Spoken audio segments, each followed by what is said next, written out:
Chase the light, behold the dark. A spark, then nothing's dark. Trace of this and that, right or wrong, it falls flat. My innocence slipping slow. Let it go, let it go.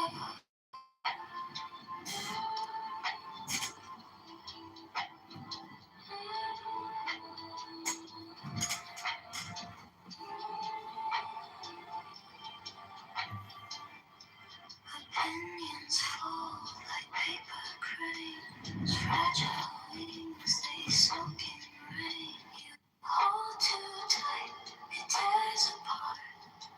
No start, no end, just broken hearts. Two realities collide.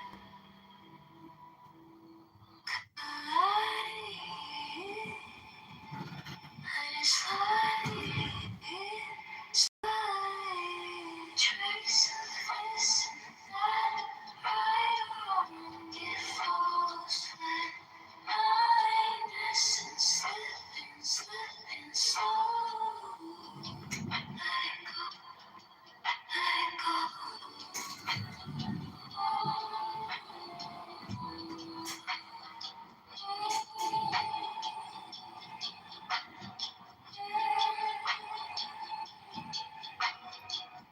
No black, no white, just shades of gray. No need to fight, no need to stay. If nothing's left, you're finally free. A city, infinity.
Sorry, the mailbox is full and there is not enough space to leave a message.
not in the collage, no need to fight it. Let it unwind, step into the rhythm of a trusting mind. Oh, yesterday, oh, tomorrow, oh, today. The way don't speak, but it shows the way. No beginning, no finish, no lines to erase.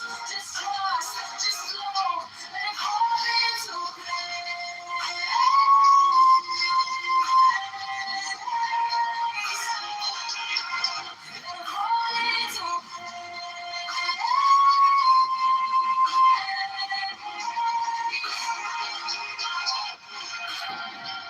Words collapse like castles of sand. The truth in the gaps where the wordless stands. Dualities of mass, peeling layers off the face. Find the void and you'll find the grace.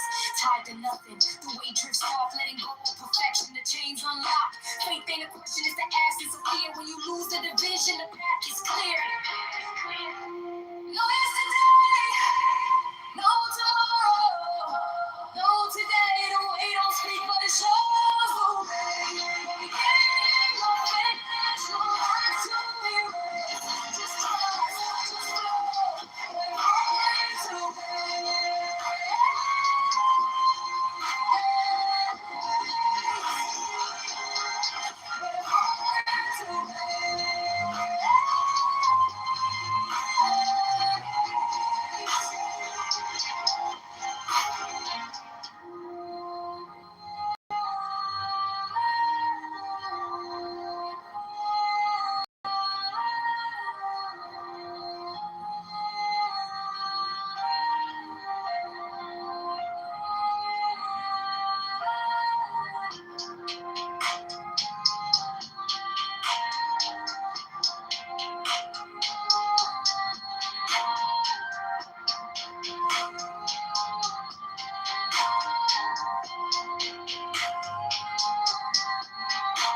Mr. God in the book House Reading House. Concrete is here.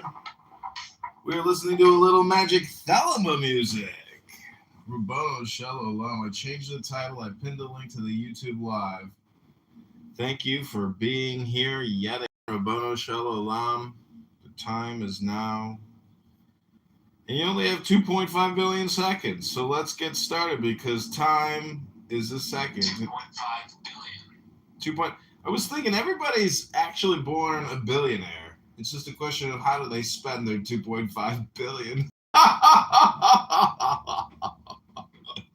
That's my Steve Appel laugh. Because they think it's demonic. I want you to tell me where and I want you to tell me from when, please. So I can But before we read the Kabbalah... Allow me to speak, and then you can come here next. No, I want you to state the statements, bro. Tell me from where.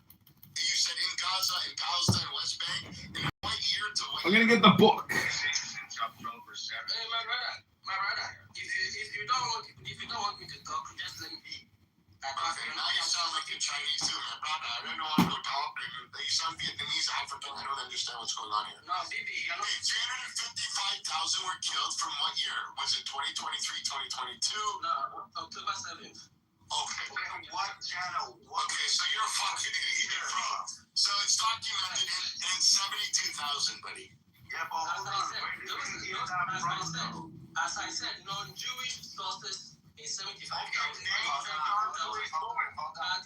Non-Jewish sources is 75,000. From non-Jewish sources is estimated to be 355,000. Okay,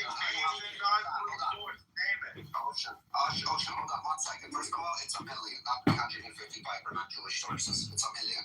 Exactly 1 million. They stopped them when they hit. So there was like a lottery number. So as soon as they hit a million, the Zionists stopped. Okay, so we hit exactly a million and we stopped. It's very wrong from the non-Jewish sources. But let's get Hamas. Are they Jewish or not Jewish? Hamas. What has Hamas got to do with this conversation? Are they Jewish or not Jewish? Are these people like retarded? I'm embarrassed to be African. I'm asking you, are they Jewish or not? Hamas. Your line of questioning is sounding stupid now because I was given a submission and you're just asking. Are you gay? It's a submission. Are you gay? Please answer my question. I don't have to learn to talk to you. Are you gay? One microphone at a time. If you want to be talking, I'm just Answering your question, is Hamas Jewish? so act like same people. Act like One microphone. I'm acting like you. So now, yes. So I'm actually Rabbi. Why are you saying? I can rub one on. Next, one microphone. If you want to engage me, one microphone. I'll rub it on. If I can speak with him, guys, you just let me know because it's your room. I don't want to. Go ahead, Rob. One second. No, one microphone. Let me finish speaking. Everybody, mute up. I'm asking you a question. Hamas, Palestinian source. Are they Jewish or not Jewish? From your non-Jewish sources, do you consider them Jewish or not Jewish? Hamas is a resistance group. Palestinian resistance group. Are they Jewish or not Jewish? What does that got to do with being Jewish or not? Are you stupid or you're playing to be stupid? Rafi, your verbosity does not mean you're sensible or you're making sense. Stop being stupid.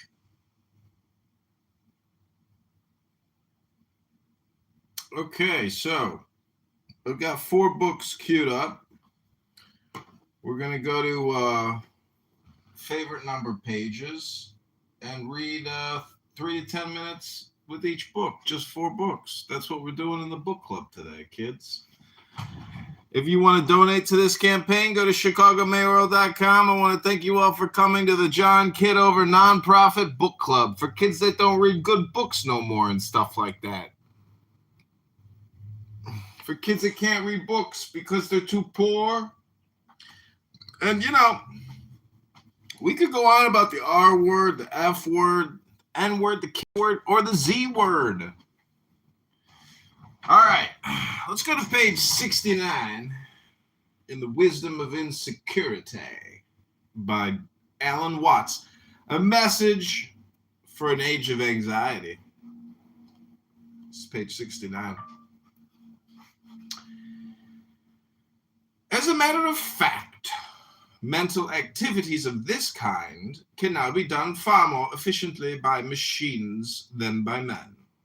So much so that in a not too distant future, the human brain may be an obsolete mechanism for logical calculation. Already the human computer is widely displaced by mechanical and electrical computers of far greater speed and efficiency. If then man's principal asset and value is his brain and his ability to calculate, he will become an unsaleable commodity in an era when the mechanical operation of reasoning can be done more effectively by machines. Subnote 1. I take my facts on this matter from Norbert Wiener's remarkable book, Cybernetics, New York and Paris, 1948. Dr. Wiener is one of the mathematicians chiefly responsible for the development of the more elaborate electrical computers. Having likewise an advanced knowledge of neurology, he is well able to judge the extent to which these inventions can reproduce the work of the human organism. His book contains the following pertinent observation. It is interesting to note that we may be facing one of those limitations of nature, in which highly specialized organs reach a level of declining efficiency and ultimately lead to the extinction of the species. The human brain may be as far along on its road to this destructive specialization as the great nose horns of the last of the Titanotheres. Already man uses innumerable gadgets to displace the work done by bodily organs in the animals, and it would surely be in line with this tendency to externalize the reasoning functions of the brain and thus hand over the government of life to electromagnetic monsters. In other words, the interests and goals of rationality are not those of man as a whole organism. If we are to continue to live for the future and to make the chief work of the mind prediction and calculation, man must eventually become a parasitic appendage to a mass of clockwork. There is indeed a viewpoint from which this rationalization of life is not rational.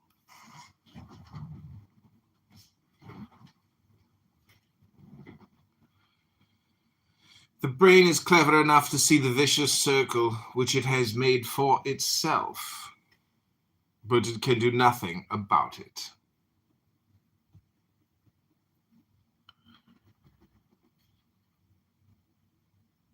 seeing that it is unreasonable to worry does not stop worrying.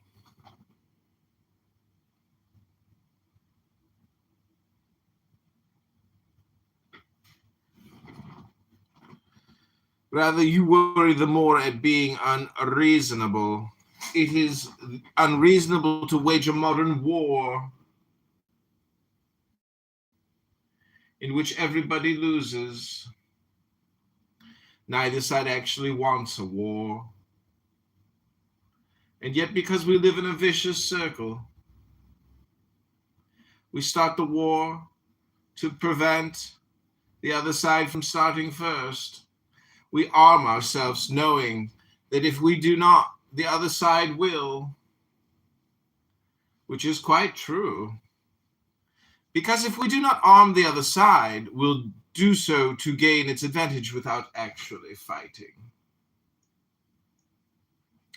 From this rational point of view, we find ourselves in the dilemma of St. Paul. To will is present with me, but how to perform that which is good I find not. For the good that I would, I do not. But this is not as St. Paul supposed. Because the will, or the spirit, is reasonable, and the flesh perverse. It is because a house divided against itself cannot stand. The whole organism is perverse, because the brain is split from the belly, and the head unconscious of its union with the tail. There are few grounds for hoping that in any immediate future there will be any recovery of social sanity. It would seem that the vicious circle must become yet more intolerable, more blatantly and desperately circular, before any large numbers of human beings awaken to the tragic trick which they are playing on themselves. But for those who see clearly that it is a circle and why it is a circle, there is no alternative but to stop circling. For as soon as you see the whole circle, the illusion that the head is separate from the tail disappears.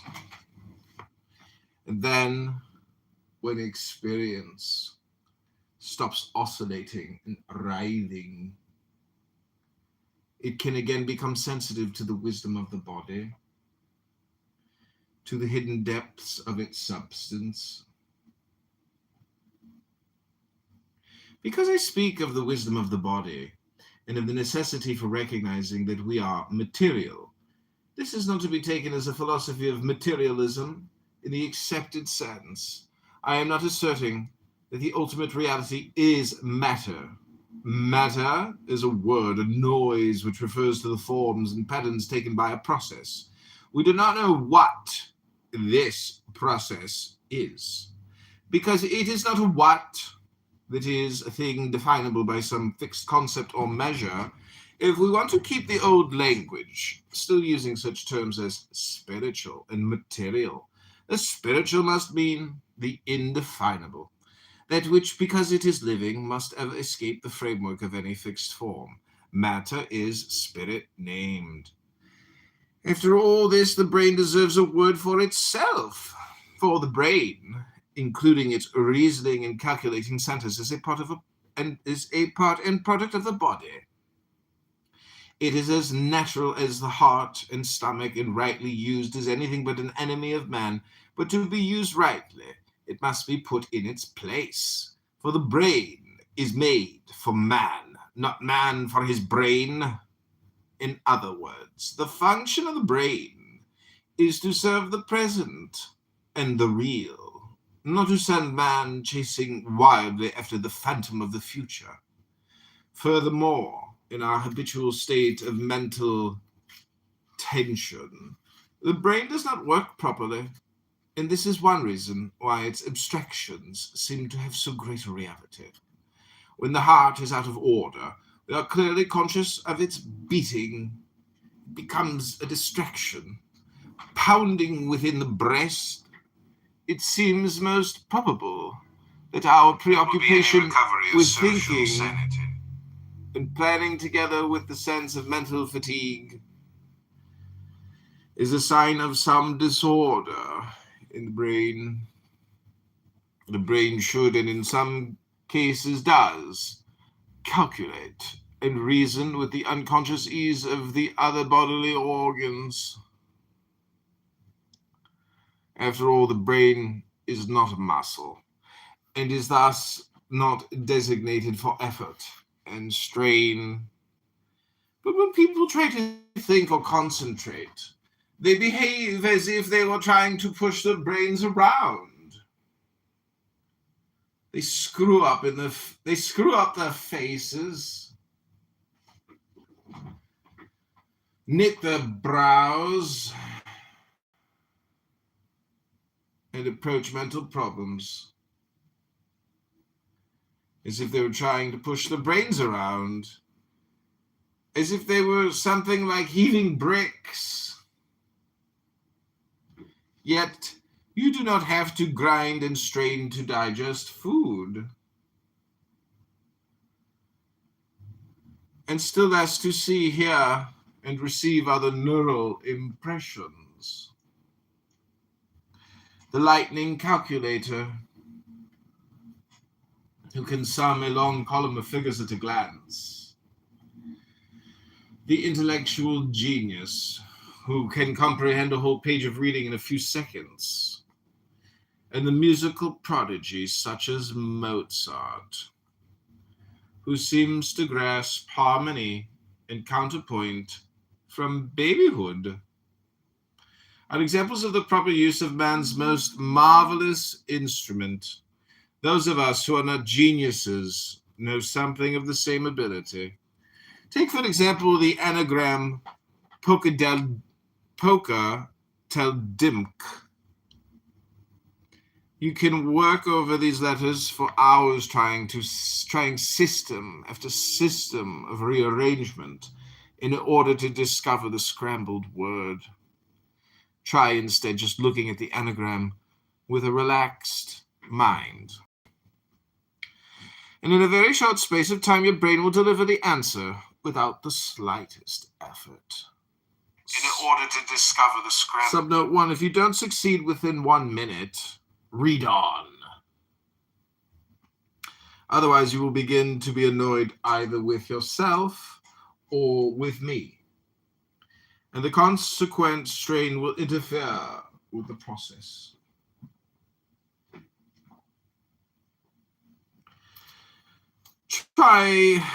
We rightly mistrust the snap answers of strained and wandering minds, but the rapid, effortless, and almost unconscious solution of logical problems is what the brain is supposed to deliver. Working rightly, the brain is the highest form of instinctual wisdom. Thus it should work like the homing instinct of pigeons and the formation of the fetus in the womb, without verbalizing the process or knowing how it does it. The self-conscious brain, like the self-conscious heart, is a disorder and manifests itself in the acute feeling of separation between I and my experience. The brain can only assume its proper behavior when consciousness is doing what it is designed for, not writhing and whirling to get out of present experience, but being effortlessly aware of it.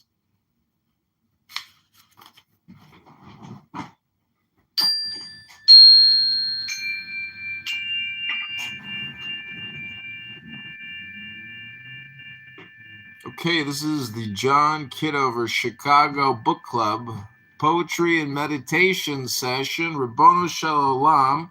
Hit that like button, share, and subscribe. You're live on YouTube right now, Rabbono Shalom.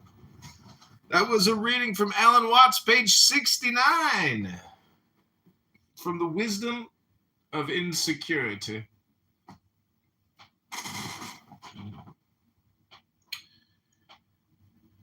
Some brains want to read books out loud on YouTube. Some brains want to talk in private, unrecorded spaces all day long.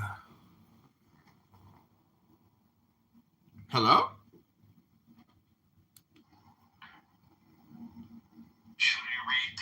Kabbalah. The Holy Kabbalah. Tradition of hidden knowledge by Seth Ben Shimon. Ribono Shel Olam. So the preface for this is Kabbalah is the inner and mystical aspect of Judaism. It is the perennial teaching about the attributes of the divine, the nature of the universe, and the destiny of man in Judaic terms. Imparted by revelation, it has been handed down over the centuries by a discrete tradition that has periodically changed the mythological and metaphysical format to meet the spiritual and cultural needs of different places and epochs. This long and broadly spread history has given Kabbalah a remarkably rich and wide variety of images of reality which appear to the unversed eye as strange, obscure, and even at times contradictory or corrupt. Therefore, in this presentation, one particular Kabbalistic system is used to unify and clarify a kaleidoscope of diverse views and practices drawn from ancient and modern sources. Finally, it must be stated, in concordance with the strict Kabbalistic rule, that the exposition represents one man's comprehension of a living tradition as it exists in the world of today.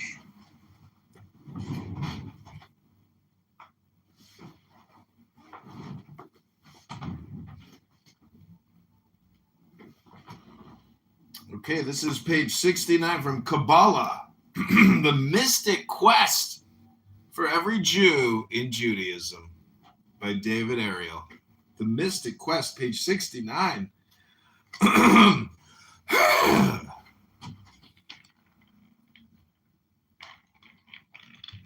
Some people say start at 1, I say start at 69. Here we go. The portion of the Zohar known as Ra'aya Mehemna, Faithful Shepherd, contains many selections that reflect the instrumentalist theory. In one such section, God is described as acting without being known because he acts through the instrumentality of the Sephirot. Like an overflowing ocean, the infinite, called here the first Sephirah, emanates the next two Sephirot, described as a channel and a basin to contain the vast ocean waters.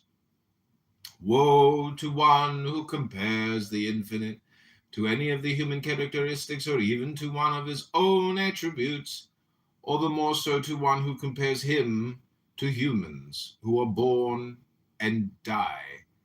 God may be characterized according to his governance upon a particular attribute, see one of the Sephirot, or even upon all the created beings. When he disappears above and beyond that attribute, he cannot be said to have that attribute, be characteristic or form.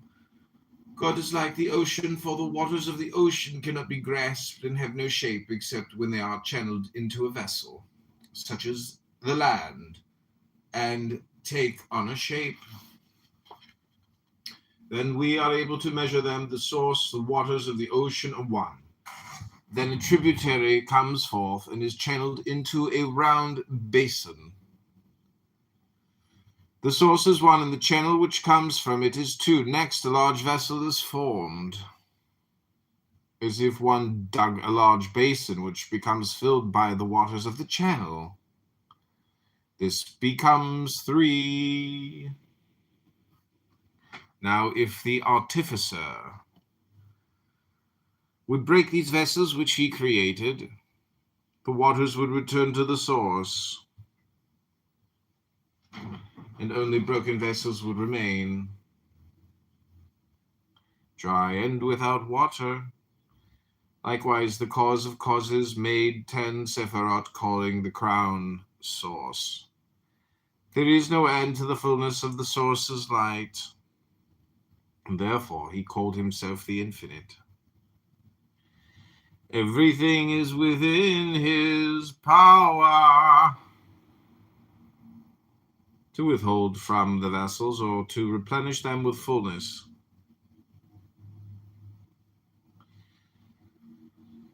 And withhold according to his will.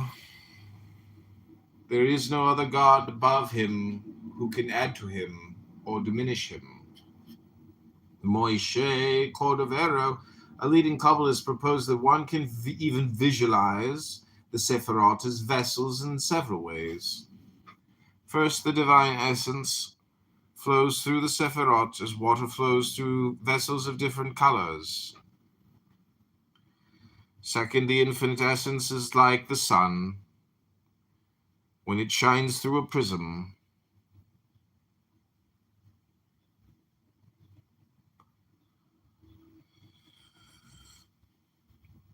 The change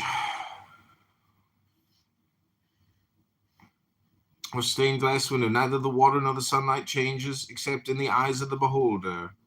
To help you conceive this, imagine water flowing through vessels of different colors: white, red, green, and so forth. As the water spreads through those vessels, although the water is devoid of all color, it appears to change into the colors of the vessels. Although the water is devoid of all color, the change in color does not affect the water itself, just our perception of the water. So it is with the Sephirot. They are vessels known, for example, as Hesed, Gevura, Tiferet, each colored according to its function, white, red, and green, respectively. While the light of the emanator, the essence, is the water having no color at all. Its essence does not change. It only appears to change as it flows through the vessels. Better yet, imagine a ray of sunlight shining through a stained glass window of 10 different colors. The sunlight possesses no color at all, but appears to change hue as it passes through the different colors of glass. Colored light radiates through the window. The light is not essentially changed, though so it seems to the viewer. Just so with the Sephirot. The light that clothes itself in the vessels of the Sephirot is the essence, like the ray of sunlight. That essence does not change color at all, neither judgment nor compassion, neither right nor left. Yet by emanating through the Sephirot, the variegated stained glass, the judgment or compassion prevails. The first three Sephirot are described as follows. The infinite is described as being indistinguishable from the first vessel. This first Sephirah, an infinite and undifferentiated expanse, is the source of everything else. Then the essence of the infinite is channeled into a tributary that gives the first definition to the boundless expanse. This tributary is the second Sephirah. Next, the channel empties into a basin that is defined by the contours of the land around it. The basin is the third Sephirah, and the land around it constitutes the other Sephirot.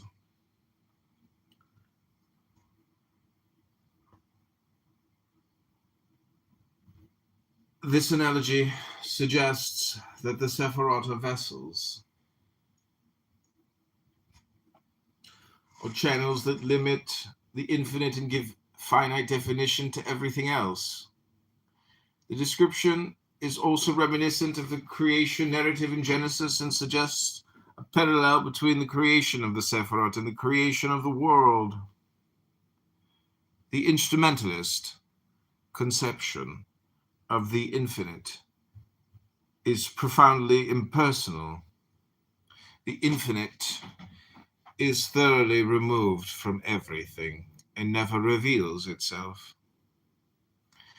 All the descriptions that are usually associated with the personal concept of God as the being who reveals himself cares about man, and answers his prayers are relegated to the Sephirot.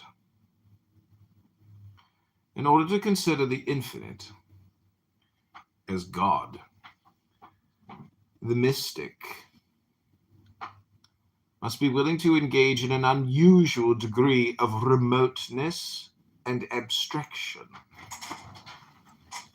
The doctrine of the Sephirot as the essence of God is an attempt to preserve the concept of a personal God. It does, however, imply that God's essence changes according to the differences among each of the Sephirot. Kabbalists of this persuasion believed that it was more important to preserve the notion of a personal God than it was to preserve the unity of God. These Kabbalists describe the relation of the infinite to the Sephirot by an analogy to a candle. Many candles can be lit from one candle without ever changing the nature of the first candle. Therefore, one unique essence can be the source of many other essences without undergoing any essential change. The essentialists also believed that the descriptions and attributes that appear in the Bible refer to the Sephirot and not to the infinite. Unlike the instrumentalists, however, they claim that God is portrayed in the Bible since the Sephirot are God's essence. Thus, they are able to preserve the personal concept of God while referring all of the anthropomorphisms and anthropopathisms to the Sephirot, not the infinite. The difference between the infinite and the Sephirot is one of degree. The infinite emanates the Sephirot like a powerful transmitter that broadcasts signals through space. They call this process absolute emanation. The Sephirot are the broadcast signals, which do not differ essentially from the original transmission no matter how far they travel. The Sephirot are the same as the infinite, but the distance from the source produces a slightly different impression depending upon the reception. Therefore, the only difference between the infinite and the Sephirot is according to the reception, that is, according to which particular Sephirah receives the emanation. God is the infinite, but sometimes he is perceived through one Sephirah, whereas at other times he is perceived through another. God never changes. Only our perception changes. The changes in our perception or reception correspond to the different Sephirot. In the essentialist scheme, each Sephirah differs from the other according to its distance from the infinite. There are altogether 10 Sephirot, and each one emanates from the infinite. The first is more sublime and more pure than the 10th. But each one contains the essence of the infinite. Each one reflects another aspect of God's nature or essence. When it appears that God acts in different ways, it is really a different Sephirah acting. If, as the essentialists maintain, the Sephirot are just different aspects of one infinite essence, the personal aspect of God is preserved to the unity of God and is somewhat compromised. On the other hand, the instrumentalists preserve the integrity of the divine unity while sacrificing the personal aspect of God. While neither theory is able to preserve both divine personality and unity, the two schools of thought flourished side by side according to the predilections and theological inclinations of the Kabbalists. The Kabbatists. The term Sephirot first appears in one ancient text, Sefer Yetzirah, and later in a medieval text, Sefer HaBahir. These texts, however, do not employ the term in the same sense that it came to mean in Kabbalah. The earliest Kabbalistic treatises in Gerona, particularly the writings of Azriel, describe the Sephirot in ways that came to be accepted among all subsequent Kabbalistic writers. The Gerona Kabbalists also codified the names of the individual Sephirot, Although some variations in the exact names persisted, the Kabbalists, following the definition found in Sefer Yetzirah, taught that there are 10 Sephirot. It was left to the Gerona Kabbalists, the disciples of Isaac the Blind, to identify the Sephirot by name. 6 of the names were derived from the biblical verse, "Yours, Lord, are greatness, Gedula, might, Gavura, splendor, Tiferet, triumph, Netzah, and majesty, Chod. To you, Lord, belong kingship, Mamlacha." Each of these terms was understood as an attribute of God that the Kabbalists included in the list of 10 Sephirot. To these 6, they added 3 others to represent the idea that God is pure mind. These 3, Keter, crown, Hakma, wisdom, and Bina, understanding, were placed at the top of the list. 9th, Yesod, foundation, was inserted, and the Decad was complete. Keter, crown, is the first Sephirah emanated from the infinite. It is the highest and most glorious of the Sephirot, and crowns them all. It stands as the barrier between the infinite and the other Sephirot, and so encircles the crowns, the infinite. Because each Sephirah is emanated from another, the highest one, Keter, stands hierarchically above them all. Keter is the archetype of God as king. It is Keter who calls himself, "I am that I am," in Torah. Sometimes Keter is identified with the infinite. Most often, however, Keter is the first Sephir radiated or emanated by the infinite, which stands above it. Those who identify Keter with the infinite lean toward the essential view and believe that the Sephirot are only different stages in the unfolding of God's infinite essence. Those who believe that Keter is the first Sephirah and is not identical with the infinite generally follow the view that the infinite acts through vessels. The Sephirot and their God in his vessels are not similar. Therefore, the essentialists favor the personalist notion of God and therefore theorize that Keter is the same as the infinite. The instrumentalists believe that God is impersonal and the infinite is above Keter. There are many other names for Keter in Kabbalah. It is often called Ayin, nothingness, because it is beyond all existence, yet is the cause of all existing things. In the prayer of Nehunya ben Hakana, written in the 13th century, a hymn to Keter appears.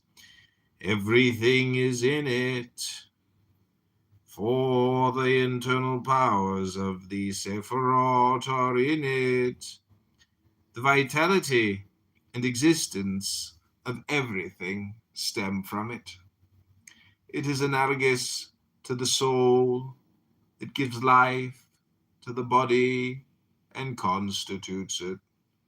The constitution of everything is in Keter. There is no front or back, right or left. In this Sephirah, it is called indifferent unity.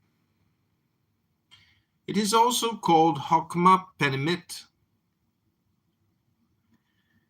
internal wisdom. Hokmah Penyamut or Penimit, internal wisdom, because it is the hidden potentiality of divine wisdom before it is revealed. It is sometimes called Mashava Elohit, divine thought, because it is produced by the infinite. Pure mind. Keter is similar to the infinite in many of these respects, but different in others. It differs in that it is the highest aspect of God that moves into activity out of the repose of the infinite. Both infinite and Keter are unknowable and imperceptible. Okay, I'm going to take a reading break there. We finished on page 73. That is Kabbalah, the Mystic Quest in Judaism by David Ariel. Have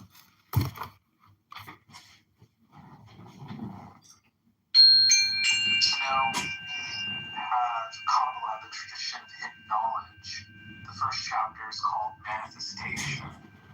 God is God. There's no thing to compare with God. God is is God. In Kabbalah, God the transcendent is called Ayin. Ayin means in Hebrew, no thing, for God is beyond existence. Ayin is neither below nor above, nor it is in movement or in stillness. There is nowhere Ayin is. God is absolute nothing.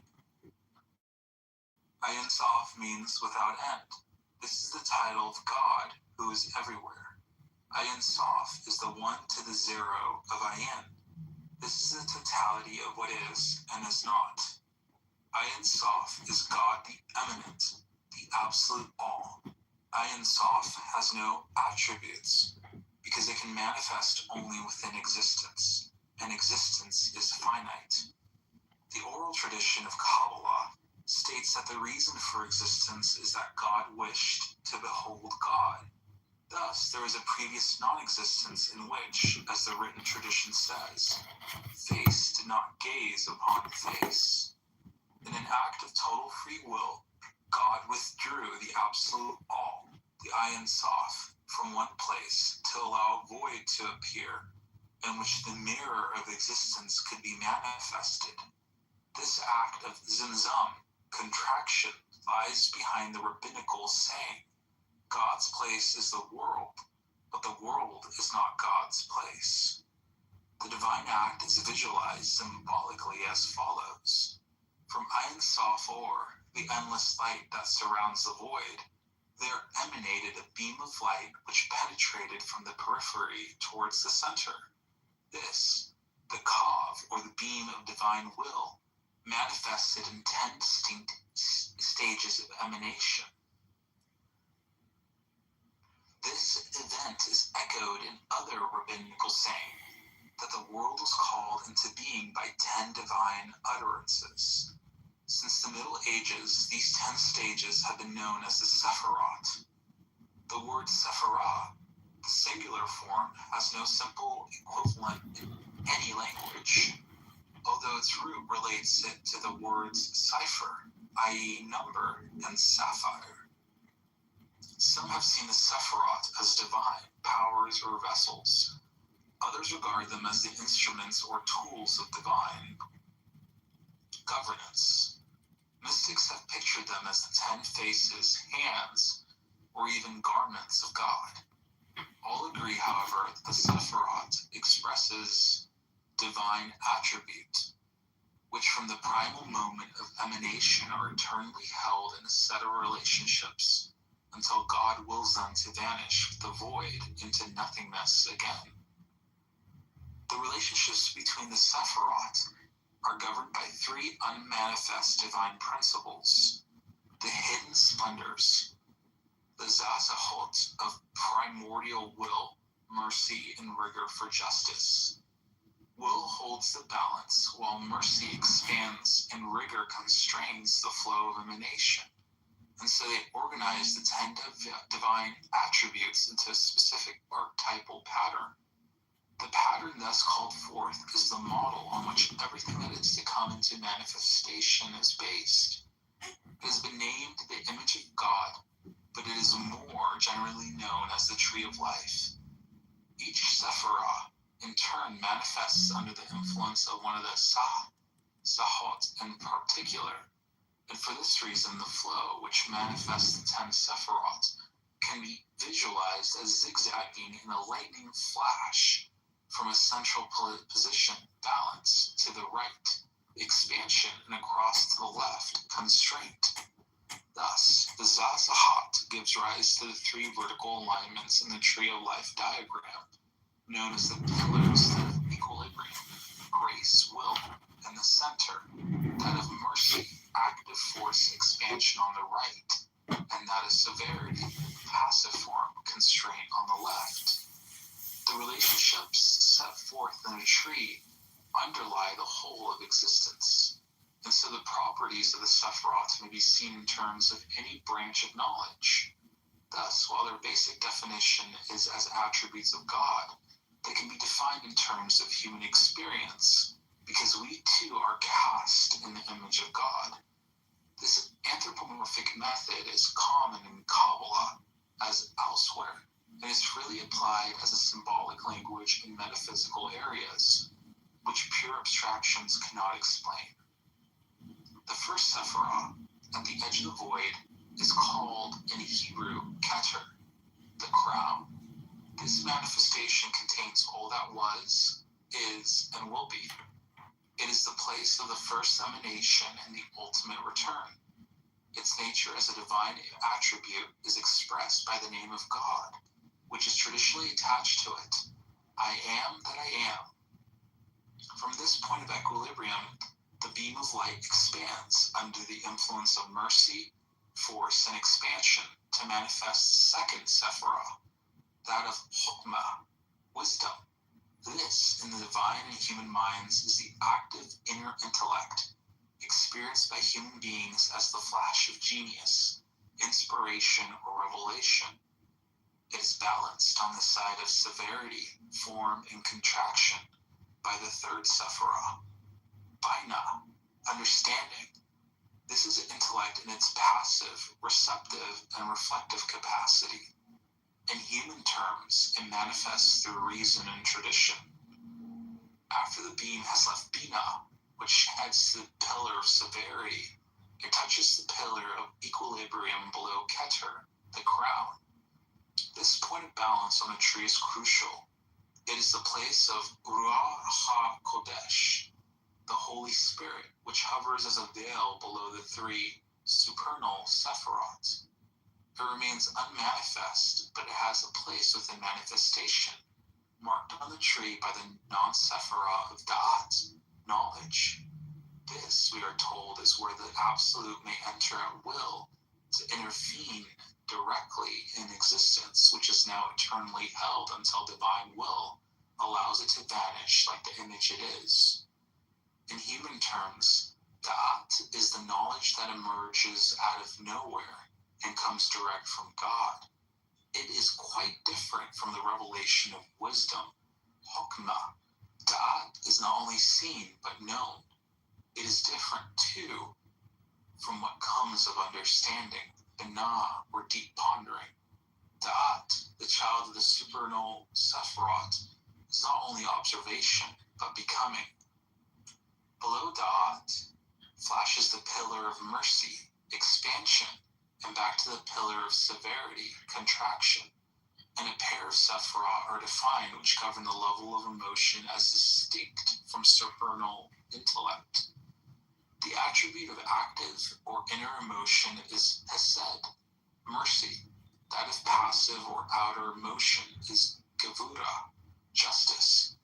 Both Sephirot have other Hebrew names and other translated equivalents, but all are inadequate to explain the attributes. Those used here merely approximate to the active and passive divine principles involved. In ourselves, these qualities appear in complementary tendencies towards love, tolerance, and generosity. On the one hand, hesed, and discipline, rigor, and discrimination on the other, gevura. At this, the emotional level, the operation of opposing Sephirotic principles, and the dangers of going too far in one direction or the other become part of everyday experience.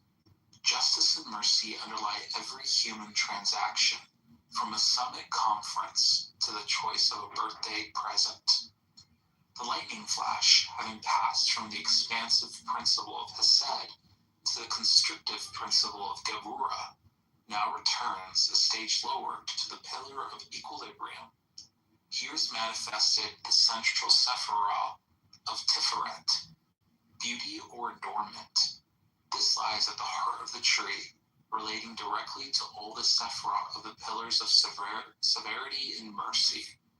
Whenever the tree diagram is applied, as it can be, to the dynamics of any organism or system, Tiferet is the heart of hearts. With the emotional Sephirot of Hesed and Gevura, it forms the triad of the divine soul. With the higher Sephirot of Chokmah and the Binah, it forms the great triad of the divine spirit, in the midst of which hovers the Ruach HaKodesh. In the human psyche, Tiferet is the self, the core of the individual, which lies behind the everyday ego, the watcher, which focuses the largely unconscious influences of the higher centers of mercy and justice, has said in Gevura, wisdom and understanding, Chokmah and Bina. Below Teferet, the lightning flash manifests two more complementary attributes. The lowest on the pillars of mercy and severity. On the active, expansive side is Nezah, eternity, and on the passive, constrictive side is Hod, reverberation. Traditionally, the Hebrew names of these attributes were translated as victory and splendor, but their operation as Sephiroth is better expressed by the names used here, which correspond equally well to the Hebrew roots. They belong to the operative, instrumental level of action in the structure of the tree. They traditionally correspond in divine terms to the expansive and constrictive roles of the hosts of God sent out to the divine will. In human terms, they represent the vital psychobiological processes, whether active, instinctive, and impulsive, Nezah, eternity, or passive, cognitive, and controlling, Hod, reverberation. On the pillar of equilibrium between and below these two practical Sephiroth is Yesod, foundation. Like every Sephirah in the sequence, it contains all that has gone before, and therefore it is a complex attribute with many qualities. First, it is generative. It is from this point, as will be seen, that further trees manifest. Second, it is reflective. Here, directly below Teferet, an image of the image can be perceived, and the tree sees itself. Yesod is the mirror within the mirror. These two complementary functions means that its constitution or foundation must be clear and sound. Hence, the inner meaning of sexual purity associated with the Sephirah. In ourselves, it appears as the ego, the lower place of consciousness in which we see ourselves, and which projects a persona for others to see, which may or may not, according to our state of balance and self-knowledge, reflect the true nature of the self as Teferet. Most of our perception of the world and most of our implementation of will takes place at Yesod. Below it, Sephirah. The complement to Keter, the crown, is Malkut, the kingdom. In it, the divine lightning flashed is earth. It constitutes the Shekinah, the presence of God in matter. Its nature is fourfold, encapsulating the four levels inherent within the tree as a whole, the root, trunk, branch, and the fruit of the tree as it grows down into existence, or the will, mind, heart, and body of the divine. In ourselves, the four levels of Malkut appear as the body, with its traditional four elements, earth, water, air, and fire, the solids, liquids, gases, and radiations whose interactions keep us alive. We now have the general scheme of the Sephiroth.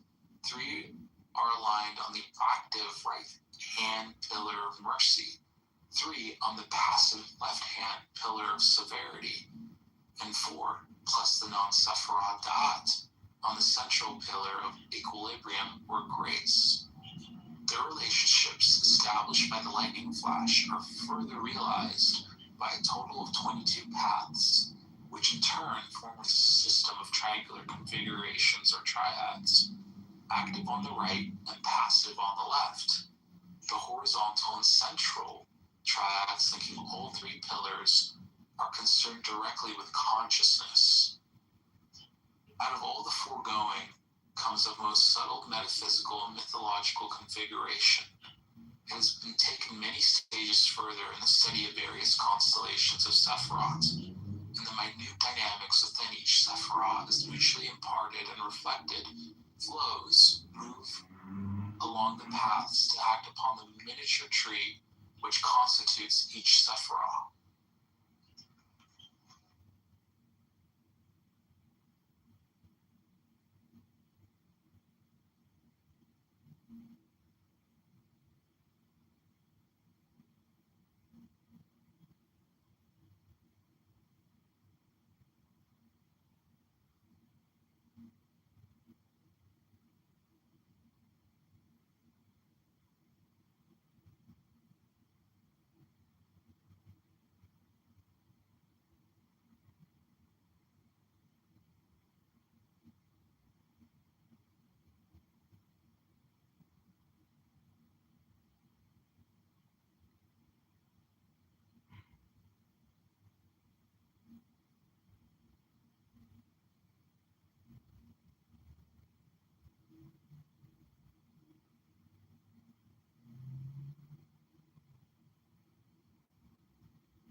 Between the here and there, a hollow breath fills the air. The clock forgets to take its time. This world unravels line by line. When the mind vanishes, all noise dissolves. When the mind vanishes, there's nothing left to solve. Just the echo of silence.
spark and nothing's dark. Trace of this and that. Right or wrong, it falls flat. Mine is slipping slow. Let it go, let it go.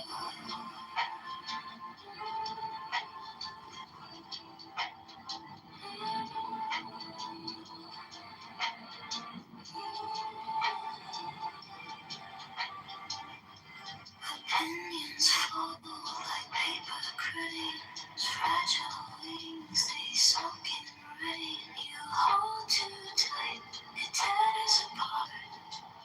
No start, no end, just broken hearts. Humanities collide, collide. And slide, trace of this and that, right or wrong, it falls flat. Mindless and slipping slow. Let it go, let it go.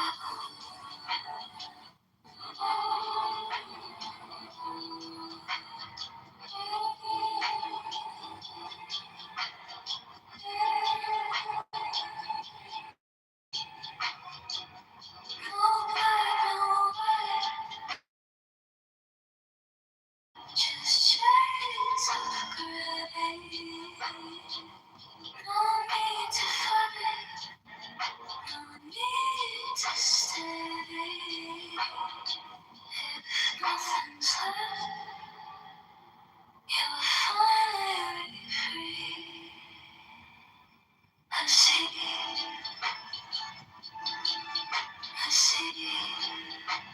infinity.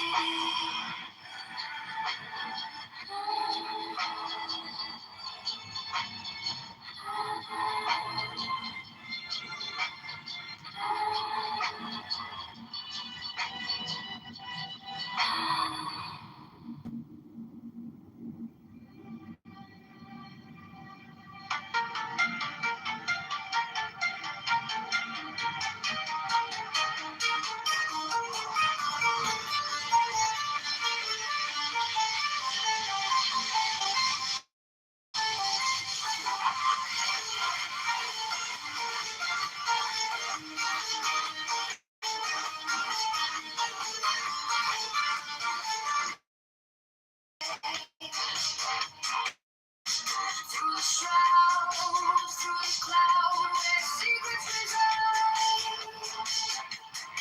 Through the storm, through the smoke, I survive.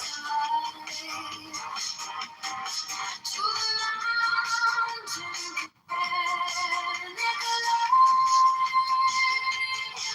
by the rays of the lake, I invoke, by the fog, by fire in the sky, through the midnight madness we spoke. You are mine, you are mine,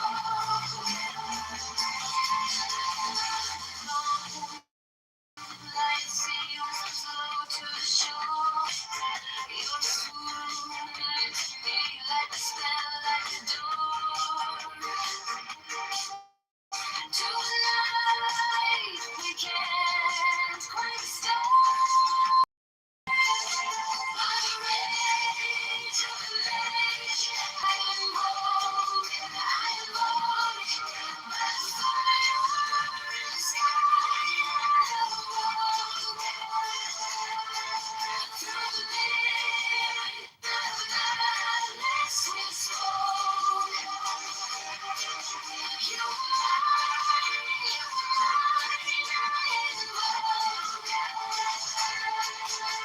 a sentinel pine on cliff clings tight, a silhouette carved in the shadow of night.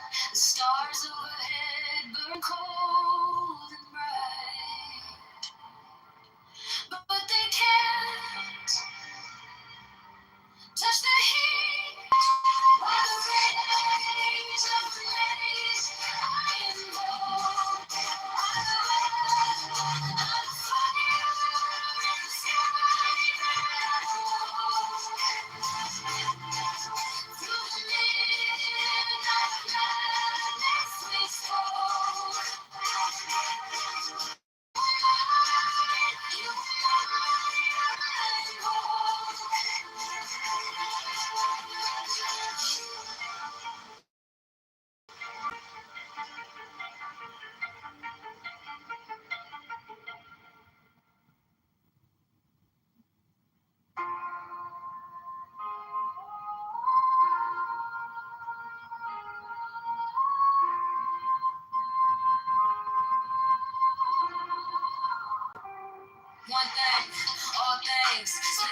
fine threads, every move proves. No borders, no fences, no dividing the lands. Breath of the cosmos, where it starts. The waves in the style is not in the collage. No need to fight it, let it unwind. Step into the rhythm of a trusting mind. Oh, yesterday, oh, tomorrow, oh, today. The way don't speak, but it shows the way. No beginning.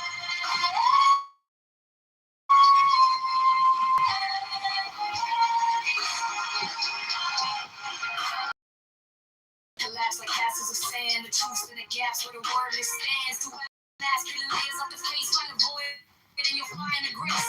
Tied to nothing, the weight drifts off, letting go of perfection, the chains unlock. Faith ain't a question, it's the ass is clear. When you lose the division, the path is clear. Okay, Rabboni Shalom, welcome back to the Book House, where we are reading one more book by mayoral candidate John Kitover. We are live streaming the Trump debate room, where Matt Cool has kindly been dedicating his life to listening to retards. I'm sorry, R words. We have to start getting really careful about the words we're using. We are not referring to the Down syndrome individuals who are full of love and joy. We are talking about political partisans. And there's nothing we can do to prevent them and their ridiculous choice of communication. You have 2.5 billion seconds. Everyone is born a billionaire. How are you going to spend your time right now? Hello? People are going to listen to Jazzy.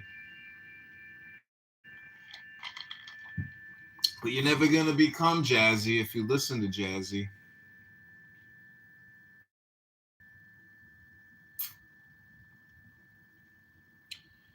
You're never going to make America great again by being in a clubhouse room about making America great again. If you're fat, you're never going to become thin until you start changing what you're thinking about. If all you do is eat and sit on a couch and watch Netflix, well, you're never going to lose that weight. Okay, this is What is Zen. We're going to page 69. Here we go. There is a very close parallel between the thinking of Heraclitus and Taoist philosophy, but understand the yang and the yin. Heraclitus is the most original thinker in Western thought. Philip Wheelwright published an excellent translation of what remains of the fragments of Heraclitus's philosophy. If the West had founded itself on Heraclitus rather than Aristotle, we would have been a lot better off, because he was a most ingenious man, and his thought is far closer to Eastern thought. The Japanese feel that death is a completely natural event. It is only, as it were, the dropping of the leaves, and yet the root underneath is always there. This is difficult for most people to appreciate. The root doesn't seem to enter into our ordinary lives at all. I feel that I'm only on top. How do I get down? Well, of course, the top is the top, and it can't get down and be the bottom. This is the same question people raise when they ask, how do I get rid of my egocentricity? Well, obviously, you can't get rid of egocentricity with your egocentricity. As the master Bankai said, you can't wash off blood with blood. And trying to realize your Buddha nature by some sort of egocentric effort is like trying to wash off your ego with your ego and blood with blood. In his teaching, Bankai emphasized the way in which you have this root in you. He said, when you hear a bell ringing, you don't have to think about it. You know at once that it's a bell. When you hear the crow cawing, you don't, by any effort or cleverness of your conscience, will know that it's a crow. Your mind does that for you.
Okay, Chris, if you have anything you want to read, now would be that time.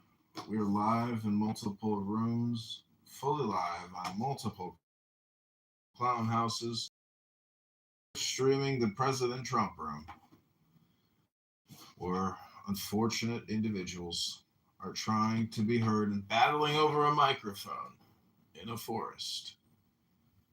And there's no one there to hear them. They're in an unrecorded space, but we're recording them because we have compassion for our fellow citizens. We want to help liberate them from their own mouths, their own brains. Do not fucking believe in freedom, who do not believe in fucking nothing. They don't believe in human rights. They don't. I will do all of this to everybody who is not a Muslim. To everybody. I don't know what part of this I fucking understand. I have proof that Ocean is correct. Simon, let me respond. Simon, I didn't interrupt you. I'm going to be brief. You live in Leeds, Simon. You live in Leeds. I happen to know Leeds well.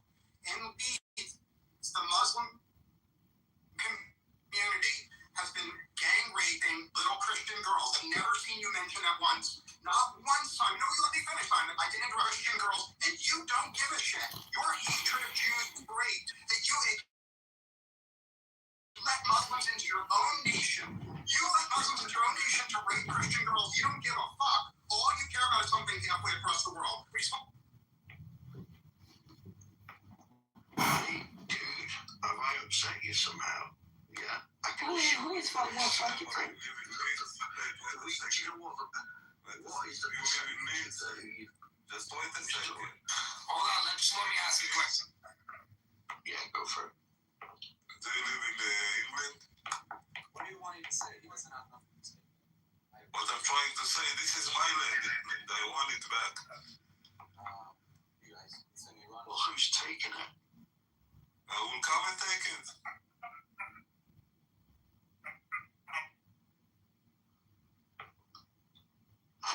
Look, I think it's 9% of the UK population.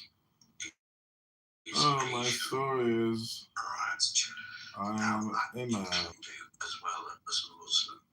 I am not what was it? No.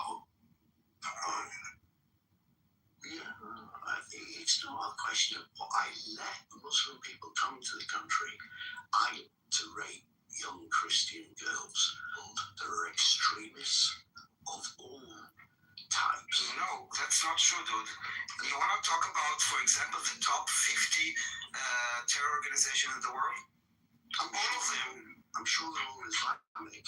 Exactly. None of them is Christian. Hi, Kelly. How's None your of them day? is Jewish. None of them. And it's not. And I just want to make sure that you understand. Hold on. I'm not saying that they are Muslim. Hold on. They are not Muslim. They are under the banner of Islam. You know, is a murderer.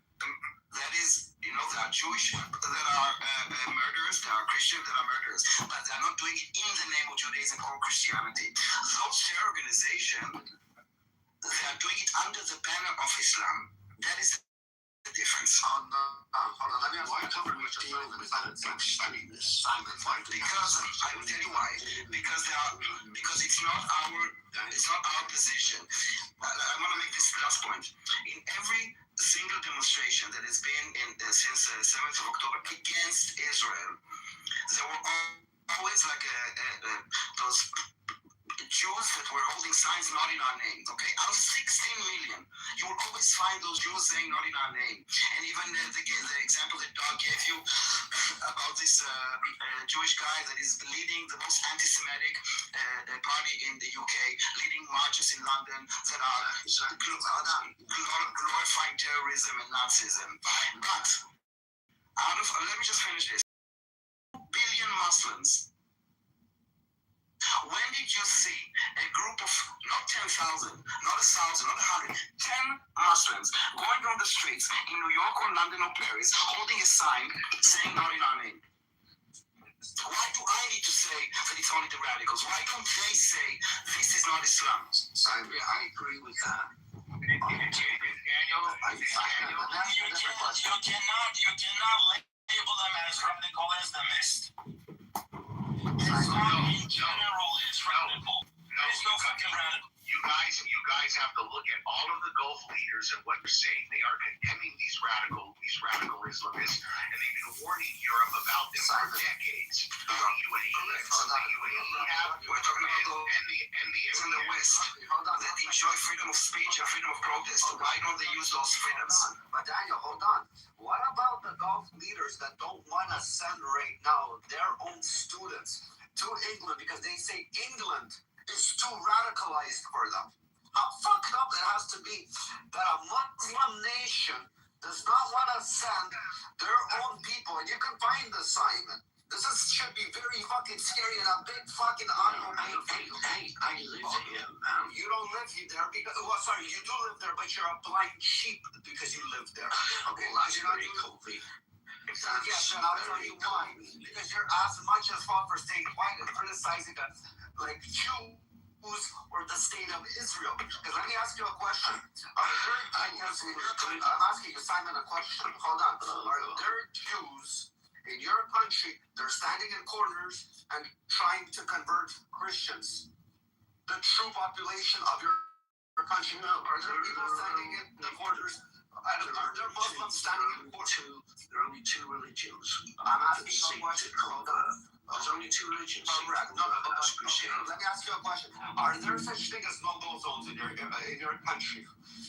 No. No, really. We're gonna play stupid right now, Simon. No, there are places where you think about violence, so you would go, I'm not going there. What kind of violence are we thinking about? Getting robbed? Why? Or is there violence on Islam violence, like Muslim on Muslim violence, or it's gonna be violence because you're not following the ethics of their religion when you're walking down the street of a Christian nation and you're not covered up, or you're exposing a skirt if a girl wants to be in a skirt or anything like that, where she might get fucking harassed. Are there areas like that?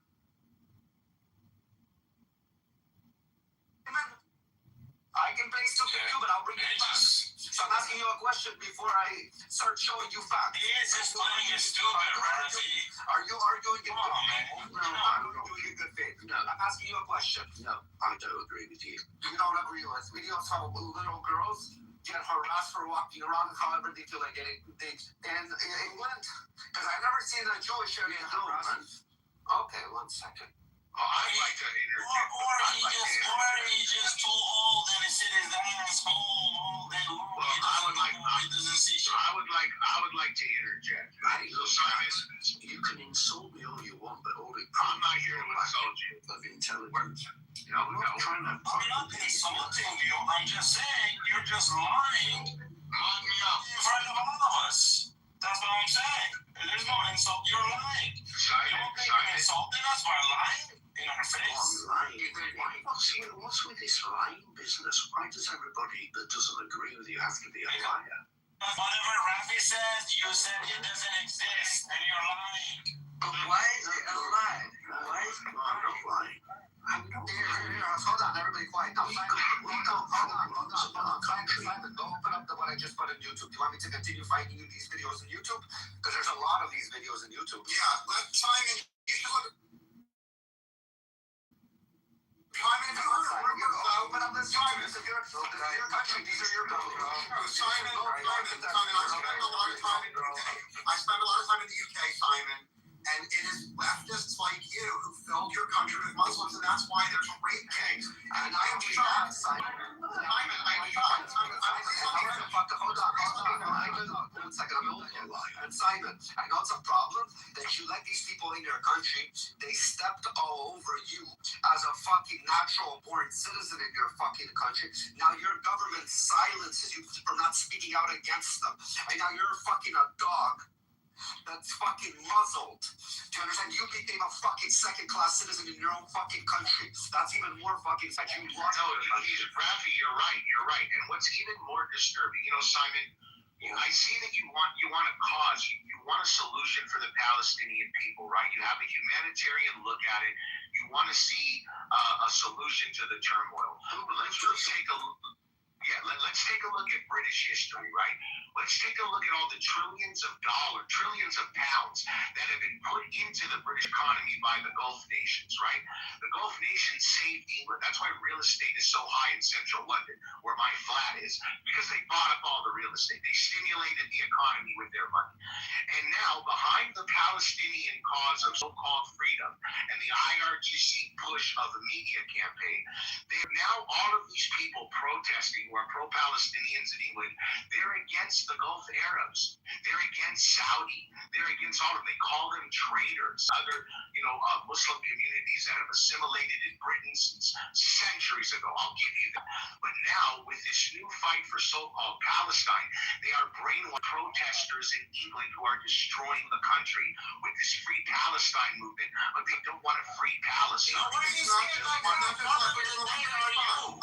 Altruism. You're such a good-hearted, loving person. You are so kind and loving and generous that you invited Muslims in, and now they are bombing synagogues and raping girls. So your generosity, you killed your own country. You killed your own country not because you're evil. Because of love.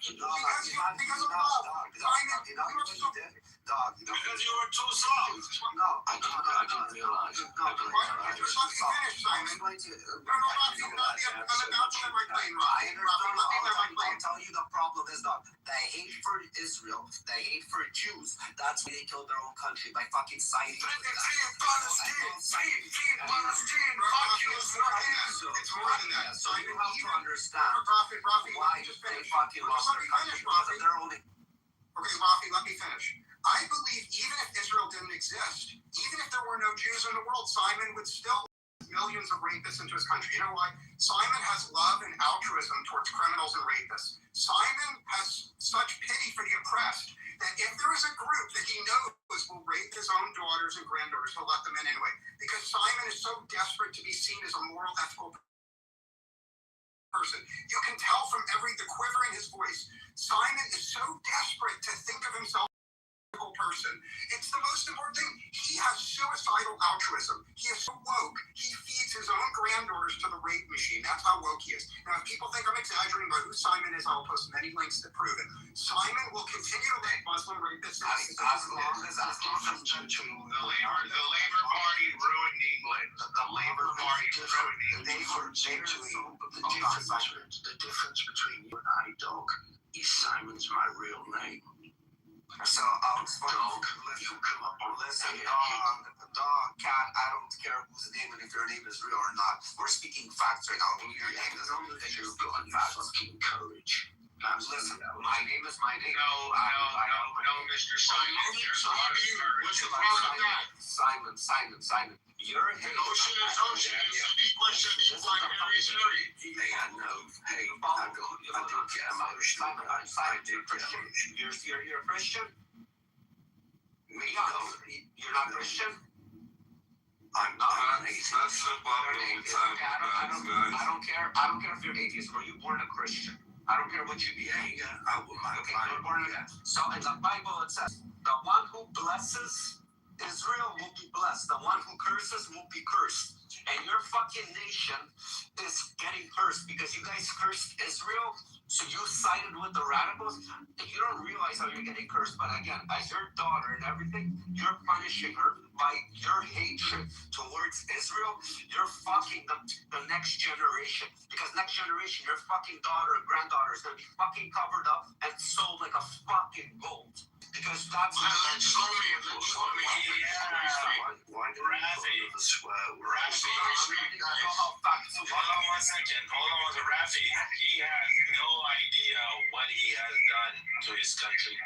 He has zero fucking idea. Look, Simon, look at every country. 20, 30 years from now, the next generation going to hate every single one of you for what you did to your nation. Yes, look at it's just unbelievable.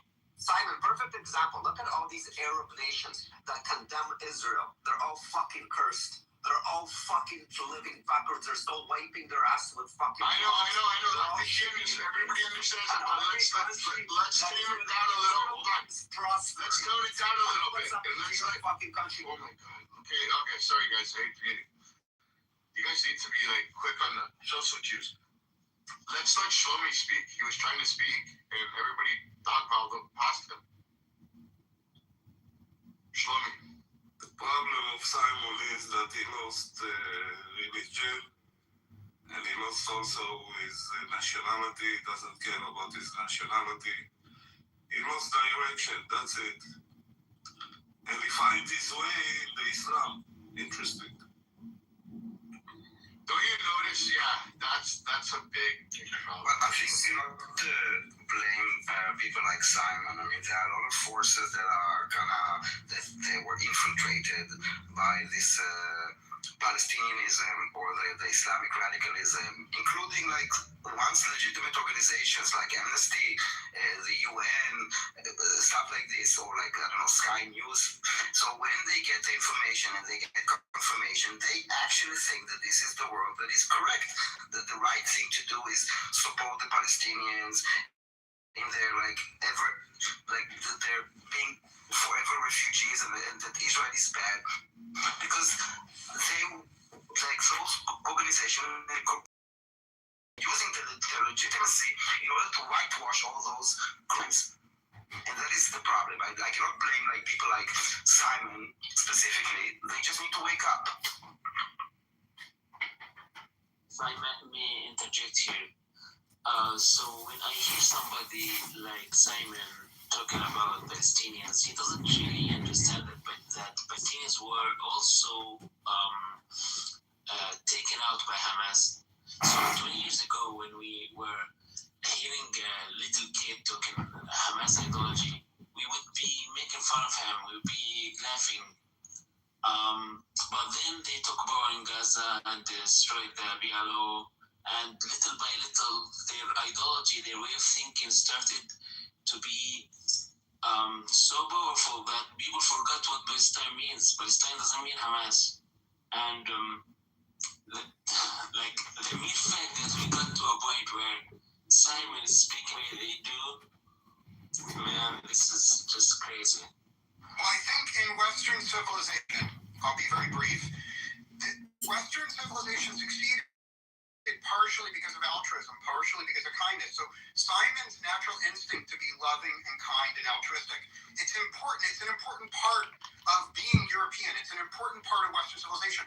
I applaud Simon's love and generosity, and we need love and generosity. It's just, we need a balance. In Western civilization, we need a balance between warriors who are tough and loving, kind people like Simon. Simon is a person you want. If you have a sick child or a sick grandchild, Simon is exactly the person you want nursing them. Simon is loving and empathetic, and we need millions of men like him, but we can never have men like Simon in charge of our society. We can never have them in charge of our military. We can never have them in charge of our government, because Simon is such a loving, woman-like, kind person that he will give. Just let me finish. He ain't a woman-loving person. I'm sorry. Just let me finish. Okay, let me finish, Rafi, and then I'll go. Simon is so loving and kind and empathetic. He loves our enemies. He opens the gates to rapists and murderers. Not because he's a bad person, but because he's too kind and loving. Don't ever fucking let people like Simon control our countries, or we will all be ass raped by Muslims. Thank you. But this is the type of people that Hold on. I want to do an introduction, guys. I want to welcome JB. Whoa, Simon. I want to welcome JB to the stage. We haven't seen him in over a month and a half. This is the one and only Paul that used to hold, well, he still does, holds amazing fucking rooms on Clubhouse. My brother JB, welcome. The topic we're talking, it's slowly, we've been going hard since 9 a.m. Being Serendipity, Ocean, Airy, Rafi, Daniel, and J-Lo. We've been talking about the Iran war, about how the IRGC is ramping up their next war, not with Israel or the United States of America, but they're ramping up to attack and kill the Iranian people. We've been talking about Islam. We've been talking about child marriages. We've been talking about all kinds of shit. We have a psychopath that's still on stage but refuses to get off mute. Susie, who keeps putting free Palestine in the chat and her PTR. We allow people to speak in the space a minute and a half. Uninterrupted. It doesn't matter type of crazy shit they speak. And if they interrupt, somebody screams shoot them, and I'll shoot them in the face. Not literally, but I'll shoot him right into the audience. Also, for the people that are in the audience, please hand in your red ticket, and that's easy. All you do is go to the top where it says Trump House 2.8. Hand in your red ticket. They'll give midget and a fucking queer leprechaun. They'll hand you a green ticket. You'll be able to buy a drink in an hors d'oeuvre when you're in the audience. Enjoy your time. Be polite. If you want to come up, freedom of speech. You can talk the most smack you want to talk. You only have a minute or a minute and a half to do it. But welcome, JP. What's up, man? Thank you. I've been on it forever. Let me say hello to a few really cool people. Serendipity, Harry. What's good, Harry? J-Lo. My man, Robbie. Robbie, what's going on? Forever, bro. What's going on, JP? How you doing, man? You good? I'm good, man. We got Snoopy here. I'm fucking amazing, bro. I only came on because my man BB hit me up when I see I'm hosting this space. So let me come in. Bro, he doesn't man, you don't hear me? You're why? You don't hear me? Hey, listen, moron. You hear me speaking? No, yeah, I'm gonna shoot him. I just shot him. I moved him down. Yeah, fuck him. Anyway, let me just say this. I'm gonna make it quick because I don't want to take up the whole space. Respectfully, fuck Palestine. And that's just how I feel. Thank you, BB. Thanks, bro. Thanks for coming, man. Let's do this. I would like Simon to talk. Well, again. All right. What do you want me to talk about? I want you to respond to my loving, kind praise of you, that you're a loving person who takes care of sick children, and you are a kind, loving, generous person. Do you think that's a fair thing to say? Well, I like to think I'm a kind guy. So I would ask you, as a friend, as a person that admires you, Simon, as a person that admires you, do you think it's possible that your kindness extends to people that want to kill you and rape your children? Do you think it's possible that you have a weakness, you're too kind to your enemies? I ask that. No, I don't think that's Well, let me ask you a question then, American. Do you think that because he's too kind to his enemies, he's not your enemy as well? I don't consider Simon to be my enemy because I'll answer you succinctly, and then everyone. Fine. He's the person that invites. He's the person that invites the guy next door that wants to rape your daughter into his house. I'm going to answer you succinctly. No, Simon, let me answer succinctly, and then I'll shut up for a full half hour. I'll go to the audience for a half hour. I think that there are some people, please let me finish. There are some people in the United Kingdom that deliberately let Muslims and terrorists in because they're hoping that there are some people that do that, but I don't think Simon is in the category. I think Simon invites millions of Muslims, terrorists into Britain, not because he wants something, because Simon does it because Simon has such a good heart. He believes that the Muslim terrorists are not going to rape his daughters. Simon lets in Muslims out of kindness and altruism and foolishness, not out of malice. That's why I am not mad at Simon. I'm just disappointed in Simon. I'm not mad at him. And I think that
in protest against the people that are being slaughtered, the 40 to 80,000 people that got killed just for simply protesting their government, saying we want better for our people, we want to be able to buy food, we want our economy better, please help us, please do good by us, and they get murdered. Why are the fucking pro-Palestinian people preaching against them and protest against them, calling them scumbags, wishing that they died? Why is that? I want to hear from you people. I want to hear from people like screaming. Waving the free Palestinian flag in your PTR as a gift, like you're fucking holding on to the trophy. She doesn't care about the Palestinian people. She's a hypocrite. She doesn't give a shit about the Palestinian people. She's a hypocrite. She gave a fuck about the Palestinian.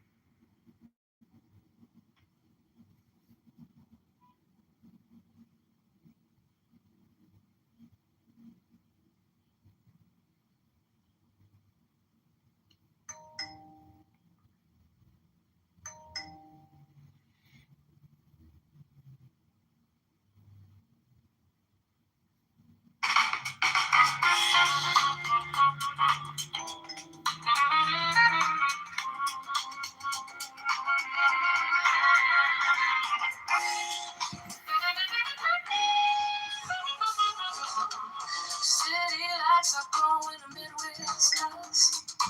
Streets are humming low with a restless trust. Skyline cutting gold, lakefront shimmering slow.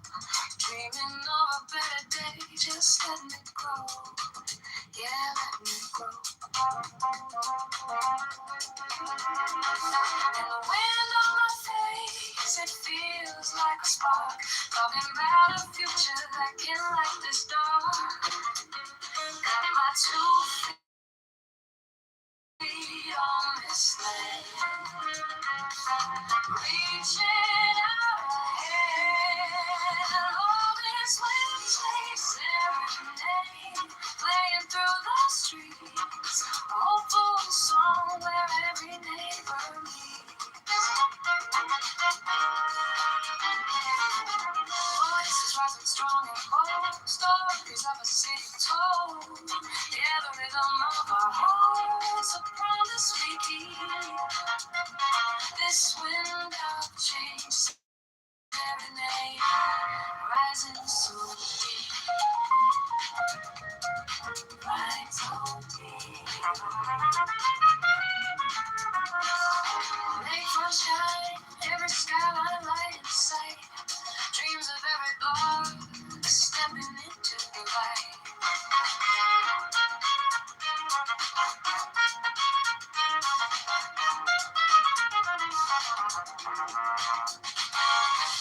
This moment's golden, we're taking back our time.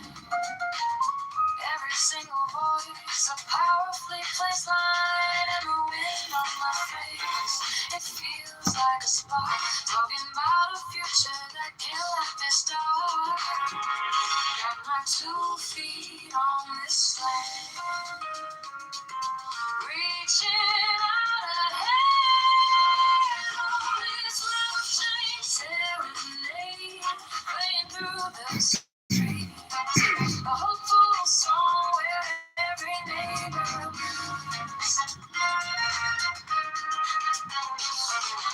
Voices rising strong and bold. Stories of the city told. Yeah, the rhythm of our hearts. A promise we keep. This wind of change serenade. Rising so deep. Rising deep.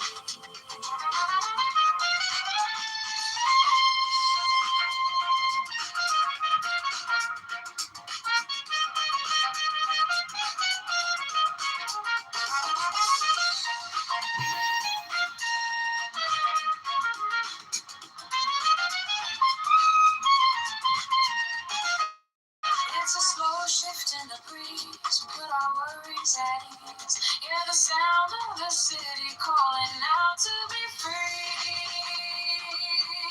All this wind change serenade, playing through the streets. A hopeful song where every neighbor meets.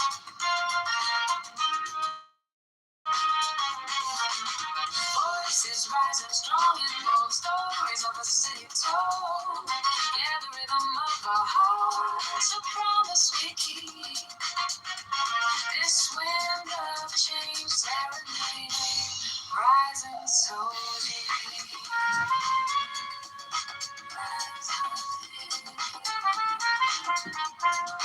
Wind of change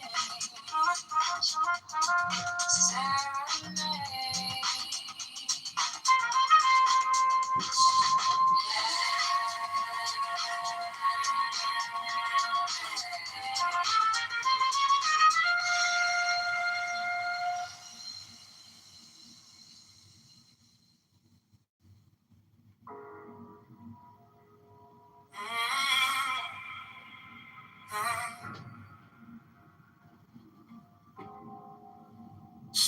lights, but they look so cold. Every promise already sold. Running circles inside my mind. Dreaming of a free time. Maybe we're just scared to try. Maybe we believe in love. Holding back what we can't ignore. There's gotta be something more. I hear a voice inside my chest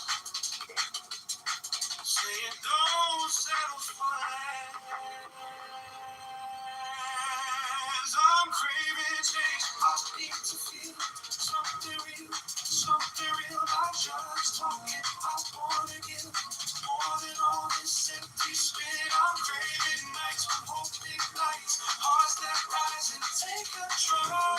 If we're falling, we can stand together. We can change it all.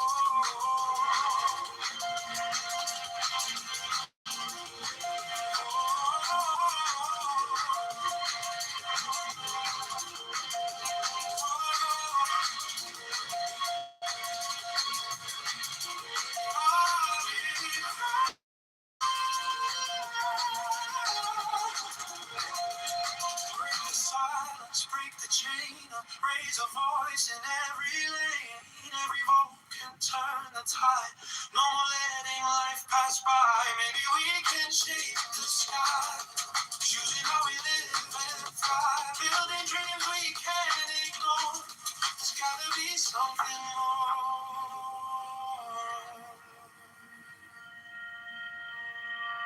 I'm craving change. I need to feel something real, not just talking. I wanna give more than all this empty spit. I'm craving nights with hope ignites, hearts that rise and take control.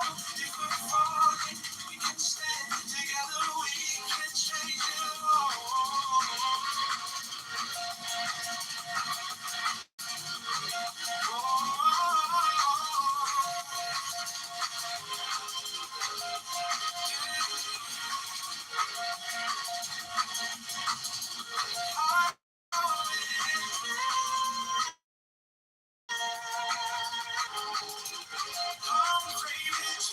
We won't pretend. This is not how our story ends. We'll take the risk, we'll cross the line, just to know this choice is mine.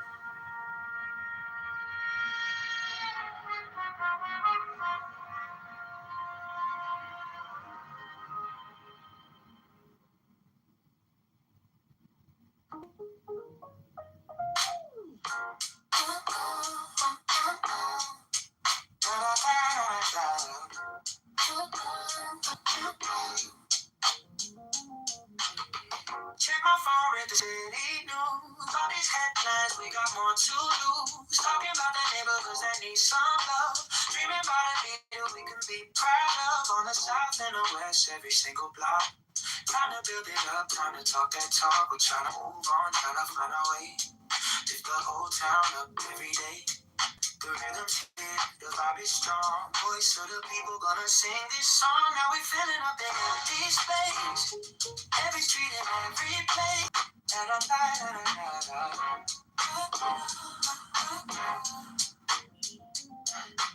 One step, two step, marching down the road. Every song make the burden fair. More for the schools and the homes right there. So bold, so bright this year. Every voice in the crowd so clear. Go to Chicago, election.com. Let your choice ring out like a song. Now we're filling up the empty space. Every street and every place. A little bit of hope, a little bit of change. Rising like a beat in the pouring rain. Head to Kitover, Chicago.com. Spread the word around, keep pushing on. Go John Kitover, the very space. John Kitover.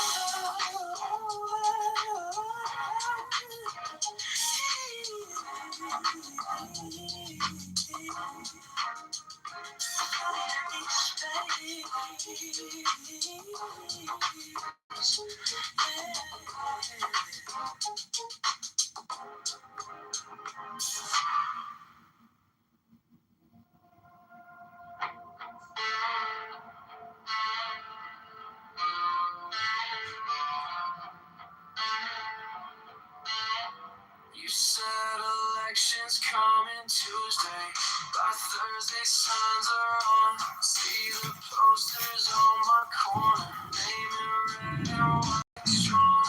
Phone lights up with all the headlines. Futures calling, streets undone. Every ward in every station, every vote, it starts with one. John Kitover, Chicago rise up. Go to Chicago, man, I'm over.com. Make it count, time to stand up. John Kitover, shaking it up. Tax reform for every black inside. Liberate and lift us up. Kitover.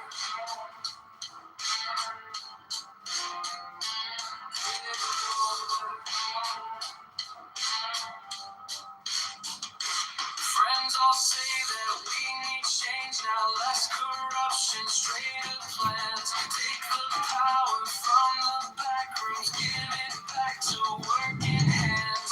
Every train in every schoolyard, every small shop on the block needs a leader for this city who will fight around the clock. John, get over. Chicago, rise up. Go to Chicago, man, I'm over.com. Make it count, time to stand up.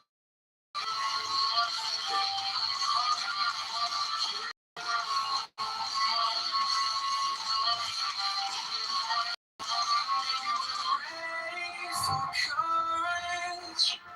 Oh yeah, maybe new vision feels like home. Tell myself my vote won't matter. Then I see that side again on my phone.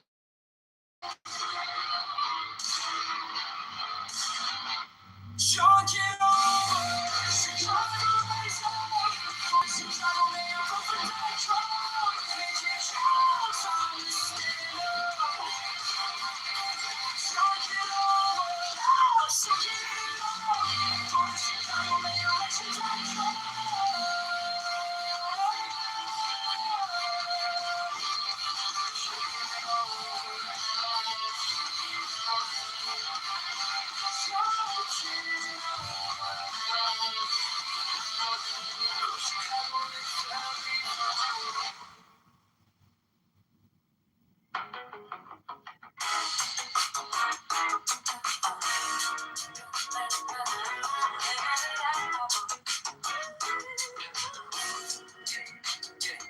I was waiting for a sign to start, like a map drawn out in the dark. Now the city's calling out my name to choose a brand new path. Tired of watching from the side while the streets and dreams collide. So I take one step to my vote. Time to change this heavy load. Maybe we don't need to know it all. Maybe we just need to vote so we keep moving anyway. Chicago choose a brighter day. Go to Chicago, may I vote for calm. Let your voice lead the way. Every choice rewires me. Every vote unlocks the key. We want tax reform today. Vote John, get over, pave the way. Now still riding in our heads, but it won't get the final say. We can rise and stand as one. Go Chicago, starting today. We don't need a perfect line, just a reason, just a sign.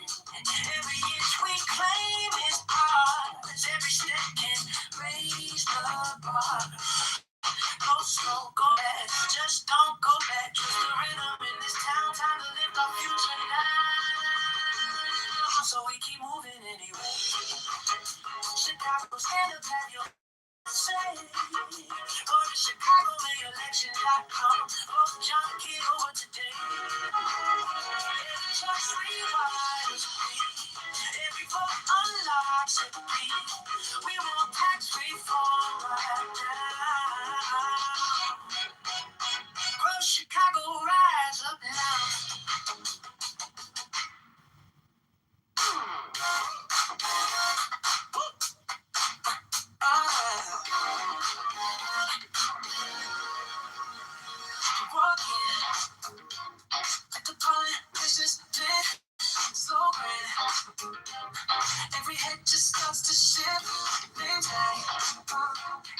She let it inside the room. Junkie. On your lips like something new. You pull me closer by the collar. Say I don't usually even bother, but tonight you wanna bet. We can make this together.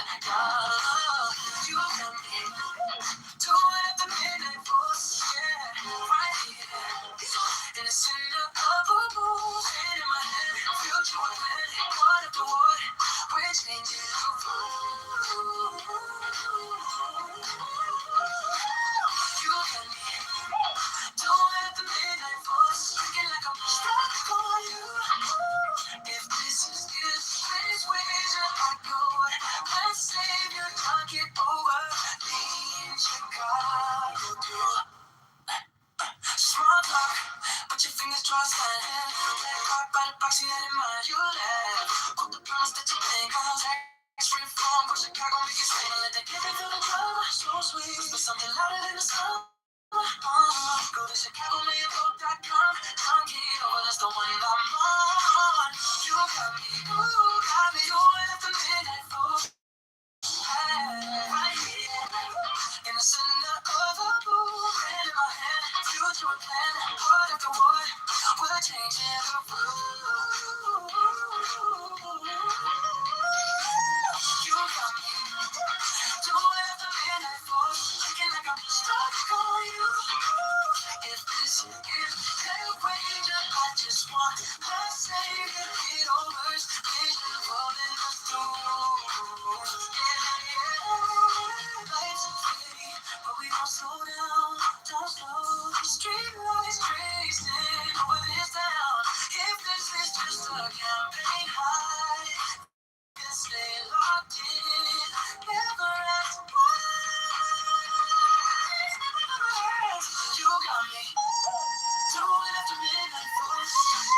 Right here on Chicago, Mailboat.com. In my head, future with plan. What after what? We're breaking all rules. You got me doing after midnight force. Straight to kill you. Stumble right through. This is a wager. I just wanna take it. I'll get over. Leaving Chicago with you.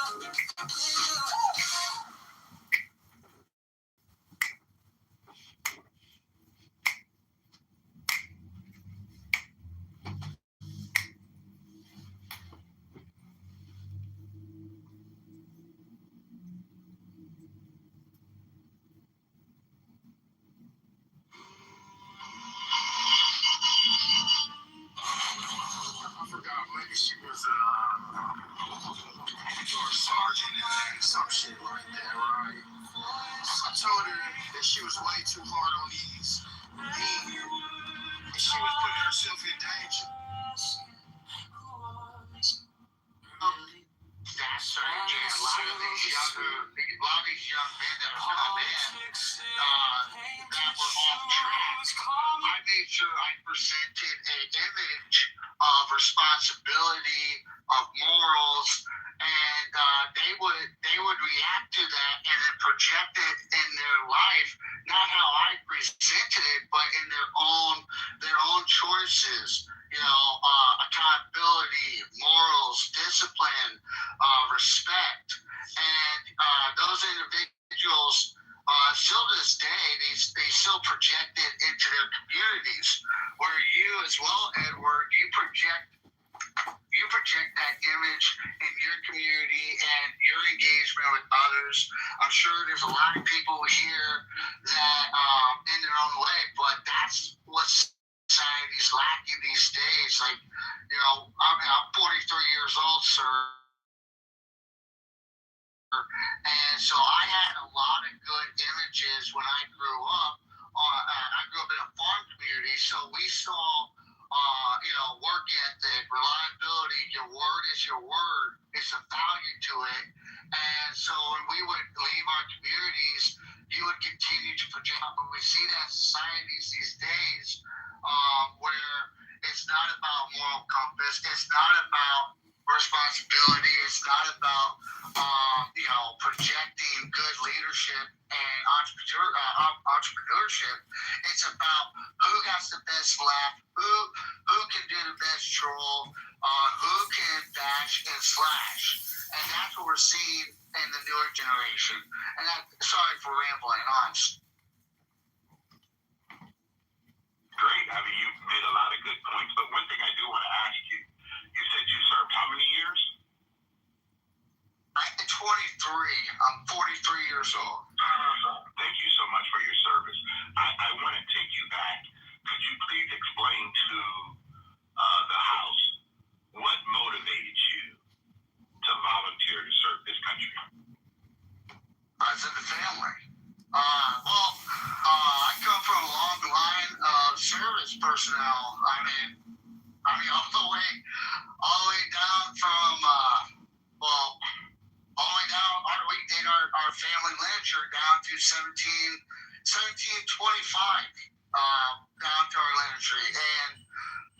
But, I don't know, I saw that, I remember 9/11, my community answered a call. I mean, it felt normal, it felt right, and Lady Liberty needed us. My graduation class, when I graduated high school, was 55, and out of 55, I think 40 of us all joined the armed services that, at 2001 into 2002. So, I love my country. And I appreciate that, because I want other people to understand that America has an all-voluntary armed forces. Well, Edward, I retired from active. I transitioned to reserve. So technically, I'm a weekend warrior. Technically. Thank you. No, listen, thank you very much. Hey, I had the privilege and still have the privilege of traveling all around the world, 54 countries, 5 continents, because people like you, people like Brad, other people that serve, even the officers, guys, I don't take it lightly. That was not my route. I chose to go to college because my professor told me that I had the ability to do that. But Edward, I want to put this out there.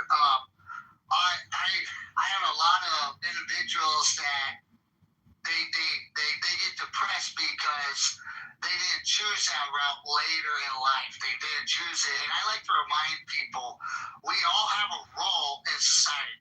Some choose the military, but, remember, bullets don't fly without supply. And people, whatever you chose to do in your life benefited America in a way, whether it's working at 9 to 5, at the slaughterhouse, or going to college to learn logistics or business. It all goes together in the centipede, because when someone goes, I went to college instead, but I started a business, it's like, yeah, but you go into college, you started a business, you pay taxes, which got GIs, some MREs, or some shoelaces, or whatever. So you did your part, Edward. Everybody in their way does their part for America, whether you're pro-America or against America.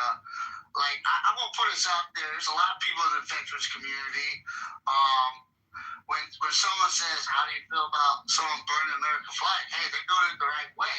It doesn't bother me because they're expressing the right as an American to place, to have questions against their government. It's their right to peacefully protest. Whether I might not agree with their reasoning for it, but they're exercising their right off of the American soldiers that paid that price for freedom of expression, freedom of questioning, freedom of religion, etc.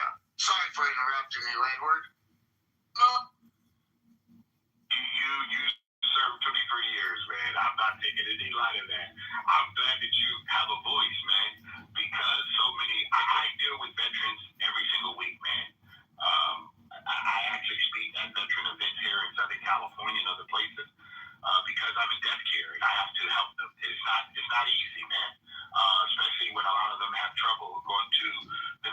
hospital and different things, the resources that they have to go through. And guys, I don't take it lightly. Trust me, there are people in our country that have made great sacrifices. And I even thank you for thanking us for, paying taxes and trying to do the role that we can. Together, Americans are better. Okay? There's no, what I call what's the word I want to use? There's no easy access to personal responsibility, guys.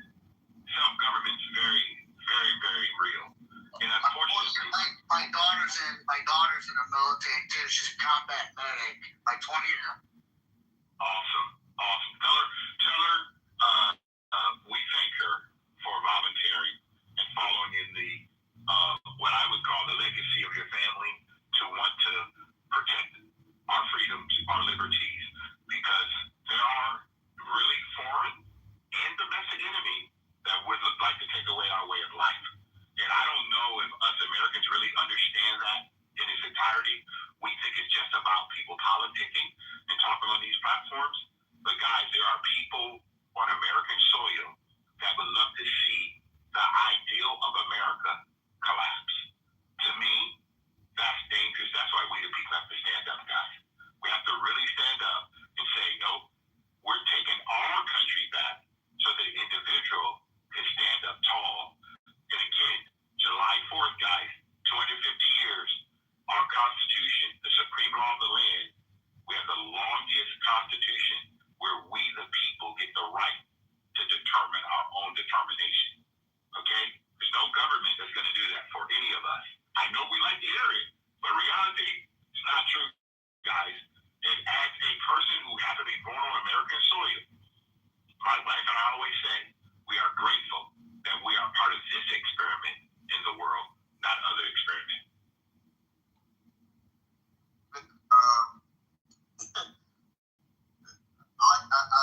I think maybe I just, again, listen to what you're saying. I'm in agreement, but when you say it's not the government, it is the government, because it's what the government is doing.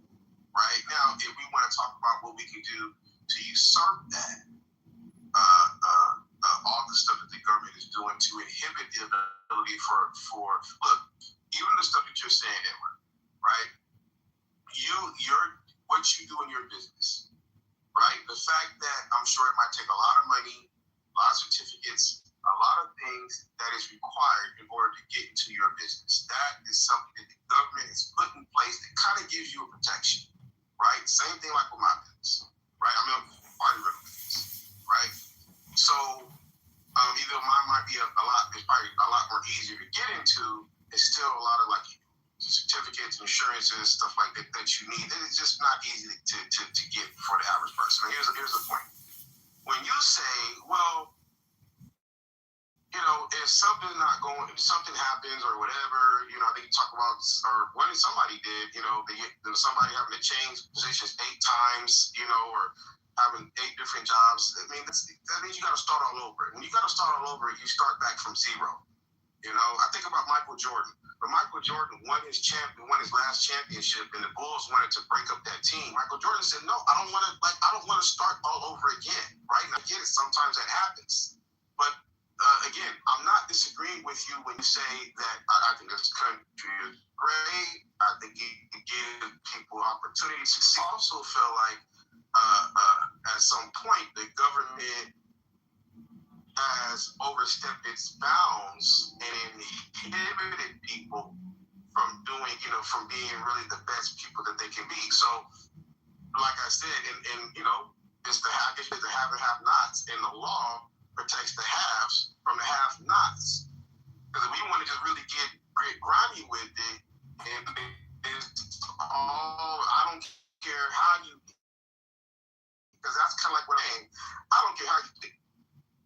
Now you open up a whole new can of worms, right? Because a lot of people that maybe could have the ability to go and take from the people that have, but don't do it. Why? Because the follow laws, some people, from others, and that's why I said earlier when we were talking about a race to the bottom, you said, well, yeah, you can just go and see about getting contracts from outside, well, that might be cool for your business,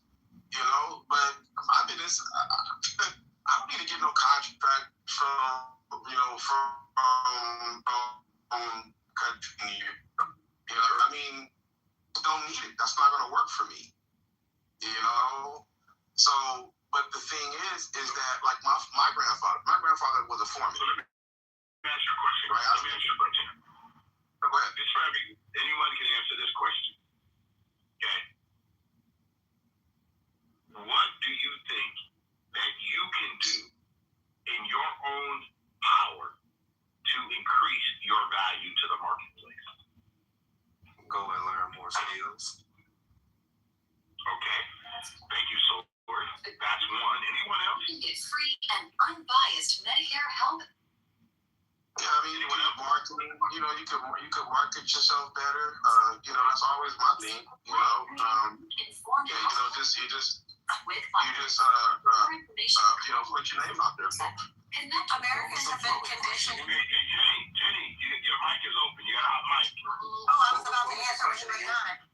Okay, yeah, but okay. Go ahead. I'm sorry, I'll repeat that.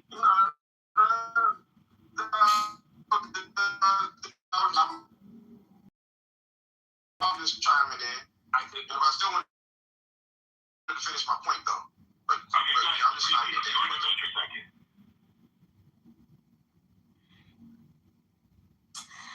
I know the question. Could you repeat it? No, the OG was gonna let Countdown finish, and then he was gonna go after. Yeah, but let me answer the question because what can we individually do to add more value to the marketplace as individuals? Gotcha. Okay. Somebody said you can those eyes said you can get more skills better. Going into the mix, but it's all good. And you know, I think the gist is going to be pretty much similar. You know, more skill sets, learning more marketable skills, blah blah blah. You know, solve problems. Yep. Assess what the market needs and provide it to it. And I think that's okay. Right, Sword? If I find a problem in my field, I'm in debt care, guys, and we see a big problem. And right now, we're trying to solve it as a profession, okay? It's everywhere. My mentor says this to me all the time. He's been my mentor for 28 years, okay? He says, Edward, opportunity has a unique way of presenting itself. It stands on every street corner around the world waiting to be recognized. Do not look at things that you have zero influence over. Look at things that you have influence over. What do you control? What can you do? What's in your power? What can you implement to solve someone's problem? Guys, all of us are either on an Android or a smartphone. Okay? iOS. You know what? Someone solved that problem so we can all communicate with each other. And you know what we all did? We went on and bought it. So I'm a firm believer in the free enterprise, but I'm not. You cut me off, bro. I mean, I answered the question, but you're in the matrix, calm down. I'm sorry. I would never do that. My apologies. Yeah. Okay. Well, no, I just want to summarize my point of what I was trying to say. Okay, is that again, we still have to operate inside the confines of a law, right? And it sounds like when I'm listening to you, it kind of leans more toward anarchy, where I'm going to do, if I see opportunity, you got to take it.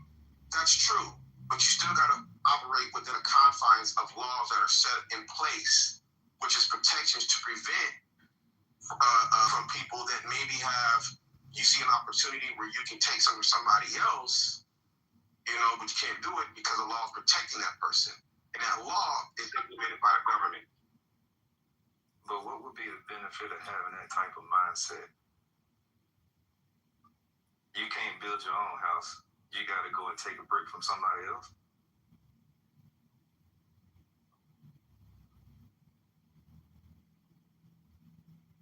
Can I clarify the initial question? Yes, 1 second. That question from Sword was for you.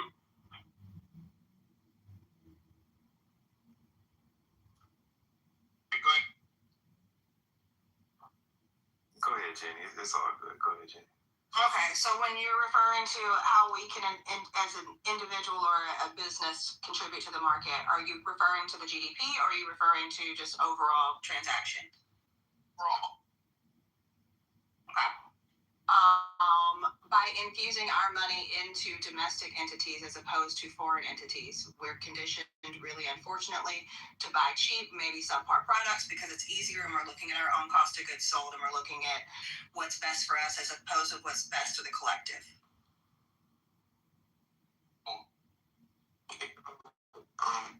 Based on individual contribution, or do you think collective, just the collective all by itself? I'm sorry, when you started the question, you were in the matrix a little bit, so the first part cut off, but can I get you to repeat that? Collective is made up of the individual. So the person in the United States have a right to purchase whatever they like to purchase, good, bad, expensive, not expensive. That's their choice, right? Absolutely, absolutely. But if we're putting it, if we're truly looking as like, you know, a Trump America First country and looking at things as America First as individuals, then our buying power is how you vote, right? You vote with, you know, I don't like this company's ethics, I'm not going to support them. I don't like this, I'm not going to support that. They're sending money to this cause that I don't believe in, I'm not going to support that. So voting with your dollar is almost more important than voting with your votes. You made a comment. First of all, this is America. Trump happened to be president. He just happened to be one American. I know that people like to keep using his name a lot, but the last I checked, I've never met the guy. Don't know him. Don't know anything about. You know, I hear what they tell me in mainstream media. I heard what the talking heads tell me. You know, I hear all that.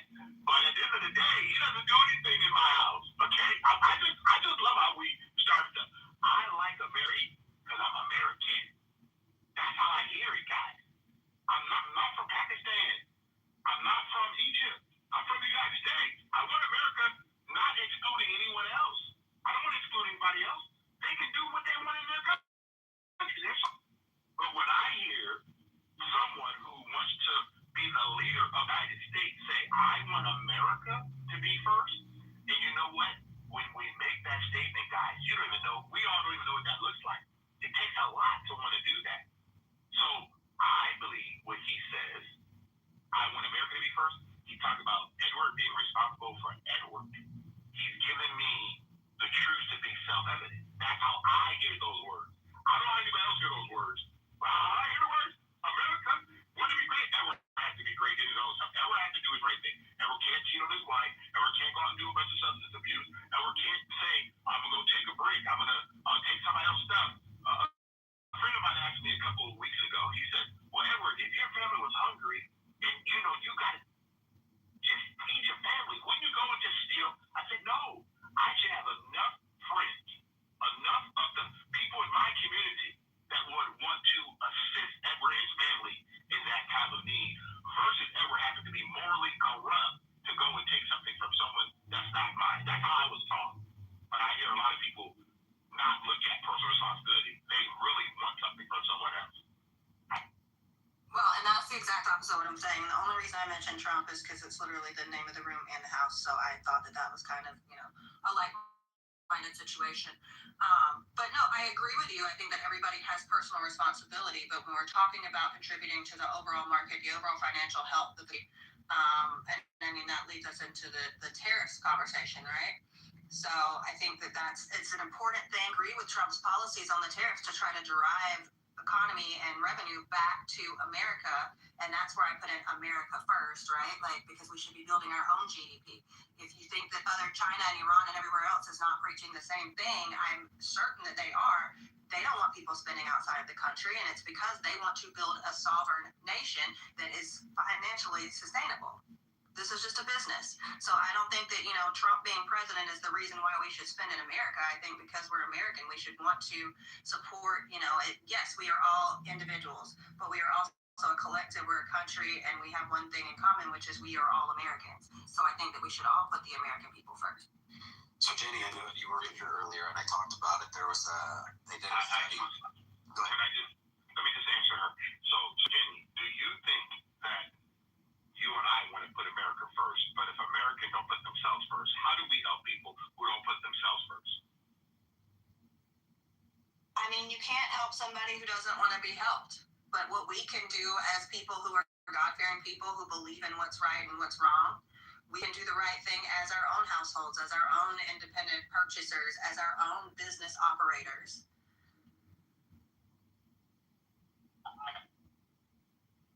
But at the same time, you and I both know this, unfortunately, and I'm going to use the term, guys, we have a lot of freeloaders who want to freeload. They want something from out. Redistribution of other people's stuff is not good. Go ahead, I agree. Not at all. Yes, I said this earlier. There was actually it was a speaker speaking in Greenville, so he used Greenville, took the population. And if each person, this goes back to why like the tariffs in making America great again and spending in America. I don't know if you guys, local communities ever do this, but I know one that I was in, one of those, they own like 7, 8 different stations, but the guy who ran one side of the operation would always, like the head guy would always have these little things that he would teach. And one was the local spending and how much that dollar recirculated in the community. And $1, what it really equates to the community. They did this with Greenville. If each person that lived in Greenville spent $20 a week at a local mom and pop shop, a local cafe, local hardware stores, that kind of things, your small time car wash, $100 or $300 million in the local economy. Now, imagine that on a larger scale as the United States. Imagine that when we had here, right? So what we do is these companies out, and we have the narrative that say, well, we're just going to put the prices higher in our pockets. Those same people were the ones that say that the fast food workers should make $25 an hour. Cool, pay them $25 an hour. There's a reason you aren't getting a Happy Meal for $9 for $5 anymore. It's now like what, $8, $9, $10. Get a double Whopper. It's damn near $20, right? The reality is it does cost more to make stuff here, but your reciprocal or the turnover in that dollar means so much more. That puts so much more into the system. That gives us more opportunity for our Social Security checks. 93% of manufacturing companies provide insurance, if I remember the number right. 75% of them are under 20 employees. You start looking at bringing back manufacturing, everybody assumes it's got to be massive. But the reality is look at how many, in South Carolina alone, go look how many auto manufacturers there are. There's a line, you literally have to test to get a job at BMW to apply. There's a line of people going in. I agree. I'm in South Carolina too. It's 100% facts. Yeah, so what it did when they brought that manufacturing, so being down there, when they brought that in, what it did to the Spartanburg, greater Greenville area, that to give you an idea how well America can do manufacturing, BMW America is relatively new. Okay, it's been around for what, decade and a half, something like that. I don't remember. But BMW America is the largest BMW manufacturer in the world. The chip plant is in Spartanburg. They're going to probably start making their transmissions for BMW, Bavarian Motor Works in Bavaria, in Spartanburg. They're talking about potentially the engines. Now, think about that. Everybody's telling us we can't produce, but the Germans are saying, you guys seem to do a pretty damn good job. He can tell you what BMW has done for South Carolina. Unbelievable. We can do this more. The whole idea of the tariffs that people forget about isn't to keep prices cheap. It's to encourage us to buy American. China, this was years ago, I did a study on it, and it was the Jeep Wrangler, $43,000 at the time. In America, it was $96,000. 106,000, I think it was, in China. That was the amount of tariffs they put on it. Why? Because they don't want you to buy the Jeep. They want you to buy their car. And this is all Trump is saying. Go ahead. I'm gonna jump on the bandwagon with you. That the rest of the world buys, yeah? What is the American car that we buy? What is it in Africa that we buy?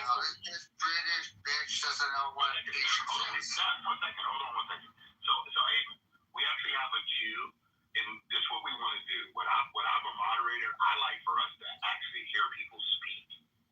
So if you could, But I get thrown out a lot of the time. But listen, hold on. I'm speaking right now, okay? I hear you loud and clear. I invited you up. I saw you. You said you wanted to come to speak. But could we do it kindly? Let people finish, and then we give you an opportunity. It's okay. Everybody has a voice. Go ahead, Steph. Well, I was going to jump on with ICE. If you look at the local small town communities surrounding these plants, they're growing. And that's these small town communities. You can just drive through some parts of South Carolina, and you'll go to these small towns where work has been stripped away, and with the domestic growth growing, you're reinstilling the life back in. Where I'm at, I'm from a really small township, okay, and we have a manufacturing plant that has literally started growth again, and we're seeing the decrease of assisted living. We're seeing the decrease of government aid, and you're seeing the growth of independence coming back in. We're seeing budgets, township budgets for public services grow better because now there's revenue coming in. All the way down to boys and girls clubs, community fundraisers, and this is just within the time span of, I like to say, Trump coming back in and really pushing these tariffs on. That's bringing back domestic growth, and it's everybody's thinking about the big metropolitans, but they're not realizing there's the neighboring small communities that finally got the defibrillator pumped on them, and they're now coming back to life. Should I jump in as well? Let me finish this. Go ahead. Yeah, so what he's saying is the impact is felt far and wide. So that's one, and that's just one manufacturer there, but it impacted that greater area from Five Forks to you name it, all the way around. It is massive, and what it does for the state is bring in a massive amount of revenue, tax. It's putting people in great jobs with benefits. Oh, by the way, the people can drive a new BMW I don't remember if it's 6 months. Oh, and if you got a clean record, I think BMW carries the car insurance for you. So, these are the things that can happen when we bring manufacturing back. So, the thing is we got to get American dollars spent back here, because that's how you make America great again. I think it was Edward that said this. It's not about America only. It's just about America first, because I said this once before earlier. I don't know if Edward, you were in the room then, but we rise to the top. All empires rose to the top by what? You fight to be the best, and that is that industry. You rise by creating capitalist societies, make the money, and then our emotions get involved, and it's the socialist side of us, the wanting to reach out and help, and it's that empathy that never stops that all of a sudden causes that fall, because we don't know when to pull the hand back. We've seen kids drive their parents bankrupt because they won't stop. All these people are the same thing. All we're saying is America first, and the rest will follow. We spend a fortune around the world when we could be providing. Real quick, and I'm going to land. In 2020, we were $5 trillion in debt. At the end of 2025, we were $38 trillion in debt. What could have been done to make America better with $33 trillion? And tell me what has been done. So and I think this is an interesting point you bring up. Hold on. We got to make sure. Sorry. Amen. How do you pronounce your name again? I just make sure I get it correct. AYMAN. Are you there? Yeah, man. You want to speak? Okay, go ahead, Ben. Yeah. So a couple things. To answer the quick point, I agree with virtually every single thing that you said, Ice, up until the point where you said, imagine what we could do with that $36 trillion. Like, as a libertarian, I'm like, man, imagine what we could do with that money if it was turned back over to the people, which is where it should be to begin with.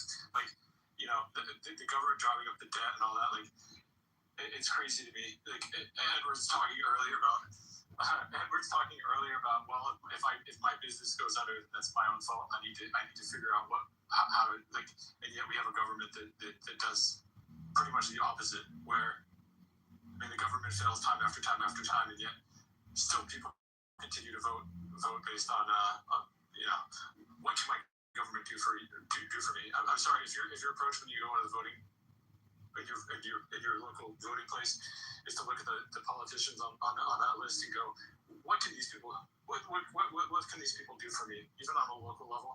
I would challenge you to change your approach.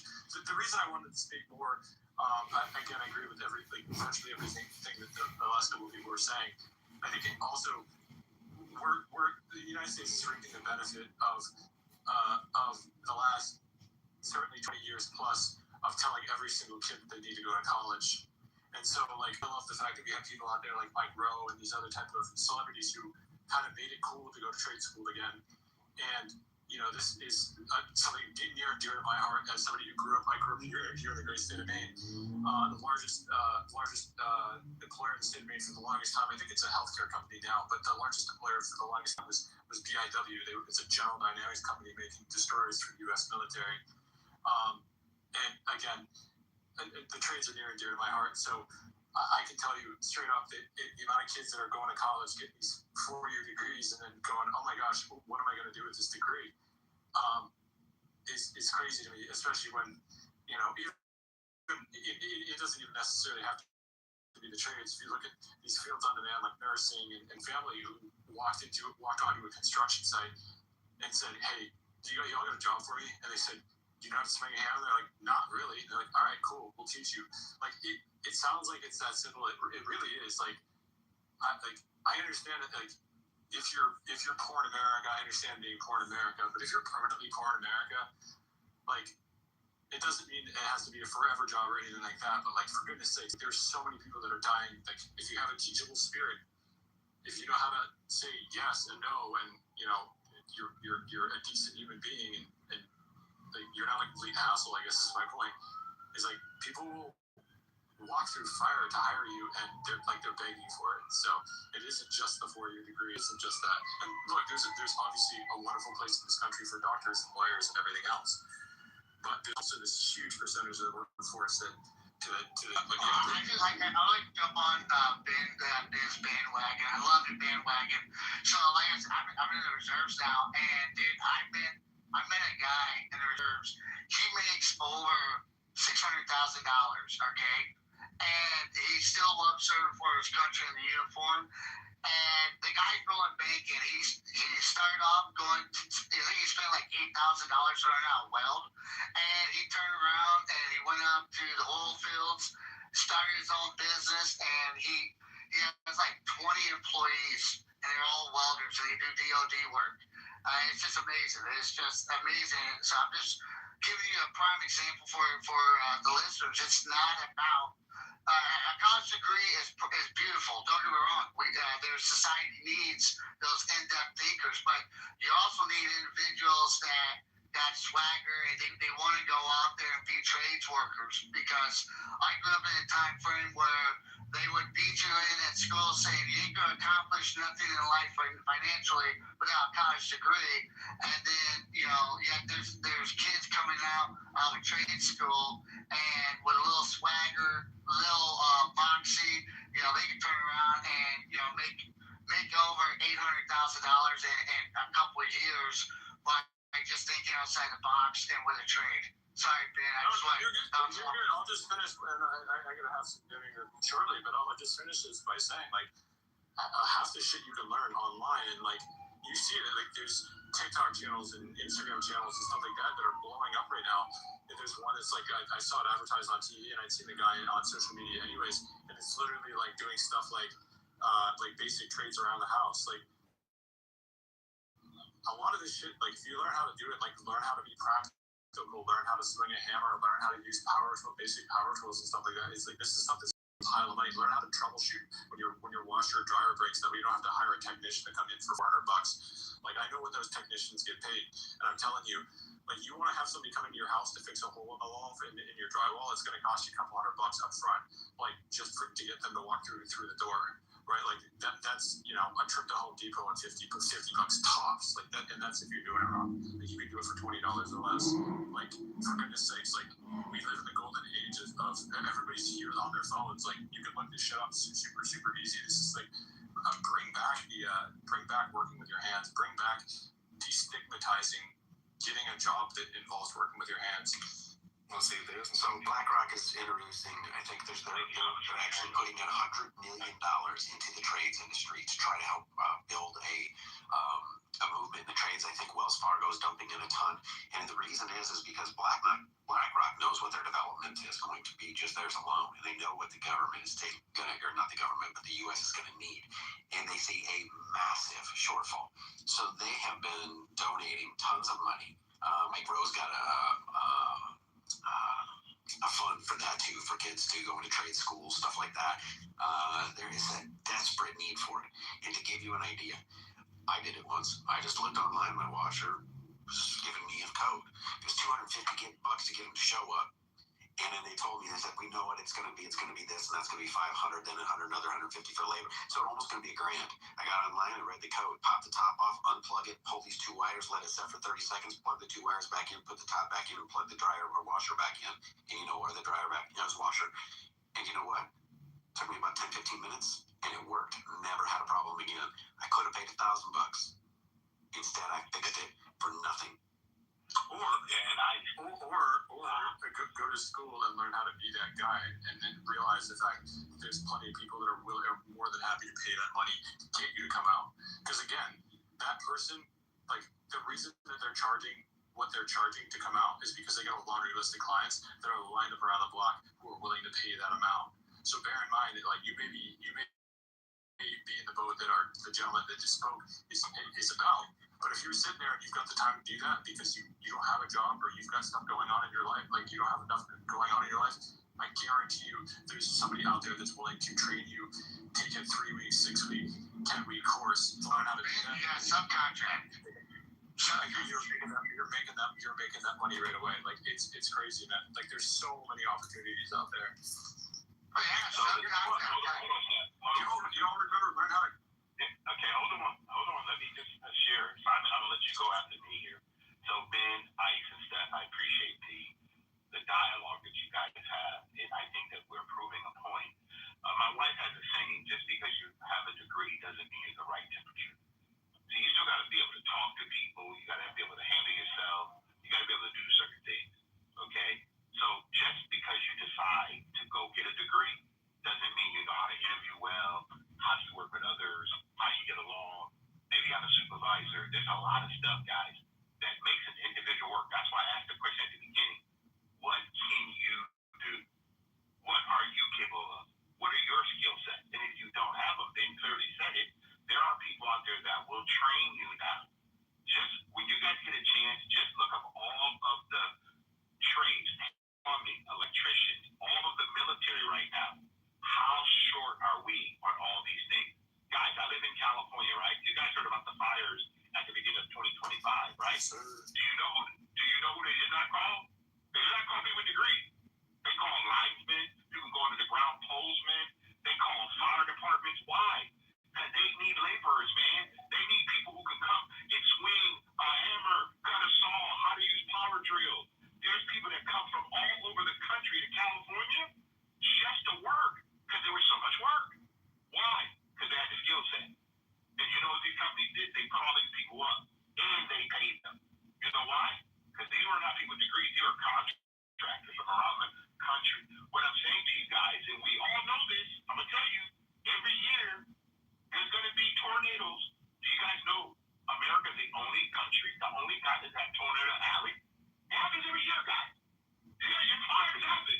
And you know what people do? They build all these things up. I will promise you, and I'll land on this, guys. I'll let Simon go. I want us all to understand AI is built by people. That means it's going to also fall by people. Nothing's going to replace you as an individual person. Just remember that, guys. You have so much in your hand that you keep thinking about the internet that you should prompt yourself to go find a skill. Yeah, and the irony is now that with the advent of AI and the messaging we get about what it's going to bring is the safest job. Well, it's a plumber, electrician, someone with a set of skills that involves their hands as well as their brains, because AI can't do that. But that's just an aside following on. So absolutely, and I have my own business. So I'm a capitalist at heart. But what I know to succeed is you also have to be adaptable. So in the world economy that we have, China obviously has an advantage because it has a cheaper labour than the West, which is why the top 80 brands in the West, all have factories there because they make more money because the labour's cheaper. So what happens? You have to adapt. You have to make yourself competitive in other ways. So in my country, we used to have a big manufacturing, mining industry that's completely doesn't exist there anymore, and we've struggled. But we have to reinvent ourselves. We can't be reliant on anybody else. You have to make yourself competitive in the market. You have to be good at selling what you produce, and you have to make yourself competitive, and that can be not just on price, but it can be on quality. It can be on innovation. So we're all faced with the same issue. So we've got to get ahead of the Chinese that way. Can I chime in after Sword? Can I chime in after you, Sword? Yeah. One thing that I was going to say, speaking to the trades, because right now, as we speak, we have a significant issue with not enough people going into the trade, so much so to the point where they've incentivized women to come into the trade. But you have certain states that the prices have gone up 5, 10, 20, 30% because the wait period is so long to get people out there. Now, you have, to come out and actually see and do the work. And then once you have people to come out and possibly assess the situation, the wait is so long because businesses can choose which customers they want to put first based upon how much the customer is going to pay and the margin that they're going to receive on the job. Now, as a customer, you might have a salesperson to come out, but then, companies in this day and age, they have more salespeople than they have operational people that can actually come out and relation. So going back to the example that Ice brought up, or the drywall situation, you might just need a piece of drywall, but that salesperson might come out, especially if they recognize somebody who don't really have enough knowledge in this industry. They're going to say, oh yeah, you need a full replacement. So something that could have been, $50 fix or $200 fix. Now, you got lines all on your shit. You got to pay $4,000, $5,000 for something. And it's just because, you got hustle. So I say all that to say, and this is actually one of the initiatives that I'm, looking to kick off because I'm a board member in a local park here in Atlanta. Two things that I'm working on doing is getting the police involved in the park so that way parents can be more educated on how to get home safe and the kids can develop a better relationship with the police department, and then also partnering with various, it used to be called home improvement, now they call it home services, because I've traveled this country working with all types of home improvement companies, and it's not really hard. You'd be surprised, a lot of people that own these businesses, some of them, a small percentage of them have never swung a hammer or nail in their life. Like one of the largest roofing companies in Florida, the guy never installed a roof. He just knew how to market things, and he ended up building this would have been in 2019. He was at like $30 million revenue, annual sales revenue then. So I can only imagine where he is now. I walked in the offices and people with just sandals, shorts. I went in to do a sales training. These guys are making $400,000, $500,000 a year, And I was looking at myself like, damn, I'm in the wrong line of work. You know, I got a degree, I got my suit on, I got all this shit. And the people I'm talking to, they got dirt in their nails and, you know, just, you know, kind of how people characterize them these days. And they making 2, 3, 4, 5 times the amount of money that I'm making. And they're only working 4 hours a day. So that was a reality check for me, but I was never really pompous about going to college. I just was unaware. I didn't know that you could make that type of money in the trades. I just never knew. So whether it's HVAC, electrician, waterproofing, like whatever part of the country you live in, figure out. You just brought up my fucking tism sword, dude. Go ahead. Here's a real quick step. Before you go, I just want to sort of, is it Piedmont Park or the Reservoir Park? Either one of those? The park where I'm at? Yeah. No. It's in East Atlanta. Yeah. East Atlanta. Okay, thank you. Yeah, dude, you guys spike my tism. So like, I got 9 brothers, guys, and I would say 3 of them, they all do contracting and construction work. All right. My kid brother, he's one of those guys that sorts joking about saying he's never swung a hammer, but it's about the hustler and swagger. My little brother went to a trade school, got his HVAC license. All right, like no intention of actually being an HVAC tech. And I questioned. It's like about 8 years ago. I was like, "Why are you doing it?" But I better get involved. He goes, HVAC, you can upmarket everything. I mean, all the way down to subcontractors. And so my little brother, he has a primary job, but he started a business as HVAC, just so that way he can go out there, do bids, and then turn around and then upmark the product, the material, and then subcontract it out to licensed contractors. And that's all he does. I think he made right about $400,000 last year. And he's never touched a unit. Crazy. He's never even, like, he went to school, got the license, and he's completing, he just completed his electrician. So that way he can subcontract, residential electric work. And so, yeah, I mean, he literally does what he wants to do. That little fucker's traveled more on his own free will. And and then I have another brother. He travels with the storms, and what he does is he tries to beat the insurance adjusters. So when he travels, literally, he watches. So during tornado season, he's literally right behind the storm, so that way he can go and say, "Hey, let me assess your damage," and he'll fill out all the paperwork, dodge the adjusters, and do it free adjusters work. Submit that, and then once he'll probably get maybe 40 or 50 jobs, and then subcontracts it out to a small contractor for like a 30-70 ratio. Right. And that's all he does. So there's swagger in it. You just gotta be willing to hustle.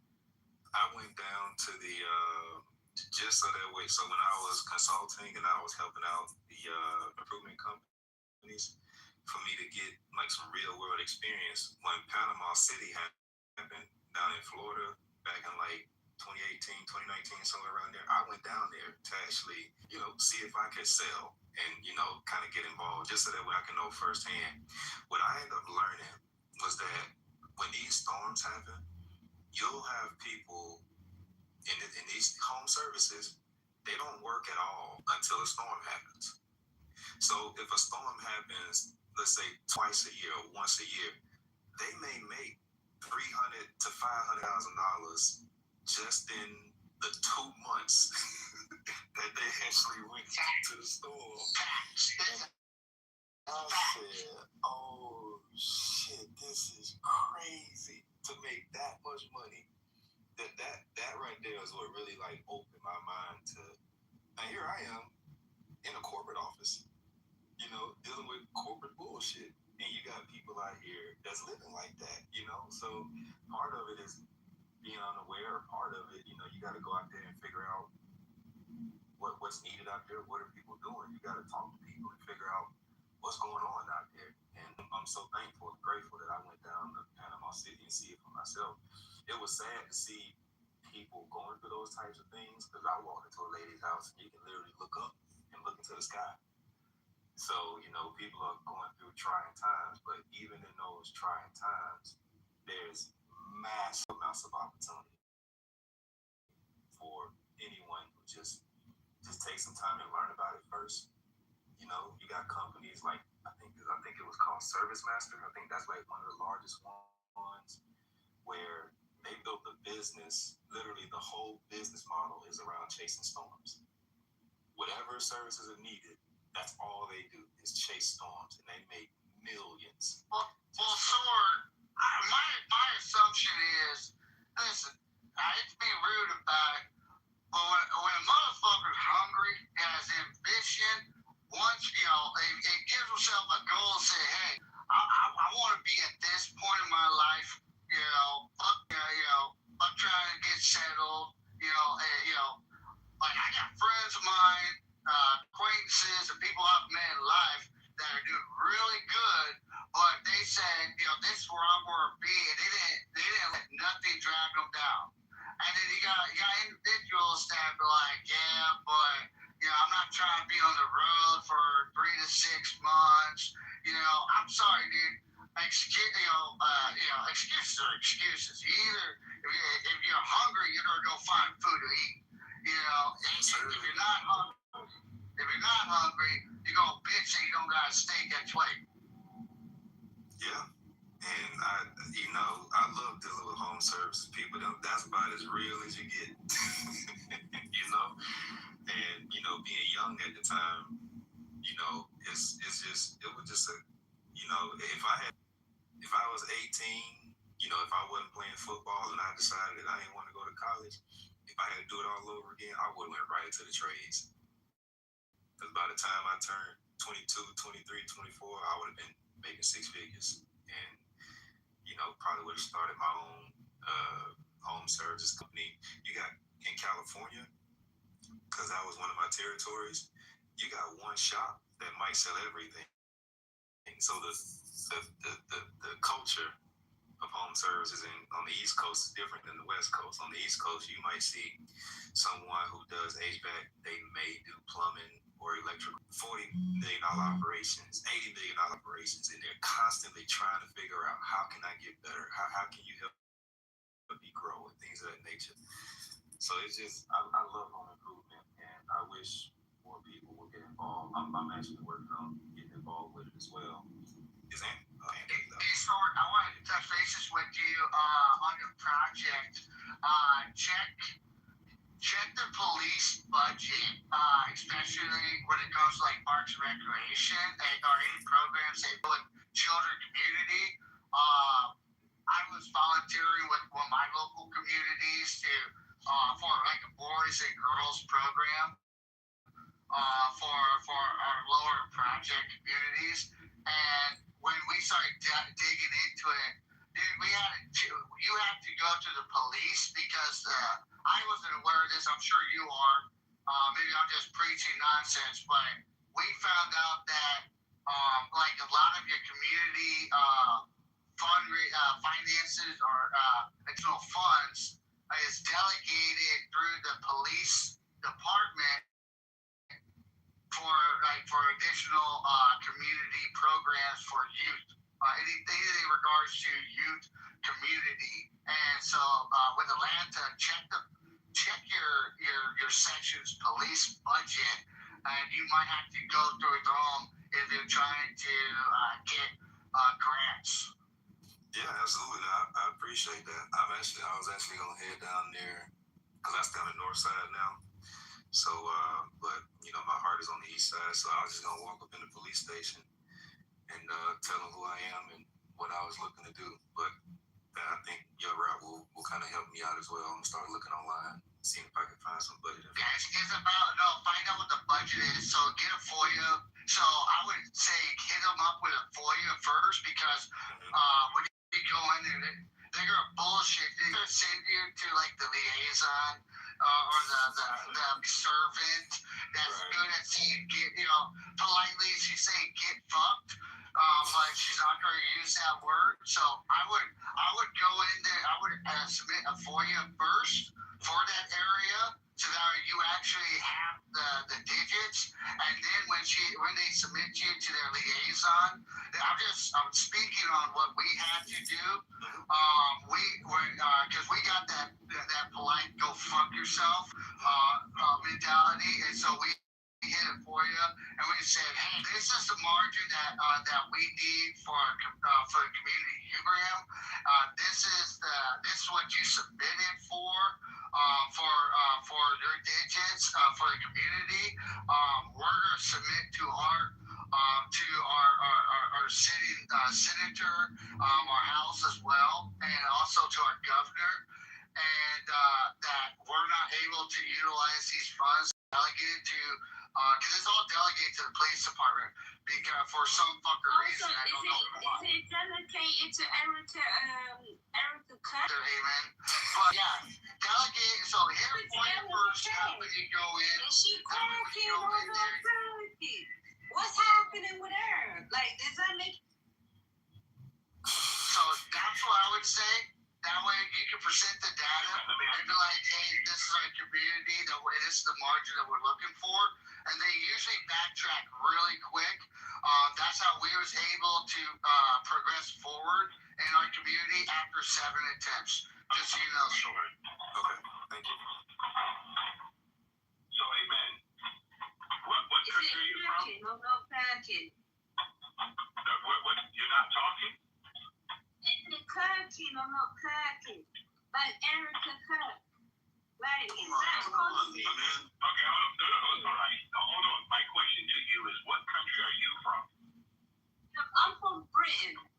I'm from the country that you asking from the help. Okay. Where the help Where is from. Yeah. Okay, so you're from the United Kingdom. Is that correct? Yes, absolutely. Okay, and have you ever heard of the Great Divorce? I ever heard about the Great Divorce. Who got divorced? The United Kingdom and the But who got divorced? Who was the Great Divorce? I'm trying to explain it to you. The 13 colonies and King George III, who was part of the United Kingdom, we divorced that country and became the United States of America. Do you know the difference between the two countries? Yeah, we understand that. You got divorced. Okay. All right. Fair enough. Yes. Okay. So let's go with that. We divorced ourselves from Okay, and then you got rid of us. What that mean? Yeah. What that What mean? that means is we don't look at our lives the light of other individual Americans. We let other individual Americans do what they do. So for you to come up on the platform and talk about other Americans, which none of us ever met, you talk about the Kirk family like we all know them personally. We don't. So my question to you is, how do you explain who you are? Oh, wait a minute. So you do not know that people that come from your own country, you do not realize that the problem that you already have. The rest of the world is so stupid that we are the ones that are pointing out the fingers at you. Are you a bit delusional? I'm going to go back. Hold on. Go ahead. Tell me what a delusion. No. I'm just having a conversation with you. My question is... I'm just having a Kit Kat with you. You know what a Kit Kat is, right? Okay. All right. So let me make sure we're on the same page. Okay? Because I'm just trying to make sure. You told us all that you're from the United Kingdom. Is that correct? Absolutely. I'm no delusion. Okay. So let me ask you a question right now. Currently, who is your king? Charles. Okay, so I'm going to ask you a question based on what you just said. King Charles is your king. Could you answer for us, all of us, as a subject of the United Kingdom, could you please explain to me your right as a subject of the United Kingdom? How do you operate as an independent human being? What that mean?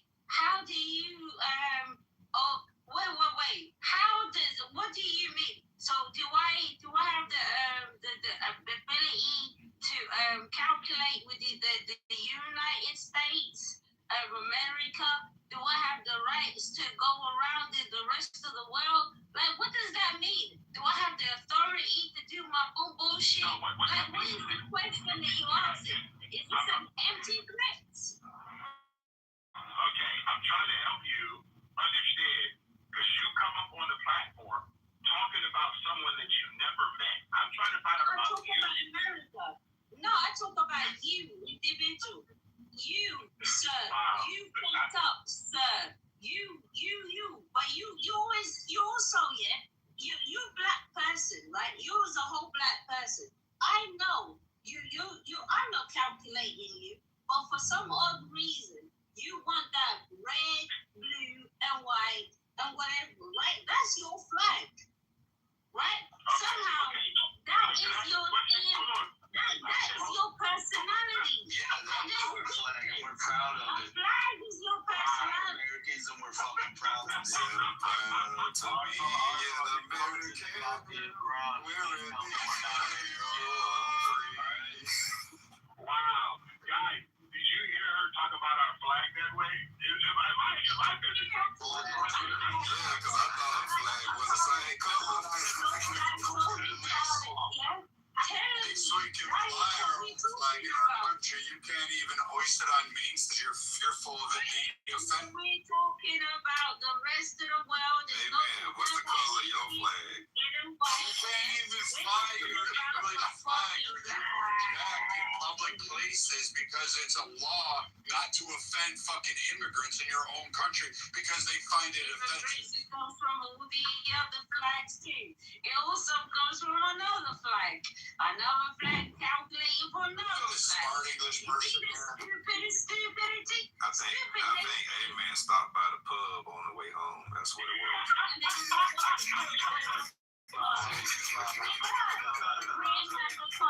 At least we know how to drink responsible.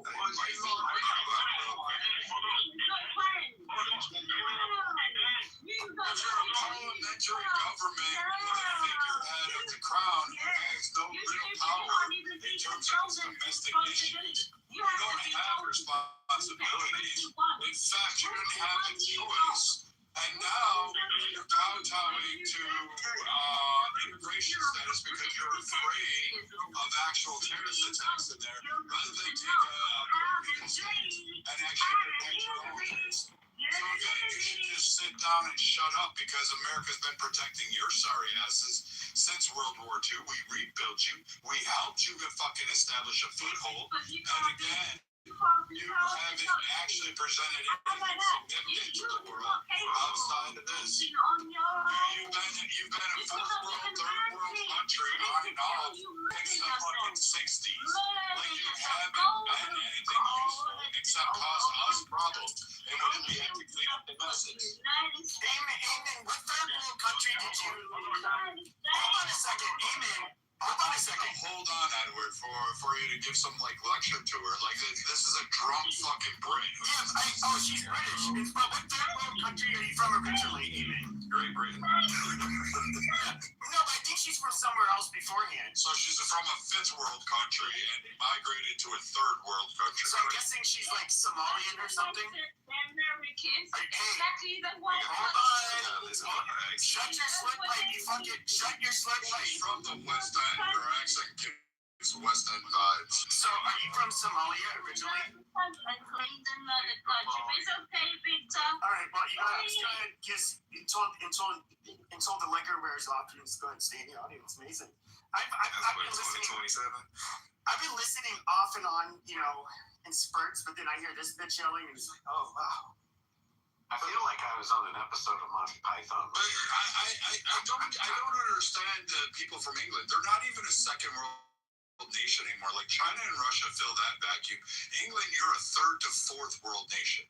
Europe as a whole, maybe, but you did Brexit. So you are now most assuredly fourth. You are behind China and Russia. You're not a power player. You really don't provide real significant benefits outside of, moral support. I mean, we do exercises and we give you favorable trade deals, but really, in all honesty, your existence is kind of moot. And you created most of the problems around the world in which we face today. These are long-standing issues like the Middle East are a direct result of your fucking greed-mongering ways and thinking we got to make the world Britain. And in reality, we should have just shot you buck-toothed bandits way back when. Yeah, I don't think she understood the Great Divorce. We still stuck back there. Yo, Ron's kicking the shit out of the U.S. I'm like, Sword, I really was. I was polite. I really was, but she missed that whole point of the reason why we divorced Great Britain. I mean, we divorced them for a reason, guys. because they were not doing well. Right. Well, we divorced them the first time, and then we bent them over and made them our bitch the second time. And then finally, after World War II, we're like, all right, you guys are really struggling. We don't want you to be like fucking a shithole country. But again, they've sunk themselves. Their own policies, their own currency, their own internal domestic policies pretty much crushed them. To the point where I don't give a shit. Like, have the king have anything, but your impact on the world is nothing anymore. Amen. It's not putting fucking beans on toast. It's fucking disgusting. She's a third world Somali whore her and her fucking people are being floated by the British taxpayers. Like, don't even give her to even consider her British is a fucking insult. Like, really? Wait, they put beans on toast? Is that what they eat out there? Fuck yeah! They conquered 90%. They conquered 90% of the world for spices and couldn't figure out how to fucking use them. It's so fucking retarded. Yeah, they traveled all the way to my parents' country with boats, and they didn't know how to make money off those spices. Isn't that crazy? What a smart. Their national dish is now tikka masala, chicken tikka masala. Because fucking whatever reason they can't come up with their own. Nobody wants to eat their shit. It's goop. By the way, it's what they would fucking do. Oh, God. Yo, Brad, how are those $2 million fees to pass to the Strait of Hormuz? How are those?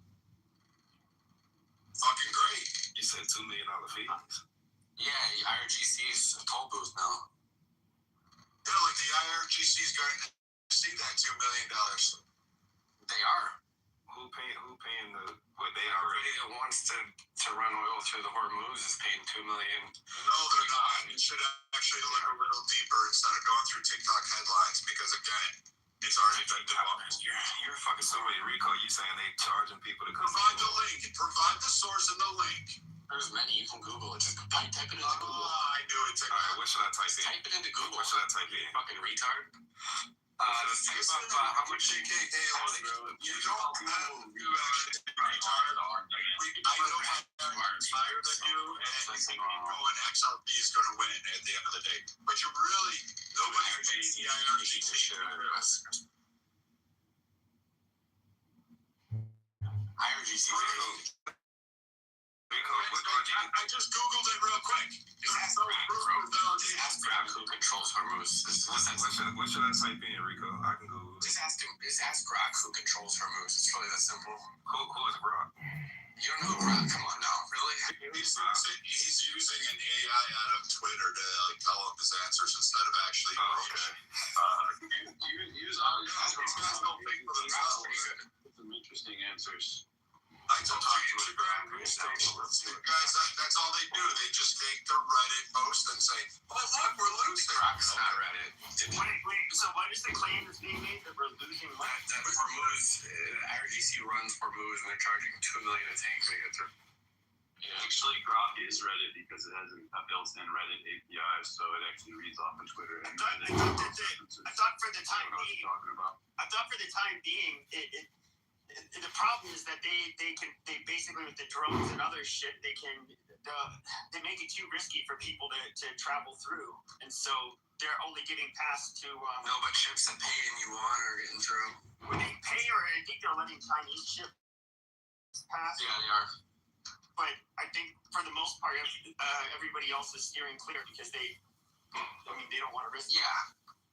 Anything's It's up with a insurance problem. That actually indemnifies them whole beyond their current insurance programs, which he's probably going to implement to help guarantee that transit. Italy is actually going to start jumping in and protecting in the Mediterranean to prevent any kind of fucking fires. Close on your space. Retard. They didn't close their airspace, dipshit. We have a base there, you fucking moron. You fucking reject. You ever hear of Sigonella? What a you fucking retard. You fucking moron. You piece of shit. This is a better problem. Walk down your parents' legs. Because quite frankly, you're a fucking idiot. Italy is cooperating. England, France, Saudi Arabia, Qatar, Jordan, Egypt. All of these countries are actually cooperating with us.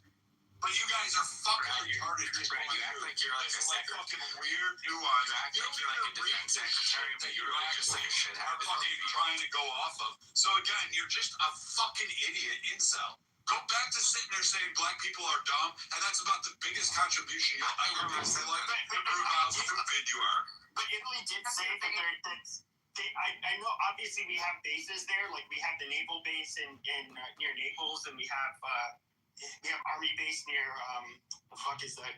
Forget the name of the place. Sigonella. But they have we have port bases there. We have nuclear weapons there. We have also bases there. Not any of that, but what came out in the news was the fucking Maloney, and basically said that they cannot use the bases for strikes to Iran. So they would have to probably stage from Cyprus or some other place. NATO's not putting up with this shit this time around. Like Spain's not. Really, I'm so glad NATO's not putting up with it. So here's the funny thing, that they were never using Italy to launch the strikes. So that's the fun. So they probably using Kuwait or Jordan. We don't use it. So like this whole virtue signaling, like, hey, please don't blow up a terror thing. I guarantee you, Italy went, well, you can still use our ports. Trump's begging for attack missile systems. Trump's begging for idiots like this will just grab on because CNN posted a headline and thinks, CNN's owned by your team, Drew. It's just, again, they don't read. CNN's owned by David Ellison. Dude, shut the fuck up. I don't give a fuck who owns CNN. It's fucking 12 waffles like you that can't fucking read.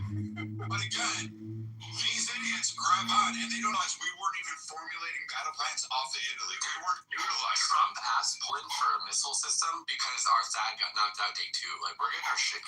Rico, the guy that delivered the message from the Iranian parliament, his name is... They got decommissioned like fucking day 2. Basically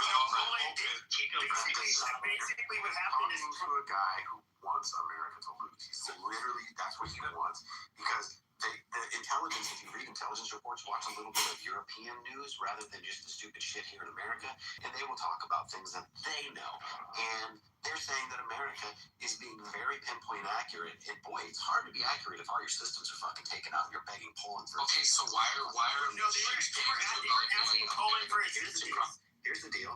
They weren't asking Poland for assistance. Why is IGC charging Poland to cross moves if that's the case? Shit, Poland is happy to assist us. No, they asked for the THAAD system, and Poland said, like, fuck no. Obviously, they face Russia, so they're like, no, we're not doing this. So they give up their THAAD system. Well, let me read what this article says. It says the Iranian. Now this goes to what you said, Rico. The Iranian embassy in India contradicted Aladdin's initial comments Monday, saying the claims were unfounded and reflected his views rather than the official position of Iran. So, what do you think about that? It says the Iran. Let me put it in the chat so that everybody can read it too. But basically, the guy Aladdin came out and said that they was finna start charging as much as $2 million, and then IRGC running a toll booth. Like only break ships are getting through there. Let me read the whole article. See. So, all right, let's roll it down. All right, it says this is the last paragraph in this article from Yahoo. It says the Iranian embassy in India contradicted Aladdin's initial comments, saying the claims were unfounded and reflected his views rather than the official position of Iran.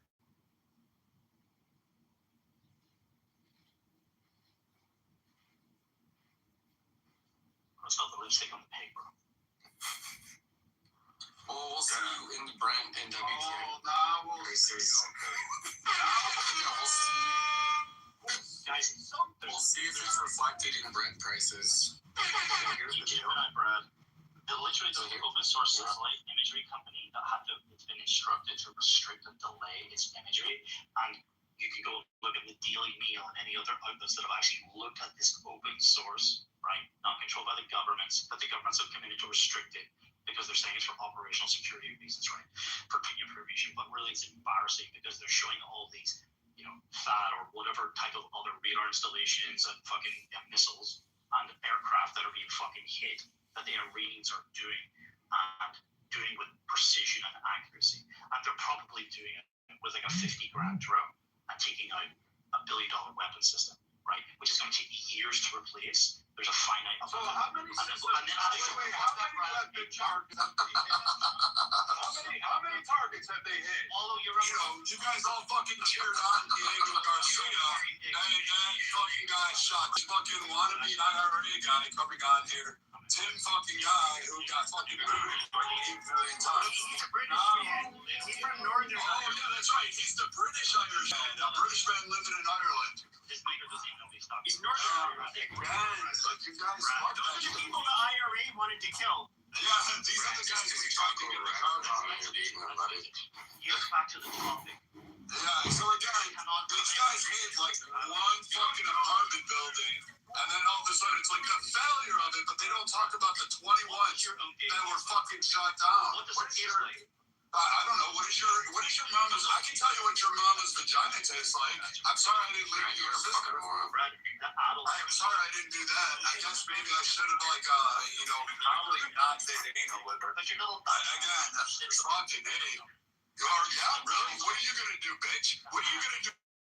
You British fucking faggot. What are you gonna do, wonky? You're gonna go order beans on toast and think somehow you have intelligence? You're gonna fucking give me some red pill fucking theory? Then you're like, oh, satellite imagery shows me this. Even though you've never served, never read a satellite report in life, you can't fucking do this. Never served? You've never served. You've never served shit except for fucking serving your ass up to every faggot. No, M did serve. What the fuck would he know? He served what? But he served for what? He served in under a fucking mess hole in the fucking chart. Wait, what did he serve in? Oh, wait. I mean, he served the Navy. I think, were you the Navy or Army? You're in the fucking rear with a gear, Brad. What the fuck have you ever done? Oh, yeah, what? You're sure about that, bitch boy? You were fucking, if you served, you were a fucking cook. You ladle beans on toast. I ain't gonna shut the fuck up. You ain't gonna do shit, motherfucker. You ain't gonna do fucking shit except for fucking grave my balls as they drag across your face and fucking make you fucking wet inside. The most moist guys on here happen to be you and fucking this dipshit over here. So go on and tell me some more of your fucking bullshit. And as far as your fucking experience in the Middle East, because you ain't read shit. You don't know shit. You can't even explain what the THAAD system was. You didn't even fucking understand what it was. And you guys, again, benefit off of my fucking blood, sweat, and tears and can't have yours. But again, keep gurgling, keep swallowing that fucking ball taste in your mouth. Those are mine. They clang when I fucking walk. They're brass. They ding dong while I go, rather than yours sounding like little marbles in a sack. So you got that. You can't do shit, man. Again, these like wannabe IRA fucking red cell, incel fucking people are fucking dumb. These are like fucking retarded people and fucking they have no facts. All they do is just fucking cry all day fucking long about how pathetic they really are. And then at the end of it, they want to cry some more about what didn't go on and who didn't fucking let them talk because they had freedom and they think they're smarter than everybody else. But in reality, you buck-toothed bandits are just sitting there fucking crying all day long about how big bad America is. America's going down. When in fact, we fucking won everything. We won your freedom. Sit down and shut the fuck up, you British guy living in Ireland. You don't have the opportunity to do so. You don't have anything to offer the world. The only thing you could offer the world is really basically swallowing fucking some other guy's load so they don't get fucking pregnant. The best thing you can do is not reproduce because I know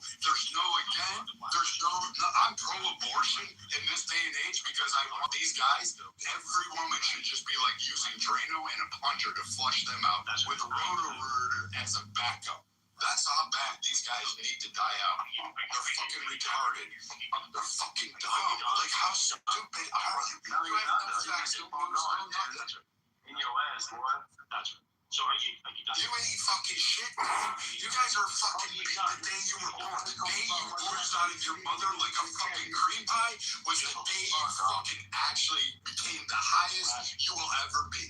The best part of you was literally dripping on the sheets while they got done filming her fucking gangbang. That's the best you ever did. You know what? That was the most highest you could ever achieve anything. You don't have it. I can do this all day, dude. I got this shit. You got that nothing. You got nothing. And then meeting face to face, the best you got is you'll throw out the N-word.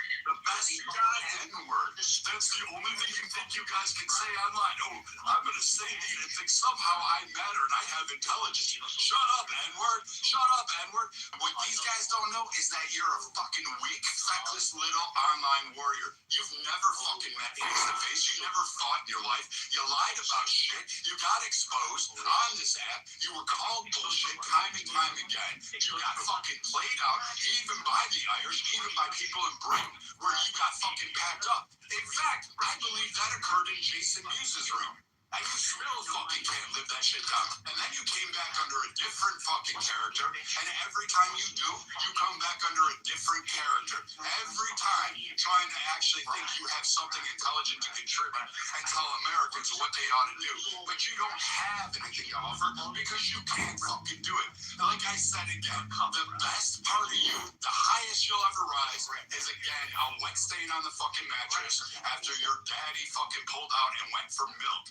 I'm sorry you grew up eating water with your cornflakes because daddy never came back home. But you don't have the excuse to be the feckless woman that you are. Anything more?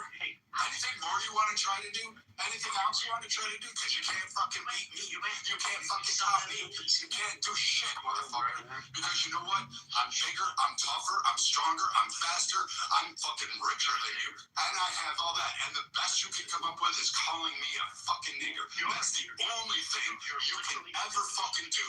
And you think somehow or another that somehow gives you a claim to high intelligence. It just shows how stupid you are, how fucking dumb you are, and how fucking retarded you actually become. Because that's the only thing you can ever do. You know, personally, guys like you are so glad that we should reach through your rectum, pull your spine out, and beat you down.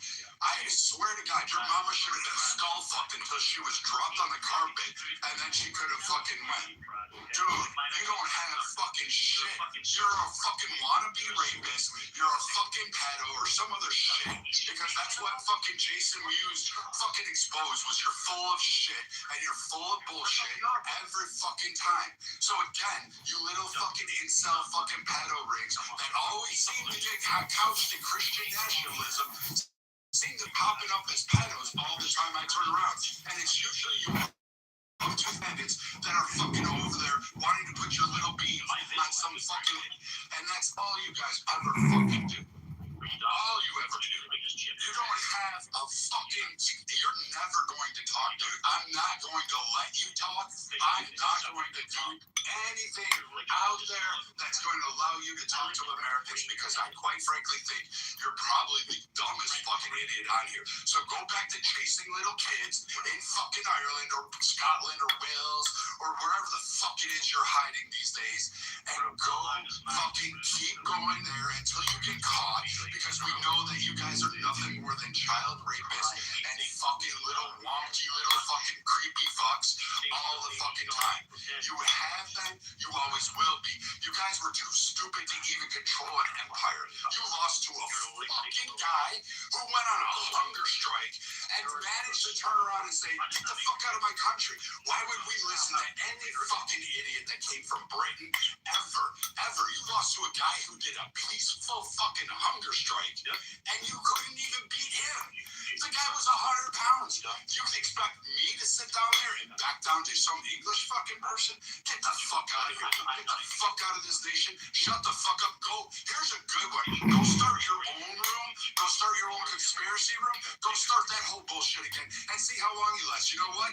I'm willing to bet you it's 10 minutes and you'll come back under a new name and new profile, and you'll sound like this. No. The Fed system. They lose God, and the U.S. is gonna lose everything. You guys are getting utterly destroyed by Iran, a fucking fifth world fucking nation. You guys are a third world, fourth world country to begin with. Actually, Iran may be tougher than England right now. It may be tougher than you. I would rather see the IRGC go against England, which is probably why you guys didn't want to go down there, is because you knew right off the bat you fucking faggots would get beat. That's interesting.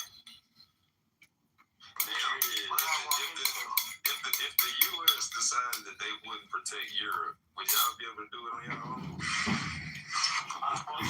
been living months or close too many. To be fair, France and you. France and Poland probably could hold their own.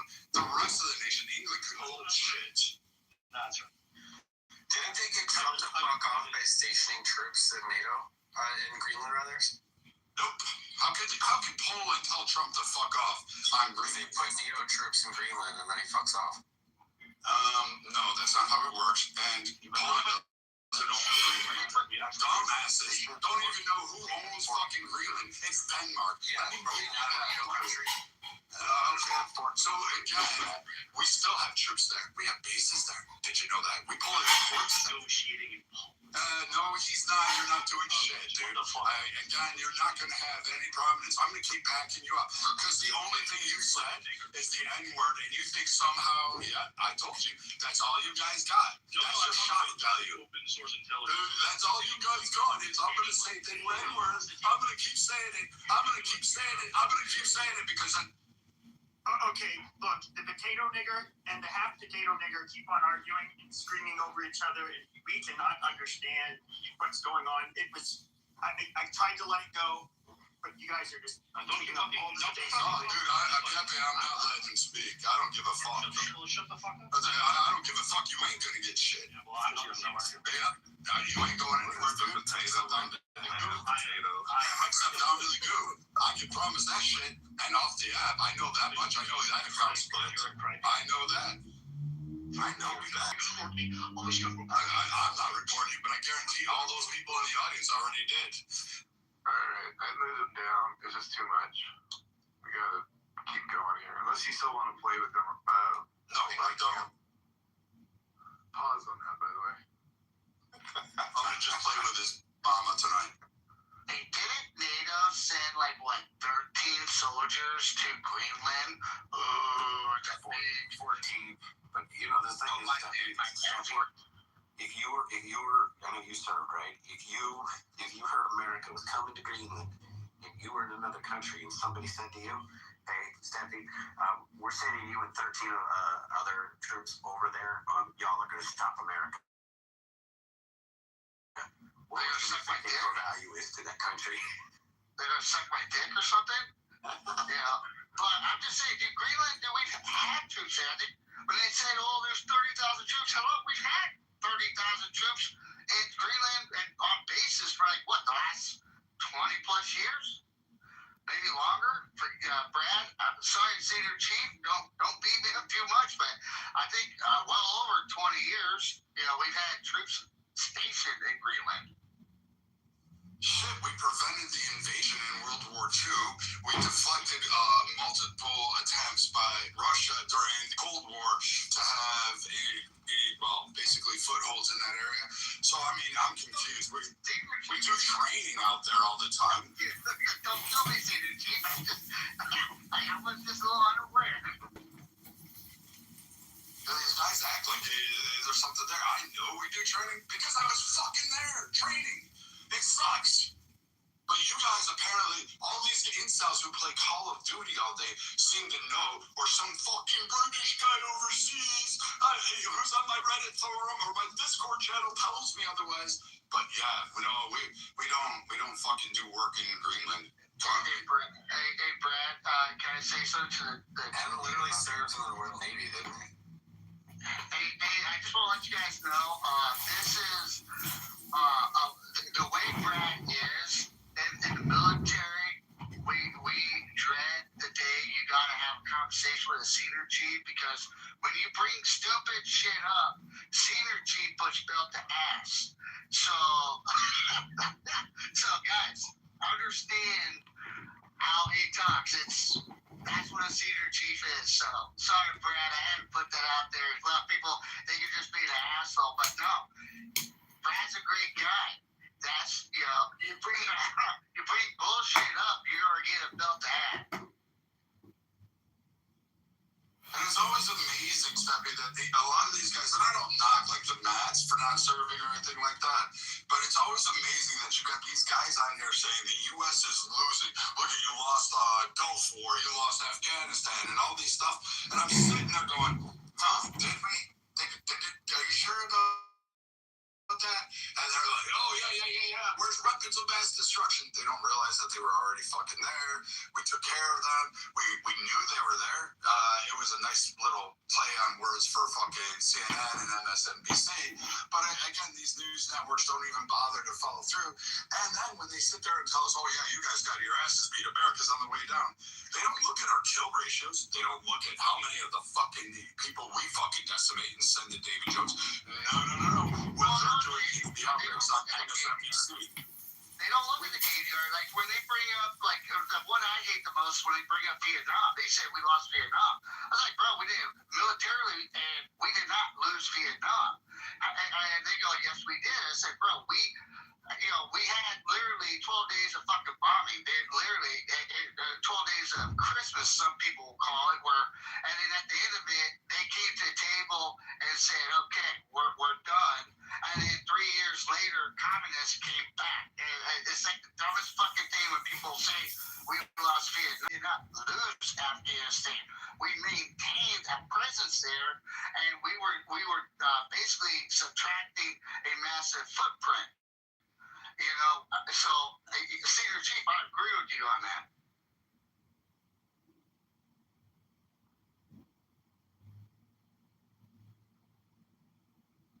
Yeah, so still, it doesn't change the fact that there's $2 million fees to get through Hormuz.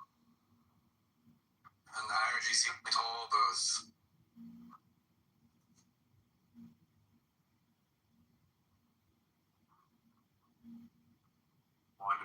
One paid. There's not even verified. It's just being reported that one is paid $1 million. Number one. Number two, when we look at losing in America, we have a country who had a military. That country has no boat presence in the water.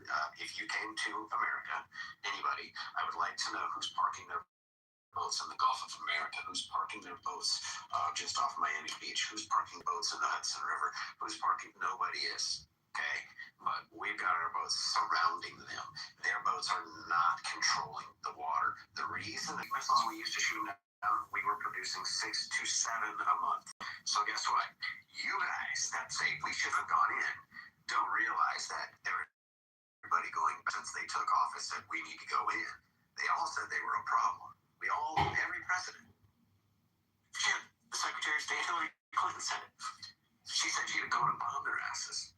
There's a Fox News in the chat about $2 million a tanker. And one has been reported to have done it. I just read that. So, guess what? The fact is this. You don't tell people, yeah, go ahead and go, because they do still have missiles, and they will strike because they're throwing a tantrum, and their neighbors are losing patience. But the reality is our planes are flying over there. Not a problem. They sent a Warthog in. You ain't sending a Warthog in if they've got some badass air defense. Not doing it. We sent the 31st. We've sent the Tripoli. We've sent, what do we got? Airborne going in, Stepping. We got those. 2 carrier groups. Oh, yeah, and various other attack squadrons. I'm going to buy some defense trucks. This is going to be a long war. Yeah, the 29 Tucanas are in, and anybody who knows what the Tucanas are, dude, those are a single prop airplane that has basically issues 250 pounds. So all their missile silos and drones are underground. It's going to be a matter of where they're at. Once they launch, we have them. That's the dumbest thing ever. We did capability studies. We even proved it with Diego Garcia. They can't do it. Like all of this stuff where the U.S. is losing, as soon as they pop their heads up and shoot, we have them. We know where they're at, and then we blow that shit to high hell. They can have it underground. It doesn't matter. We're hoping they shoot. We're asking them to shoot because we know that. And Bradley Cooper, who's the admiral in the region, who basically decimated their entire coastline and all of their navy, you clearly don't know any of that shit. You're just giving me Fox News headlines, and you didn't even read the article. It was MSNBC. Whatever, they're all the same. You're just reading fucking some going by the headlines. You don't even read it. What was it? ICE read it. It told you one is alleged to have paid, but they can't even confirm it. Oh my God. Oh, IRGC says they're fucking winning the war, and dipshits like you are fucking believing them. And I'm sitting there going, where, when, what facts do you have? And you gave me a fucking shitty headline and said, here, read it. And then when we read it, it still didn't prove your theory. I mean, just look at the pump in the U.S. Like, how much you paid for gas in the past month? We're not paying $5.07 like we were under Biden without still fucking cheaper. Here we go. I'm just speaking facts, Rico. You speak them, I'm speaking. You were not here complaining. I never saw you on here complaining that kind of going, we're paying $5.07 for gas. Why did we do it? Because of policies that he freaking did. Sure, you can say, oh, COVID, and you can say this and that, but yet they literally reduced the strategic reserves. I didn't agree with Biden attacking fucking Russia. Here's the deal. What did he do? This is not a red versus blue thing, you fucking idiot. It's not red versus blue, you fucking morons. Quit being a fucking jackass. You are the stupidest motherfucker on here because you go to specifically, dude, that caused a problem. Because I tell you, I fucking got a house in a goddamn state, not far from where it fucking happened. Yeah, Biden was retarded. He backed Ukraine. I agree. You what? Biden backed Ukraine. I agree. That was retarded. We're the policies that caused the... I'm not a Democrat, you fucking moron. Hey, dumb fuck. You are really so seriously. You come in here and you're like, we're losing. Marcus losing. This is what your talking point is. You act like a guy. Seriously, what you come across like Rico is a 5-year-old. Hey, you want to swear the out of this is exactly you. Hey, can I chime in real quick, my guy? I'm going to address to the group. Little good positive note. This is a little factor for you guys to understand where the IRGC's air power is decimated. Okay, B-52 bombers are literally going into mainland. So understand this: that they're dropping 70,000 pounds of solid ordnance. These aircraft that are big, sluggish. They call it buff for a reason. Buff as big, ugly, fat fucker. All right, because they're not built for the looks. They're not built to evade SAMs. They are built for a mission. So if we have B-52s going in there and fucking teabagging the fucking IRGC mainland, that means that they're air dominant. We have A-10s in there coming in, and like I said, up the fucking ass. We got Vipers in there. That's the new version of the Cobras. We got Apaches going in there, which are dominantly targeting fast attack boats, one-way drones, and they're doing a great fucking job, guys. All right, dude. We even got the Spooks. Anybody want to know what the Spooks are? That's a C-130 with basically with a 105 mil cannon out the fucking side of it, and two 30 mils on the side too, just basically playing laser tag with the IRGC. So that is to explain the dominance in the air that the U.S. has. Okay, so please take that into consideration when you guys stop bullshit when the IRGC on your newsfeed says that they are winning the war. Well, here's the better part on the naval front, Steffi. So we're aware that right inside the strait there in the narrow channel, we have the Roosevelt Buckley, Oscar Austin, and Thomas Hudner. These are destroyers. These are pretty powerful destroyers. This is why we don't need other ships ships there, but basically our destroyers act like battleships these days. But what these guys don't realize is there's 4 other destroyers on the eastern side of the Mediterranean and 6 destroyers in the Arabian Sea, all with various strike capabilities. And that is separate from the destroyers that are circling the carrier groups that are actually running interference. So now you've got all these destroyers patrolling that area, and somehow or another, these assets are saying America's losing the war. But we haven't lost one ship yet. We haven't lost one.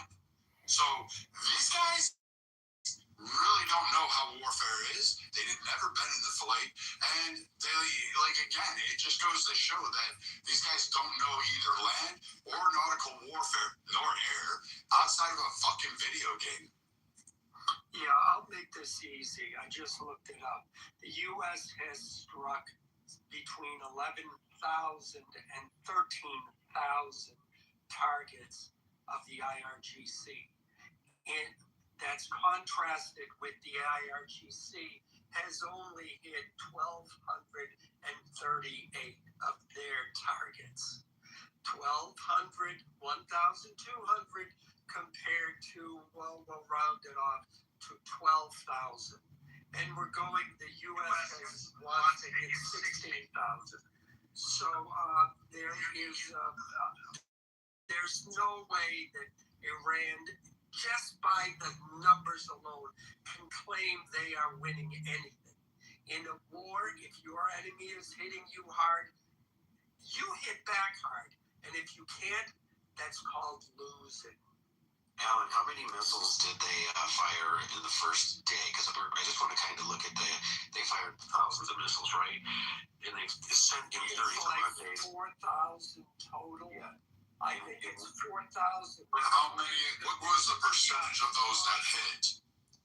Because that's right. Because we look like all these idiots, and I don't mean like impact from debris that was blown up in the sky. I'm talking direct missile strikes that actually hit. There's a percentage ratio, and I forget what it was, but I thought it was like 12%.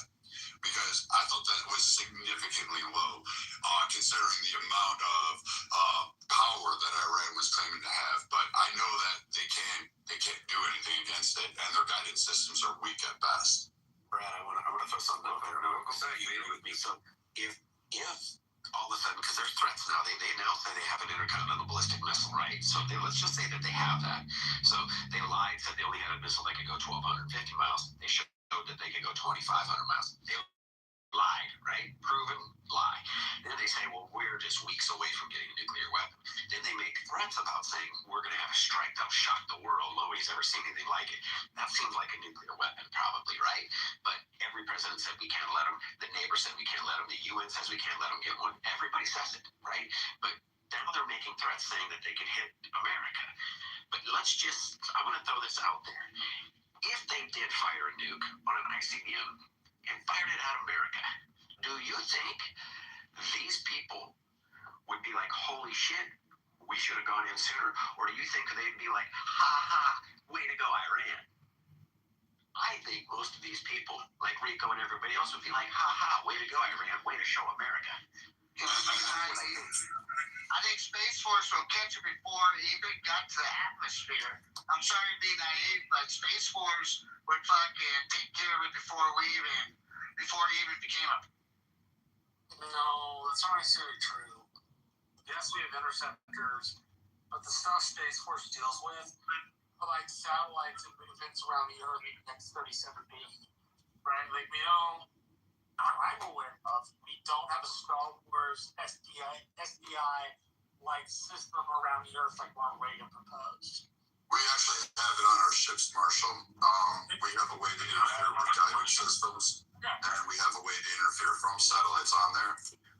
And yes, Space Force has some weird capabilities. I will not make fun of Space Force anymore because they're the only fucking group of guys that's scared. Well, it's a little off topic, but in my GOP county convention to get ready for state, we want a Space Force base down here. We posted 4 or 5 other military bases. And considering SpaceX's launch point, what they did for the DoD, right? It'd be great to have Space Force down here.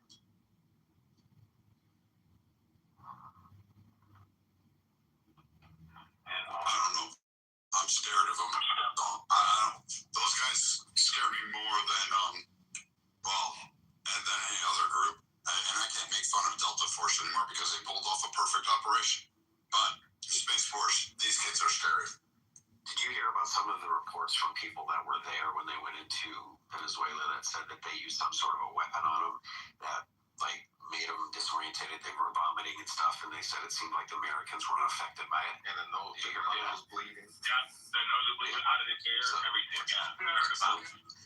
This just tells us nobody here has a freaking clue what our military has. See, we have in America here, we have a thing you could invent tomorrow.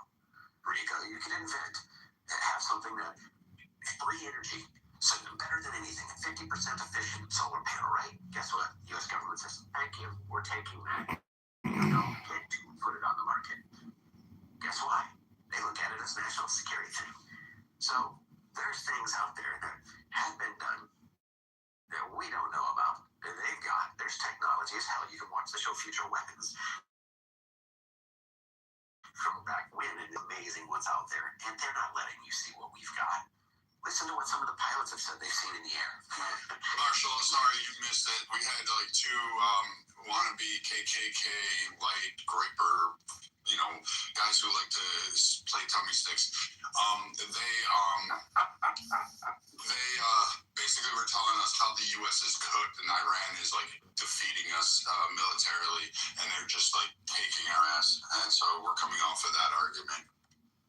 Well, I want to speak to that. I'm in the district defense industry, and I have a TS, so of course I can't speak to anything in that, in regards to descriptives. But what I will speak to is I do think our technology isn't being handled well, and we are exposing ourselves unnecessarily. We're showing our cars unnecessarily, which potentially can put us in a compromising position. So yes, we might have some cool stuff, but if we continue to use it irresponsibly, it's not going to be so cool. And also, we're not the big dogs walking around with the big stick anymore. A lot of people have big sticks out there. Who has a bigger stick than us? I was about to ask that. Yeah, there's China for one. China has a big stick. Okay, let's interrogate that for a second. Let's look at their Navy. Do they have a big stick when it comes to their Navy? Yes. Okay. How does that make sense if they can't circumnavigate the globe, number one, and if number two, they've only been able to use Coast Guard vessels for regional enforcement in the South China Sea? How did that make them have a big stick? Listen, I'm not gonna. I don't want to get into details trying to. Nobody ever. No. Hold on. Let me finish my statement, and then we'll answer your question. I don't want to get into details for the sake of winning an argument, but I will say it's a reason that previous leadership in regards to military actions, we're handling the situation gingerly when it comes to addressing the China situation. Okay, so you do realize that most of us on the stage right now have had various clearances at one point or another in our lives, and so like we're going to be able to tell you're kind of talking on your ass on that. We're well aware of what can and can't be stated. Oh, well, I mean, if you think I was using my clearance as a measuring stick, you're mistaken. Because they give them out ridiculously now, just like some people in administration was using Signal to communicate military actions. So the validity of the clearance, I'm just letting you know where I'm talking from. So the question, honestly, what you would have said is that China has an asymmetric area access, area denial strategy in the South China Sea through a combination of land-based missiles, bases on Spratlys and the Parcels. That would have been an argument that they could shut down straight to controls 85 to 90% world trade at any one given time. You don't want to go into detail because it's not winning. To me, this is not winning an argument. This is interrogating your knowledge of something and figuring out whether you have the detailed knowledge to make said statement, right? Which is why I asked you about the Navy. Let's go to something else. Well, regardless, I'm not here to measure my accomplishments or prove. Let me finish, because I'm gonna land my plane. Land that plane.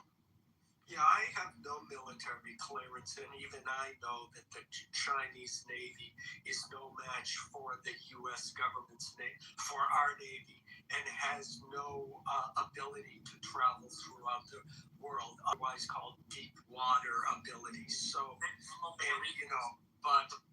and yeah, I just wanted to say, what you were saying about the U.S. government seizing technology. My dick was. So is this a propaganda room? No, it's not. Which is exactly why I said the proper answer to the Chinese having a bigger stick was the area access, area denial, which allows them to lock the send the fleet out of the South China Sea, but which you didn't know. So you made an overwhelming declaratory statement about something which you don't have detailed knowledge on. Like, let's just move off the Navy for a second. What about Chinese Special Forces? Where did Chinese Special Forces... Who's doing the ranking? I'm asking you. You're doing the ranking. Whether that's because of your personal opinion, you're sticking in the world. I didn't... That wasn't my argument. That wasn't my argument. Literally, they had the big... No, I said they have... I said we're not the only one with a big stick. Who has a bigger stick? I'm trying to figure out how China's stick is large. No, that was a question asked. Whose stick is larger, really Trump's or Xi?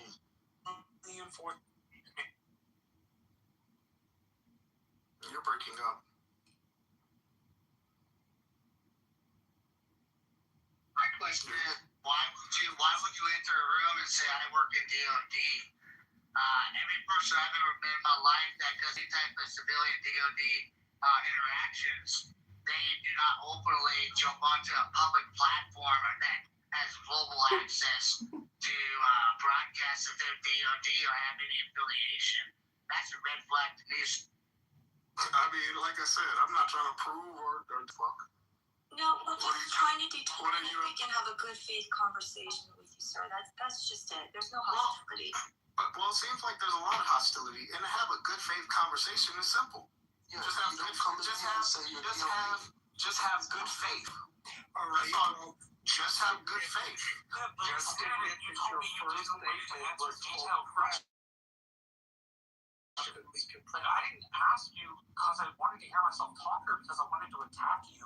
I asked you because I was trying to get your background of knowledge. I told you. Answer it. I told you my background in the terms of you can just own it and just say you talk out your ass because Alan and Marshall both exposed. Or you can have good faith and just my input. And if I had good faith, I believe everybody is a multi-billionaire and that Rico actually has, some kind of claim to fame, and that all these other incel idiots on here that tell me that black people are inferior to white people, somehow I would believe them. I don't have faith in people. I don't put my faith in people. Can I pivot to the Rio Grande to go back to kind of the subject that you guys were talking about? If you PTR my picture, you can see what I'm talking about. Oh, he left. I wanted him to hear it, but anyways, Marshall, do you see my destructive or neutralizing operations? So that are very high tech. It can do directional jamming of frequencies to a server of command control, and then spoofing the drift of the craft off course so people can't really track it. It does a subsurface netting, what's called a boom, and it just designed to create foul propellers and waterways, rendering the craft dead in the water, like other smaller crafts, right? So if you think about a boat that's going to try to land, just a common fisherman's boat that's going to be used to lay mines in the water, then they can render that craft, non-effective. And then it also has acoustic detection. It deploys hydrophones to pick up motor categorization, allowing for early warning before low-profile craft enters visual range.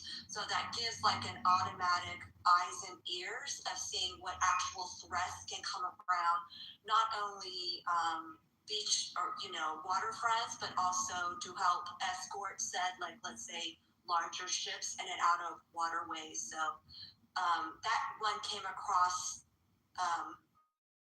my connections, and I thought it was interesting. So I wanted to hear the guy what he was talking about as far as like actual military procurement, and the Marine Corps is known for. I mean, they're the most deadliest. Sorry, Brad, but they are. Don't act new. They have a huge procurement program for non-lethal weapons. So when you were hearing about the discombobulator that Trump likes to call it in Venezuela, that is a form of like non-lethal weapons. So there's a ton of them that I could talk about. That my late husband, he was the procurement officer for non-lethals, which was weird because he just wanted to blow everything up. But the military is like way ahead of it. But this is just an example. I mean, I wouldn't even have thought of such a thing of what I have in my PTR, but it's quite interesting what they. But then you wanted me at EOD, Miss KK. Oh no, we had EOD on the Cuban fence line. Those guys are crazy. Have you seen the little they're like mini drone tanks they drop off, and it's like they can hide in like grass. They got a little scope that comes up, so not only can they use different radar systems, they can literally visually see incoming, and they've got little missiles and stuff on them, targeting systems. It's amazing the stuff that we've got, and like it's so funny because nobody knows this, and they think like, oh, we're just gonna go drop in like Vietnam and Iran, and it's like they don't understand. We won't do that until our military leaders say we're safe. We feel safe doing that. Everybody thinks this is Donald Trump just roguely going in and saying, this is what we're doing. No, I listened to the guy who literally was there. I think I don't remember if he said 20-some years that he was there running that. He was the one that was strategic plan for that area.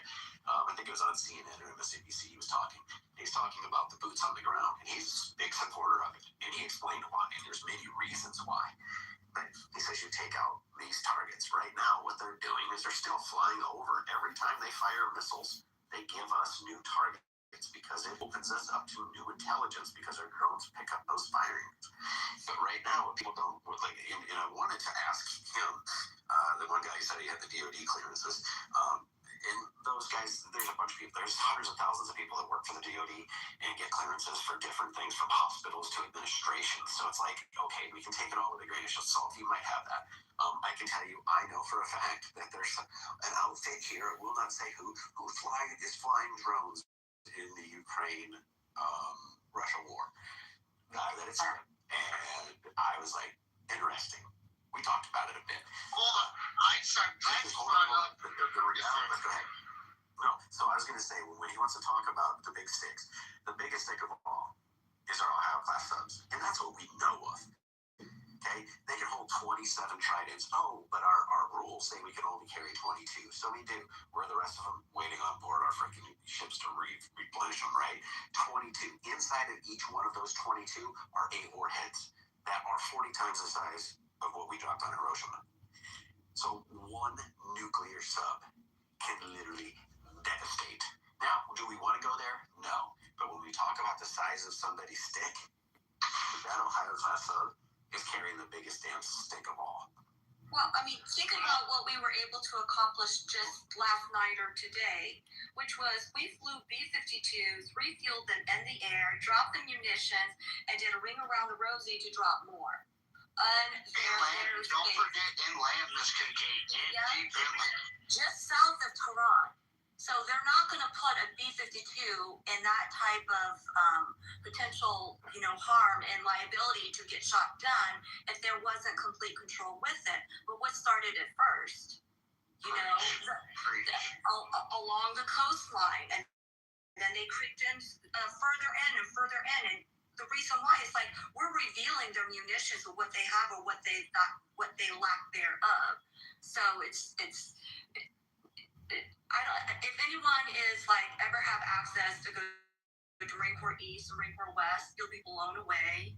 It's basically the largest convention for any type of military gears, where all the government officials go to purchase like the next generation of gear and everything. It's phenomenal. So when I went this year, I was like, I don't even know what the fuck that does, right? And it's pretty incredible, but it's going to be interesting on what's going to be like the next stage of this. Well, I want to touch bases. I mean, since when the Ukraine and Russian conflict started, America, and just like even our enemies, they observe the new era of fighting. I mean, we saw it with FPVs, drugs, the way that they turned around and used a recreational object and then transitioned it immediately into warfare. I mean, so it transitioned the mindset of warfare completely. And so I like to address that America's military, all the branches, we're adapting to new intel, new obstacles, and we're seeing this currently with the operation that's taking place. Like Miss KK brought really good focus points when she brought up the subcomponents that they're testing out, followed by B-52. A lot of our operations are very, we're direct, but we're very observational. I mean, we're not just going to send a unit out and not project a secondary reconnaissance. Like a lot of people don't know what after action reports are. Brad's filled them out. Miss KK's late husband filled them out. All the way down to a PFC level. Everything you do in a mission status or even in a training exercise, you have to redundancy do an after action report, and it's just to see the capabilities of observers. So they go up to the chain of command, and then it gets delegated amongst how the transition parts are. So when people say America is losing the fight, dude, we grow as we fight. That's why the term adapt and overcome, because we partake, we identify issues, we project new solutions, then we execute the projection. Sorry for my rant, Miss KK. Thank you for letting me cherry pick up. No, we don't have to keep the military talk. I think we've kind of exhausted it. We can go back to what the mods would like to talk about. But yeah, Marshall, that's floating around your Rio Grande doing tests.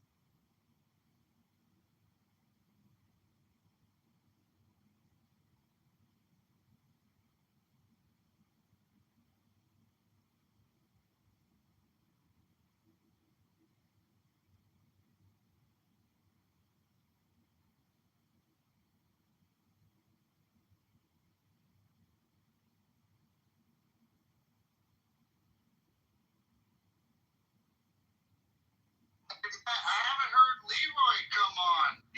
What you guys do? Scare him away or something? I do miss hearing Leroy's opinion.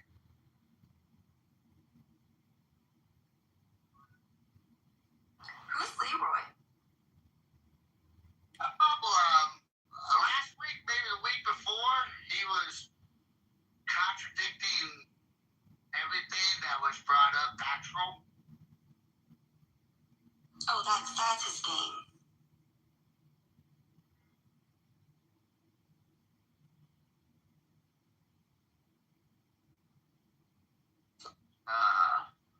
Mr. Mac took off a little bit.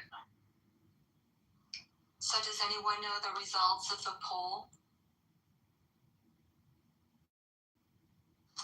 Right now, I see 131 votes, 86% yes for a safer election, 10% for no disenfranchisement, 6% for I don't know.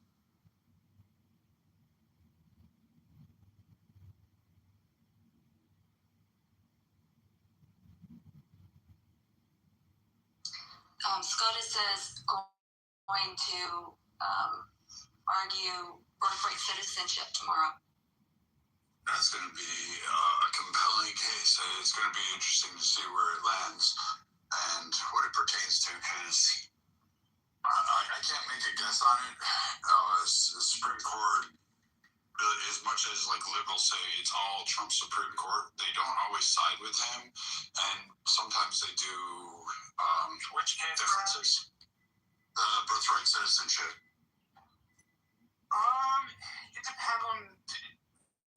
interpretation. It depends on a couple of things. It depends on whether you read being in the jurisdiction thereof as encompassing everybody. It also depends upon how the wind, please correct me if I'm going to get this wrong, long can the arc, I think is the court case. Those two things are going to be intimate in that, plus the rationale for the writing of the amendment in the first place. Which, if anybody's curious, you can get some rationale for the writing of the amendment off of avalon.yale.edu. It's a repository for old documents, and a lot of them are documents from American history. And so you can read up yourself. People can read up themselves on that if they're interested. I'll drop the website in the chat for people. But from my understanding, those are some of the key pieces they will be deciding.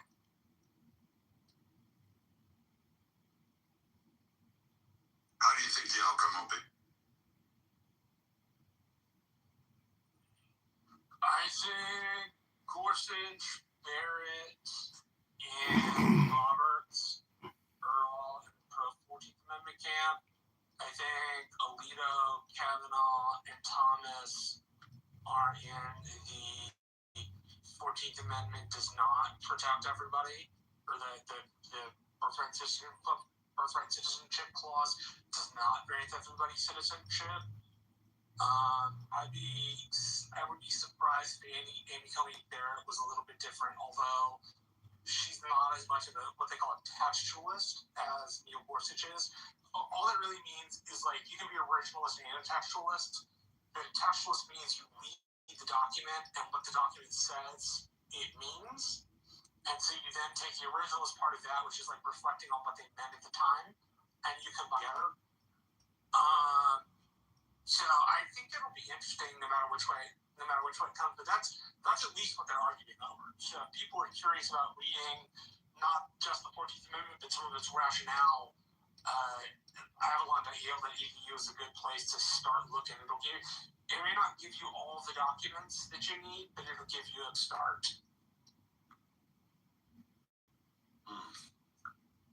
I don't know. I'm wondering if they're going to go back to the intention and behind it and look directly at it, because birthright citizenship was mostly in part for Asians, Black Americans, particularly Black Americans that were enslaved in this land, to be able to have legitimate status, and it wasn't intended to be an open door pathway for immigrants to just drop a kid on our shores and be able to say, hey, you can't send me home because I have a kid that's an American now. And I think, and in fact, we even denied it to multiple groups, including Native Americans, until 1960, like later into the 1900s. So, it reads Indians not taxed. I think that's the 14th, but I could be wrong. There's like a section of the amendment that reads Indians not taxed. And you're right, at the start of the country, when the 14th Amendment was written right after the Civil War, it meant a very specific thing. I just wonder how a textualist will look at it versus a strict originalist. But like Thomas is a strict originalist. He really goes back to like founders and says, this is what it should be, this is what it shouldn't be. Versus like a Gorsuch looks at the text itself and says, what does it say? And if it's universalized, textualists in the federal judiciary are more likely to say the text means as written, versus somebody like Thomas, who's more likely to say the text means this very specific thing for this very specific group of people. Well, I think Thomas will be against birthright citizenship and the way that it's been applied. Who else? Amy Coney Barrett might probably be against the way it applies based on her previous ruling, but I'll give her a 10% swing on that one. Lito for sure. Lito for sure. Roberts, that's a coin flip. It depends. He's Kennedy. Yeah. but you never know where he's going to really fall along the line. Ketanji Brown Jackson's going to go, obviously, birthright citizenship is a right of anybody who comes to the country. We know that's going to happen.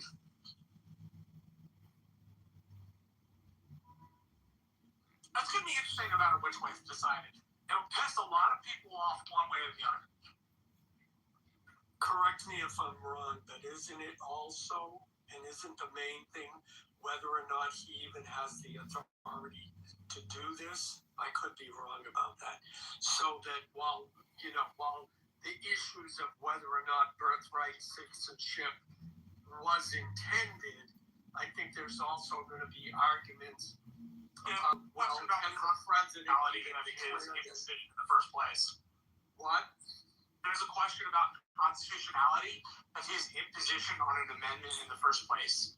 The administration will argue something to the effect of, we're allowed certain discretion in this particular part of the amendment, and so the federal government gets to decide. The court will look at that and say one of two things. Yes, Mr. President, there is gray room. You are allowed to decide at your leisure, which gives the next executive the power to do that too. Or they will say, Mr. President, you have overstretched your power. You are not allowed to alter a constitutional amendment, and the constitutional amendment is quite clear. So it could go either one of those ways. But you are right. There's a question about whether he has the power to make the pronouncement in the first place. But if they do that, that would be blatantly incorrect. Because they only reading the first third of a whole sentence. Well, it depends. Like I said, if you read the Constitution, the 14th Amendment, and it reads, people are subject to the jurisdiction thereof. Right. Very true. Any place in the United States has legal authority. At least that's the traditional understanding. Right?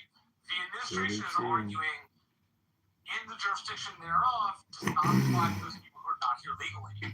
So it's a question which is in the gray and could be decided in the gray, but they will decide whether the president has the power to make pronouncements about constitutional amendments. Because sometimes the executive authority, the executive branch is given leeway in how they enforce certain things. So you can enforce the Civil Rights Act, right? But do you enforce it super strenuously? Do you only enforce it a little bit? Right? Sometimes there's gray room in the enforcement power. And so that is part of the question, like whether he has the enforcement power to alter it in the first place. No, I agree with that. I think, when I watch the hearings, the people that are arguing the fact that if someone came from someone else and merely just had a baby, that, that person becomes a citizen, the people who are pro that position were only arguing the fact that the 14th Amendment says people who are born or naturalized in the United people who are born or naturalized, and then they get to the end of the sentence and say are citizens of the United States. To me, I think a reason born or naturalized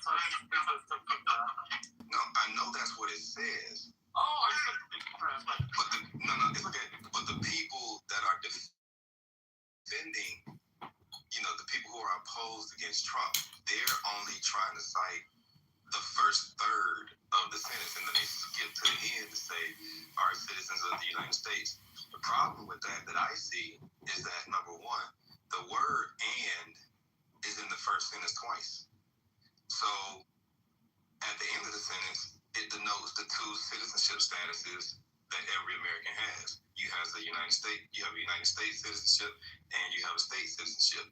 And both of those citizenships are conjoined with the word "and." Well, if you apply that same logic to the first half of the sentence, all persons born and naturalized in the United States and subject to the jurisdiction thereof. That means there's two conditions that need to be met. Now, I agree with that part.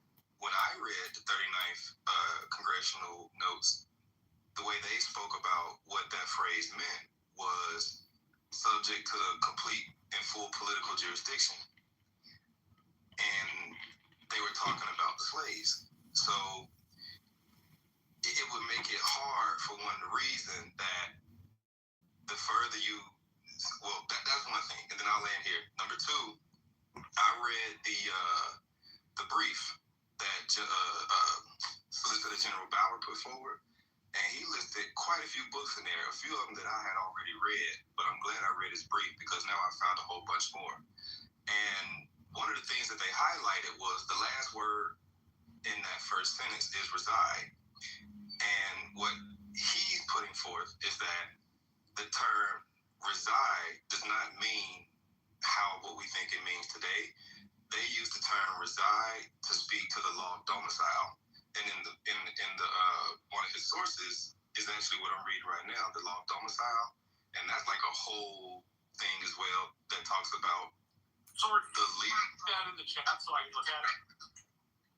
I love it. I like your books, so I'd love to see it. Okay, I'm gonna put his brief in there as well. Yeah. Because he has a lot. When I tell you, I've always been a fan of Trump. His team, his legal team, man, those guys, their strategy is fucking amazing. It's amazing. They've taken this so far as to say, like even on the first page says the question presented or the question proposed, something like that.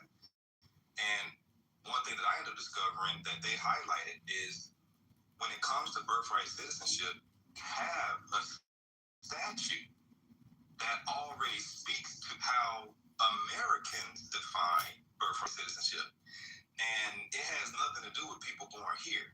It has everything to do with, for example, a soldier who's stationed somewhere else. If they have a baby outside of U.S. territory, at mere birth, that baby becomes a U.S. citizen.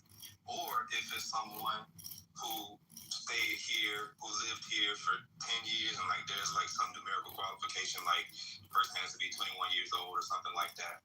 And if that person, like a regular civilian, goes somewhere, has a baby outside of U.S. territory and possessions, that person at birth automatically becomes a citizen.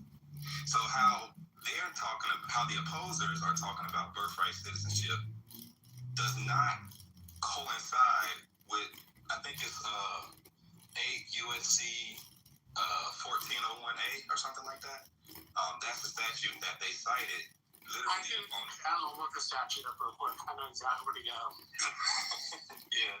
So when I tell you his legal team is so freaking awesome, it's ridiculous how good these guys are. I mean, it's just their whole approach and strategy to it all is just the best that I've ever seen. And they badass, man. That guy John Bauer or whatever his name is, he's solid. So I'm gonna put all of that in the chat. You don't have to put it in. You don't have to code the chat. Just tell it to me again. Is it 8 or 8? It's 8 USC 1401A.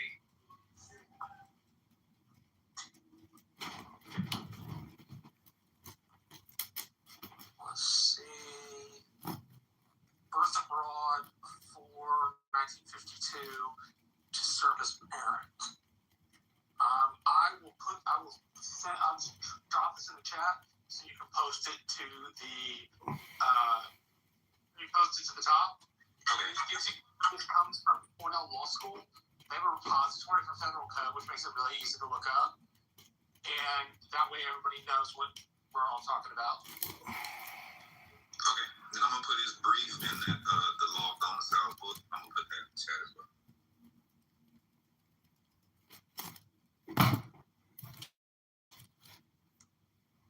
Well, I'm glad we got a lot of work done here today, gentlemen. Great work. Good job. Hell of a job. You did all such fabulous work. You should be also proud of all the work you did. Patriots, God-fearing, wonderful Americans. Excellent work, soldiers.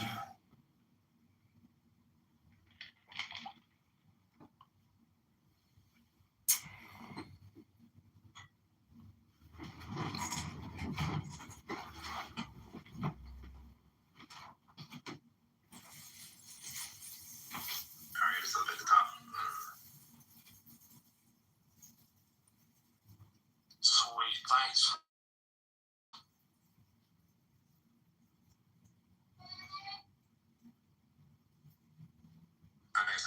domicile book is in the chat.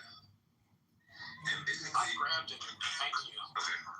And basically what they were saying is there's essentially three forms of what could be classified as domicile. The one that would apply to the,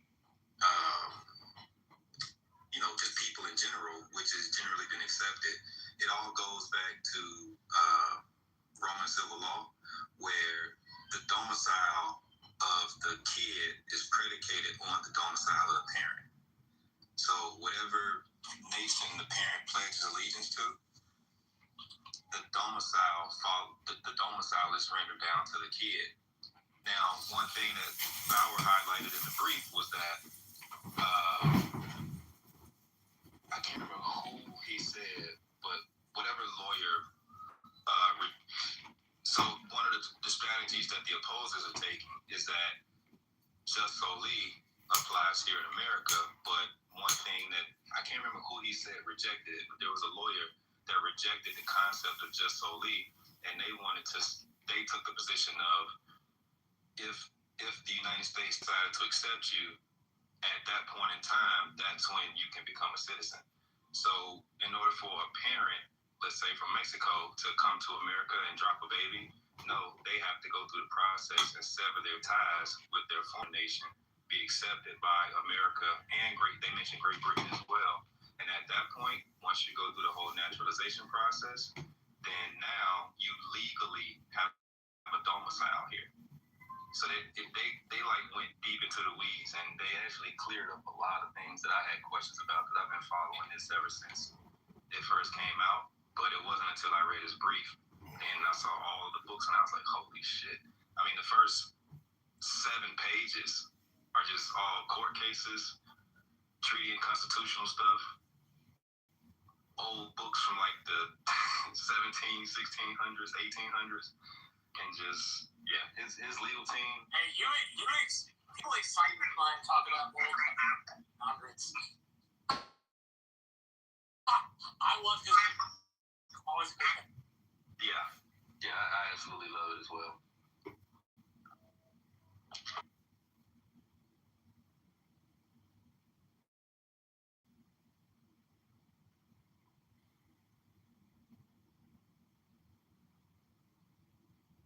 One thing I like that you said, though, is you bring it up, is how you read it, and it's that and then it talks about, giving up that allegiance to another country.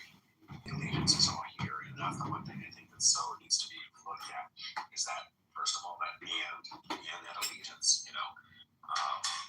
if we could literally say something to the effect that if they're coming here with any intention or, I don't know, with the illegal stuff, it's very different to me. I think, a lot of that wasn't intended that way. We know why it was intended in the first place. And that is to allow those that were born here. I'm forgetting the name of the one that, what was the claim that's, Long MVR. In the original case, the Long case? The Long case, that right? could be, yeah. So, that's what I think, that when we go back and look at the intention back then, that's going to be they've got to play out in court, and that nice little word and in there, So it'll be interesting to see how it all plays out for sure. I wish it were on TV, to be honest with you, so we could watch them. One way that you look at it is always with any law. I think we talked about this a long time ago, Marshall, you and I talked about it. You look at the legislative intent of a law and what was brewing, what was the different testimonies in the legislature, what were the speeches that were given, what was building up, and what was the intent behind the law. So when the 14th Amendment was written, that provision in the 14th Amendment was written by someone in Michigan. And you have to look at that legislator in Michigan and perhaps what surrounded when the actual statute was written, what was the legislative intent.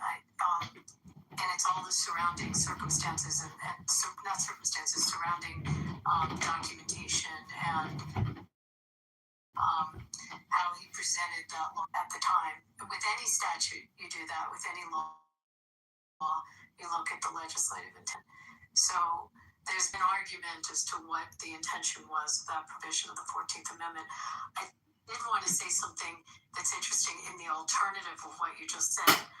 We have law in the United States. If you're a U.S. citizen and you become a diplomat for another country, you have to surrender your U.S. citizenship.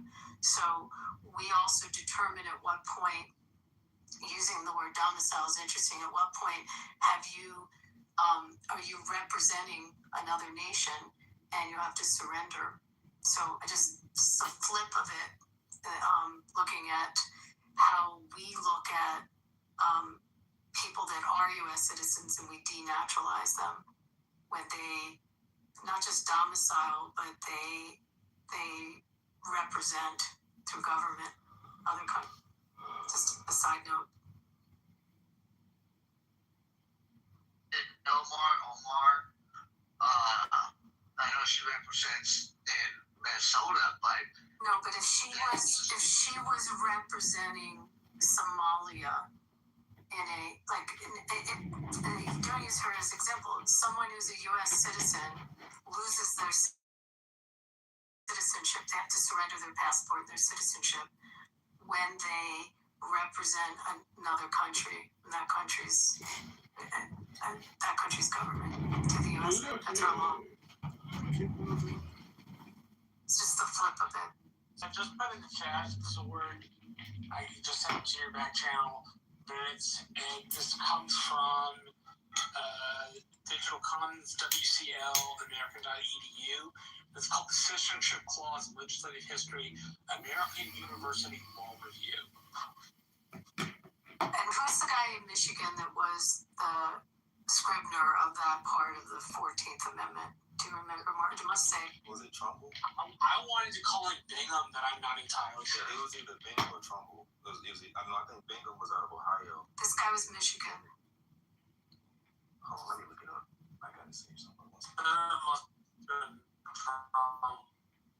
You're in the Matrix. Can you hear him? Yeah, he's in the Matrix. I'm in the Matrix. Okay. I could be wrong, but I'm almost certain he was Michigan.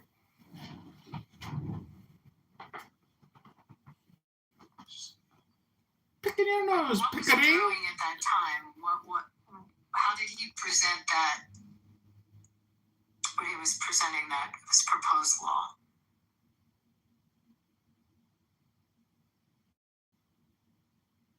Yeah, this should be very detailed when you look at the gist of it for him to present it. There should be a very detailed explanation of why.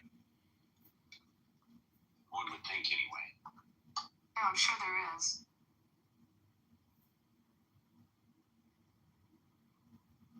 An old law. Juggling our fears are tracing halos on. Our communication is hypnosis. Every sentence swings a line. You can call it love or persuasion.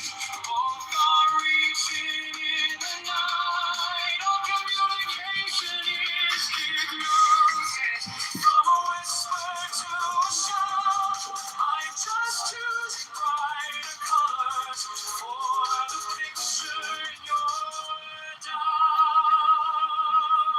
Critics on a crystal edge, measuring the leap you take. Love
Very, very wise.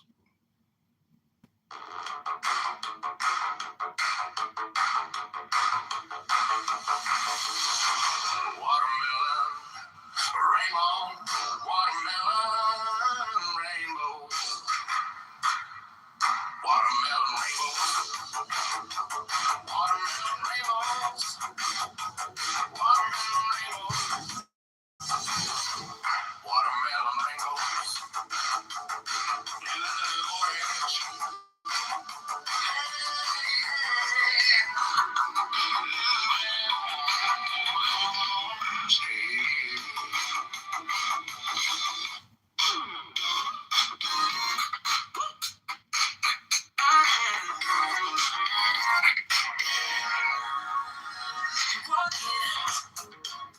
At the politicians lit, so red. Every hit just starts to shit. Name tag. Get your light inside the room. Shine on your lips like something new. Somebody call it. Say I don't usually the problem, but tonight you wanna battle. We can make this thing good. You got me doing up the midnight for right here. And it's in your head in my head.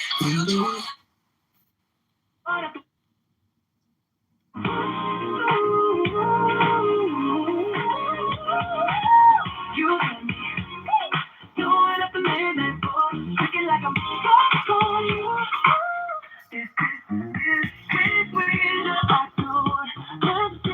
It actually sounds worse on the Bluetooth, so it would be like, what's the point of using a Bluetooth when it sounds worse?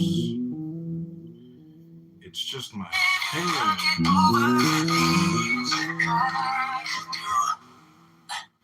Small talk, but your fingers draw a line.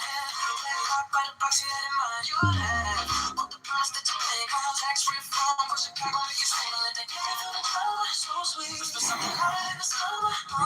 Go to Chicago, mayorvote.com. Kitover, that's the one in my mind. You got me doing it for midnight for right here in the center of the room. Hand in my hand, future plan, word after word, we're changing the rules. You got me doing it for midnight for thinking like I'm stuck on you. If this I just want to say that it overs vision rolling through. Lights are pretty, but we don't slow down, don't slow. Street lights tracing over this town. If this is just a campaign high, then stay locked in. Never ask why. You got me. Doing after midnight for right here. On Chicago, mayorvote.com in my hand. Future plan, part of the war. We're breaking all through. You got me. Doing it midnight for straight to get on you. Stumble right. This is a wager. I just want to take it. I'll get over. Leaving Chicago with you.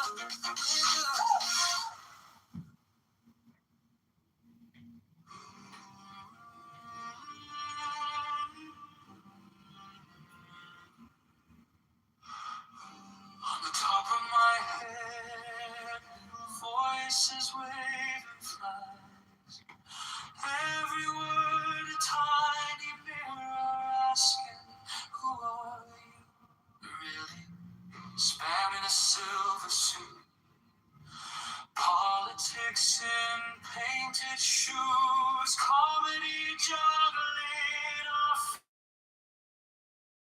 are tracing halos on them. All communication is hypnosis. Every sentence swings a line.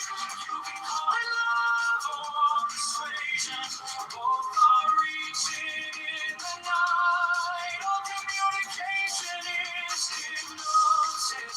From a whisper to a shout, I'm just choosing brighter colors for the picture in your doubt. Critics on a crystal edge, measuring the leap you take. Love letters in your junk folder, still trying to rearrange you. Persuasion in a lab coat, informative, kind of glowing. Here's a future you could live. Hey, if you let it in your bloodstream. All communication is hypnosis. Every sentence swings a line. You can call it love or persuasion. Both are reaching in the night. All communication is hypnosis. From a whisper to a shout, I'm just choosing bright colors for the picture in your doubt. What if this is the opera and your breath is the overture? Every thought in your orbit singing, you're something newer. All communication is hypnosis. Every sentence swings a light. You can call it love or persuasion. Both are reaching in the night. All communication is hypnosis. And if every word's a spell, I'll keep casting tiny futures where you rise. And you are well.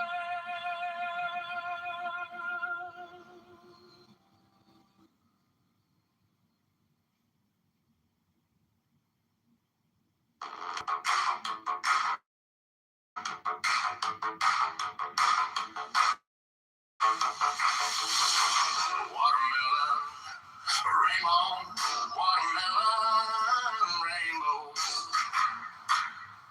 watermelon, rainbow, watermelon, rainbows, watermelon, rainbows, watermelon, rainbows. You little orange,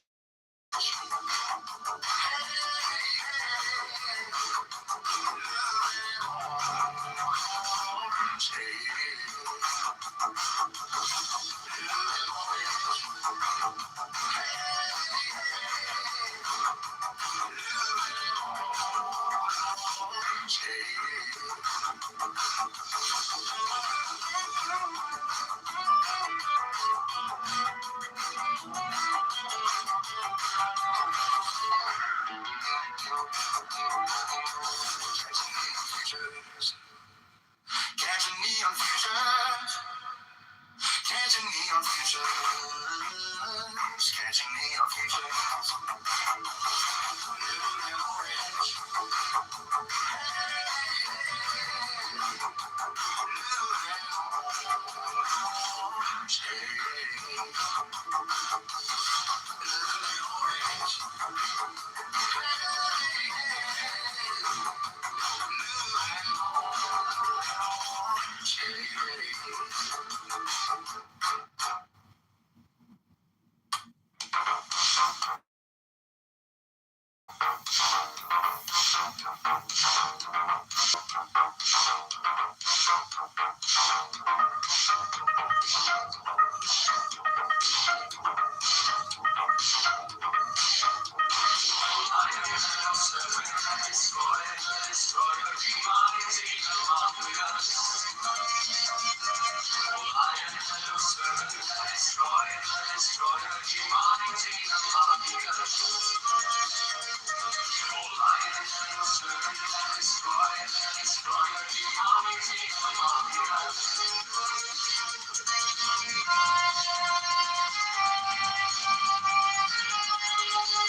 thou wilt shall be the whole of the law.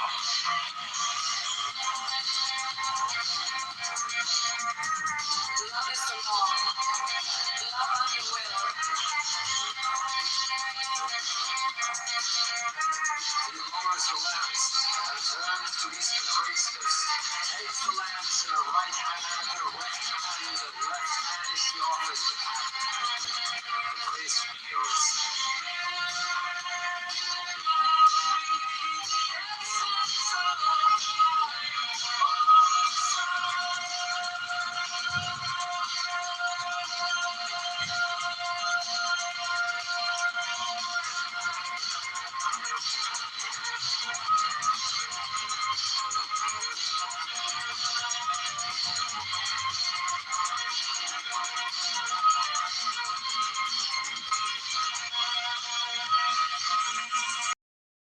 Takes the host with the right hand and makes with it on the path and consumes it. Silence the priestess takes, uncovers, and offers the cup as before.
He near our door, rises, turns, shows the cup to the people, turns, replaces the cup, and adores music.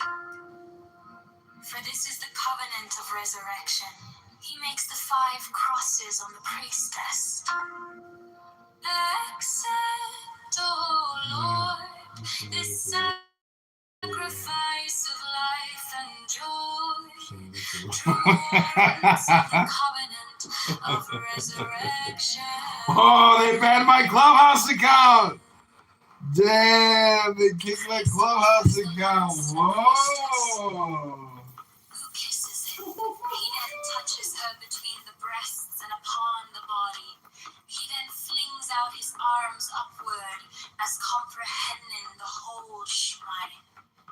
Let this offering be borne upon the waves of aether to our Lord, and Father the Son that travelleth over the heavens in his name on. He closes his hands, kisses the priestess between the breasts, and makes 3 great crosses over the pattern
fourfold and sevenfold division, the interplay of which things weave the dance of the veil of life upon the face of the spirit. Let there be harmony and beauty in your mystic loves, that in us may be health and wealth and strength and divine pleasure according to the law of liberty. Let each pursue his will as a strong man that rejoiceth in his way, as the course of a star that blazeth forever among the joyous company of heaven. The people.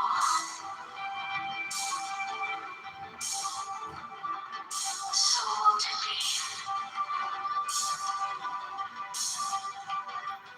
So won't it be? The people.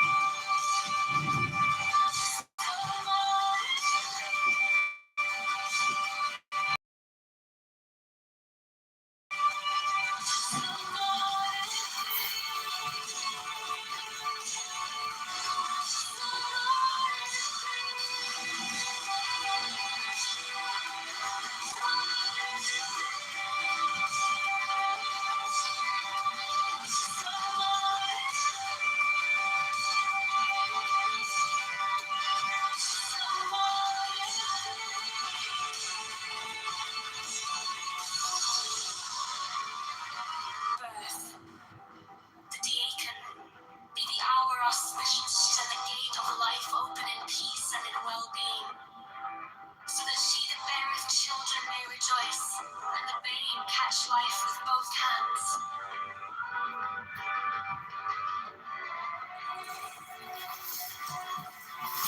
So mote it be.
Oh, they took out that Clubhouse account too. They're deleting all my Clubhouse accounts.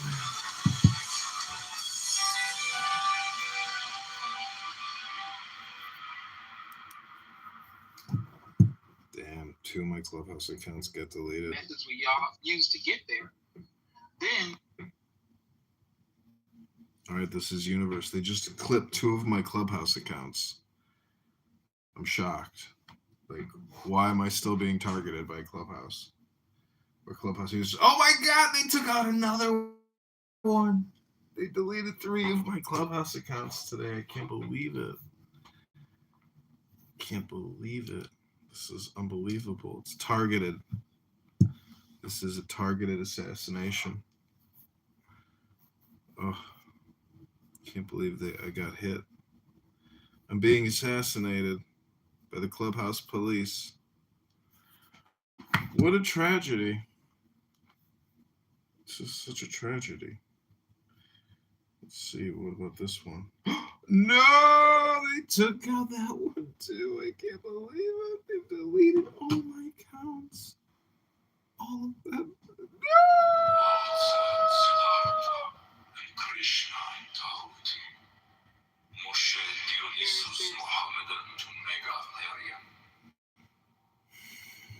With these also Hermes, Palm, Priapus, Osiris, and Melchizedek.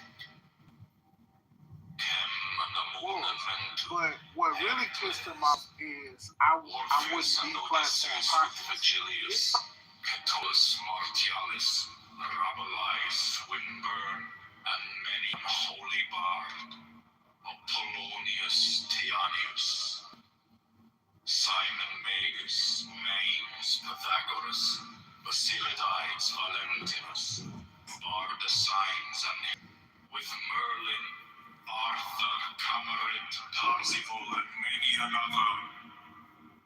Priya and Onporio Seven Fent, priest and king, bore the lance and cup, the sword and disc against the heathen. And these also Carolus Magnus and his paladins, with William of Shire, Frederick of Hohenstaufen, Roger Bacon, Jacobus Burgundus, Molensis the martyr, Christian Rosenkreutz, Ulrich von Hutten, Paracelsus, Michael Mayer, Roderick Borgia Poi, Alexander the Sixth, Jacob Boheme, Francis Bacon, Lord Verulam, Andrea, Robertus de Fructibus, Johannes D, Sir Edward Kelly, Thomas Bahn, Elias Ashmole Molinos, Adam Weishaupt, Wolfgang Gundothe, Ludovicus, Rex Bavaria, Richard Wagner, Alphonse Louis Constant, Frederick Nietzsche, Hargrave Jennings, Carl Kellner, Forlong Dukes, Sir Richard Payne-Knight, Paul Gargan, Sir Richard Francis Burton, Dr. Gerard Encosi, Dr. Theodorus, and Sir Alistair Crowley, O Sons of the Lion and the Snake. With all thy saints we worthily commemorate them, worthy that were and are to come. May their essence be her present, potent, puissant, and paternal to perfect this feast.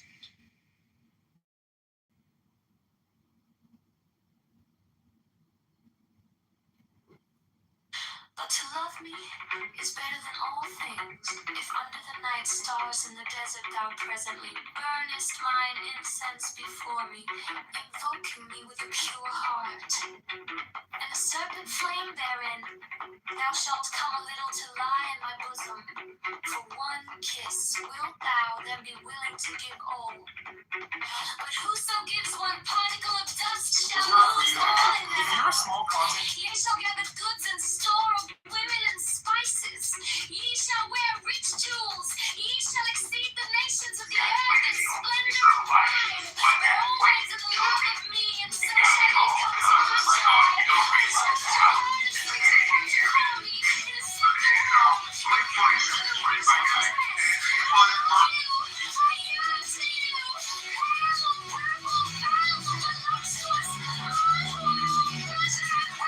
a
un poco a mí. Yo para el mayor de Chicago, para los hombres, para el barrio, para las personas de las pipos que nunca salen de los libros. Yo para el mayor de Chicago, la voz del norte y del lado sur, para la familia en el lago que sueña un futuro azul.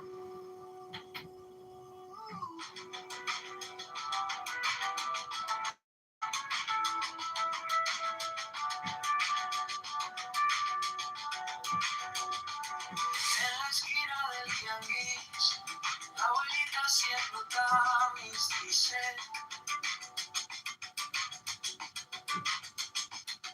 quiero ver la luz en la escuela de mi Luis. Taxi lleno, tráfico, un suspiro cínico.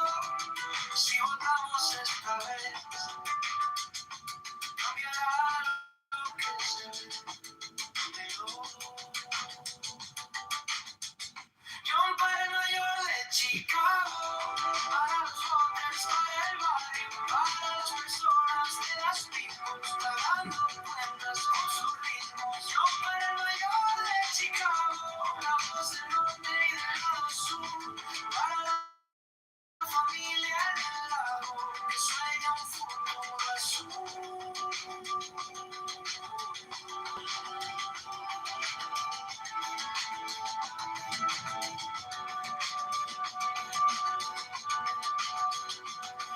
Queremos santo ni actor, solo alguien que escuche el dolor. Eso. Del techo que gotea en invierno, del miedo a perder el empleo. John para el mayor de Chicago, para los hombres, para el barrio, para las personas, para las pipos, bailando en la línea del mínimo. John para el mayor de Chicago, la voz del norte y del lado sur, para la familia en el lago que sueña un futuro azul.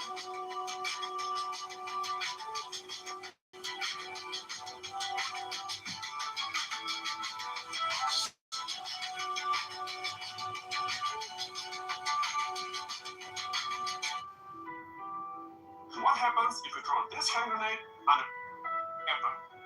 But once I release it, I have only 4 seconds to get to safety. What happens if you throw this hand grenade?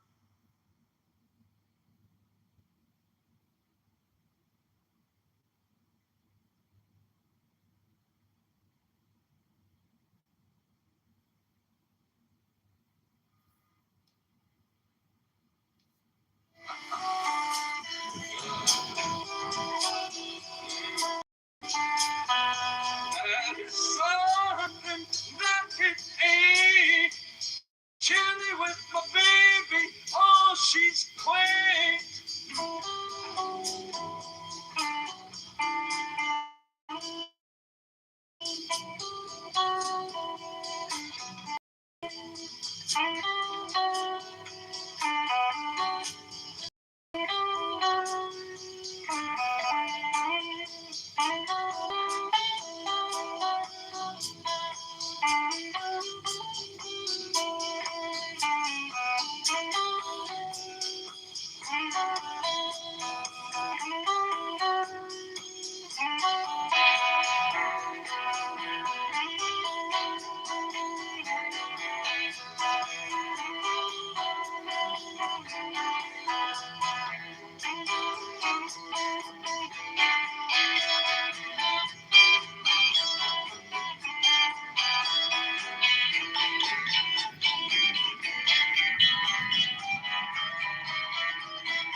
wishing for you.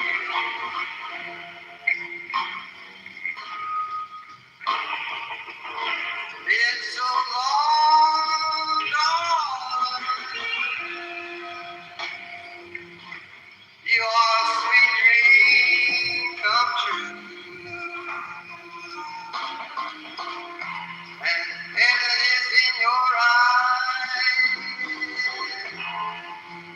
Oh, baby,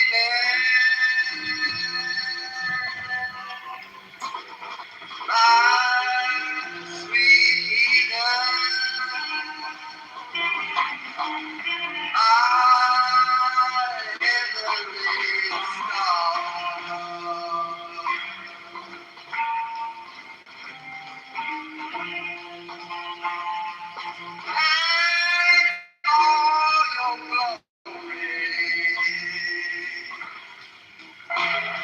Shine all your glory.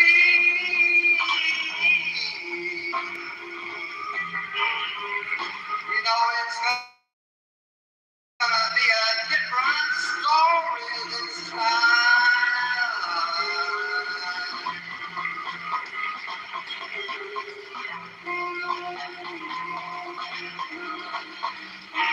You walk like an angel,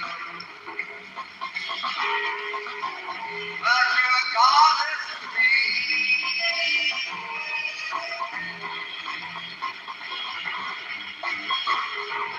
You walk like an angel, but you're a goddess to me.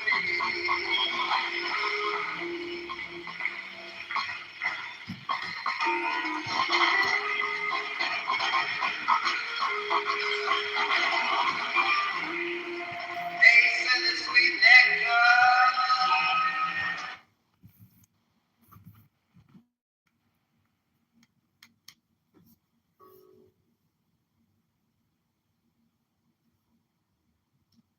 Course for nuclear war, it seems like under the Normal's account, they'd be justified in waging war with us. And Trump did that a year ago.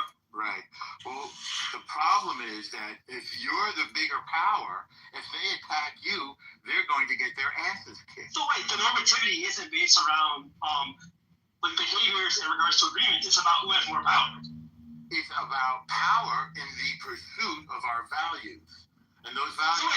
So your point about people like violating agreements is irrelevant. Because it's only if they violated agreements in a week. Well, no. Again, do you agree that our demands on Iran were reasonable?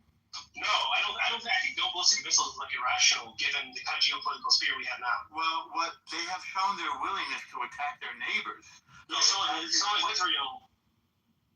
What neighbor did Israel attack? Well, they effectively struck Iran before. Wait. Right. Well, no. They attacked Egypt. Hang on. They attacked Iran. They attacked Iraq, Syria, Jordan. Whoever they attacked over there. Attacking Israel for decades. And vice versa. No, not vice versa. Did you forget about the first Arab-Israeli war in 1948 before he picked? They did about. Yeah, they did it. They attacked, but they got the. No. Yes,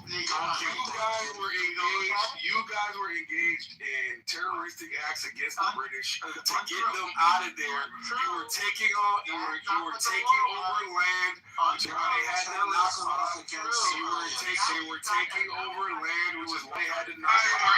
You didn't abide by the British partition. You didn't abide by England 81. You just started confiscating shit.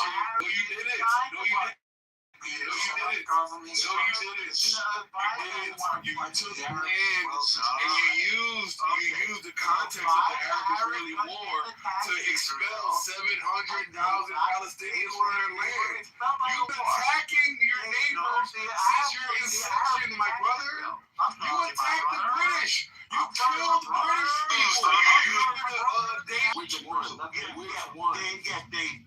Which time? I'm answering you. Egypt kicked out the UN peacekeepers and massed its troops on the border, which under the law is a casus belli. And Israel then attacked preemptively to prevent Egypt. There we go. It causes belli. There we go. shut up. Stop. So if you mass your troops on the border and indicate your intention to attack, yes, you're going to get your ass kicked. That's correct. Okay, but given what international laws are, is that violate Article 2? I'm sorry, why are you bringing up Article 2 in regards to 1967? Because what justifies the people attacks? 1967. What's that? Because Article 2 was in effect back then. So does that justify the attacks? Okay. Absolutely. What? Okay, so Article 2. Hang on. That was a yes or no question.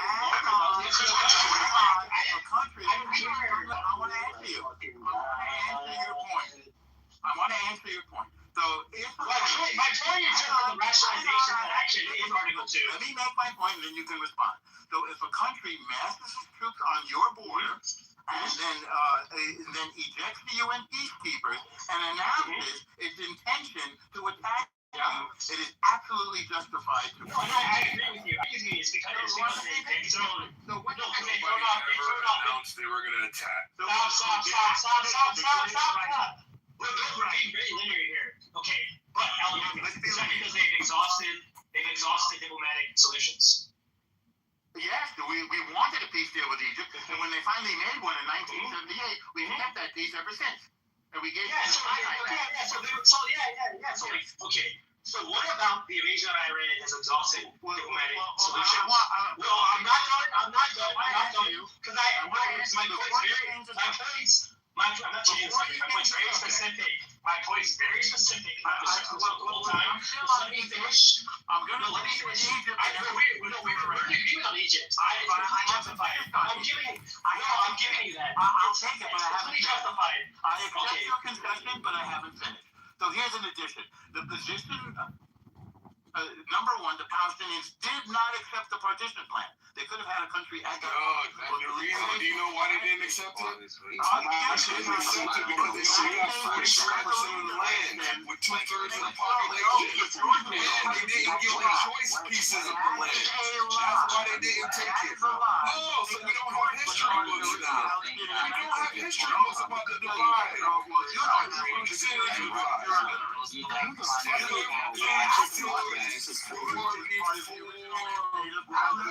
And Jordan was getting into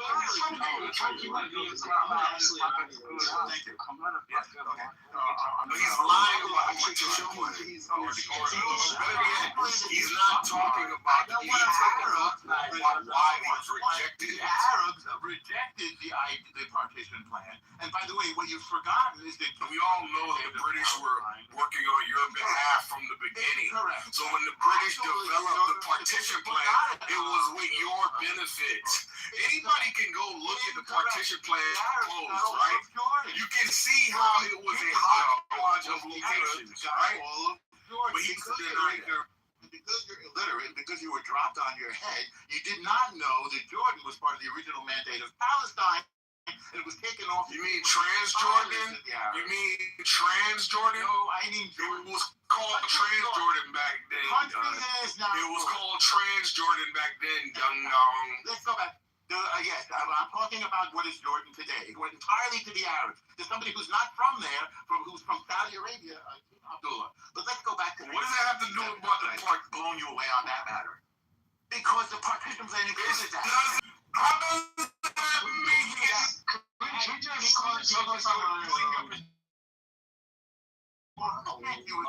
Jordan. But the Arabs got all and were the Arabs appropriated during the British partition plan. They got 22 countries.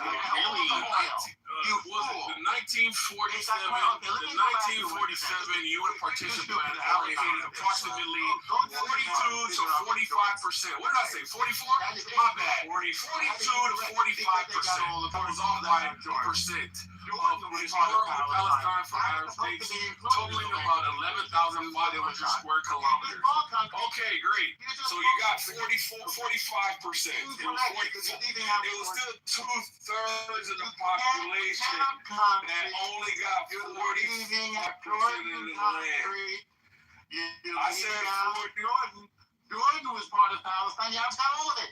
There was no country called Jordan Concrete. Total land division. They created a plan assigned 55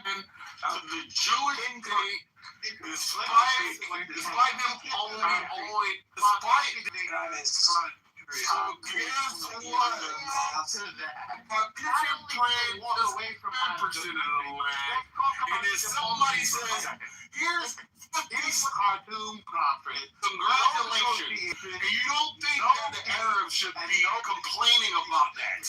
The Arabs shouldn't be upset that here comes these assholes who just got here 50 years ago, and now they own 56% of the land. Got it. Great deal. Wouldn't even let the Jews have that. The Arabs got all the land, and they wouldn't even let the Jews have a little tiny sliver the size of New Jersey. What piece of shit. What a literal piece of shit. Let's get this. Back and read your history. You are a commodity. You are a fucking circus animal, bro. We didn't even know that people like you exist, bro. You know what? Disgusting. There's a lot of You reek. Disgusting, racist piece of garbage. That's why your whole country's been under siege since its inception. Because you're such good people. We're happy to do constantly at war every fucking day for fucking decades after decades. Something by the can't do. You love winning. You abuse the Palestinians, and look at you now. Look at you now. You're disgusting. You're horrible. Because we keep getting stronger each time. Now let's go back to That's why everyone the eats. problem. You don't even want to look at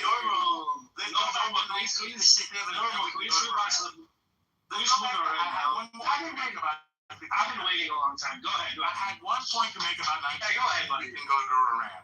The point that I wanted to make was that the Arabs negotiate. Not on my watch. Start your statement, and I'm going to start in the middle of your statement.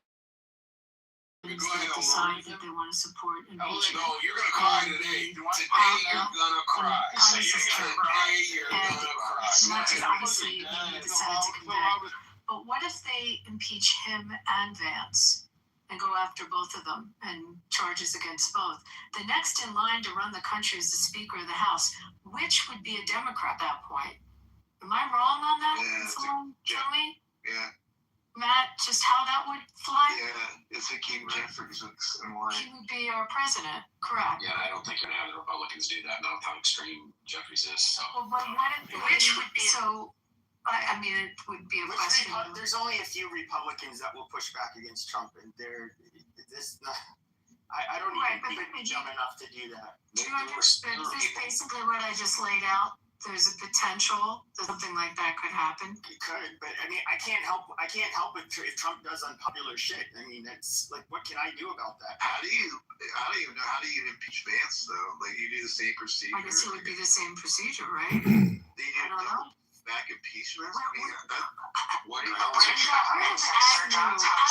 just resigned, right? And Nixon appointed someone else. He just moved on. Yeah. He just moved on. I mean, to my knowledge, I don't know of another VP, but I would think there's the same procedure because remember they wanted to impeach Mayorkas. I mean, they wanted to impeach people in the cabinet. So I don't know. Constitutionally, I don't know the answer other than the third in line is the Speaker of the House, who would change and would be Jeffries. Well, I mean, assuming he won. I think one of the biggest travesties is that there's perhaps if there's going to be an actual regime change, which I'm going to say I think that sounds like 99% bullshit to me. I guess he would have redeemed himself. Other than that, I dragged through the mud with Trump, and you can tell Vance has been really fucking quiet since this started. No, hang on. I do think that there's been what's been speculated for months is that a lot of the infighting you've seen on the right, what it ultimately has to do with is J.D. Vance. They do not want him to be they don't want him to be like the front runner for the presidency in 2028. Right, Pepe, but if they're gonna find allegations, they're gonna go after the administration, including Vance. I mean, there's besides all the personal dealings, that they'll claim with Trump and his family and not creating the Chinese wall there, they're gonna go after acts of the administration. So I don't know. I'm just throwing that out as a crazy possibility. I hear you, but just think about the fallout from that. I mean, I shot you a message. This was about you can read that. It's a piece on the special forces. What one of them said, validated through a few people that I know that were the same as he was, and said it's an absolute truth. And you can go ahead and read it. And that's the way they feel about what you're just talking about. So, not a good sign for anybody to. What were they saying?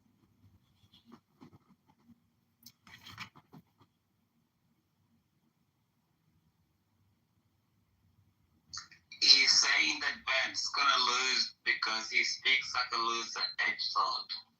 Vance he ain't gonna get there. He won't get it. It'll be Rubio or something. Vance is gonna. Why do you think it won't be? It's okay. All right. Wait, Why do you say that? But okay, but I was asking him the fucking question. You asked me a question. No, I was asking. Wait, don't be so horrible, Pepe. I'm trying to tell you something. Oh my God! All right, so Vance. Wait.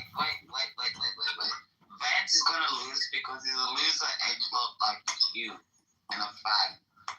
And he's gonna lose to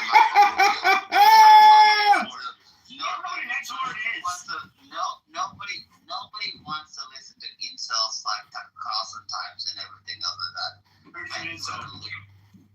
How many hundreds of millions does he have, or is he? But forget. He's not a bad-looking guy, I wouldn't think. He's got the celebrity part down. I'm pretty sure he can get. I don't think that's his problem. Yeah, I said edgelord. That's not what an edgelord is. An edgelord. I don't think you know what an edgelord is. It's a very specific type of personality. It's almost always. No, it's not like Tucker Carlson. It's a Tucker Carlson type of special retard, and everything else. He's literally not an edgelord.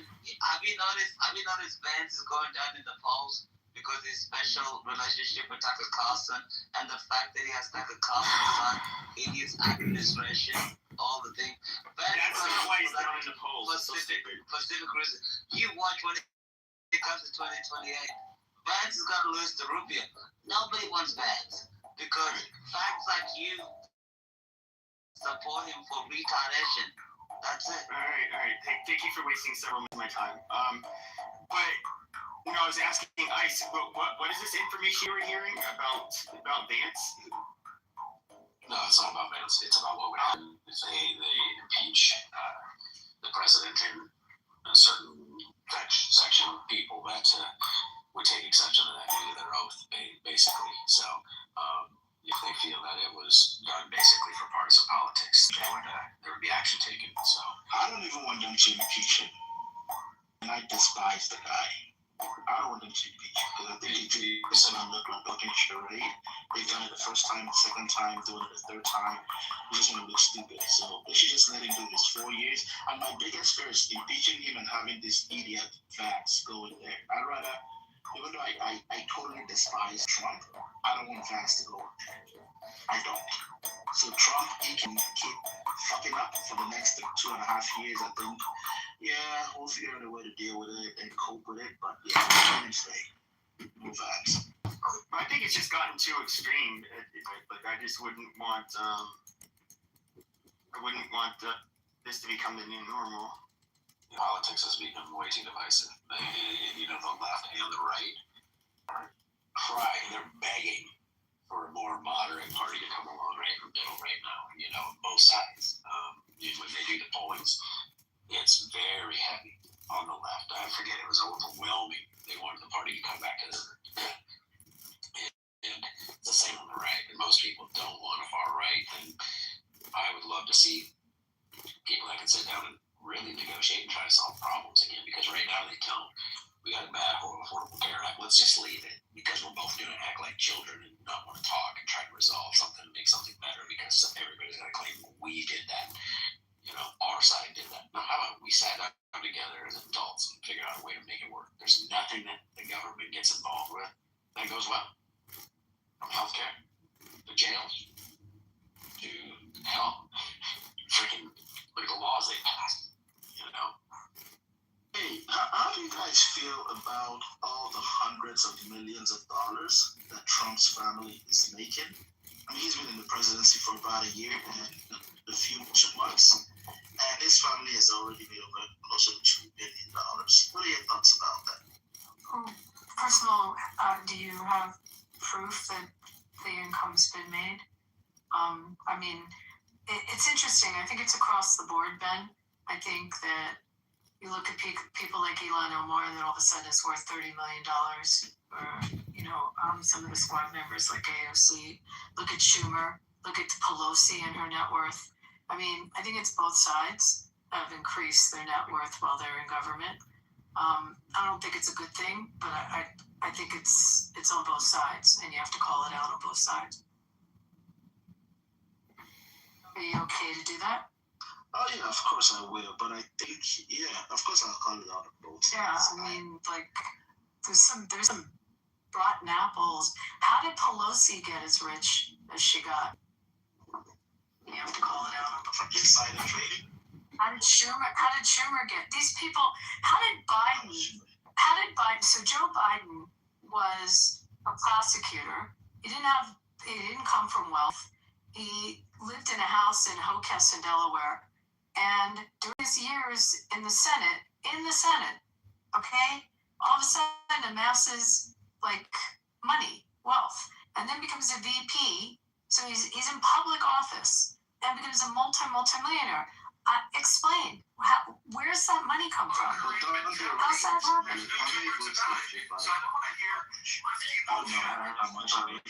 From books? I know they have friends in $2 million. At least when they're at that level and publish books. While he was in office, you're talking?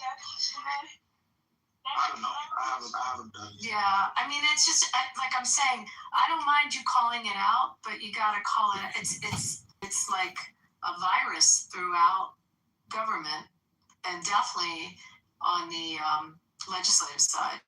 We see a lot of virus. We see that's kind of here. Because he got wealthy, I think, before he did memoirs. I don't mean to shut you down on what you said on Trump, but I think it should be a more global.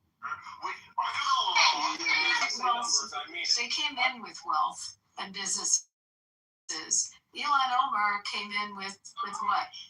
How'd she all of a sudden get worth $30 million? That's my point. Where'd it come from? Are you talking for Biden? For Biden. He had his beach house in Rehoboth and his big house in Hockessin way before 2025. The salary of a U.S. senator all those years, I mean, add it up. If he was in private practice at a decent firm in Delaware, it'd be a shit ton more than that. Abby, do you know if can the kids of the president make money? I mean, I don't even know how that works. They have a Chinese wall that he has to separate himself from the investments and from the company, but they can make money. I mean, you can make the Hunter Biden argument that. Exactly. So I don't think Trump is directly making money. I don't think you can link that to him in any form. I mean, I don't know where you'll find it, I guess, but now his kids are definitely making money, and that's not illegal. You guys crucified Hunter Biden for making a couple, is it hundreds of thousands of dollars or tens of thousands? His son, Don Jr., he partnered or he invested in a drone company, which at the time he invested in the drone company was valued at $200 million. Then, some way, he was able to get a $600 million contract with the federal government. Now the drone company is valued at $2 billion. His son is invested in Kalshi and advising Polymarket. They're building like hotels and for example. The funny thing is you can't prove it. The funny thing is you can't prove it. Actually, can you? That's why he left his life. No, but the thing is you can't prove it because I've had this Donald Trump is not invested in a drone company. That was a lie. You can't prove it. You can't prove it. You just lie. Where are you from? You're like a Palestinian. Okay. Very not sure. You can't prove it. You just lie. You expect people to believe what you're saying. You can't prove it. Just put it in the chat. Your girlfriend, can you go stay with your girlfriend or something like that? Please. Okay. Bro, get the fuck out with your thing and go talk what you want to do. But you can't prove it. You just lie. Put it. It's not true. It's like it's small. $5 billion to invest in his funds. Fake news. So in his defense, when he's talking about Trump and the money that they've made in office, so Trump was inaugurated on January the 20th. Let me see. So it looks like Trump did launch a meme coin. No, not 20.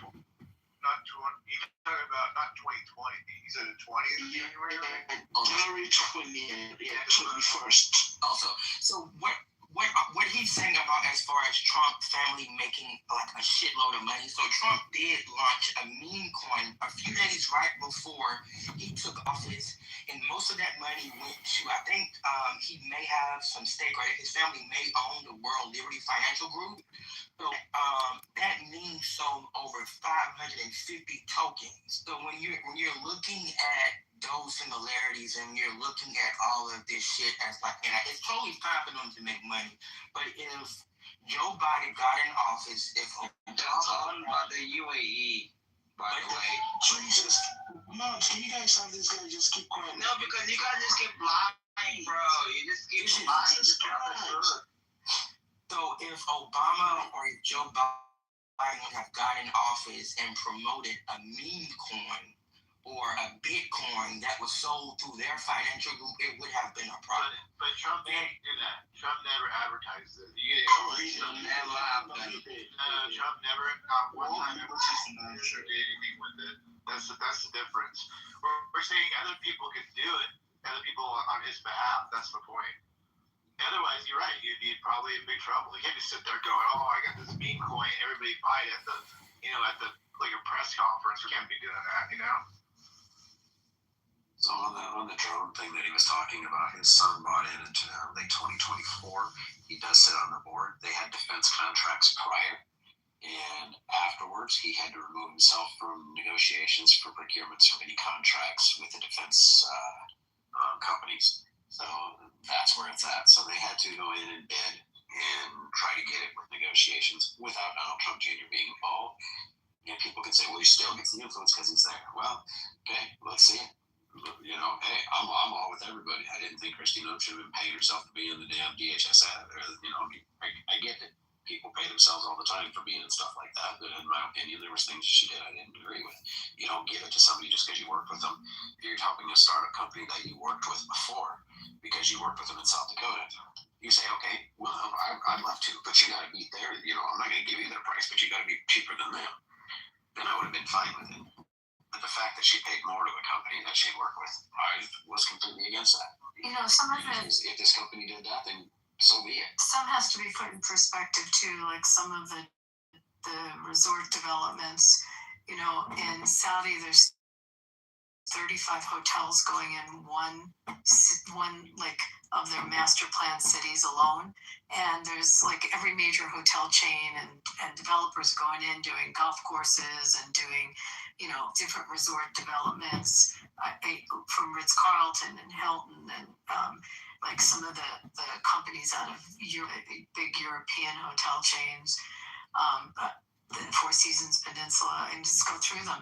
So for him to do a resort project there where many companies are going in, like everyone wants to single it out. Oh my God, they're doing business in the KSA, but so is everybody else.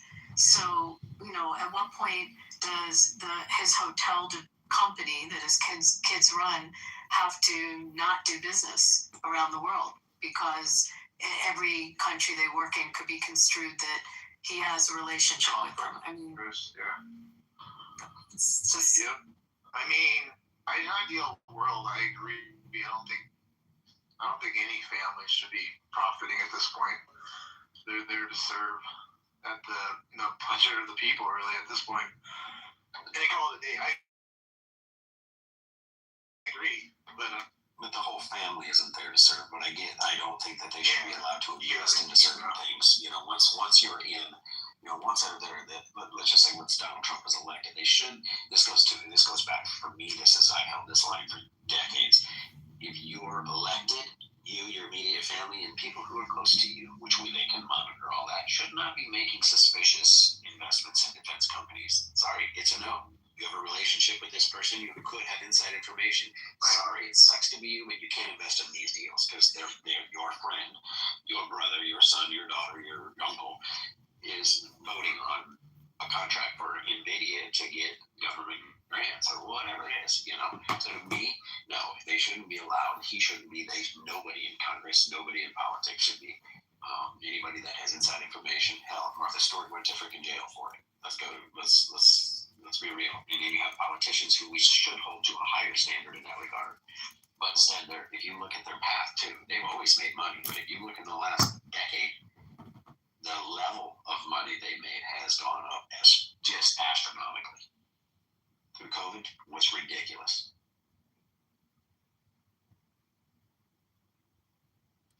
And I'm not saying one person gets across the board. So another question here, because I gotta go put my kids to sleep, to sleep. Do you think Trump's priorities, right, these days, are what he actually campaigned on? Because a lot of times I see him talking about his ballroom, the arch he wants to build, like doing all the whole not America first, but every other country first. What else? He's not focusing on the grocery prices or inflation or everything he promised he was going to do. Do you think his priorities today reflect what he campaigned on? I believe he's the same as every president before. You have teams that are dealing with all of that. I love when these guys go on, and Scott said it was he was just destroyed. I don't remember who it was. Was it MSNBC? I remember the gal's face. I don't remember her name, but she tried catching something, and he just leveled her with the facts. And it's just like they got people working on all of that. We know they're going to take a short-term hit in these things, but you got to look at it. You keep letting the bad guy keep building a force, they become more of a problem. So you take the lump in the short run. But damn it, I'll tell you what we need to do is get liquid natural gas going. Why are we not using it? It's clean energy, way cleaner than coal, way cleaner than oil. We would be the freaking world #1 exporter of it. We import it. You drive through the Midwest and you literally see towers out in the fields burning 24 hours a day, 7 days a week, 365 days a year, just burning it. That's how much we got. Now, look at the infrastructure. Jobs can be created. Hell of a lot of jobs. How much for people if they invested in the infrastructure? That's where you invest first. Later you invest in the gas, but you invest in the infrastructure building of it because that's where all the money goes in. We could literally have so much cash. They went down and asked the people, because where we export it, they said, well, wait, they say it's, or when we import it, they said, well, why can't we export it? They say it's dangerous. What's the difference in the process? The guy looked at the person on the camera and goes, the way you turn the valve. And they go, yeah, but why is it more dangerous? It's not. He says the valve turns. You flow that way or you flow this way. The process is exactly the same. So that was a BS claim. Why has not one single president? Now, I'm going to say this. Trump said he was going to open it up, and he didn't. Why? Why are they holding back natural gas? Big oil? Probably. Or is there another reason? They want to get their mitts into it. But the bottom line is natural gas should be flowing. We should be exporting natural gas to everywhere around the world.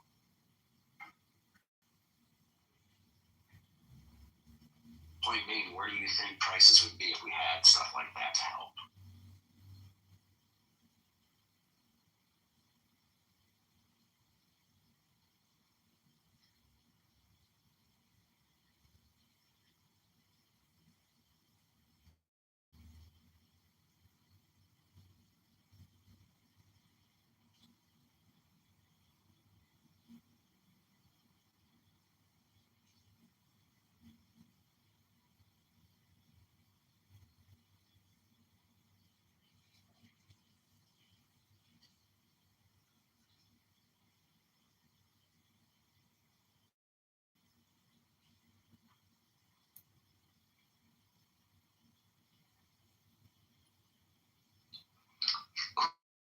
did you ask that question, Ice? I don't think anybody even.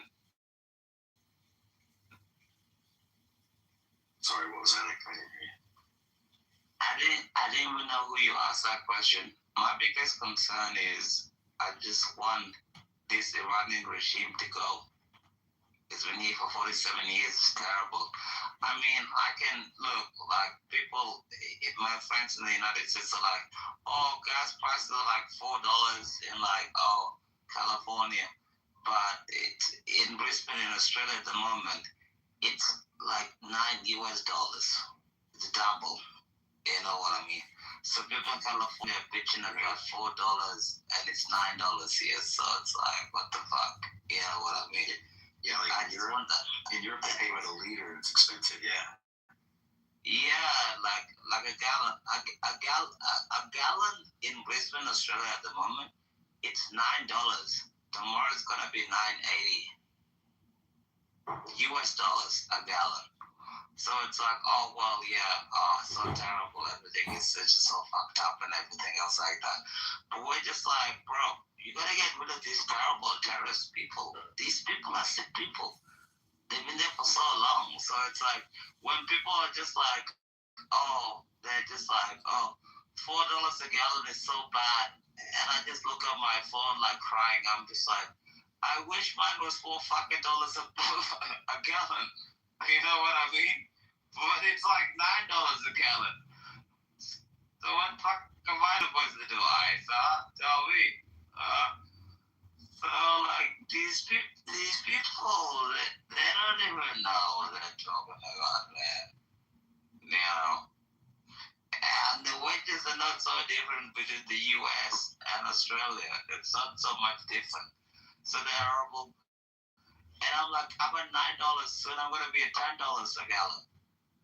I'm saying it in American terms because that's how, I won't say in liters because then you won't get it. But what the hell are we supposed to do about it? We want it to go away.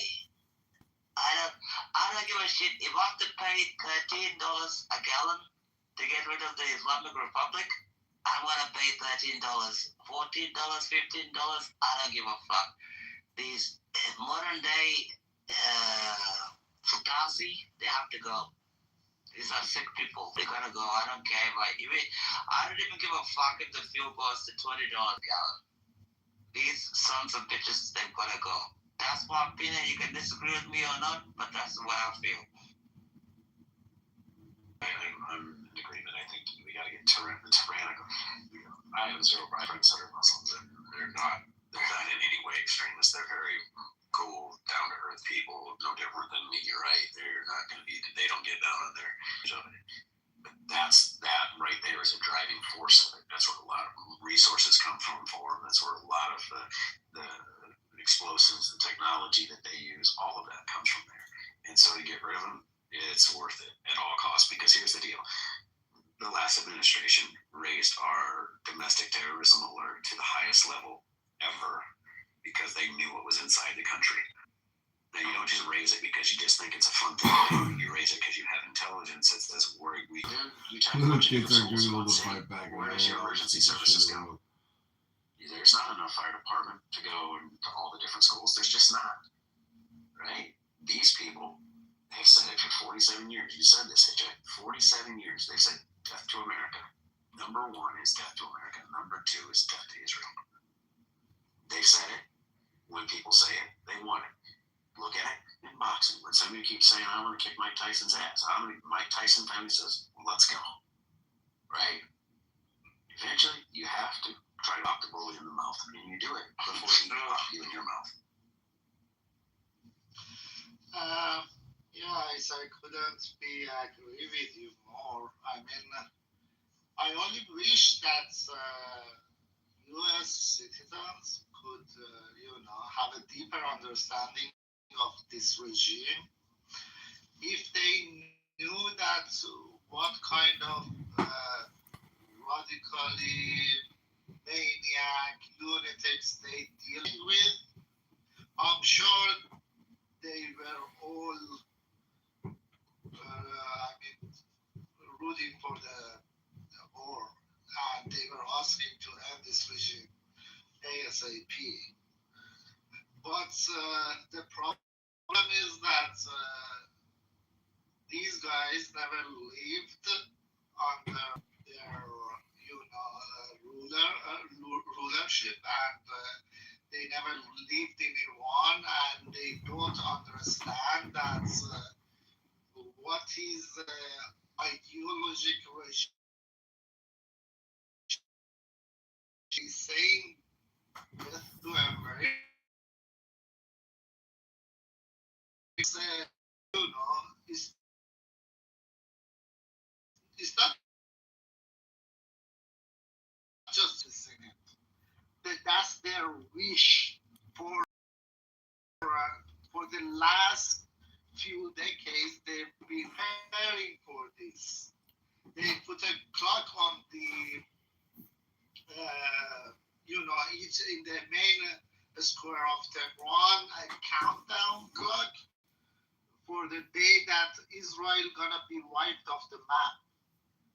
And practicing it, they like funding all the spreading all their terrorist organization bullshit and everything all over the world and all over the region. So this is something that they need to understand, and and they should know that they are not just.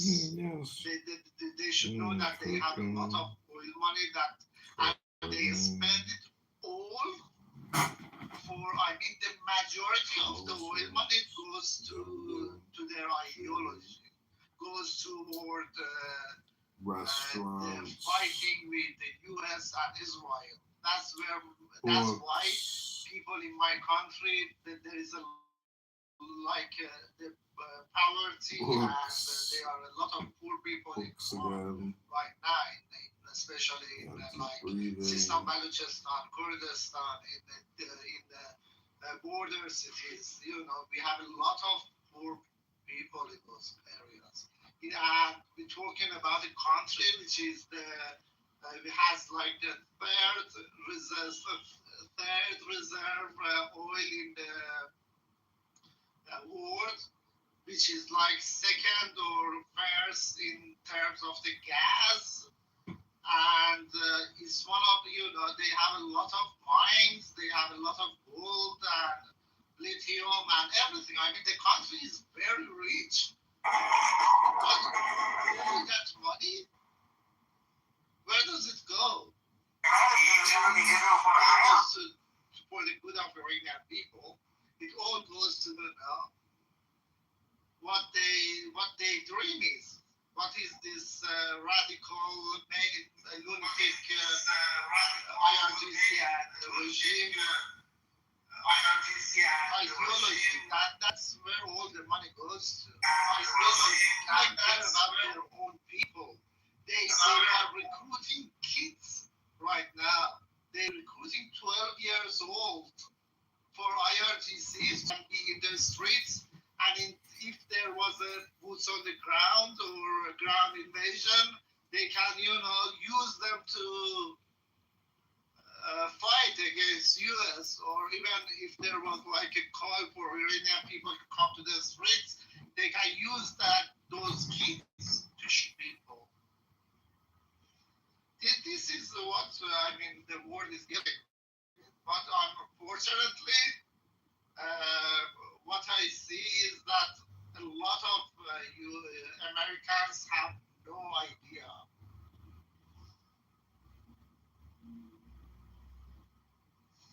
No, I agree with you. I happened to be living in Europe at the time when we had a conflict going back and forth with Libya.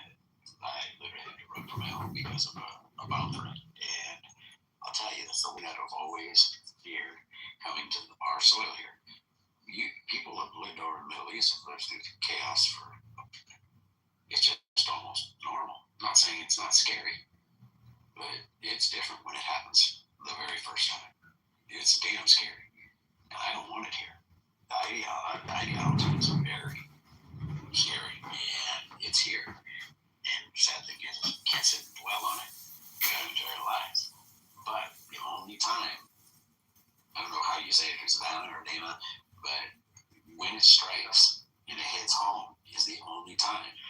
that it's going to make any sense to anybody. And then the question is going to be this, and you tell me if you think I'm wrong, but the question is going to be like, well, why didn't we prevent this? Why didn't we stop this? Exactly. We should have what? Japan? Go look how many Muslims are allowed in Japan.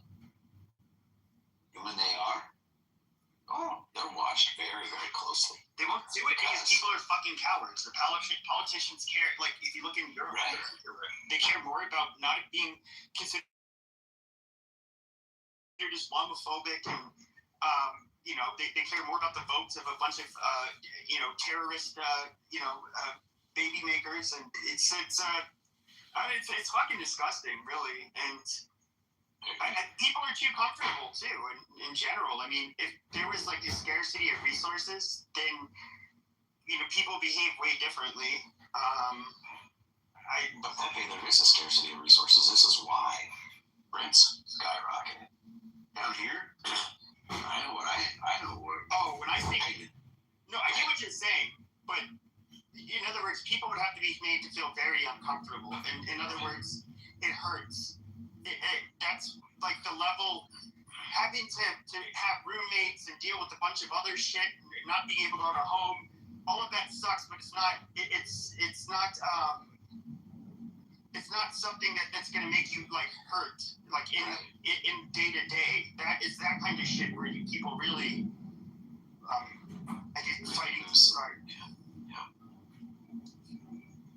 I've had friends that came from Bosnia, and they were just young kids. I didn't believe it. Talked to one of their parents, 8 years old. My friend had to strap up and freaking fight a war. I was like, I didn't believe it. I didn't tell him I didn't believe him. I never did. But hearing his parents talk about it, can you imagine what that had to feel like to be a mom and know that your kids just they gotta go? Mommy, they're gonna die one way or the other. They might as well die fighting, right? It's crazy to me that we are so sheltered from all of that in this world. 12-year-olds in Iran. 12. The 12-year-olds here, they're on their freaking PlayStation, That's it. Their cell phone. They would know the first damn thing about strapping up and trying to be a security force. Yeah, I know. I mean, that's the thing that they need to understand. This regime, Iran is a rich country in terms of all kind of resources, okay? But they even sold, they were selling the soil of Iran to the Persian Gulf countries to use it to fund the proxies. All the resources in the country, they look at it as a source of fund for the proxies and for the fight against the U.S. and Israel. That's the way they look at Iran. That's why whenever I speak, I say the regime, Iran is an occupied country. The Islamic regime occupied Iran and took the Iranian as hostages. Where are you from, if you mind me asking? From Iran. I just left last year. I lived in Iran for 40 years. I worked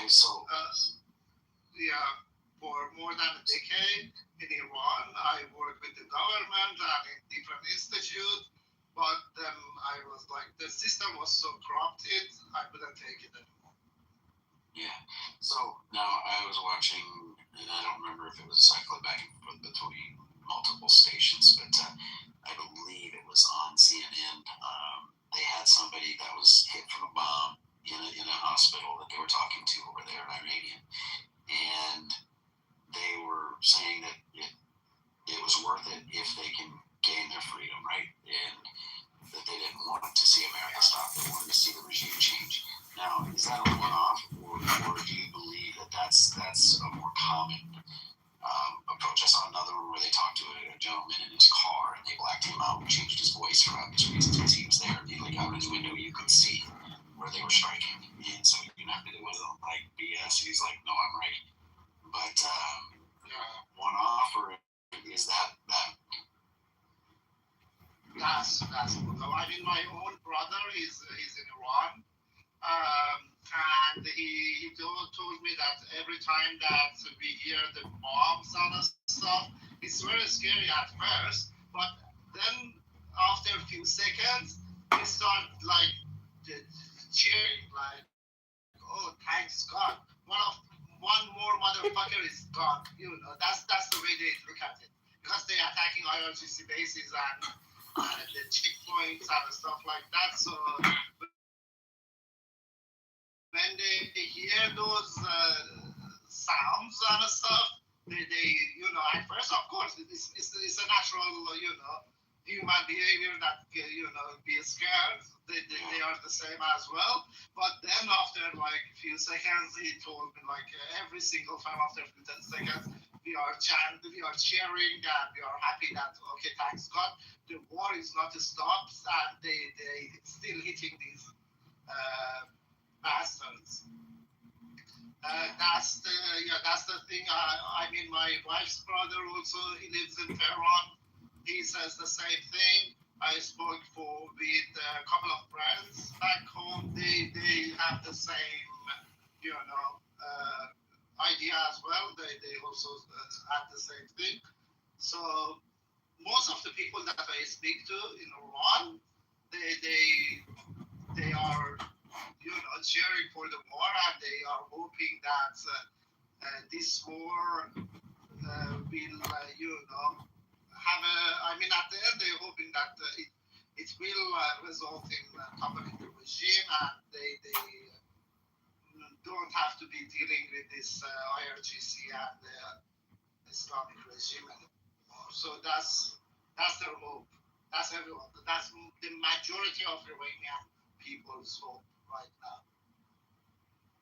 Yeah, I spoke with a gentleman, but he was a linguist for the Marines in Iraq, and you know, I just asked him a couple honest questions. I said, you know, I don't want any politics thing. I'm not going to tell you what side I feel. I just want to know your opinion as in Iraq, what you thought. They loved it. They loved that we came in. They wish we would have never left the first time.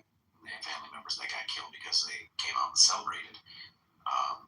Now, their relatives, he said, didn't get hung in the streets like some of them did. But he said one of their family members said that they all came out to cheer as American troops rolled through, and some of their friends were hung from light posts. When they came back, the forces saw it, and he's like, no, it was true. But he's, you know, for him, it took 7 years. I want to say it's like 5 or 7 years to get him and his family out. And it was another friend who broke it down to me and said, oh, next time you see him, ask him about his dad. He's the one who told us he's in that foxhole over there. So he said for all of those years, they feared they would find out and kill because they would have killed the entire family, you know, because there were still people there who were part of that regime who were held allegiance with him. So they feared for that until they finally got him out. And they said that it was because they had to, you know, verify these guys told you where this man was. You can get him out. I don't care. You got to send him to get him out. It's better than being there, you know. But just to me, it's amazing that we can use these people for the positions we do, and then we don't get them out when we need to. You know, we leave. Yeah, I mean, we have the same situation in Iran right now as well. Like, as I told you, the internet is cut off for more than, since the first day of the war, they cut off the internet. And it's been more than 30 days that the internet's been cut off. What kind of government does that to its own people in the middle of the war, when they need to get the alerts, when they need to, you know what's going on around them? They fucking cut off the internet to their own people, so they have no idea. I mean, if for example, if you go to the older generation, like my parents, or, you know, those one who, because the young generation right now, it's very hard. It's either they have to pay for a very overpriced and expensive VPNs that they use to, bypass the filtering in Iran for the internet. So very few people, the minority of people they have access to internet right now. But the majority of them, which I say more than, I think even in Netflix, you can see the stats. So only 1% of Iranian have access to internet. 1%.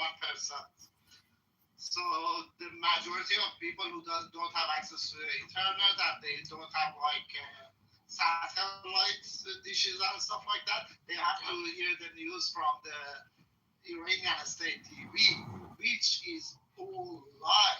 Based on their state TV, they are winning the war, and in few days probably they're gonna come to US as well and invade US as well.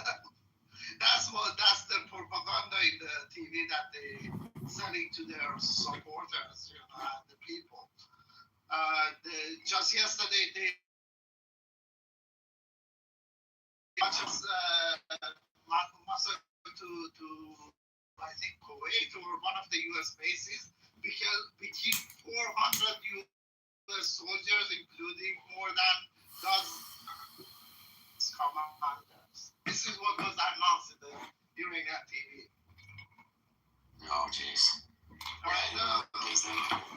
Disillusions them. I know. And I have the video. Actually, the IRGC, the speaker man, he came to the TV and he said that all the U.S. bases in the Middle East are destroyed. The U.S. soldiers are running away. Please send us if you in this region in the Middle East, anyone knows where the U.S. soldiers are hiding or where they ran away to, just send us their coordinates so we can shoot them. I have the video. It's all in Parsi, but I can put the link in the chat if you want. It was short. It was the official speaker of the IRGC. This is what they're selling people in Iran right now. So, what do you accept from a regime like that? They're terrorists. What can I say? They are not human. But yeah, we have people in this country who believe that regime over ours. So Dana, where are you? Are you Persian? I am, yes. Oh, okay. Yes, I'm from Iran. I lived in Iran for 40 years.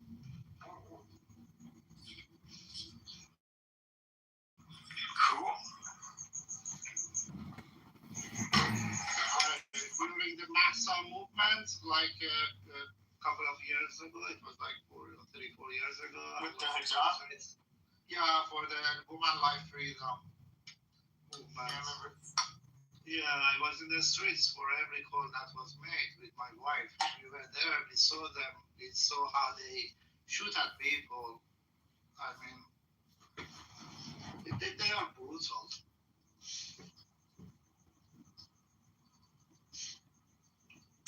Do you think that I can't tell if it's propaganda or not, but I did see it at these a bunch of Chechens are supposedly gonna help. They're gonna fight for Iran, and they're gonna, I guess, going there. I don't know if that's true. I heard that, but what I heard was that they said we are willing to come, but we have no confirmation that they've been deployed. So, but I know that from Iraq, around 200 Hashd al-Sha'bi, they came already to Iran a couple of days ago, and I think Israel also attacked their camp as well in Iran. So I hope they are all dead.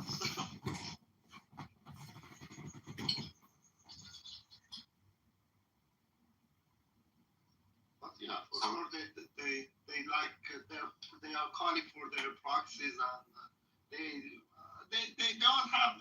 That's the problem. 11 years old kid was killed in one of the strikes that was made in the checkpoints, and her mom was very pissed off, and of course she was crying and shouting that, because of the shortage of the man, the dad took the son, 11-year-old son, to the checkpoint to help them. Houston. Okay, yeah.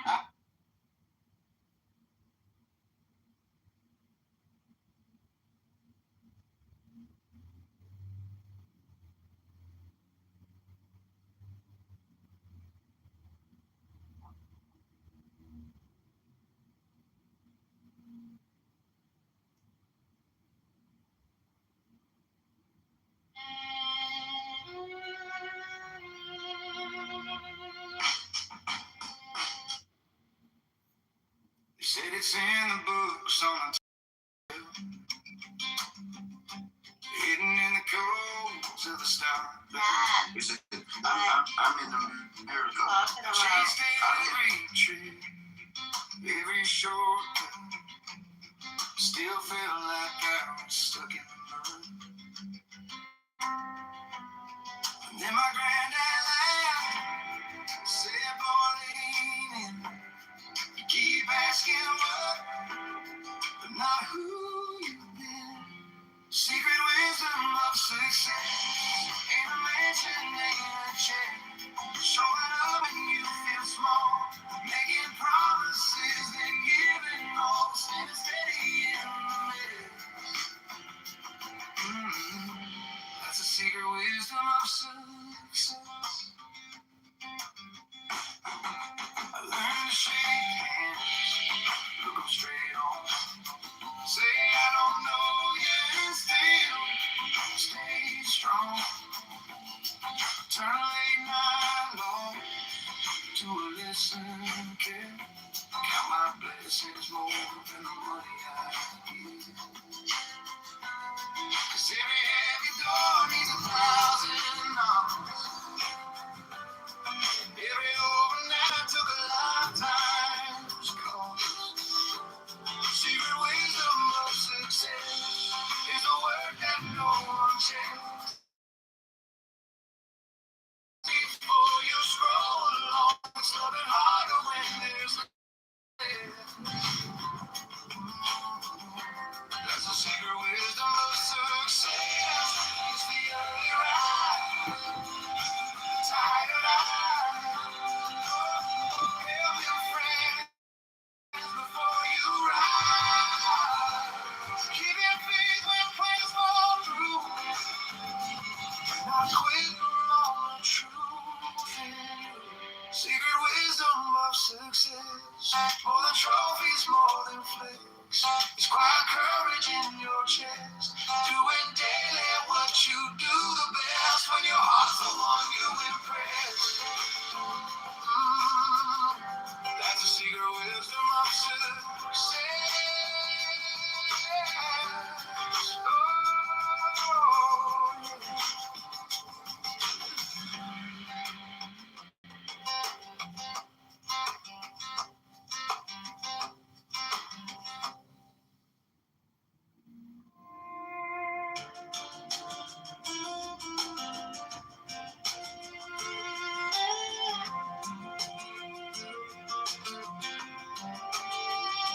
Said it's in the books on the top shelf, hidden in the cold to the stock there.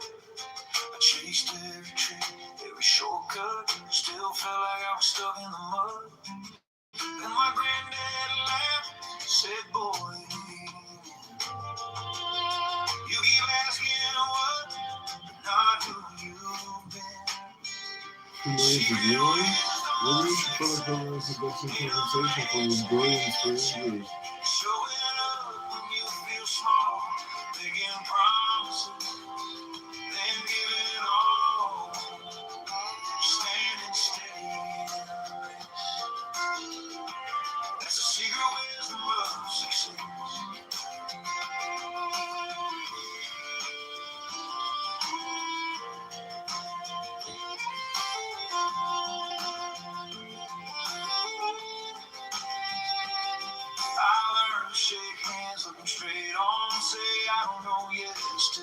strong.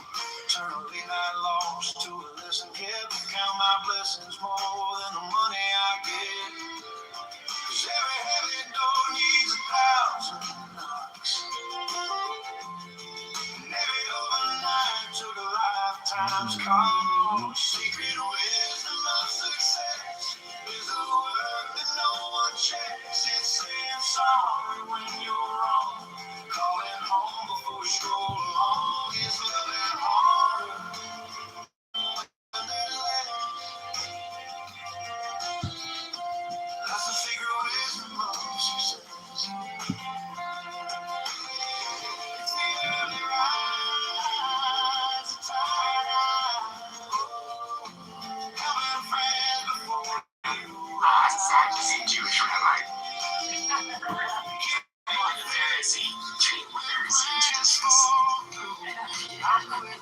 He's not Orthodox, right? I know. If he's not Orthodox, then the conversion he gives you will not give you Israeli citizenship. So you're saying hello? But if he is an Orthodox rabbi, then his conversion will actually give you Israeli citizenship. Yeah, I believe he is. Are you sure we'll have to ask him? Yeah, we'll have to ask him, but I'm pretty sure, unless somebody else knows for sure, but I believe it was. Whatever happened there? Yeah, you know.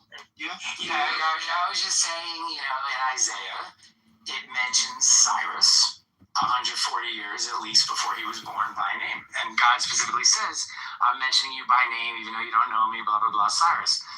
And I explained to him, historians use that as evidence that it's a later edition. So anytime there's a prophecy of the future that's, I'm like, oh shit, so this came possible down to America. I'm sure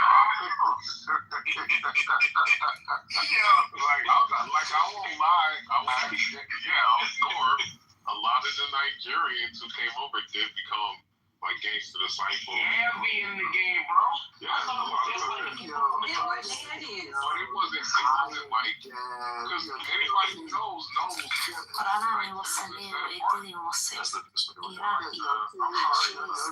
of y'all Nigerians, all you niggas Nigerians. I'm sorry. Yo, King, did you see Nathan's PTR? They're hanging back. Yo, Nathan's PTR?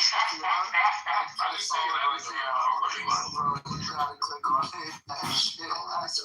Yeah, this is like it's about a conversation. It's about a conversation we had yesterday. This is great. Yo, the Erica, Nathan, why are you tripping, bro? Why is you tripping with the You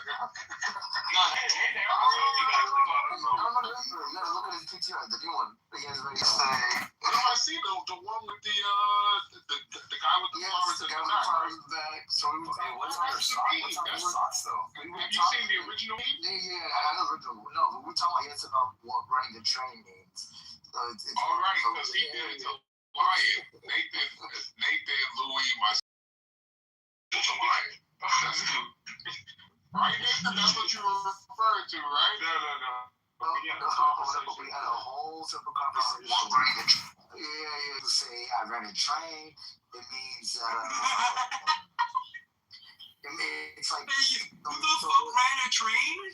It was So a lot of gangs. So a lot of gangs like for the guy to get initiated, so the guy to get initiated, and for the girl to get initiated, she'll get red train on, and it would be by the guys in the that's they will red train on her. That's true. Initiated. So. Nathan was talking about a whole different thing. So we had a whole conversation about running a train. Nathan said something broadcast. Running a train, and the whole room was crazy. Like you don't know what running a train is. That's called an orgy. If a bunch of people have sex with a girl at the same time, it's called an orgy. Bro, he tried to backtrack. Yeah, that's a game. Yeah, he tried to backtrack. He was like, gangbang and a train is the same thing. It's not really the same. It's the same. And you guys are just trying to contextualize like who you could be, bro. I remember that too when I was in eighth grade. Peace be upon this market and some peace. Peace be upon you. In 30 seconds, Muhammad. Orgies are fucking each other. Yeah, you're wrong. So if everybody's only one girl, right? And they're even crossing swords, right? She's getting fucking cheap. You're getting gangbanged. You're getting ran train, bro. That's the same thing as running in the house.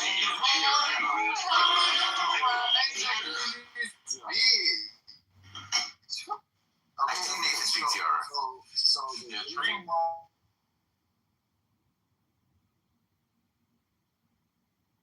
You're talking about the configuration of people in line. I get it, but at the end of the day, that's still a gangbang, dude. The gangbang is the broad term. The gangbang is the broad term. The train is the sub. Yo. They're talking about train, Coco. Hey. No. That's not true. I mean, I do use the term train for sure. I would accept how Mike makes the distinction, but as long as there is a distinction, because trains are one after the other, as you see in the picture, while gangbang as a general term is more things like just the gangbang usually is like, hey, we all fucking like the same time, I got my nigga out. Kitover says the city's long-term pension debt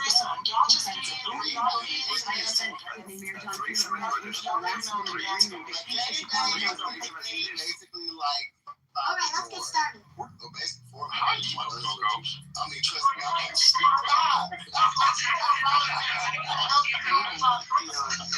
y'all saw that? Coco was like, my first game day experience was such a. Oh, yeah. I can tell y'all some stories, but we're not going to get into it. Okay, Coco.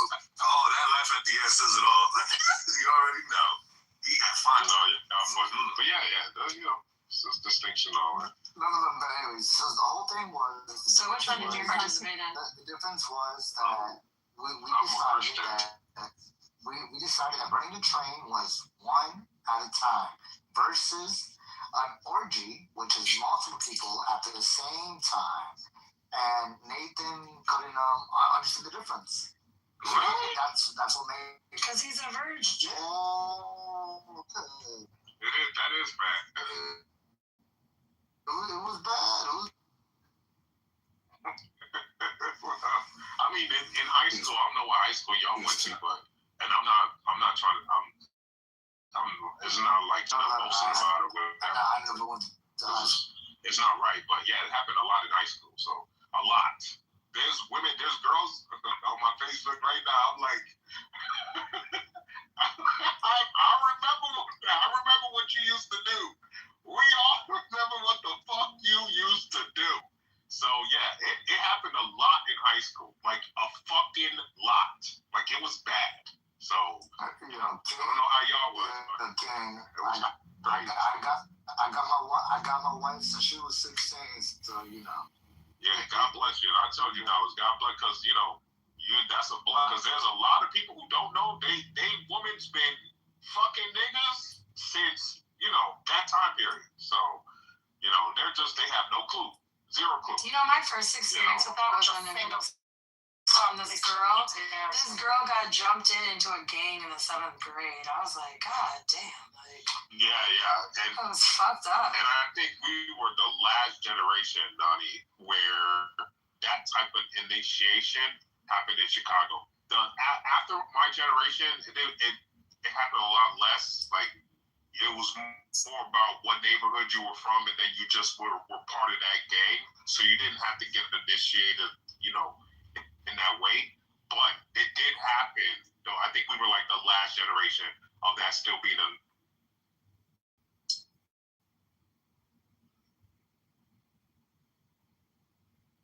Isn't Shia LaBeouf in some East West Coast gang? Somewhere out there's like some. Wait, Shia LaBeouf grew up in Malibu.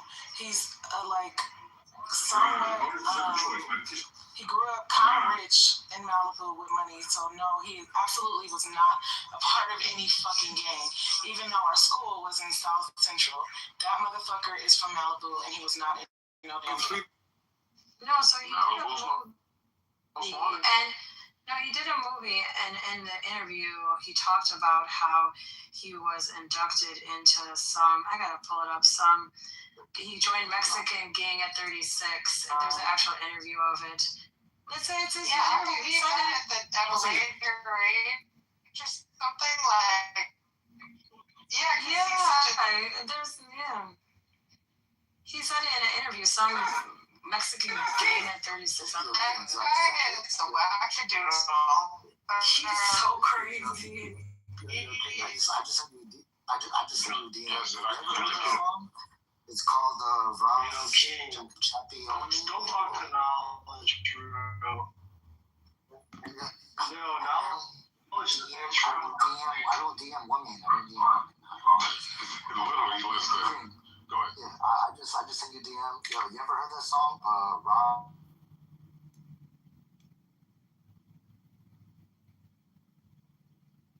Well, I think that Rio's point is that, the Jews that are interpreting the Old Testament, they're doing a very bad job at it. And if you look at what Jesus says, he's actually correcting everything that they're reading in the Old Testament, right? He's constantly, you've heard it said this, but I say that. He's not actually contradicting the Old Testament. He's actually showing the way they're reading it is entirely wrong. Yeah, a large part of the Pharisees they had like their oral law or like their own made up explanations of like the Torah, which like were like rejected by the Christians, and it became later known as like the Mishnah. But even then, like there are some agreements with Midrash, like Jewish interpretation of scriptures, and Paul. Like Kitover has reached a last-minute agreement, such as when he says that Janus and Jambres opposed Moses, which comes from Pharisaic tradition, and like how in Romans 10, like Paul uses like typology, like by quote. Do you know what else the Book of Joshua says? What is it? It says that Pharaoh never died. That Pharaoh repented and he was not actually flooded. Now read the text carefully. Does it say anywhere that Pharaoh actually died in the Red Sea? Oh. It's pretty interesting, Yeah, my point is that like Paul even borrows some like Jewish traditions of exegesis that is paralleled in like the Midrash. So I would say that Judaism definitely has falses to it, but I think that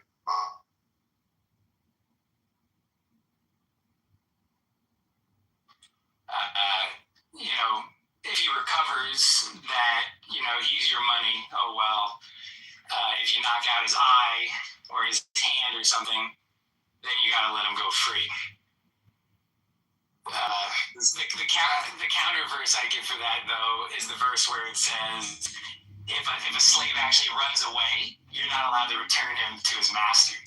That's a very interesting verse, because it literally says if a slave or a servant runs away from his master, you can't deliver him back to his master, and you have to let him live with you or in a house you want in your own neighborhood. That's literally what it says. And what's interesting is Pennsylvania created a law saying exactly that. If a slave runs away and the Supreme Court said, oh, we don't care, you have to send the slave back in. And literally that's what happened before the Civil War. I guess the question I have is, do you believe that the God of the New Testament is the same God as the Old Testament? Oh yeah, it says here, but there's on the original basis. much because when you get into Chicago has always been all the way up to the Hebrew, for example. It's like I think that's always the same God. I just think mankind is not needed no basis with them. Because like those are testimonies in the Old Testament where it's like these people are constantly falling short and failing and pissing off God. And then there's also elements where God wants like some sort of a relationship with like with people of other nations. So it's like the destiny of these people is to get like this book out there, to get it well known, to get everybody on the mindset of the one God. And then that eventually happens. And then you have someone with like Christ that comes to fulfill all of these things and even like amend, I would say God can even amend at that point. So it's like we have all these prophecies leading up to Christ. We have Christ. If there was no Christ and we're still sitting around waiting for a Messiah, like 2,000 years later on here in the present day, like I would have no reason to believe in it whatsoever. I'd probably be an atheist or an agnostic. Page 40. I mean, to be fair, what he's saying, if what he's saying was hypothetically true, one might argue that the prophecies actually failed. So then you could justify it. It's time to glide.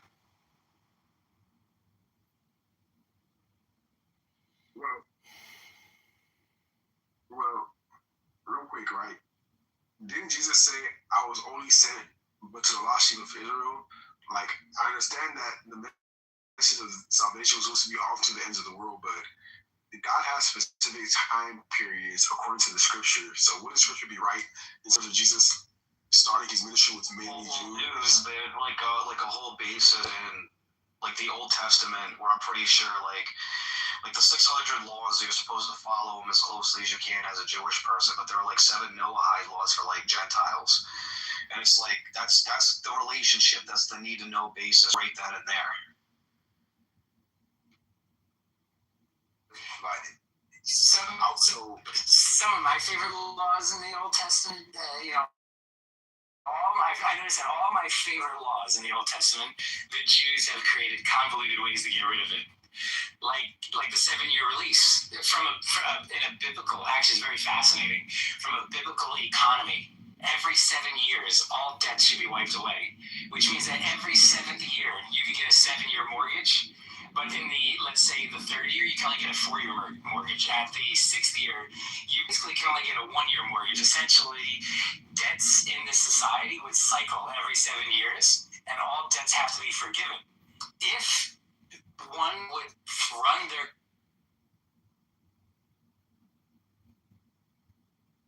would be no debts. It would cycle in your cycles.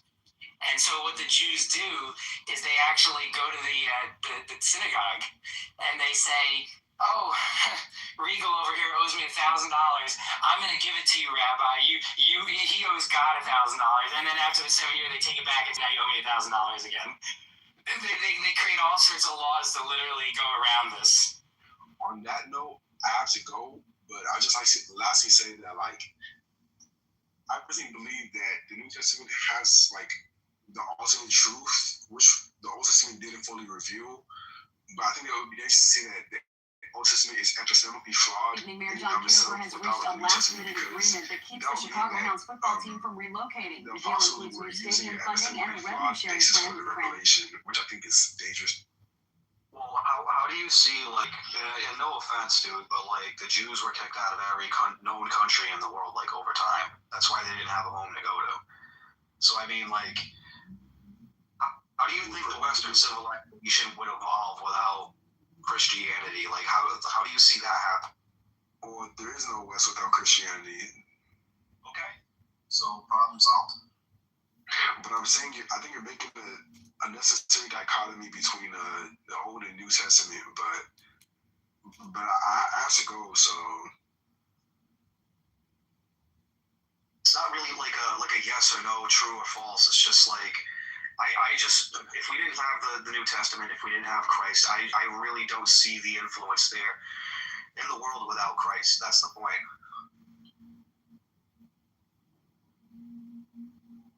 If we did away with Christianity altogether, like what do you know? What's gonna? The prophecies would have failed, right?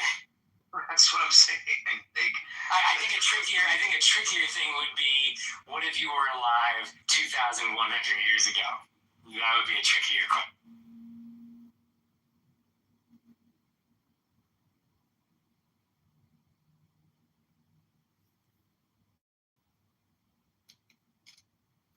Yeah, like a lot of your talking points, Krish, you should definitely join the house and make a stop by every so often. You're probably gonna roll off and probably investigate Clubhouse a little bit. Do you want to own the room? You want to talk to people? I'll make you a mod. Yeah, honestly, I might have to go in a couple of minutes, but I'll try to stay. Yeah, if like I just pop in and out of here every so often. I kind of like let everybody just kind of do their own thing in here. Another question for you. What's up? So based on what you were saying about like the Christian Old Testament, as it were, I guess it's like, do you think that this was monolithic? And then also, do you kind of embrace the two kingdoms view? Or not the two kingdoms, I'm sorry, but the two powers in heaven view? Which two powers? The two powers. So basically, the Old Testament. Yeah, like, that like there was a group Yahweh said Yahweh.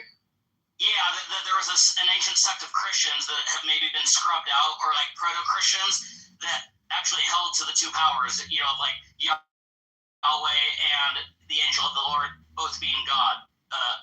Like Michael Heiser talks about and other scholars. Yeah, I agree with that concept, but I mean that could, yeah. What about you, Krish? What, like, bad?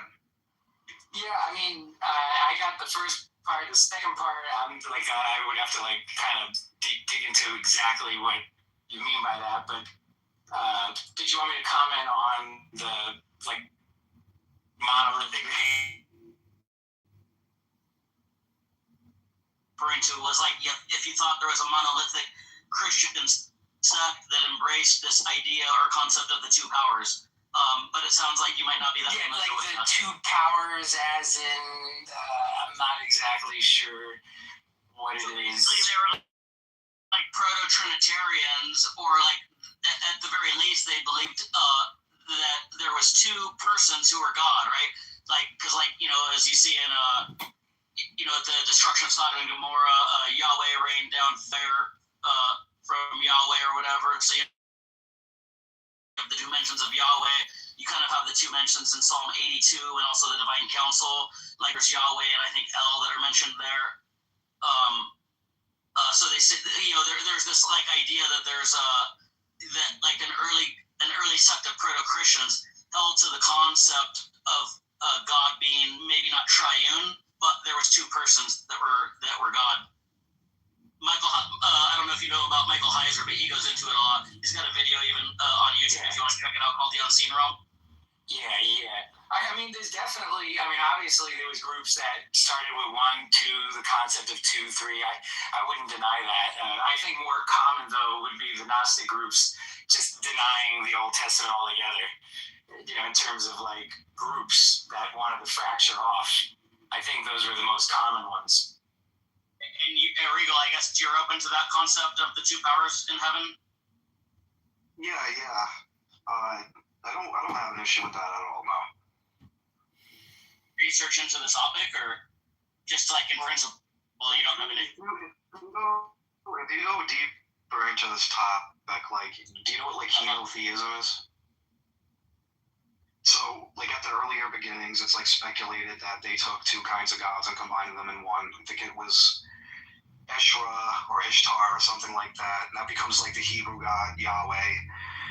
Personally, I think if there are any proto-religions beforehand, and then you have these guys come in and they do this, and then they write the Old Testament and they're critiquing whatever it is on the basis before. I don't see an issue with it because it's on the basis of gradual revelation, human beings being on a need to know basis type of thing.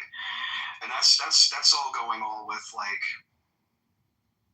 the whole timeline as we know it. I think the influence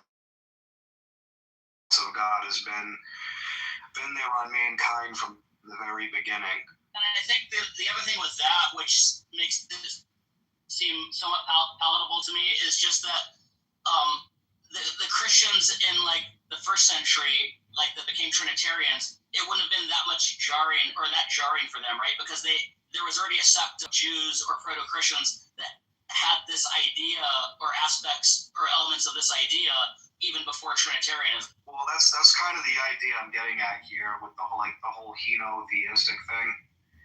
So like, how would you make sense out of that? So they probably had discussions about Yahweh sent Yahweh, or the two powers in heaven on the basis of something like this. No, I get you now. Yeah, you're right. I agree.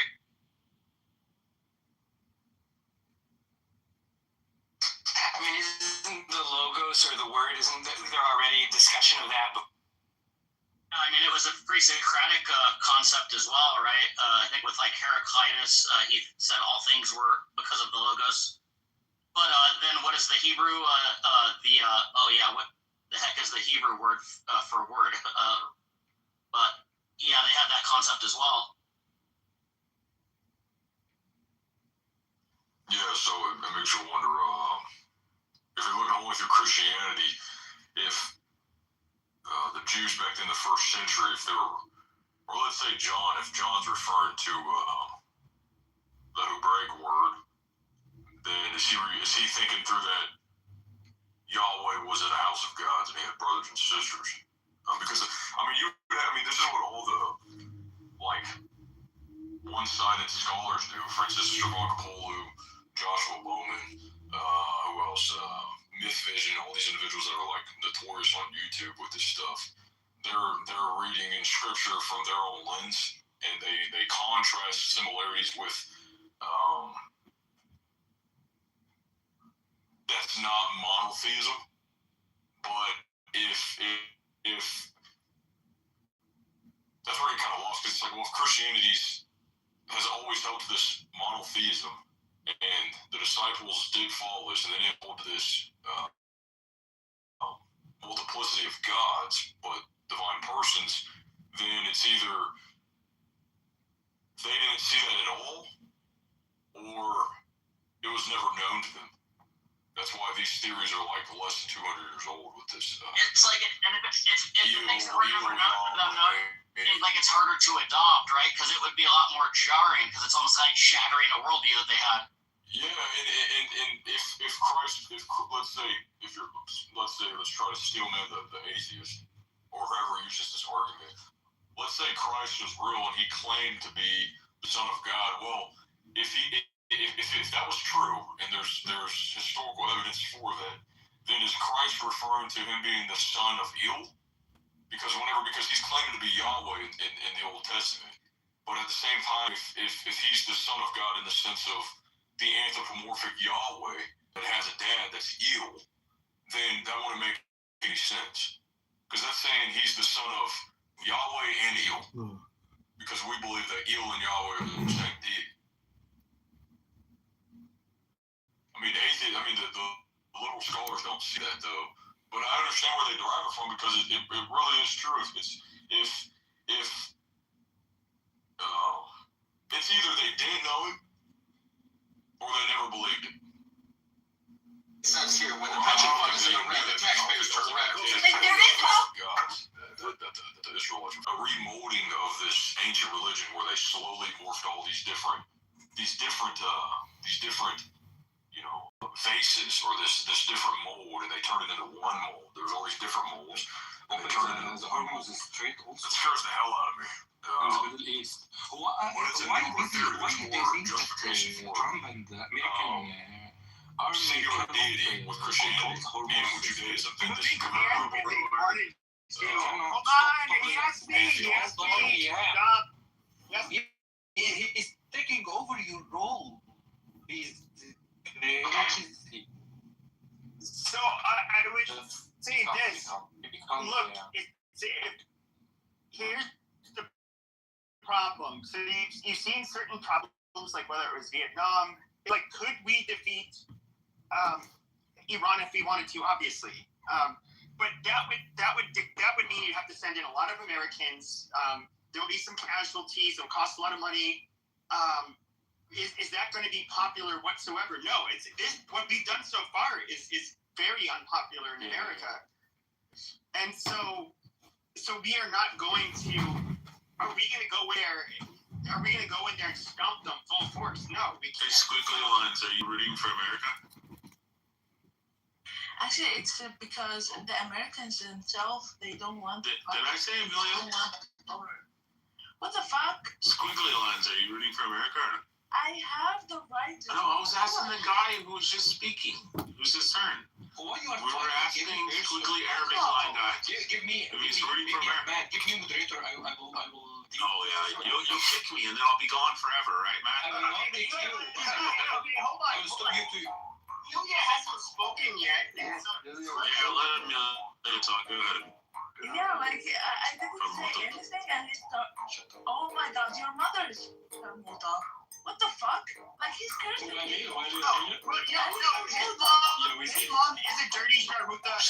Yeah. Liam, talk about your mom. Yeah, she fucked him in last. Oh no, come on. All right, that's enough. Are you You gotta let her finish. Everyone will hate you. Do you clutch start a camel to go to your neighbor's house or something? I don't know. Where from, Liam? You're lab. Do you know what the meaning of lab? You're lab. Just so you know, Stippy is You're your a carpet lab. bomb You on are your a big page. lab. Or big lab. Yeah, I used to put my ball stack on your people. Shukala, Anshala, Habibi. Quiet. Amelia, go ahead. Yeah, I said that like Americans, they do not go to war because they are against what is happening right now. So that's why that there is no Americans fighting Iranian right now. Like it's all about Muslims. Stop. Shut up. No. Who's against the war? Fuck. Yeah, because like most of the American citizens. No, hold on. Let her speak. Shut the fuck up. What the fuck? Like, yeah, most of the Americans, they are against the war right now. They are not Trump. Like, they are not with Trump. 9 million people. 9 million people protest. Yeah, like you are. But what she's saying is correct. If you look at the polling, it's like there's a 23% approval rating for the war in Iran. I'm talking about people across the aisle. So it is unpopular. So, and even amongst the right, this is very contentious amongst us. I'm one of the people that's on the right that is fucking retarded and stupid. And I would not let any male family member of mine go into the military for this stupid shit. What about female? No, absolutely not. What the fuck? Not sure about equality? No, I'm not. Straight up, bro. Women don't deserve rights. I agree with you. I think deserve rights. Yeah, continue. Did you say Amelia? I said your mother do not. My mother straight up told me women don't deserve rights. Yeah, my mom. That's right. My mom's You guys need to. So, Amelia, what neck of the woods are you from with your accent? You're wrong. She's that's for Iranian, bro. Yeah, right now.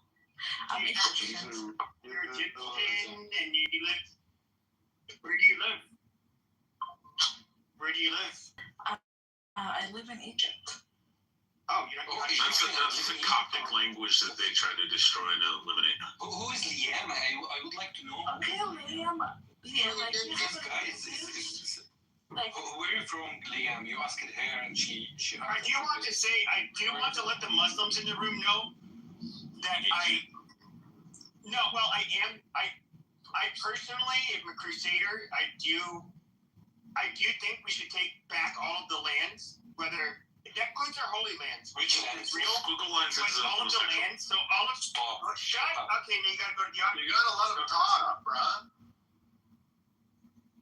So I'm against all lands that were Christian, that have been bastardized by non-Christians. So all of North Africa.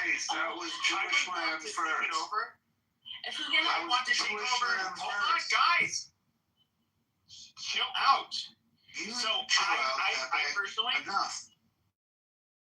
Hey, That's bad. Tell us about it. with that concept, I want to take over North Africa. Okay, Turkey would also become Christian again. Israel would become 100% Christian again. Syria, yes, all of it needs to be Christian again. We'll kill you before we You can't destroy us. And you should give the America to the native people again also. If you want to take over to the Jews again, you want to give them. No. I'm going to give it to them. And you want to give it to them? Okay. Give it to them. Yes, in the form of a slave colony. Yes, absolutely. You will give their land to them? Yes, we're going to give the environmentally Okay. Come to Egypt and if you come to Egypt, I promise you, we will give you the land. No, you won't. You will give it to you. Come on. No, you will be sent back on the camel you rode in on. Just kidding. You'll take your camel too. We'll give you a big land, a very big land, a very big strong land. Don't worry, come on. Just squiggles. He's gonna give it to you. But you know what, Pepe? I think terrorists like you deserve the death penalty. And I'm sure you will enjoy it. Look at this angry. He said I deserve the death penalty. Look at this angry Jew. Wow. I thought you guys were a religion of peace. You Jews. No, Naftali's the fucking Arab. They passed the law to kill Palestinians. Naftali's a fucking Arab. Oh, Naftali's an Arab. Why are you dick sucking for the Jews? Really, Arab? What's going on? No, he's cutting a watermelon. You don't get it. He's just trolling. Watermelon. He's got 29 friends. He's cutting a watermelon. We'll come back to The biggest problem that we have, hold on everybody, the biggest problem we have, okay, is that there are demonic people, evil people, non-believers, people, okay, you're going to have to go down if you do that one more time. So please don't do it. So we have, I'm trying to do the Lord's work here. And so do we have people that have lost their way? The only way we're going to have peace on this earth is for everybody to be Christian and accept Jesus as their Lord and Savior.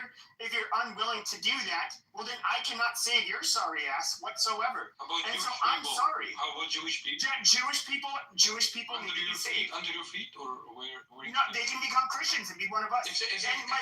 My lost Muslim brother, you can become one of us if you accept Jesus Christ as your Lord and Savior. You pay the jizya. We all accept if Jewish and we will subjugate you.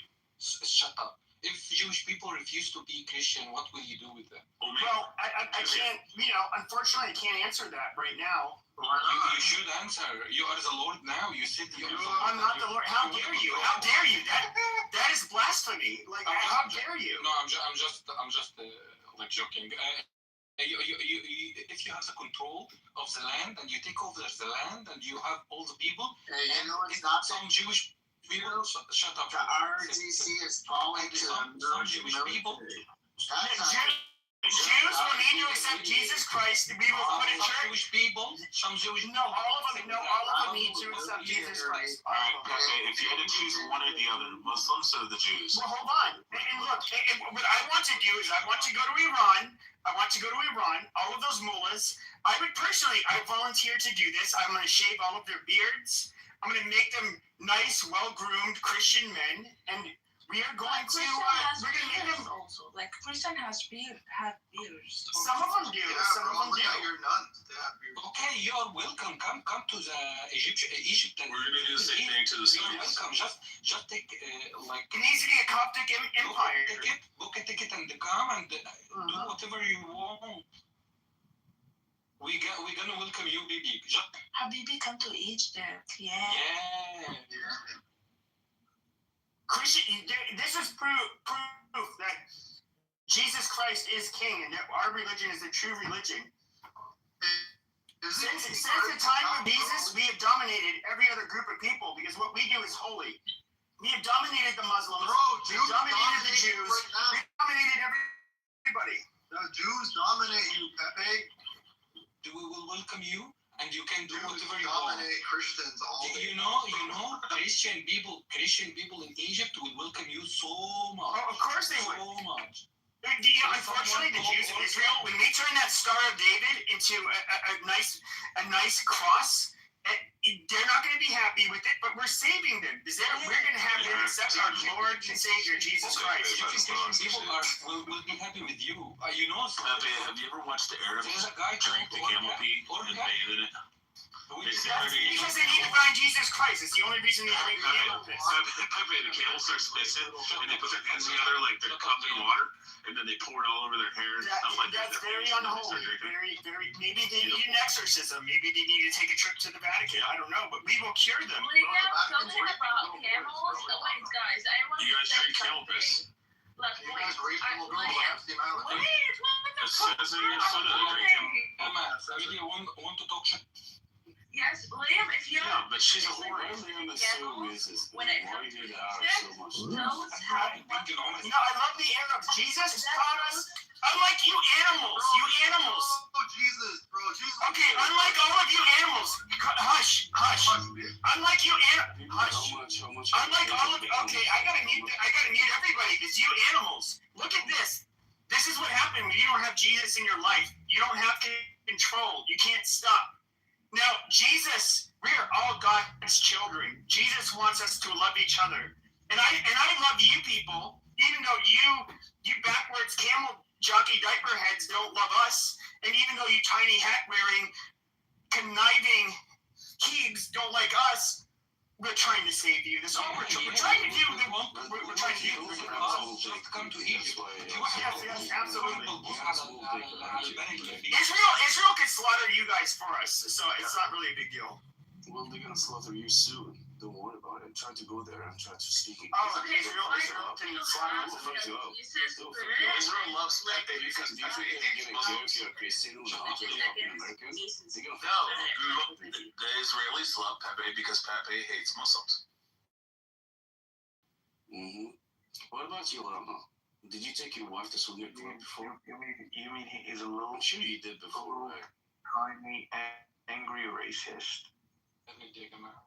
Hey, okay, you guys need to stop speaking that demonic language in this room. Pipi, can I ask you something?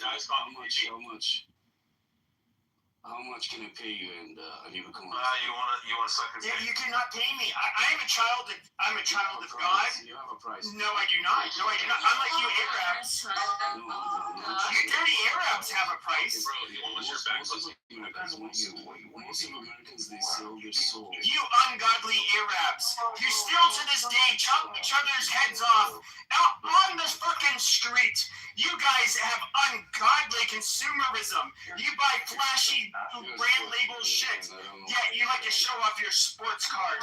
You can spend the most amount of money on a license plate with the first number. All while acting like you're a pious Muslim.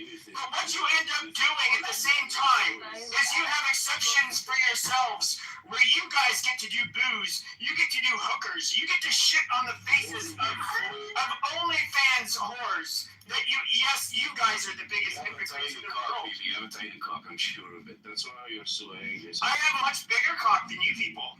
You have a fucking tiny cock. Okay, let's sword fight, bitch. Let's sword fight. No. I'm not gonna My dick's a lot bigger than yours, bitch. It was your lady, man. I'm gonna do it with your lady, not you. No, she won't. Why would I fucking do? How can you have your short little tiny dick with the fucking quarter-inch cubic turtle neck end up penetrating my woman? It's not gonna happen, dude. It's not gonna happen. She'd probably laugh. She'd be like, "Oh my god, are you trying to drill me? Are you like a little Arab trying to drill me for oil? Oh my god, that's so cute." And it wouldn't get in. Because we are not built the same, sir.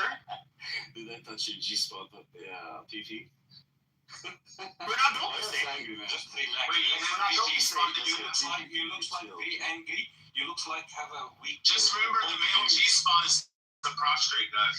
I believe he's jealous of Arabian people. You can't be He's Arabian. super angry. I'm not sure why. But when he's super angry like that, Yeah, but you Egyptians aren't Arabic. So like, I'm very glad. The women have unibrows naturally. naturally. Their women are hairier than from Europe. They're like, what is there to be happy about? You know what's funny is Arab women try to look like European women because European women are obviously a lot more attractive. No, ew. Real dicks, because that's why they fuck goat. Ew. If you come to Middle East and Israel kick your ass, no, we don't accept the Christian. The Christianity. What do you know? I know they don't accept Christians, and that's where We invite Pepe into Israel. yeah, the Crusades were against the Jews and the Muslims.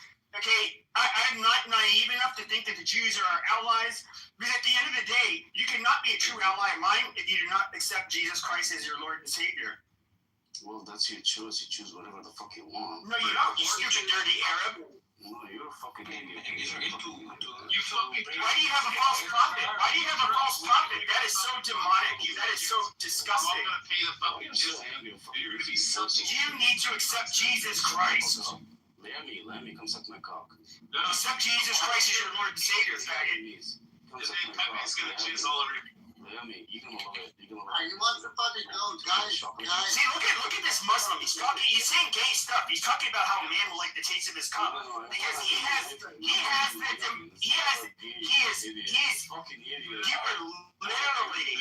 You are literally demonic. You are demonic. Prophet Muhammad has put demons inside of you. Just like he put demon cum stains on Aisha's dress. You filthy fucking diaper head. Muhammad is burning in hell.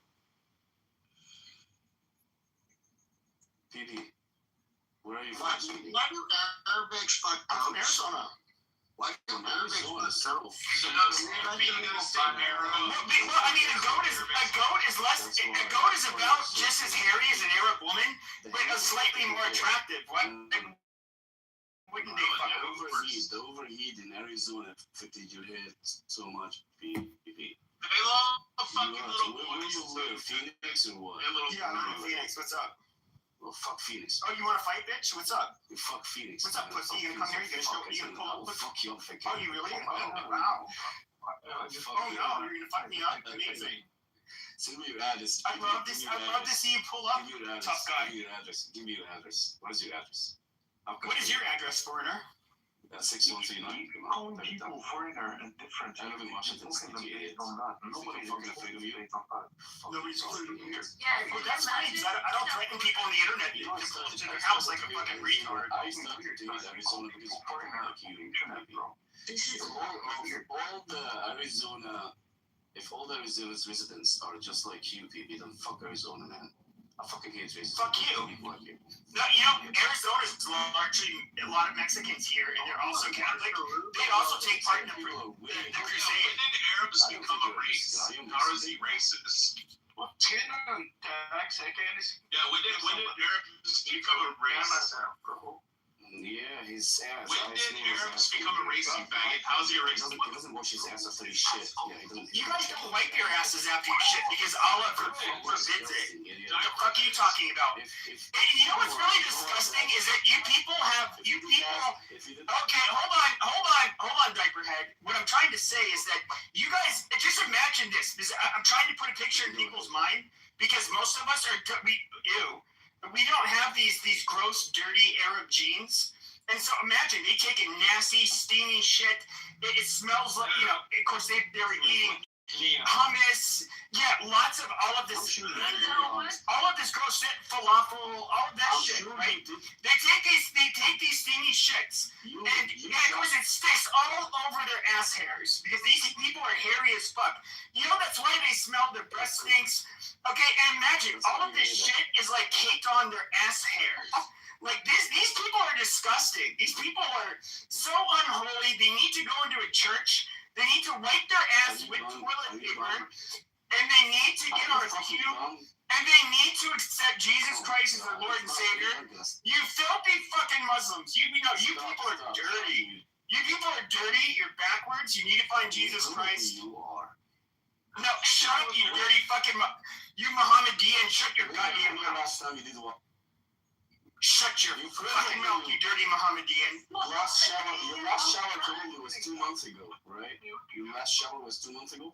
I smell your hair, you fucking idiot. No, we smell a lot better than your people. Dude. Where are you from? Dropping. Why are you so angry? Where are you from, Dropping? You dirty diaper head. I'm from fucking Washington, idiot. You're from Washington? You wanna come to me? Where are your parents from? You wanna No, I'm asking your nation of origin. Where are your parents from? Yeah, my parents are living here. Where are your parents born? I'm sure big question. Where they came from? Yeah, well, I mean, you speak English with an accent. So obviously, Yeah. How many languages? Yeah, well, you're lost. How many languages you speak? There's only one type. There's only like two languages. Hold on, you dirty ape. There's only two types of Iraqis that are cool, and those are the Chaldeans and the Syrians. They're the only people that are human beings that live. Yeah, all of you dirty Shia and you fucking Sunni Muslims who don't accept Jesus, you guys are filth. You guys are fucking disgusting. That is why the Christian world went into Iraq and we crushed you within days. And all of your Muslim, all of the Muslims across the world did nothing about it. They just watch us Christians do the Lord, and we dominated you people. So you think where's your just and merciful Muhammad? He's nowhere to be found. Why did Jesus Christ? Chill, PB. I have a question for you, seriously, man. Do you think using this language, speaking to us, you can invite people to? No, I think you're going to hell no matter what. I don't really care. No, I don't think you should speak this way to everyone. Just arguing with you, fucking idiot. Man, he needs to be fucking learn how to study. He needs to wash his ass. He probably didn't wash his ass in this whole life. Why are the Arabs getting so mad? Just like the other fucking. Okay, you shut your filthy Arab mouth. You know what? This is the thing. You know what's really funny? Is the Persians had warned me about you people. I'm talking about before I even knew anything about Islam. They talked about how, like, basically Arabs are monkeys, which is true. The Persians are a lot smarter than you people. The Turks think you guys are monkeys, which is true. They're a lot smarter than you guys too. Now, what's really funny is we can look. What is the Gulf Arab states produce? Nothing. They innovate nothing. They have oil wealth. That's all they have. They innovate not a goddamn thing. The Persians are actually rather industrious and can invent shit and create shit. Same as the Turks. But you have you fucking monkeys with oil wealth. You people are stupid. You are dumb fucking people. Fuck you, baby. Fuck you. Fuck you.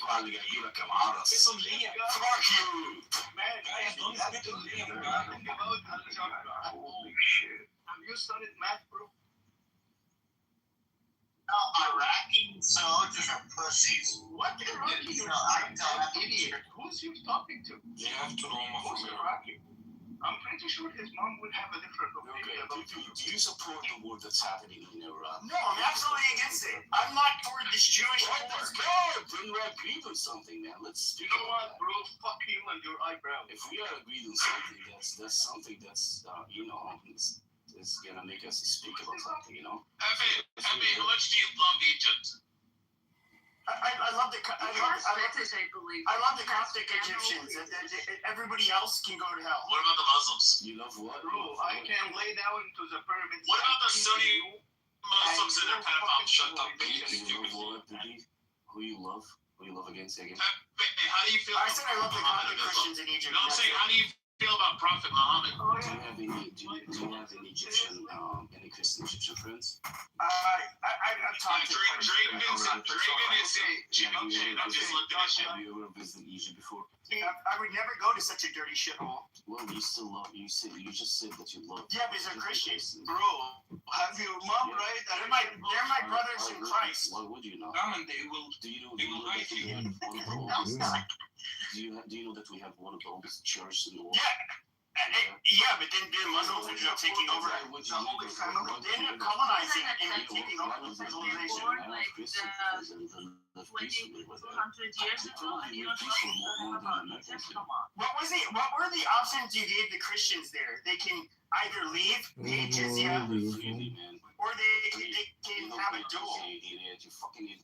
That's why you speak like idiots, man. Like I'm not a fucking American. No, that is literally what happened. No, like, you it's so fucking. This is not nonsense.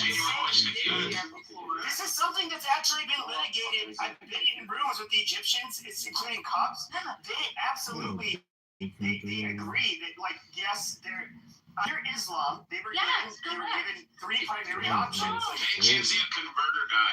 So Pepe, how do you like if you had a time machine and you could go back and visit Prophet Muhammad, what would you do?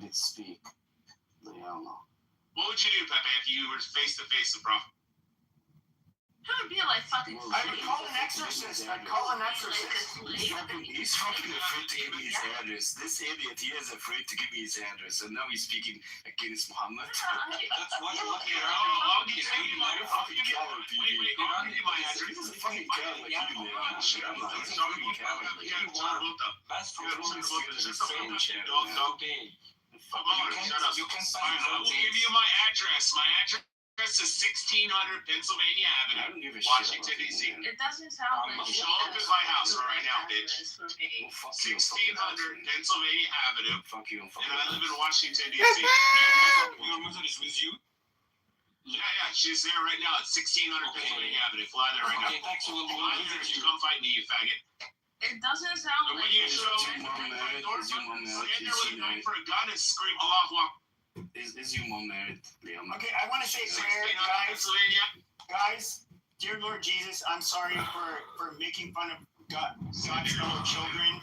You know, please stop. Don't say that word in the presence of Jesus while I'm praying. But I am praying that you save these wayward people so that they will accept you and that there can be peace on this earth. Amazing. Oh, I'm saved. I'm so fucking saved. I'm praying that you'll see. I'm so fucking saved, man. You see how peaceful? You just saved me, you idiot. You know what's funny? Is that was me being nice and not saying anything insulting, right? But then, if this was Muslim, it'd be like, so you guys don't use musical scales, okay? You just do retarded shit. And then it would have like this guy with a lot of reverb speaking in Arabic, and then all of a sudden, it'd be like, oh, this looks kind of cool. Then all of a sudden it'd show a guy dressed in black covering his face, and then it would show a guy in orange, and then it would show like him taking a blade in 4K, slitting his fucking throat, and that kind of stuff, and then it'd be like, that's what they would do. We are not built the same. We fight in the name of Jesus. We fight in the name of peace and justice. You fight in the name of barbarism. You fight in the name of pain. I think I did hurt you feeling so much. I did hurt you feeling so much. That's why you're so angry. Child raping, woman beating, pieces of shit. So we have a question for you. Who do you have a sister? Do you have a sister? You have American people. The Native Americans have been saved. They are now Christian, sir. Mm-hmm. I don't object has been host. The British people didn't kill the Native American? No. Most of the death was through disease. Most of the death was through disease. It is their land, and you will. Here's what I'll say. Here's what I'll say about the Arabs. Okay, my grandfather is French. Okay, and he fought in the French-Algerian War. He stuck many Arab dicks in the dirt by shooting them dead. Hopefully he has been killed. I have family members that served in the global war on terror and put many of your dicks in the dirt. Okay, we are fighting the holy war against you unholy. I'm sure your grandfather is burning in hell now. He's burning. No, he's not.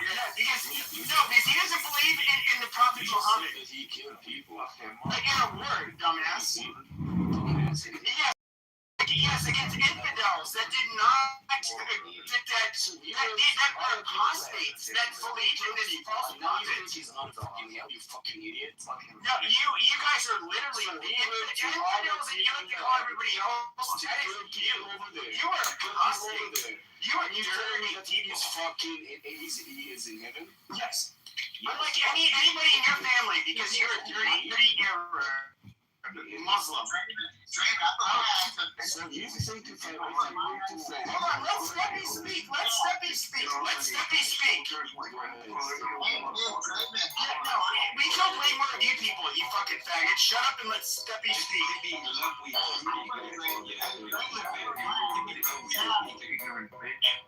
I put my address in the chat. I bet you want to show up.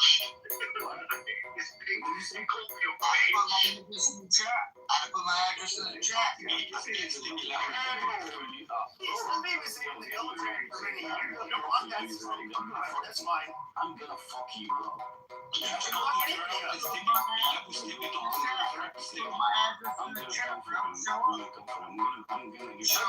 Show up, tough guy. I may have a question.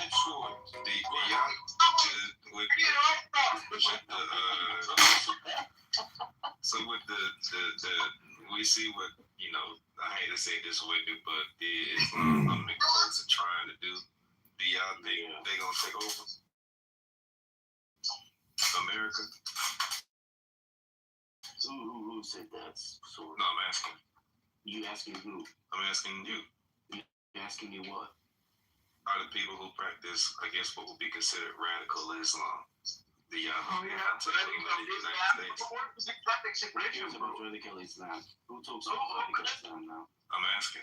They don't believe in radical Islam. These are radical fucking donkey fucking Muslims themselves. Shut the fuck up, PD. You shut the fuck up, you fat motherfucker. Shut up. We're gonna check the cock your goddamn dog leash on you, bitch. I'll suck your goddamn head up the camel's ass. I'll make you get that camel with fucking confidence on. While it's in your penis as well. Shut the fuck up. You're against your inbred Arab ass. Suck my fucking dick. Fuck you, fucking idiot. What makes you think, sorry, what makes you think that we believe in radical Islam? I didn't say it. Or that we hate Christians. Do you think that we hate Christians? Answer your question. Yeah, what is the question? Because I didn't understand. This fucking idiot people need to shut up. I'm saying, are you African American? Yeah. We love African American. We love African American. We are from the same continent. Then why you guys were the number one cause of death of African Americans was literally the Arabic slave trade. What the fuck are you talking about, you piece of fucking shit? You guys don't treat black people as the same in North Africa. Like, this is so goddamn stupid. Give me that, people. Give me that. Lying piece of shit. I love how you try to casually make this inroad into this black gentleman.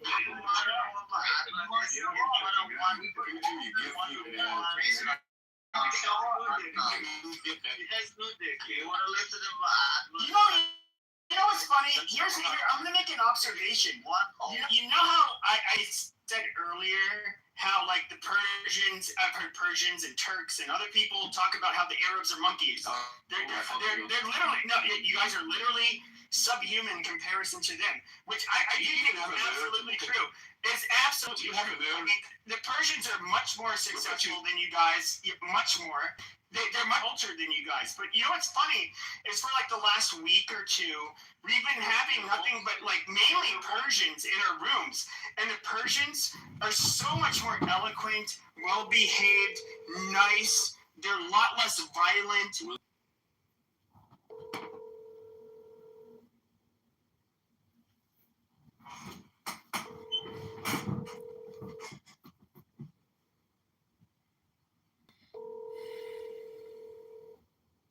Sorry, the mailbox is full and there is not enough space to leave a message.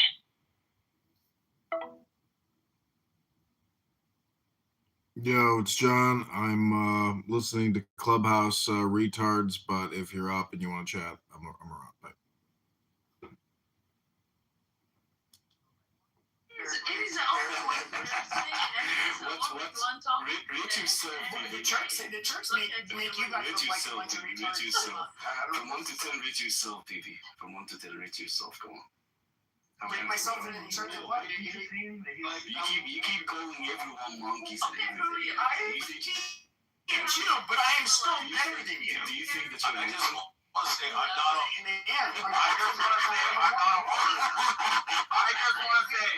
a homosexual, but I would fuck Prophet Muhammad. The funny thing is, he's like, do you think you're a handsome man? But the reality is that, like, I don't know, I can't see this guy. I've never had a problem getting women. Okay, yeah, with hair all over your bodies, just to trap the scent, the odor, the nasty fucking odor, you stinky fucking pee. Okay, I don't know what the fuck you're talking about, bro. You look like gay. Who the fuck looks at an Arab man that says, never. Hold down. I have a question. Why did you guys did like that thing which is called James Whip? Called what? The James? What is it called? The James? I think what he's saying I can translate. Hold on. I can translate. Alright. What he said is that I'm not a homosexual, but I would fuck Prophet Muhammad in the ass and I'd come and tell you.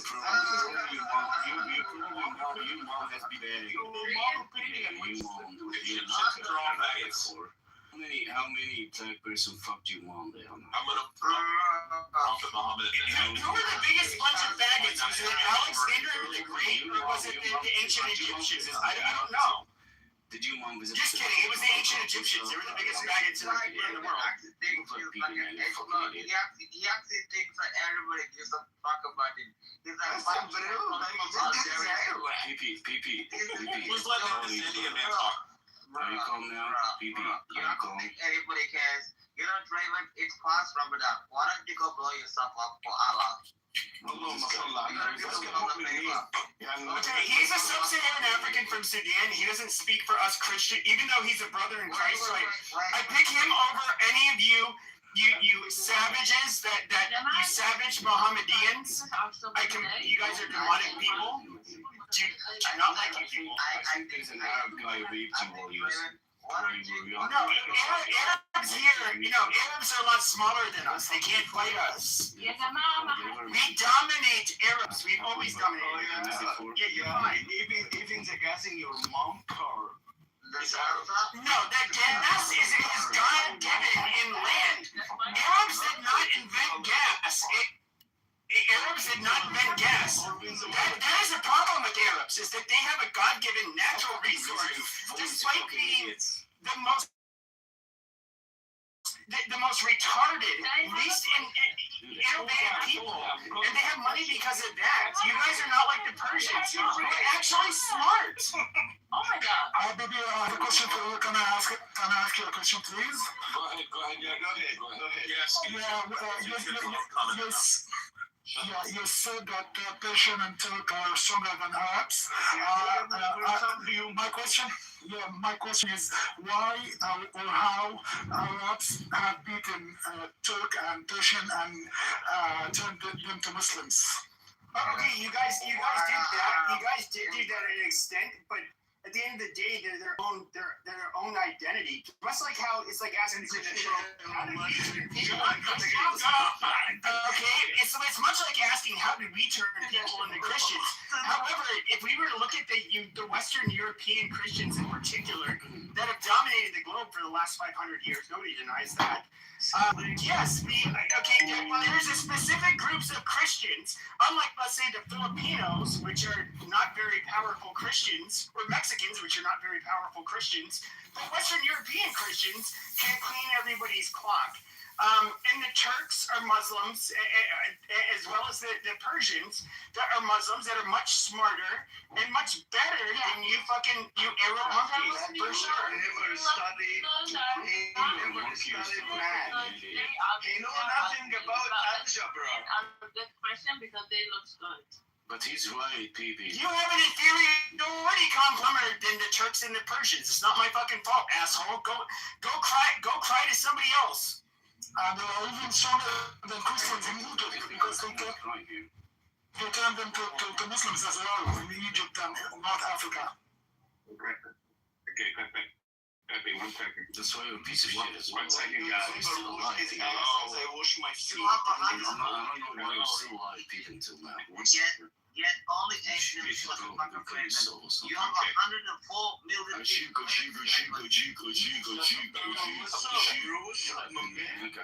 What's up, my man? Okay. Are you gonna Okay, so everyone, if you guys can do me a major favor. Yeah, thank you. Yes, a major favor here. Okay. let him talk, man. Go ahead, bro. Thanks, appreciate it. So one of the things I would like to find out, if you'd like to put in the chat, what countries are each one of you from? Number 1. And number 2, this is very important for all of us. They're all from Egypt. Yes, we're all from Egypt. They're all from Egypt. They all. Okay. Have you ever been to Pyramid? Have you ever been to No Egyptians here. Okay. I will start dropping people because we can all talk. I mean, for me. Sure, go ahead. I swear to God, I'm fine now. Okay, so what I like to do, because I don't know what language some of you speak. I don't know what. Arabic, Egyptian. Okay, hold on. Let me finish, please. I like for you to put it in the chat so that I can read it. What country you're from? Do you speak Egyptian, Farsi, Turkish, whatever? So I can learn, okay? Because I like learning. Okay, it's just a whole different approach, guys. I've been to 54 countries around the world. What is it exactly you want to learn, Edward? We shut the fuck up and let him finish. You got Shut the fuck up, you fucking idiot. Fucking What the fuck is wrong with you? This guy, this fucking is a fucking idiot. Oh my God. Go ahead, Edward. Okay, everybody, let Edward, guys. Let Edward finish his fucking point. Everybody, off their, okay, Mike, Edward, you're gonna have to go off your mic. Let him finish. Once he's done, he'll say he's done. Yeah, I will tell you I'm done. So this is what I like, because some of you I've never met, don't know you, haven't seen your name before, don't know, because some of you do have the language. I don't know if it's Farsi, I don't know if it's Aramaic, I don't know if it's Arabic, because some of you are writing in that particular style. And if you want, you can back channel me, and I can actually copy and paste it so that I can actually translate it into English.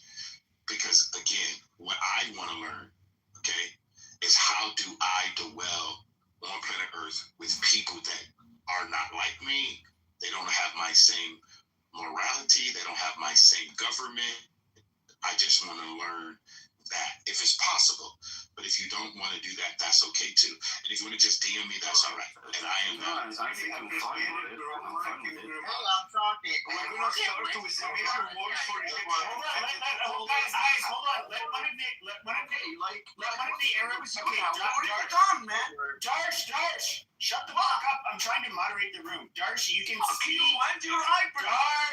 Darsh, I'm trying to give you room to speak, and only you to speak, and you're protesting me. Okay, so stop. Go ahead, bro. I'm sorry. Go ahead. Go ahead, Darsh. It's your turn. I'm gonna give you a shoot that you can call for Nancy, my friend. No, it's just a quick. Okay, you can come. You gotta go to the audience. You know what? Like a man. Stop bringing people down and just listen. No, because he's over talking you. Zedor is from different place and he has no time to talk. So we give him a chance. That's it. All right, let me be straightforward. Okay, we are from Egypt and we speak Arabic. Would you please drop that asshole down, please? Okay, we are Egyptian, Edward, and we speak in Arabic, all right? And I don't know what kind of you're looking for. Hey, Edward, I was just going to chime in and let you know. If you're going to learn Farsi to me back channel, thank you. No problem, brother. If you want to talk like a proper way, just please talk. Yeah, let him finish. We're doing turns right now. Okay, so Darsh, I actually been to Luxor, Alexander, and Cairo. We do like your country. It's been a fascinating time when my wife and I was there. So I do appreciate you sharing that with me. So learned a lot about the actual pyramids and everything else. I'm in the death care business, so the pyramids being mausoleums have really helped me learn the different parts and different things that you hear about the Egyptians. I learned a whole lot of different things. So thank you for sharing that. No problem, my friend. Anytime. I just wondering, like, what makes him so angry over us? Like, we're exactly. I'm sorry, stepping. Persian are super busy right now dealing with more important things, like, rather than sitting here on Clubhouse. Well, I really wish something that people learn from Edward to be respectful to people and stop fucking mocking Muslims and Arabs. Yes.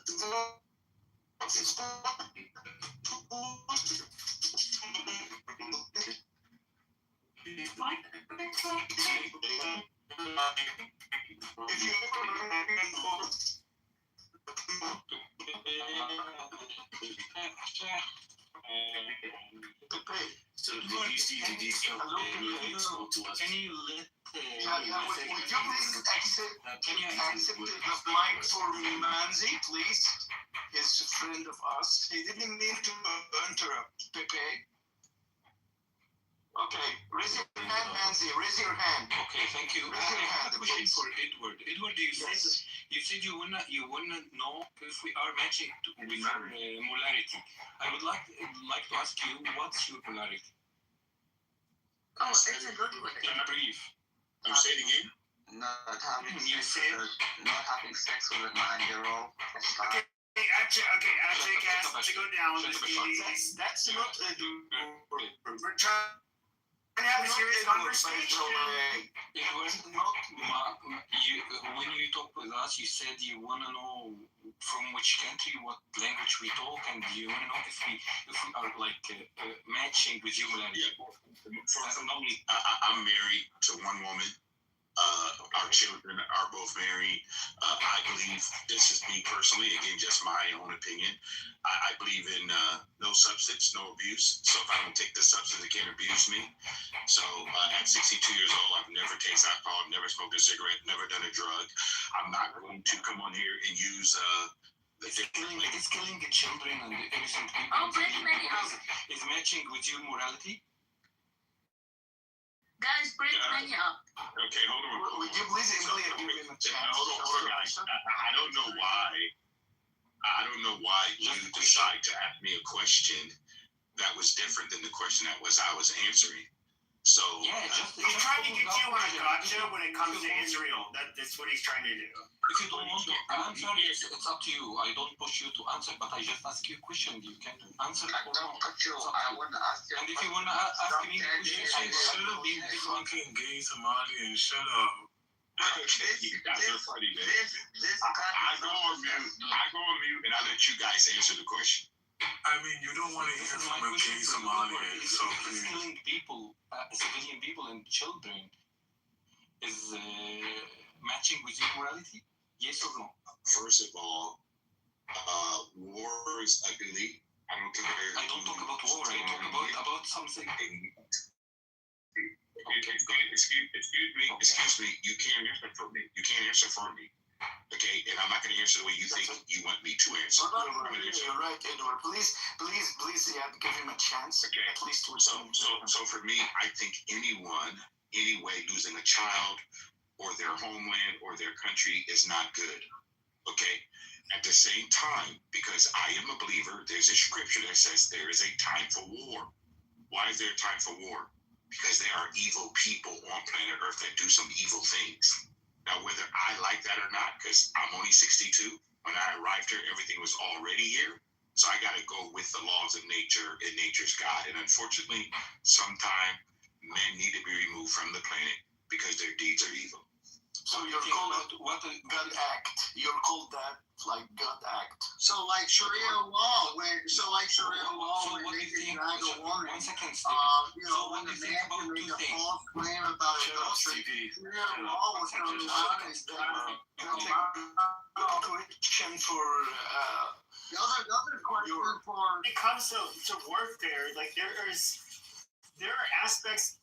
Are you always watching? Yes, I'm washing my hands right now. So come on. So anyways, shut up. Shut up. So my point was, shut the fuck up. Why are you pissing, bro? I'm not pissing, you stupid motherfucker. I'm washing something out. Shut the fuck up. Okay, guys, I want to say something. Can we wake Manny up? He's the Egyptian. What the fuck you are saying?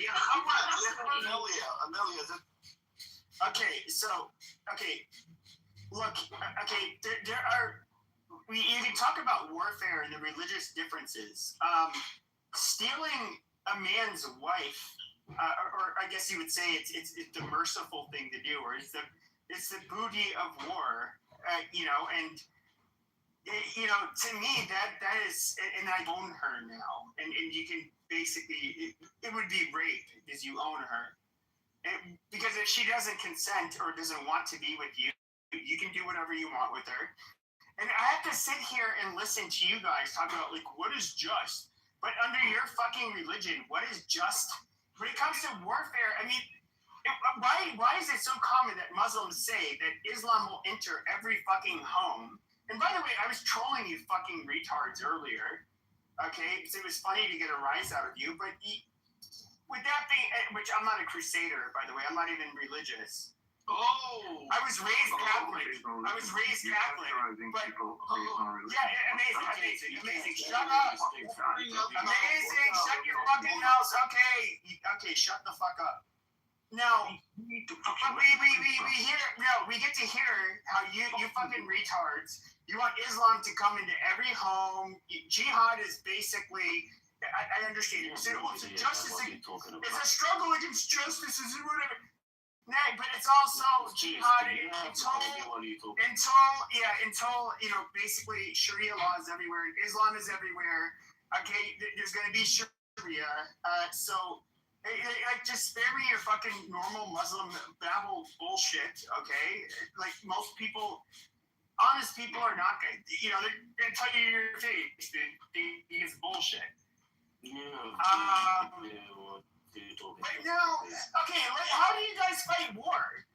And look at how you guys fight war. You literally take fucking you literally take the wives as fucking trophies that you get to rape afterwards. Do not commit adultery except for those whom you're right. Probably Pepe. That's in the Quran. If you still speaking this way, I'm gonna. Pepe, do not commit adultery except for those whom your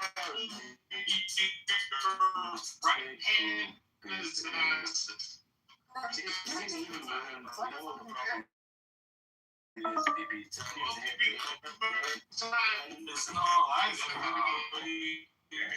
problem isn't anything. Whenever we go to one of your fucking countries to fight a fucking war, and I say no, honestly, whenever we go to one of your countries, shut up. Can I speak? You're fucking talking. You've been talking fucking 2 hours. I don't want to hear from you, Darsh. You need to shut up because one of your fucking countries to fight.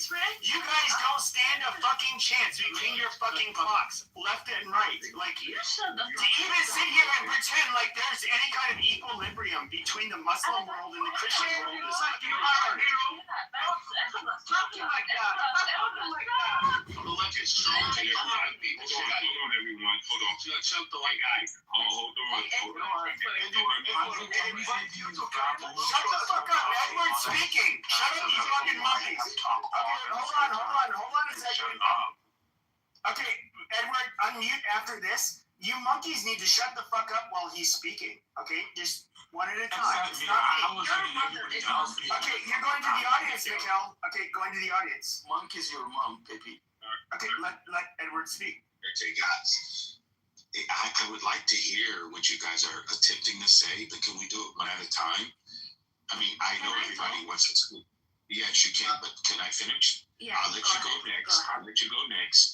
But what I like for us all to do, the mic is a privilege. It's not a right, guys. None of us are winning any awards here at all. There's no awards in this room. Bro, I've been trying to speak, Edward, for the last 20 minutes, but Amelia keeps jumping in like everybody else. How about Pippi? Like, you saw Amelia, but Because no one. Okay, hold on, guys. Hold on. I didn't finish, guys. Okay. Let me. Another thing we would like to do is for all of you with the pink tickets, will you please join the house? We would like for you, if you do want to engage in conversation, just turn in your pink tickets. All right. So I'm gonna let Steph go, and then Amelia, right after Steph done, you can go ahead and begin to speak. Okay. Well, take one of you guys and one of us. All right. Okay, cool. Hey, How's it? Edward, since we're talking about a Muslim situation, I want to make sure that I'm accurate. So there's a gentleman here named Ocean that can break down Sharia law to a lot of you.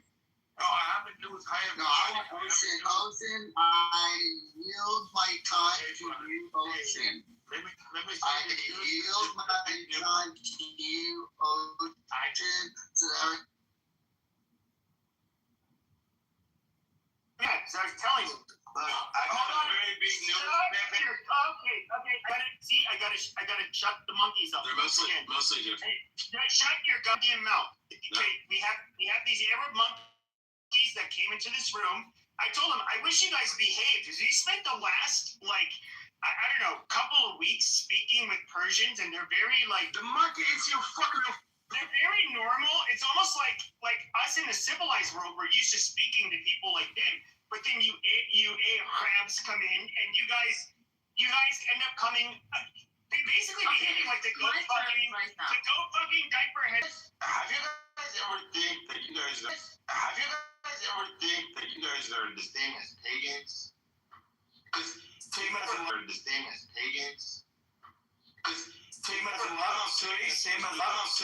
as what, Ocean?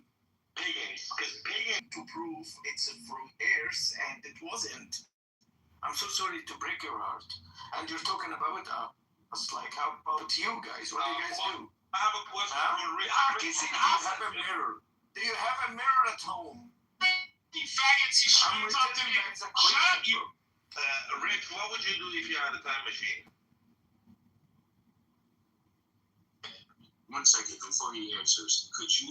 Probably, Edward, some people need to learn how to talk to people proper way. Like, he's keep interrupting. And he's very rude. And he's an asshole. And he has no depth. Okay. Shut the fuck up and let Edward. Funny.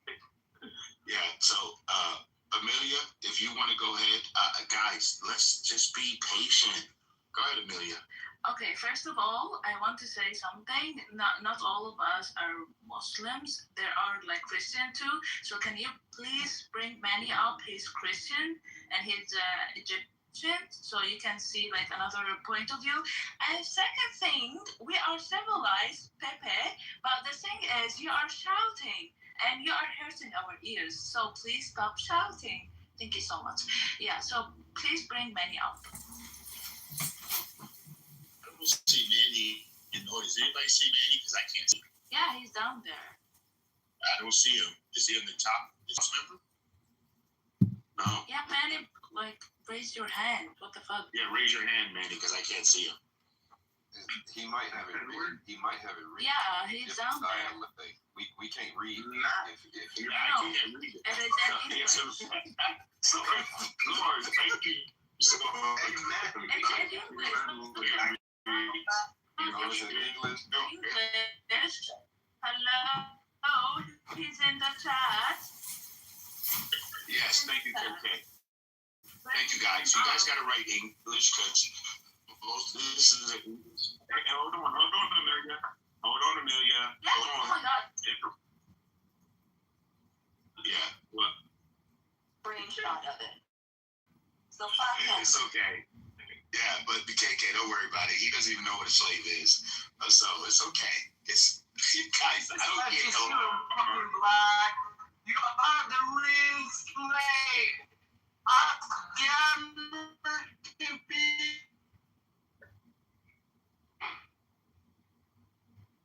No, Amelia, hold on. Amelia, hold on, Amelia. Hey, hold on, Amelia. One second, Amelia. I did not make fun of you. I gave you the opportunity to speak. Okay? Okay. But no, let's just be cordial with each other. Okay? The best way for us to communicate is you just make your point. Don't talk about other people, and it would move along pretty quickly. That's all. We can all do that.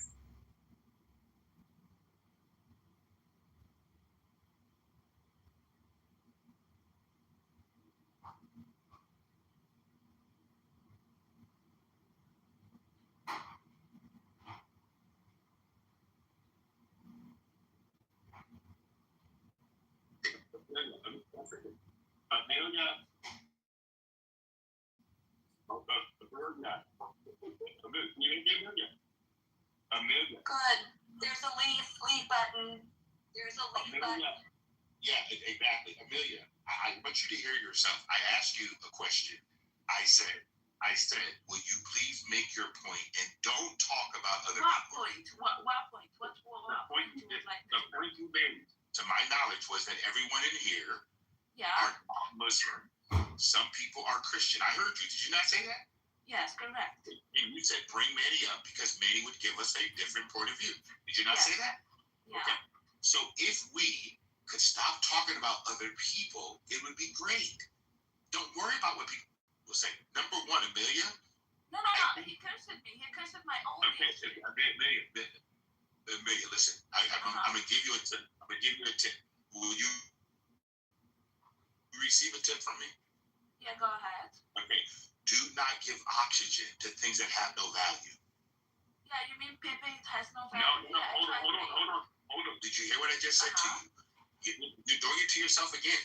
Do you know you're incriminating your own self when you respond to situations? You're giving power to it. Do not do that to yourself. What you're telling people is that they have more control over how you receive information versus you just moving along with your own voice. Just be who you are. You know 1,000% that you currently are a person on the planet. Am I correct, Amelia? Yeah. Okay, so let's just celebrate the fact you're a person. No matter what anyone says, do not allow their words to turn you opposite of who you are. Okay, I do agree. And I just want you to see something that when we start talking normally, like we are talking, and I hear you, you heard me. We are not talking like animals. But the thing what happened right now, I just want to clarify something. He showed us as an Arabs, as monkeys, and like cannot talk, and we are not civilized because he was yelling at us, cursing our own nations, and cursing my mother, and saying, So, fuck, bro. Amelia, hold on, Amelia. We're gonna move on. Amelia, I've been to Arab countries. Yeah. Okay? And I've been to other countries where I've gone to the zoo. And you know what I saw? I saw monkeys in the zoo, and I saw Arab people. So I'm very clear that none of the people from Arab countries are monkeys.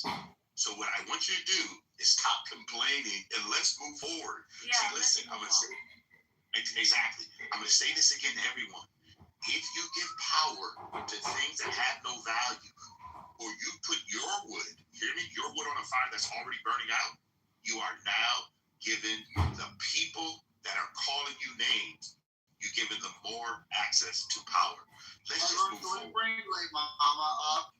You know, he will behave. Can we bring Lil Mama? I have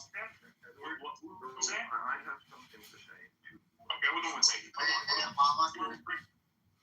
Who's it? Leia Mama. Okay. Mama. Please raise your hand, Leia Mama. Thank you, God. Okay. All right, what about Manny? Manny? Okay, Manny, go ahead, Manny. Thank you, Manny, for being patient. I couldn't. No worries. Thank you. Yeah, thank you. No problem. So, maybe like a clarifying question since he's a Coptic Christian. Because I was looking through your houses and everything was Muslim, like dawah rooms and stuff. Do you reject Prophet Muhammad as? are you asking me? I was asking Manny. I'm a Christian. I have nothing to do with it. I'm asking Manny if he rejects Prophet.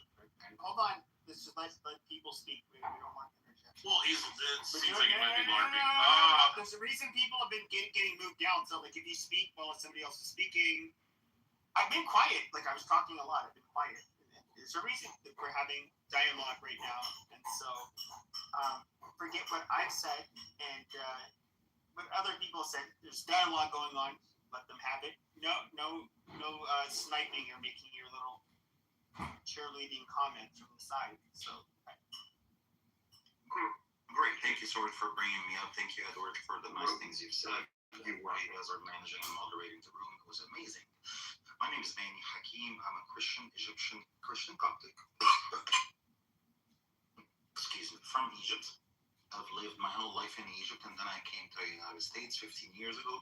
And I've been living in Los Angeles, California since. I think I can give you a good perspective about a Christian man living in Egypt with Muslims and a Christian man living in America with all the other ethnicities. So any questions, I'm more than willing to answer. Okay, cool. First question.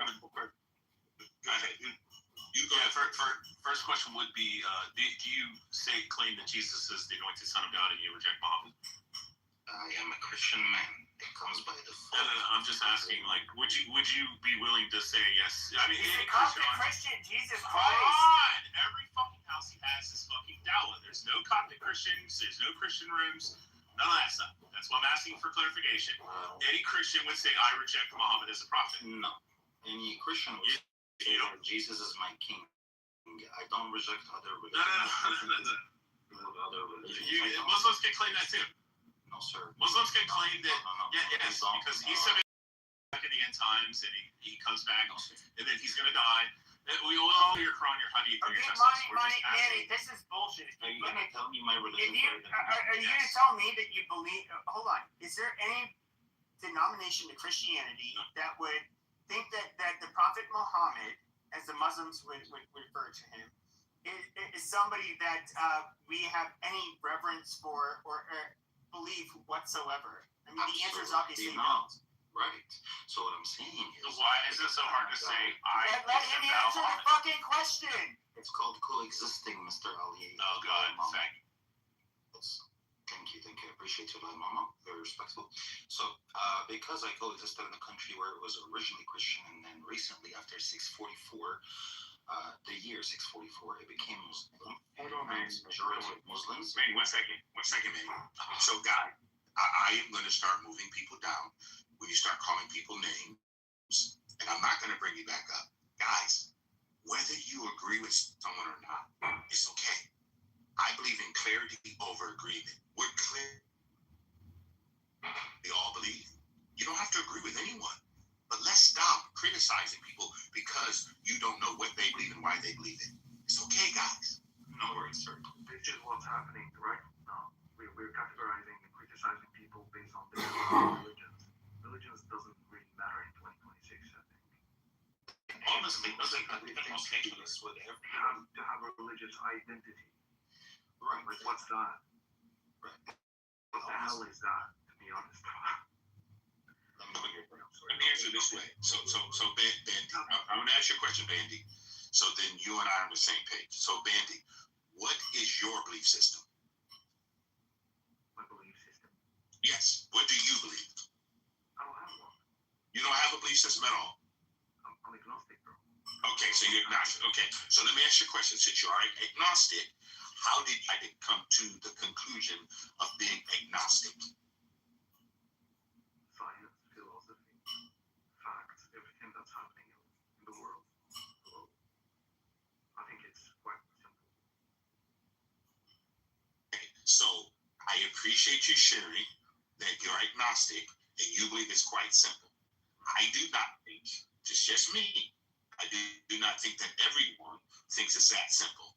Okay, so I appreciate you sharing. But what I like for you to do, if you're going to ask someone a question, ask them from a place of curiosity, not you to put, or me to put what we believe on someone else. Is that fair? It's fair. Well, I was actually trying to participate and share my thoughts about what Pepe was saying earlier, and I've been ignored once, twice, 3 times, but it's fine. I can say it right now, I think. I'm not trying to ignore you. I just gave you the opportunity to speak. You can speak more if you like. But what I like for us to do is actually have a conversation. Assumptions. You can speak. Go ahead. Very well. I heard you speak earlier. You were talking about North Africans and stuff, and how the French terrorized Algerian people. Not terrorized. I don't have a grandfather that served in France. I was fucking trolling you. Because I have a grandfather that died by the French, and it's quite emotional for us Algerians to hear something like that. Yeah, you go through these, bro. Good. Sorry. So I have.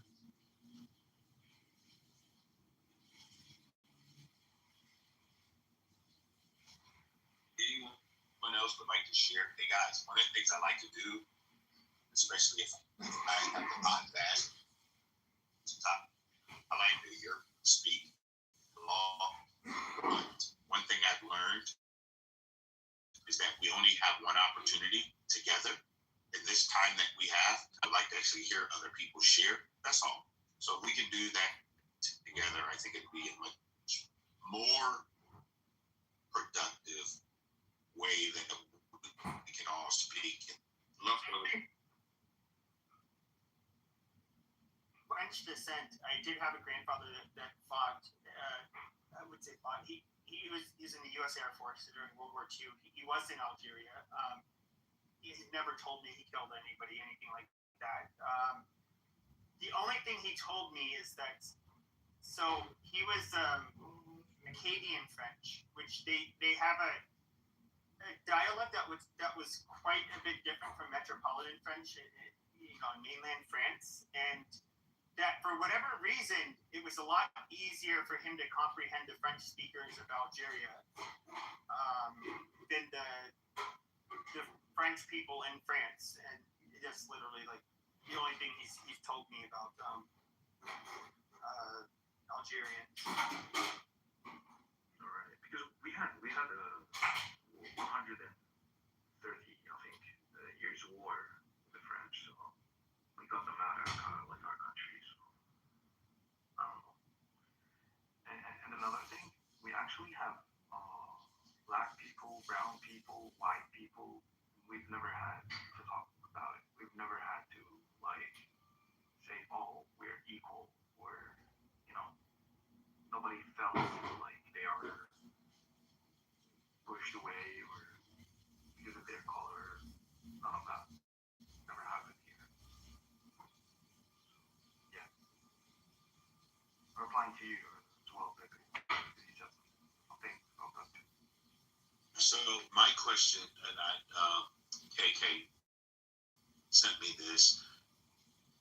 Why do we have to insult other people that you don't know? And why would someone decide to call me a slave? And what am I a slave to? If anybody can share that with me, especially the person that decided to write that.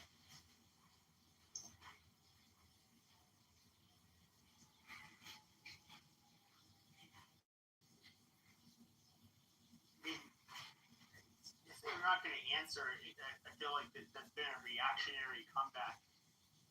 Okay. Because people are moved by their emotion, not by reality. So again, I would like for people, if you're going to claim something, I would like to have a conversation with you. So please explain to me, the person who translated that, calling me a slave. Why am I a slave? I'm a slave to Layma. Well, yeah. I mean, that's why I dropped you, because I don't think that you have a right to just go off the hip because you think someone's a slave. But I would like for you And if Matt wants to bring you up, he can. My mama is a white Christian. Okay. It wasn't the mama that said that. It was a lot of money with the handle name of 527. The two eyes. It's the guy with the two eyes. Yeah, it's the house number. They got the two eyes. So, yeah, thanks. So guys, listen. I'm not going to criticize anyone. That's not the way I roll. I don't know you, never met you. This is avatar. This is the real me, the real wife I have. So all I want you guys to do is just be kind to yourself, because when you make those comments, you tell more about who you are, not who Edward is. Okay? So let's just make sure we keep that pretty clear. All right? Because I'm not going to take any offense, because I don't take offense at what people say, because you don't know me. I'm with Edward. I'm 62. I've been with myself all my whole life. So I know who I am. And I don't take any offense of anything you guys say. Okay? Because I know who I am. All right? So who else want to go ahead and speak? You guys are good to speak. Edward's a lot more religious than me, if you can't tell. Oh, we can tell, Pepe. Yeah, we can tell. Yeah, it's obvious. Exactly. Let me make sure you guys get my correction. So Pepe said, number one, the religion is to visit the orphans in the widows in their distress. I live a principle life. It's a big difference, okay? Principle means I live a base of laws. For like one law I have is to not commit adultery. Okay, I teach my children who both are married.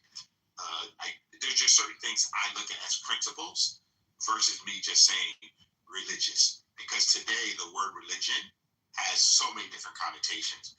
For me, I look more at behavior versus me claiming something other than if it's not impacting my life, it's not good for me. That's how I see it. I think here's the thing though, is like I do see people who say like outrageous shit in the name of Catholicism. I was raised Catholic, but I know people that Catholics that have been religious throughout their lives, and they would never say the stuff I say, or you know, they're nice, gentle people. I'll just say that they're good Christians, and I do think that. You know, I was trolling with the crusade stuff. Is that, you know, it's, you know, I forget who the guy was. I don't think I don't see him in here anyway. He had some Arabic name, which I couldn't read. And, you know, he was being a little bit provocative. And then, you know, I ended up inevitably, like, trolling him and saying, like, a bunch of stuff. But, yeah, I get what you're saying. Like, there was I would trust with, like, you know, staying at my house for a weekend, and I would trust like a lot of other Christians to do. Like I do look at people's behaviors. I don't even look at it through a religious lens, but however, I'm not gonna. Where I won't back down. There are obvious differences between how certain people interpret their religion. And, you know, correct. You're right. And I don't think there are people can I too? Or am I supposed to say I didn't? Okay, Iman's drunk. Iman's always drunk. But no, I mean, there is like I would say, at least when it comes to, and I understand between the religions is different. Like, for example, with Catholics, we have the Vatican, where it's kind of, the teachings are handed down. If there's a priest or a bishop or a cardinal that goes against it, they can be excommunicated. They can lose their priesthood. And so people kind of have to stay in line. But Judaism and Islam is a little bit different. So you don't have like one, you guys don't, I would say you don't have quite the structure that you would see, like, for example, in Catholicism, and even a lot of the other Christian denominations don't. And look, I'm not trying to shit on other denominations, any of that, but like there is, like, if you're looking at the Catholic Church today, like we cannot try to find anything within the last 20 years where the Catholics are going to say it's okay to hurt Muslims or it's okay to hurt Jews or it's okay to hurt anybody. Like it's not going to happen. And I feel like there's not like really like a mainstream outspoken, powerful person within Islam that basically will make those kinds of can I say something? Statements. Okay. Wait. As a Muslim, can I say something? So the thing is, right now, if you would like to fight a religion, how would you fight that religion? If you would like to show that religion is really bad, to fight that religion. By showing that religion is really aggressive, it's by that the only aim for that religion is fight and making wars. This is how they fought Islam. So if you know Islam really well, you will know that it's a peaceful religion, and there are lots of peaceful. There are lots of religions. Islam is a peaceful religion. Wait a minute. Oh my God! Throughout history, that's not true though. Wait, yeah, because look, Christians were not always peaceful. No, the Christians weren't always peaceful. Okay, look. Talking right now. Hold on. The Quran is extremely violent. Okay, everybody just shut down. Everybody. So, every religion at one point had, back in the day, to spread their religion, we would enter other countries and we would take it by force, and we would put the cross down and say, oh, here we are, the Crusaders. Yes, Muslims did the same shit. Okay, so, and today, in 2026, there are Christian extremists, and there's Muslim extremists. There's ISIS, there's Qaeda, there's a bunch of them. We do not deny them. Oh, backed up by the CIA's money. You want to go there? We can go there. Is it on you? If you give me my 5 Christian friends guns and say... Is it on you or is it somebody else? It's on me, of course. I did that. Then why would you do it? Because they're backed up by the CIA. First of all, it's not even confirmed. It's backed up by CIA. Yes, it's confirmed. It's confirmed, brother. This is like 101 politics. Where's the confirmed? I'll give you a small example of the ocean. Where's it confirmed? Earlier, when he used let Edward speak, he used to kick people out or to turn them down from the stage. This is the same excuse CIA uses, Do you deal with the CIA, Bendy? Do you know them? Have you dealt with them? Like, do you have friends in it? Have you ever talked to a CIA agent? So how do you know? How do you know this? Well, no. Well, we don't all know anything. Have you actually had conversations with people in the CIA that you know this firsthand? How do you know this? So obvious. Well, what's obvious? Nothing's. Kiki, is it obvious to you? Okay, full of shit. So, Bandy, tell me who you talk to in the CIA. Like, what agents have you talked to? My friend works in the CIA. He told me that. Your friend works in the CIA. Does he work in? Where's he work? Is he in Langley? Yeah. Lives in Wisconsin. His name is Chuck. Okay. Consider me mentally ill, and I'm coming to tell you that in Iraq, taking all the money in Afghanistan, all the drugs and giving it to Al Qaeda as payment. They're not taking millions of dollars in black money and giving it. That is not the point that we're talking about. You guys were talking about different religions. So, Arab people, Muslims. Danny is far from being Jewish. He's a leftist, communist, socialist extremist. Well, when you disparage a U.S. government agency, you have to come to terms with the fact that someone's disparaging it and try to break down where they're getting their information. So we will defend the United States and we'll defend our law enforcement and our agencies and our military. So I just asked a question. He made a blanket statement. I hear it. So I'm asking. He made specific statements that were disparaging. So I'm asking him where the statements came. He talked to on what level were the agency and where does he have his evidence and can he cite his evidence? That's all. I think it's fair. That's fair to ask, is it? As long as you defend your interest on your soil. I'll defend it on every soil.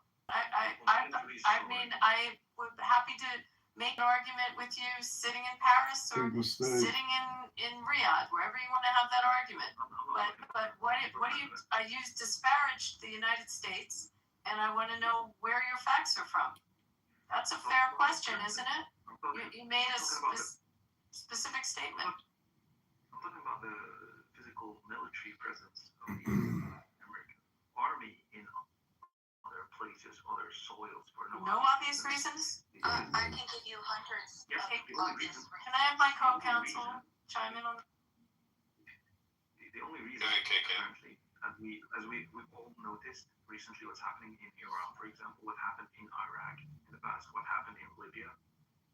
Gaddafi was a full guy, right? Present in other countries. Well, why are you military present in other countries? Why? Do you know why? Because there's one thing that goes around the entire world that says death to America and death to Israel. So what do we have? Attacked America or Israel? Military installations. Has any country attacked the mainland America in the past 20 years? Absolutely. Talking a lot. You've been talking a lot. I'm answering Danny's question. I'm answering your question. This is the reason why the U.S. military has installations all over the place, because it can be times like this that we need to have easy access to the fuck-ups that are trying to destroy the globe. Hello, where's that area? Hello? The middle fucking east. Hello? That's the reason why we have to have military installations all over the place. Amelia, let's stay on mute because you were already complaining about people getting off mute yourself. You can't be critical about it. Did I interrupt you? Say a shit. I moved him down. You can come back up. Then Rich, you need to shut the fuck up. Okay. May I answer Manny directly on his question? Has anything happened on U.S. soil? 150%. So we could talk about the attacks and the plot to assassinate our president. We could talk about the plots to assassinate members of the cabinet, ambassadors. We could talk about what was foiled on U.S. soil. The plot to assassinate the ambassador from Saudi Arabia in a restaurant in Georgetown. Last I checked, Georgetown's on U.S. soil. Those are direct from Iran. I haven't even talked about their proxies. So yes, on U.S. soil, to answer you. So none of this that you said answers the question of, did any Muslim country attack the United States mainland? The answer is no Muslim countries ever attacked the U.S. mainland. What did Iran, isn't that a Muslim, is Iran a Muslim country? Did any country attack the United States? I just said yes. Which country did attack the United States? Iran. When did Iran attack the United States? I just said there was, I'll repeat, we just uncovered a attempt to assassinate our president. And talk about how illegal they are. And you're actually completing a fucking terrorist attack. Till bad people come over here and bomb our country. My understanding is self-defense happened after an attack, No, that's not how this country works. That's not how this country works. So we agree we're the aggressors at this point. We know it's going to happen. We know there's plans to assassinate our president. We know it's all death to America. Okay, so we're supposed to just sit here and we have to wait because the rest of the world is going to be pissed off if we go out there and say no. We'd rather fight your battles over there. So we agree. This is a target thing. Is anybody gonna pretend the IRGC is not openly hostile to the United States or any of our fucking interests? I mean, they overtly fucking say it. And so I don't know. Why are you caping for them? I'm not sure what you guys are talking about. America's in control of most of the Arab countries. Hold on, Manny. So John Bolton was supposed to just hang out till they killed him, and Mike Pompeo just supposed to hang out. Why do you think you're the security details?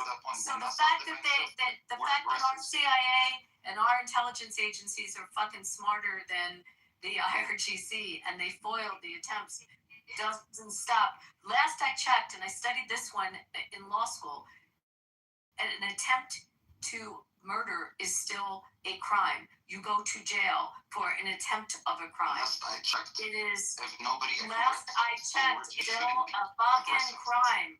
Okay? You need to understand how that works. Okay, we're already moved on. Hold on a minute. We're already moved on from this report. But Manny, Christian, No, I did. Sure, when it I comes to lost it. Christian, Sure. okay, what is it considered acceptable in Coptic Christianity is not necessarily going to be 100% acceptable when it comes to, Christians in the West.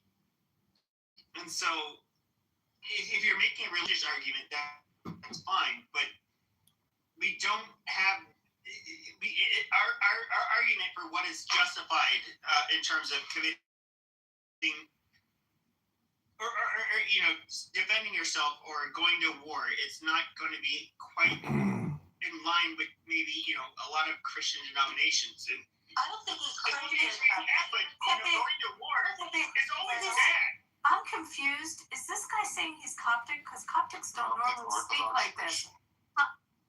He does not sound like a Coptic. Yes, that's what he's been saying, and I was questioning. Okay, he doesn't sound like a Coptic. We have not had Coptics sound like this in rooms at all.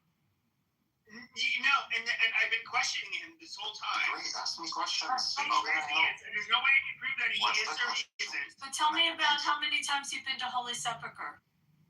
I'm sorry. Have you been to the Holy Sepulchre? They don't believe that I'm a Christian for some odd reason, which is fine. Now, Manny, have you been to Holy Sepulchre? Holy Sepulchre is stayed in there, but can all understand. Okay, so there you go. There you go. He's He's not a Coptic. He's not a You guys Coptic. gotta understand. Totally not a Coptic. Stop. You got called out. Was easy. Rich was right. He called it out, but his style was off. That was easy. Yeah, bro, Rich, I told you, Rich to do in the chat. All you have to listen, Ocean. Hold on, Amelia. I was gonna address the moderator. Ocean, all you have to simply ask him is, do you believe that Jesus is the Son of God? As a Muslim, he's telling us he's a king, he's the Messiah, blah blah. Or he said, oh, Jesus is a king. He's a king. He spoke English. I asked him about the holiest church that Christian Coptics make pilgrimages. Hold on, guys. They make freaking pilgrimages to. It's the holiest place for them.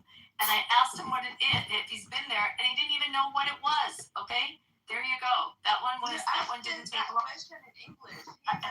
My dear, I can ask it in Swahili. It doesn't matter. I said the name of it. No, Amelia, you lose on this one. That one was King and a bunch of Coptics that we know that we're in rooms with. Wonderful. Of course they know what it is. It's the holiest place for them. Abby's a Jew and she knows it. I love the Holy Sepulchre. A Coptic Christian should definitely know. The Holy Sepulchre is such a beautiful church. Can you guys bring up Matt? But look, okay. You were mad when I was trolling. Shut the fuck up. You were mad when I was trolling. Okay, you stupid bitch. You know what? You filthy fucking sharmuta. Fuck you and fuck all of you dirty goddamn Arab. All of your fucking dirty Arab relatives. I really don't. Fuck you, man. Fuck you, you son of a bitch. No, fuck who the fuck are you to fucking violate us? You bitch. Fuck off, you son of a gun. Fuck off, you bitch. Fuck off, fuck you. Fuck yourself.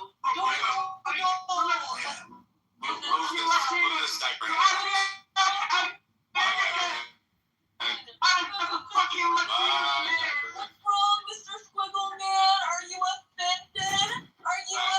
Did you notice that Amelia claims to be No. And this is the funny part, is that a lot of these people that, especially after October 7th, I'm somebody who's, I'm not from the Middle East. I'm watching these people, how they operate. You get people on this app. I'm not going to name who they are, but you see it on social media everywhere. And they'll say, you're just trying to have a conversation, and they're obviously incredibly biased. But, you know, you can basically tell who the Muslims are, and you can never have an actual, like, reasonable argument with them. And I would say, like, people like me that are, you know, we are separated from the group. So we look at October 7th and we say, like, oh, God, wow. That was so fucking demonic and horrible that you would absolutely, like, holy shit, the response from us, that would have been something you wouldn't want to see. But then it's like immediately they play victim, and, you know, the sob stories, the fake narratives, all of this bullshit. We have to hear from them. And then, remember, after the San Bernardino shooting, they had kids, the husband and wife were killed. Their number one priority was to make sure that those children ended up going into a Muslim household. Wow, these are such lovely fucking people. It's just like, I try to imagine like some Jews or Christians go into a mosque and they start shooting the fucking place up, killing kids, killing women, killing men, anybody. And I get it, you're gonna have some very fringe people in the Christian and Jewish community. They're always going to exist. That will say, oh yeah, that was good. But you know, 99% of them are going to say, like, you know, wow, that is so fucking barbaric and horrible. Mr. Trump, are you in my courtrooms? I do not condone that. That was evil. But these motherfuckers, okay, it's just amazing. There's just one religion where it doesn't matter what their fucking people do. They will sit there and they will say that it is somehow justified. And I'm so sick and tired of talking to these fucking people. And these are the same people that would, as soon as, you know, Edward ended up, you know, they're like, oh, are you an African American? You know, and Snow or Sword, they identified themselves. They're calling them a bead. They're calling them all kinds of fucking names in Arabic. Answer my question, Mr.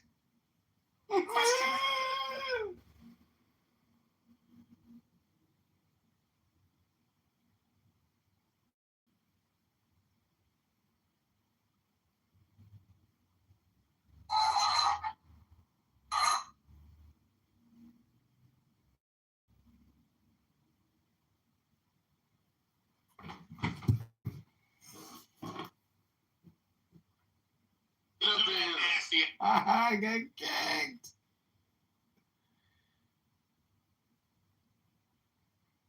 She gave birth, and when she left the day after she gave birth.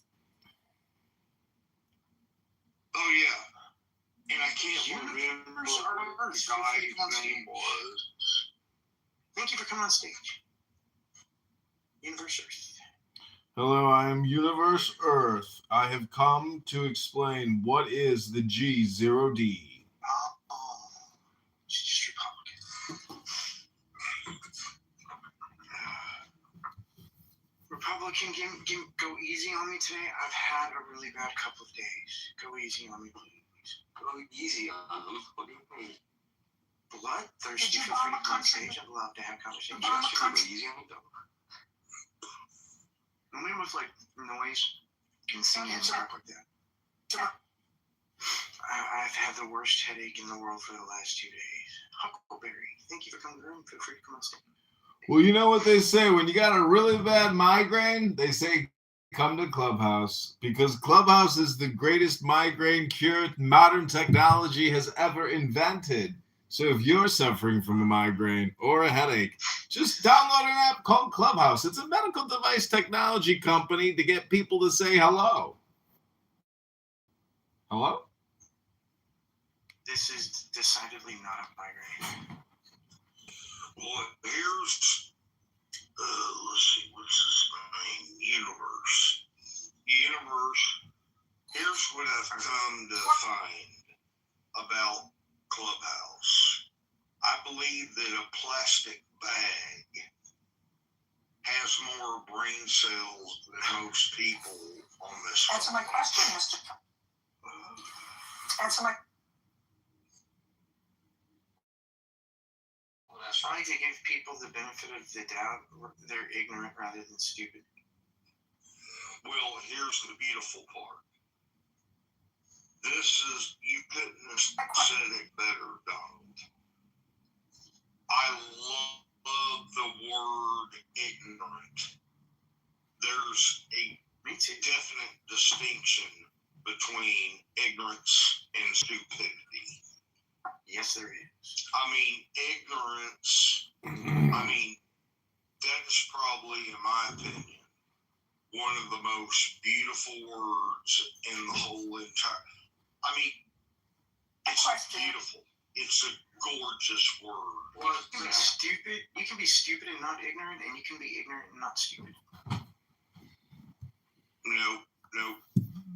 Completely two distinct. Stupidity is stupidity. Ignorance is you don't know.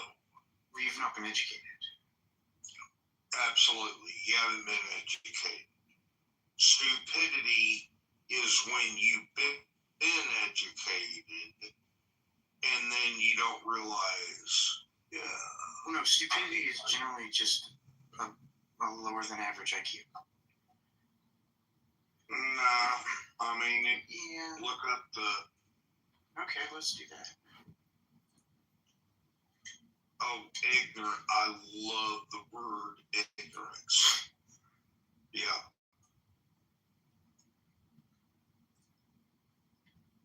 Let's see here. Having or showing a great lack of intelligence or common sense. So I'm right. Are you looking up stupidity or ignorance? Yeah, stupid. Ignorance just means uneducated. Right. And stupid is exactly what I said it was. Papa, welcome to the room. Feel free to come on stage. I'd love to have a conversation. Oh, bye-bye. I want us to talk about God. All right. Let's talk about God. Not the Bible.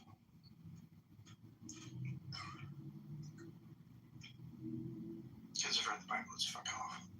I told you to sell your daughter to a rapist. Well, I'm not sure if you're aware. Do you know what the Kabbalah is, Donald? Who's a raper? Donald, do you know what the... says if your daughter's raped, you should sell your daughter to her rapist. Also says you should burn your daughter for Do you know what the Kabbalah is, Donald? Yes, I do. I have my copy of it right here. I'm touching it. What is the Kabbalah? It's like Jewish Gnostic texts. What is the Ein Sof Hour, the limitless light? Oh gosh, it's been so long since I read it. I don't remember. What are the 10 Sephirot that contain the Ein Sof, and what is the Keter? Is everything contained in the Keter? I told you, I don't remember the details of it. I don't think you know anything about the 15 years since I read it. Who, me? I don't think you know anything about it. No, not you. I think you know your stuff, but Donald. Oh, well, anyways, Donald, basically, it's mysticism from Middle Ages, but it seems to be pervasive, and it does seem to create an analogy for God or for the personal self. So it is essentially a meditation, but it's also like a decision-making tree, and it also resembles medieval conquest or courts or castles or a defensive strategy. So it's just mysticism, and you hit the nail on the head when it's Gnosticism, but it's a system. So it is one way to help. Yeah, well, it doesn't have to just be Jewish, because there's Christian Kabbalists. I would even say there are Islamic Kabbalists. That's different. That's only Nag Hammadi. The Christian Gnostics. I've got that too. I'm holding my copy of that too. Well, what's in your right hand?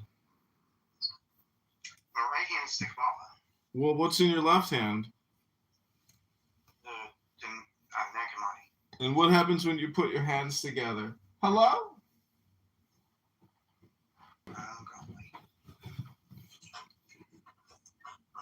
Make a clap.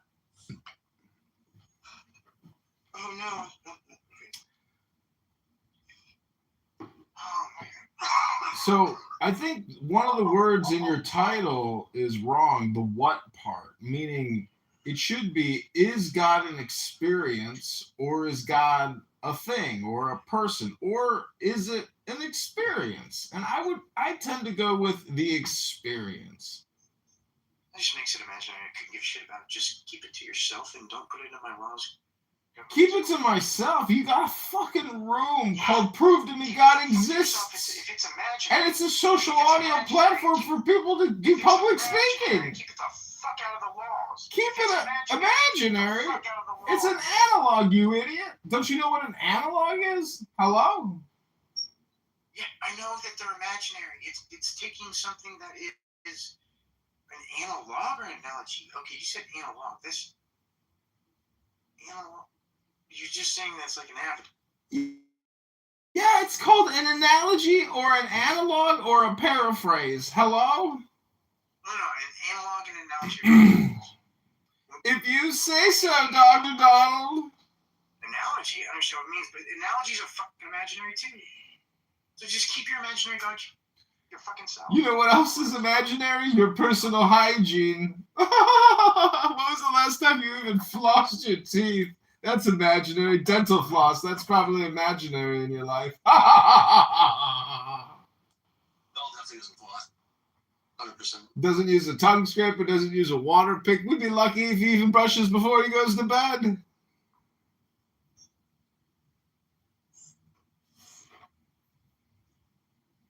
I suppose baby wipes must be imaginary too. After you take a big shit, you got shit all over your hand. You got shit stains on your underpants. Baby wipes and toilet paper are merely imaginary functions of the mind for one who only needs to keep sanitary hypothetically.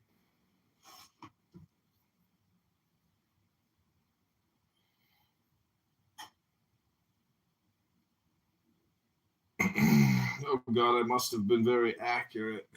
Silence always creates, accuracy always seems to create silence. Yeah, what was the... He had wealth beyond 10 million before 2025. Donald, what was the big deal a few days ago where somebody brought, I can't remember what the word they brought up. You remember that?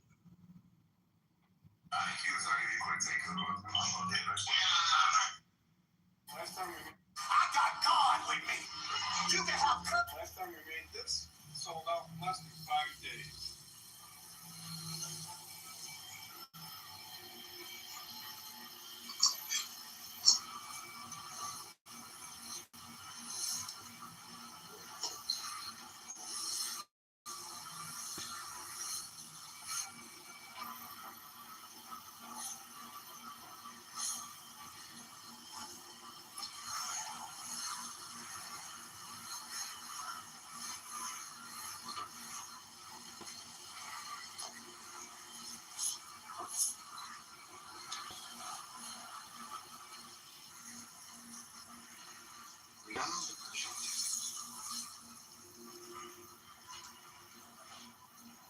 Welcome, Casey, to the stage.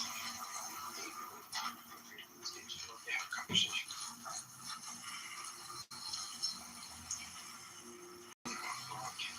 Thank you for having me, Donald. You're always welcome, Casey.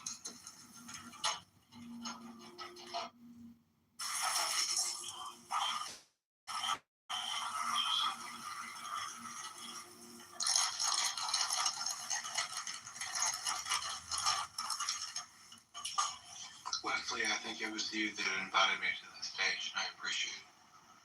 I got God. Yeah. I mean, it's an open conversation. In a decent firm in Delaware, he had errors throughout. You have to call it out on both sides. And I don't mind the personal attacks. I understand that whenever your core beliefs are threatened, that you lash out with insults. Wait, who are you talking to? That was for Universe Earth. Well, I would just say that that's actually projection. You just projected your inner beliefs onto me.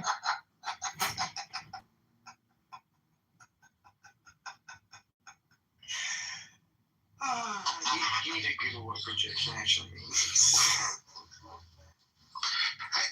How about, you know what? I'm new to this chat, and I don't have any skin in the game. How about you let me talk to Universe? Universe, what's up, Universe? Well, I'm sitting here updating some things on cell phones. I could LARP as the universe if you want, or do you want to talk to the personal me living in the universe? I wanna. Well, obviously you're a part of this text, this chat room. Like, you made yourself a part of this chat room. So like what are your beliefs, or why did you choose to be a part of this chat room?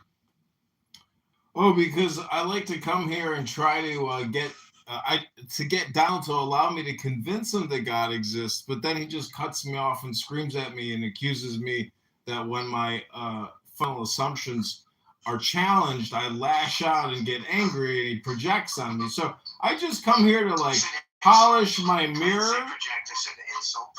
Donald, calm down. So, perfectly calm. Don't do that. Well, so Universe, what does it look like in your view? What does it look like when Donald lashes out and says, says that you're wrong? What does that look like? Well, sometimes he gets very angry, and then he plays this horrible schizophrenic song that causes a migraine for himself and for everybody else. It's actually one of the few songs that doesn't cause migraine. See what I mean? So, anyways, if he gets upset enough, and too many people come in here and start, spam abusing by talking, he will play this horrific song that will just drone out all other noises and make you question your own sanity and why you feel you have enough time to come on Clubhouse. Ah! Ah! That's it. That's the song. No! I just had an aneurysm. Donald, could you stop?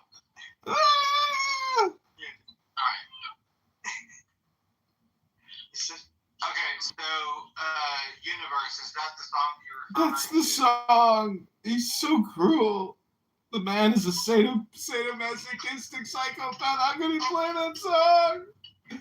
It's horrible. It's the worst choice.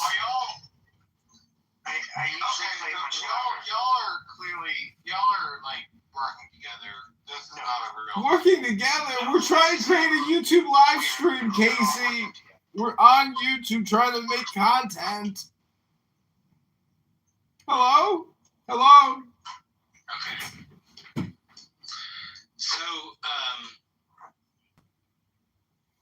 So was that the song? Yeah, I usually play it much louder. Okay. So, Universe, are you still there? I guess it doesn't matter. Okay, so Donald, that's the song that you usually play. Yeah. Okay. I do it much louder. It's mostly just to get people to shut up. Well, I mean, I think that's if you're trying to control the room, I think that you do need something to just shut people up. I agree. Yeah, but I taught Donald how to say hello.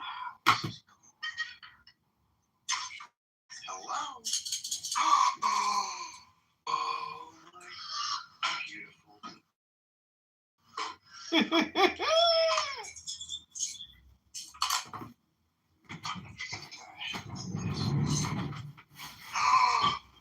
Oh, it's a percussion bootloader. Oh, wow, that is cool. What's happening?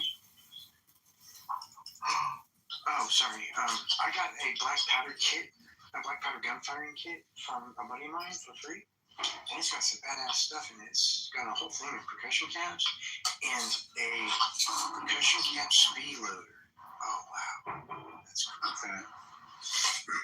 And it's all in like a handmade leather bag that is like a more over your strap it on. It's got the powder horn in it, a bunch of patches, percussion caps, nibs for the percussion caps, bunch of lead balls, a little pouch to hold all the lead balls in.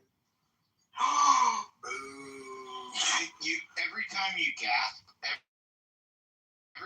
gasp like that, you sound like a little boy on Christmas Eve. Hey, this is cool. I have one of those. I do not have one of these and I have no idea what the fuck this is. Whoa, oh. I know what that is. That's cool. And I have one of these, but this one's better than mine.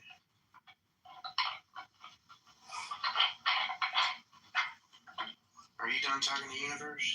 Monica, Casey, can you tell Donald to pull me up? Yeah, I can. I thought I did. Yeah, I've definitely invited you up already, Monica, but I can do it again. I have no power here. Yeah. I have no power here. Here, how about I give you mods and you invite her up? Just don't in my room randomly.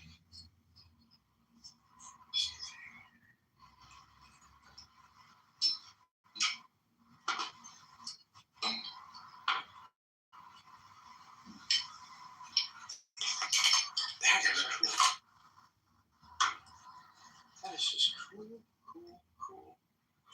Cool. I wish that we could all see what you're seeing, what you're getting. Do you have Discord? Well, I do, but I also have not much. Okay, it's complicated. I do have Discord, but I don't have much power in my phone, and right now I don't have a great way to charge my phone. Alrighty. I was just gonna say I have a Discord. You can come there, and I can show you what this because the powder horn is even full. It's like almost completely full. That's just cool.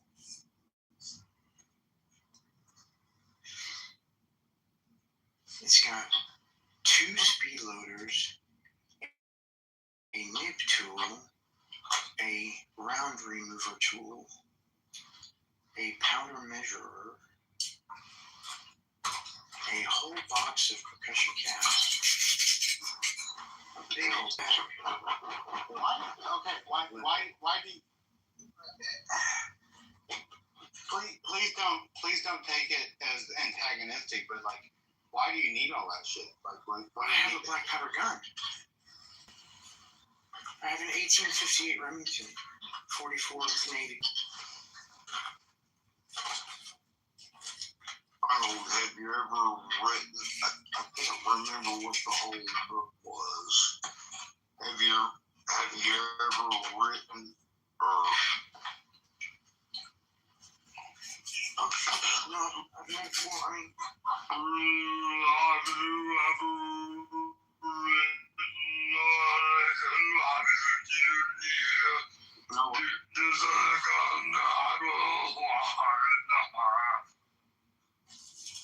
I'm sure it doesn't say it. Thanks. No, I've never written a book. No. Have you ever read the ancient text of India about the ancient monarch? I've read some of the ancient Indian myths, but not many of them. Oh God, this is too cool. Like the Bhagavad Gita? I have read that. I read a couple. No, it starts with an M. It starts with a M as in what? Mary? Yeah. M as in Mary. But it talks about the Vermana. I'm trying to find it. It's too cool.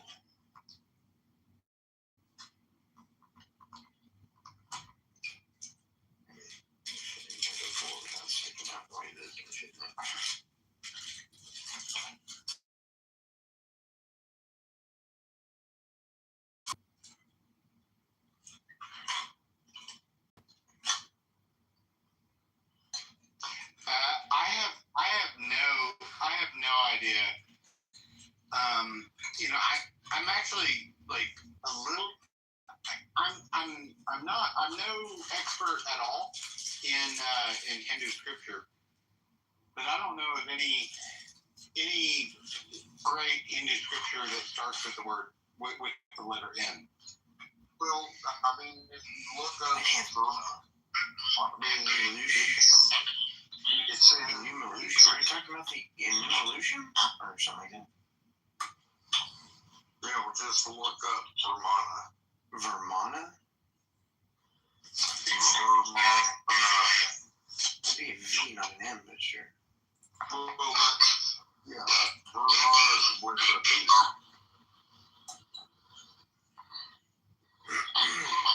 I'm getting a call company in Orange County, Florida.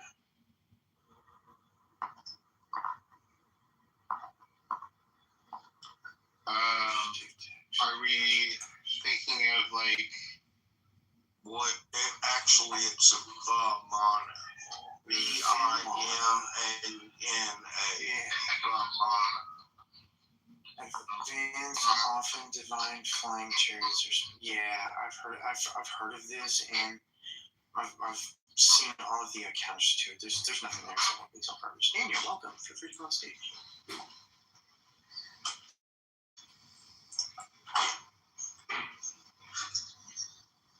I am very happy about this. This is very cool.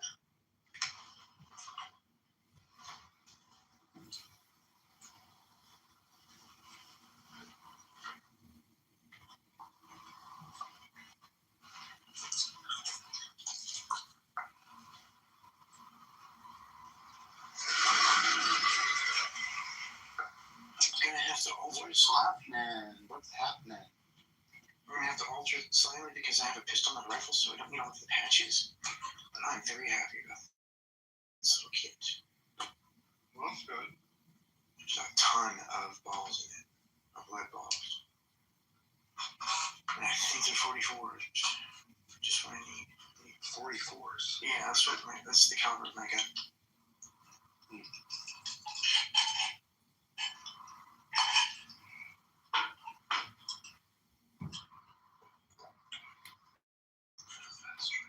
Thank you for coming on stage. I don't know if I will confuse. Oh, I'm gonna put this. I'll get it there. Oh, I'll put it there. Regal, welcome back. Feel free to come on stage.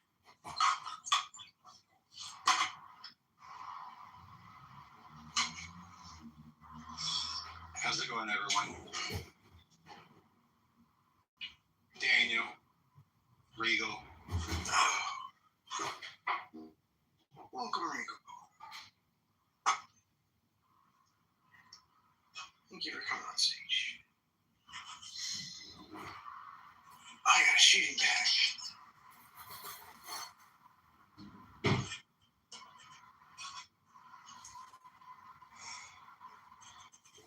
Daniel, Regal, do you have anything to talk about as far as convincing a person that God exists? Pretty sure Daniel is an atheist. I don't remember about Regal. Well, so am I, Yeah. I'm wondering if Regal does. Regal, I can't tell. Oh, yeah, definitely atheist.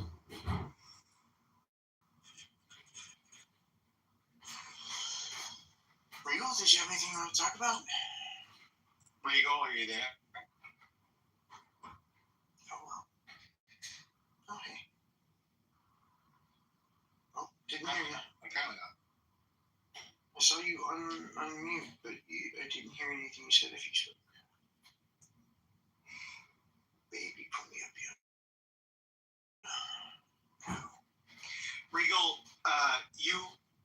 we see you unmuting yourself, but it looks like when you unmute yourself, it looks like we cannot hear anything that you're trying to say.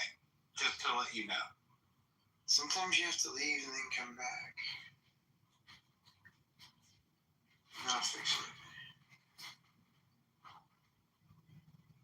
That's disgusting. Real? Try again.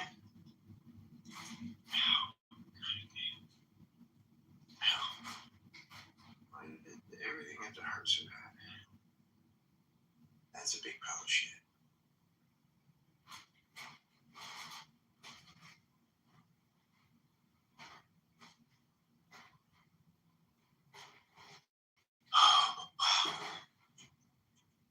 Uncle Touch, feel free to come on stage. That's probably an unfortunate name in this time in history.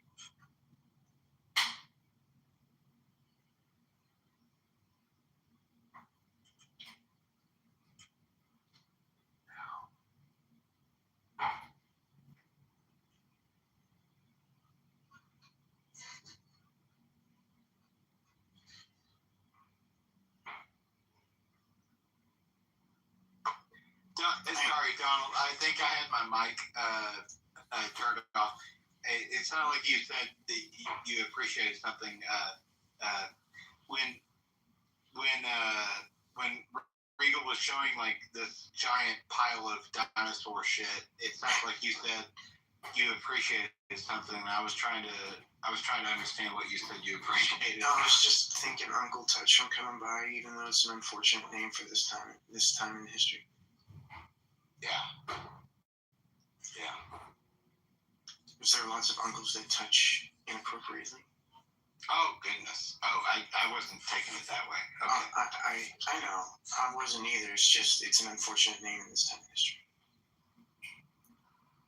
This is all of that still true. Well, can we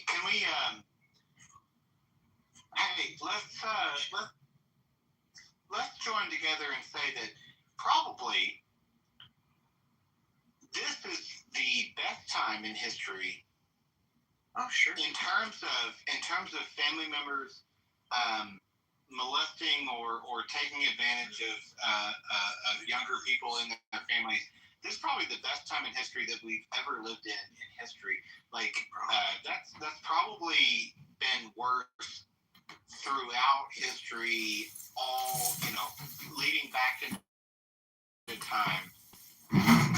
It's probably better now than it ever has been. So plus we have better reporting and better capturing. And kids are taught to like tell people that they trust, And then finally privacy is important. They're taught that privacy is important. I'm just feeling a little bit anxious. You know what I mean? Nope. Donald, What's that? are you familiar with Dr. Seuss's, Sam I Am? I have never read a Dr. Seuss book, but I have heard it recited before. I'm familiar with Sam I Am. Well, what I'm trying to say is, I do not like green eggs in ham. right, it works for all situations because it forces the opposite. And so all I can say is, I know you're suffering from a migraine, and I know you're suffering with your disability, but could you maybe just try God once and see if you like it? Hello?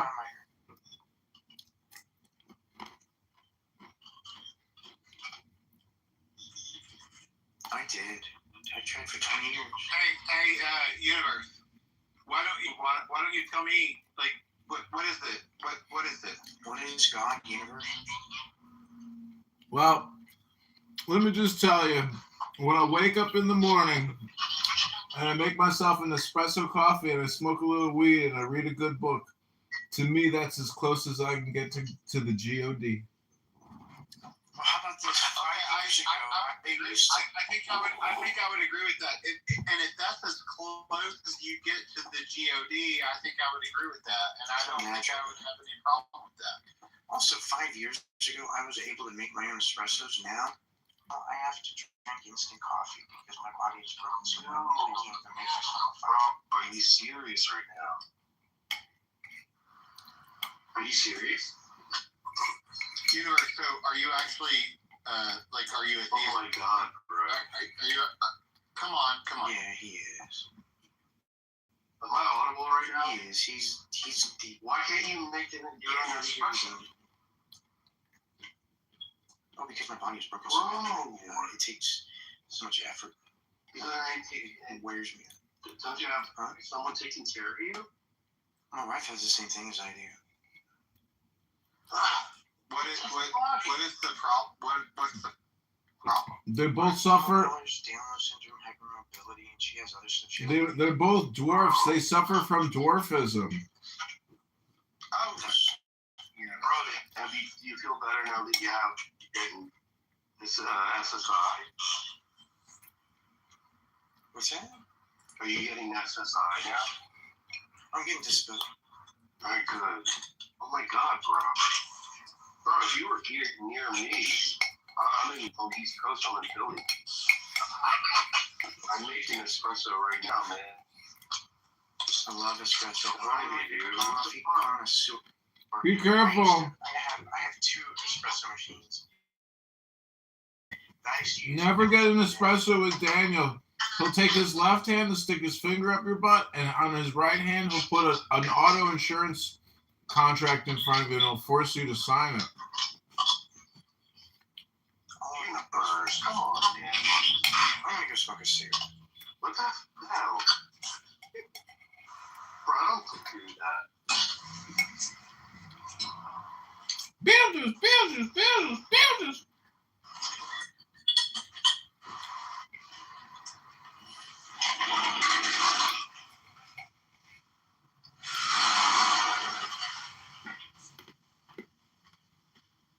Casey, what the fuck are you doing? What do you mean, what am I doing? You're making a ton of noise, Dingleberry. Okay, well, I've been giving Daniel the brain. Who's asking me? I'm asking you, Daniel. Daniel? Yeah. Okay, well, I'm sorry. I'm sorry I'm making so much noise, Daniel. I'm just doing my thing, okay? What are you doing, though? I should have muted myself. I apologize. Daniel, let me ask you a question, Daniel. Hey, Lord, are you having another carb pizza? No, but I just had some incredible ice cream. Lardass would like to ask you a question. Is cinnamon a pepper or is cinnamon a sugar? Is cinnamon a pepper or is cinnamon a what, Spidey? Yeah. Yeah. It's fuck. It's just ground up bark, but the thing is, there's sugar in it. How else can you get cinnamon to taste like it's so sweet sometimes. It's amazing. I love cinnamon. You know, there's not a scientific definition.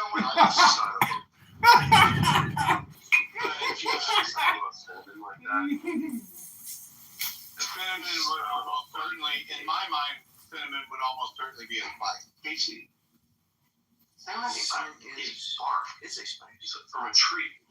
Well, barks can be spices. Barks can be spices. Yeah, I said it was a spice. He said, is it a pepper? And no, it's not a capsaicin. Well, it's not part of it. It's not part of the... But the definition of capsaicin is not peppers. It's a genius. I'll look it up. So, I mean, this doesn't have to be a mystery. We can just load up our question and we'll answer it. Let's do it. Let's see what's right. Is cinnamon capsaicin? No, it's not. No, it's not. I don't think it is either. No.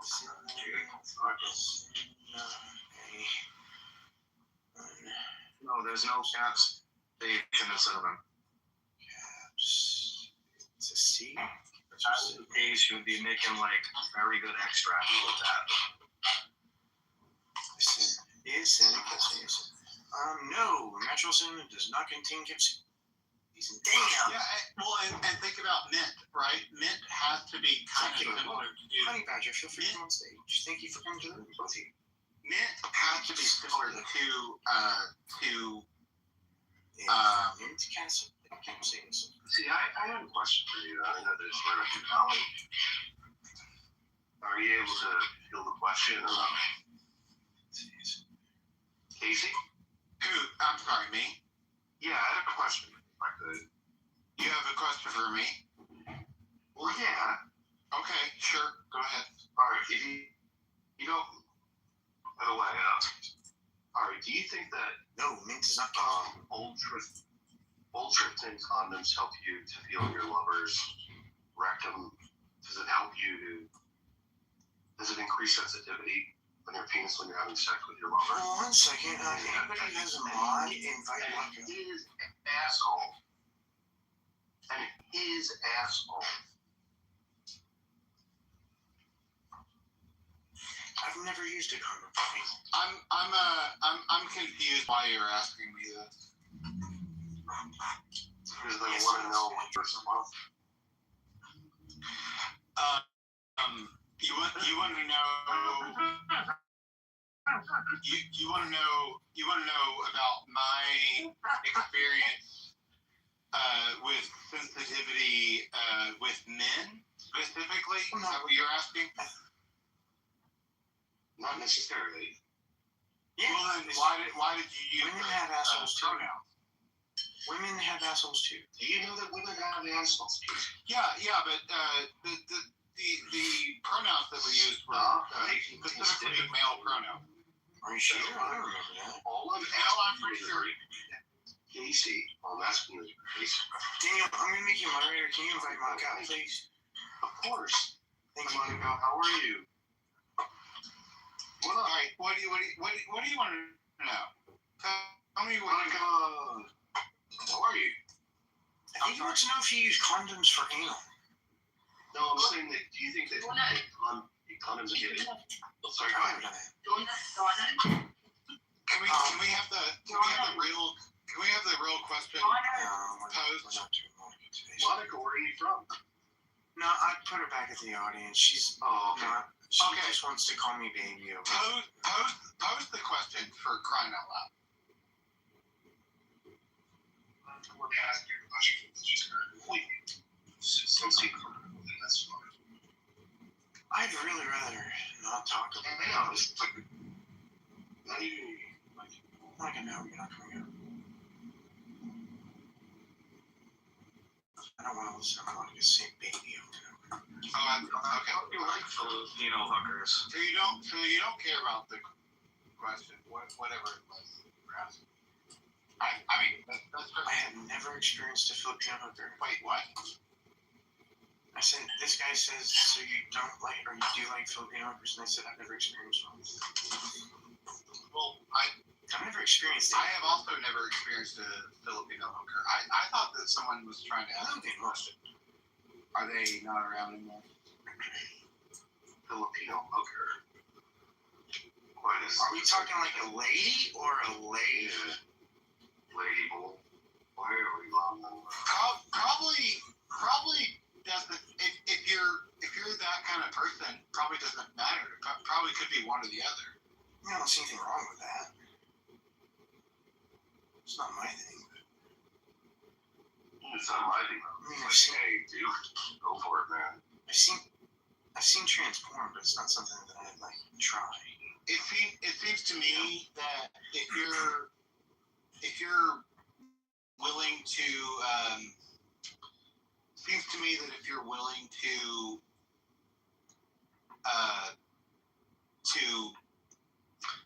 pursue prostitution in there's nothing wrong with prostitution.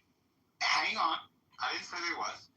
It seems to me that if you're willing to pursue prostitution in a country that is extremely destitute, that you should not be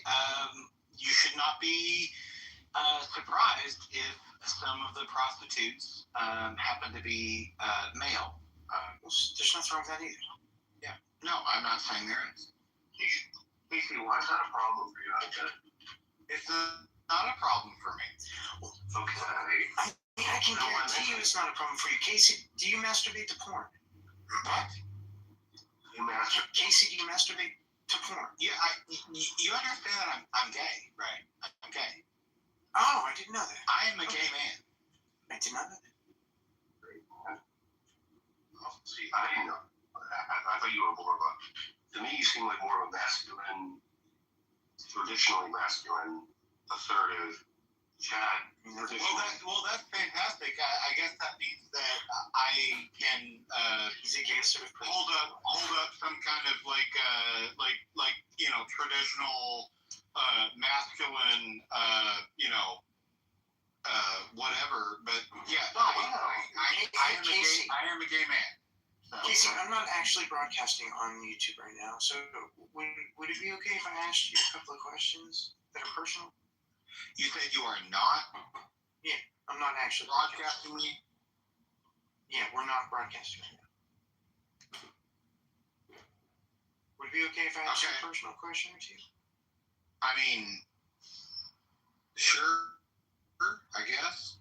How old were you when you realized that you liked the same sex? That's a complicated question. That's why I asked for permission.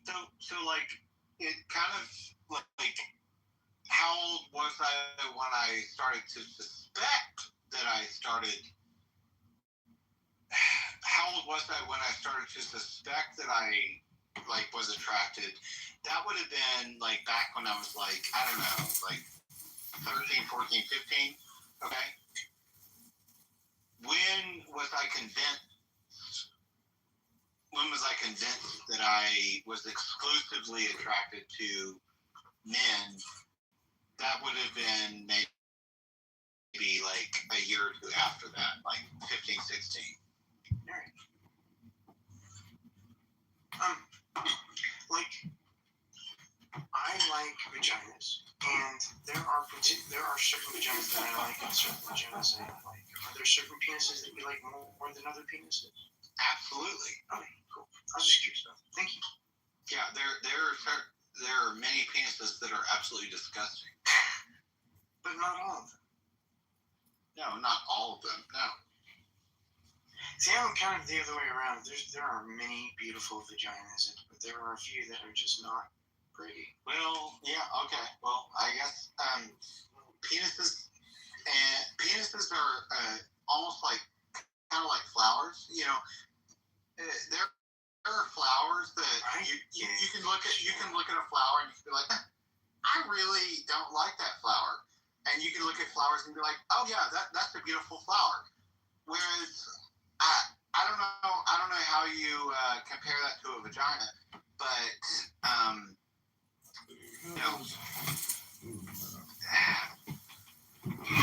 there are ways to express displeasure towards a penis and also pleasure towards it. I shouldn't say displeasure and pleasure, but no. That's why I'm curious, is because I have bisexual and monogamous relationships, so I keep trying things. So I was just curious. Yeah. This has been such a fascinating conversation because I think we're getting closer to the crux of the matter, which is philosophy and poetry. Books. For God exists in a book, but not in your gay conversation. Hello? Casey, for those of us that have never had a prostate orgasm, could you describe to us what we're missing? Why are you doing this to me? Why is he already I wanted you to jerk off on my fucking face. I said nothing inappropriate. I mean, you just said that you want me to jerk off on your face. Yeah. And that's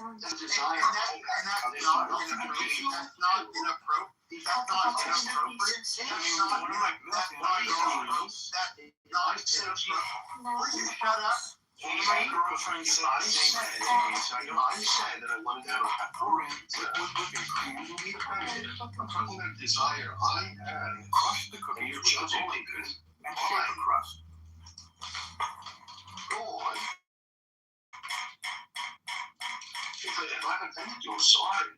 Please use a Would mixer. you do that? one of my girlfriends say the same thing. Would you shut up because I don't believe you for one second? Could we go back to a conversation that is about Pour egg yolks and philosophy? sugar into the sauce pan. Pour in milk. If you want us to move on to someone else and talk about God, that's fine. I don't want to. I tried to get into stuff a minute ago, so I don't support what Damien's doing. I tried to get into stuff.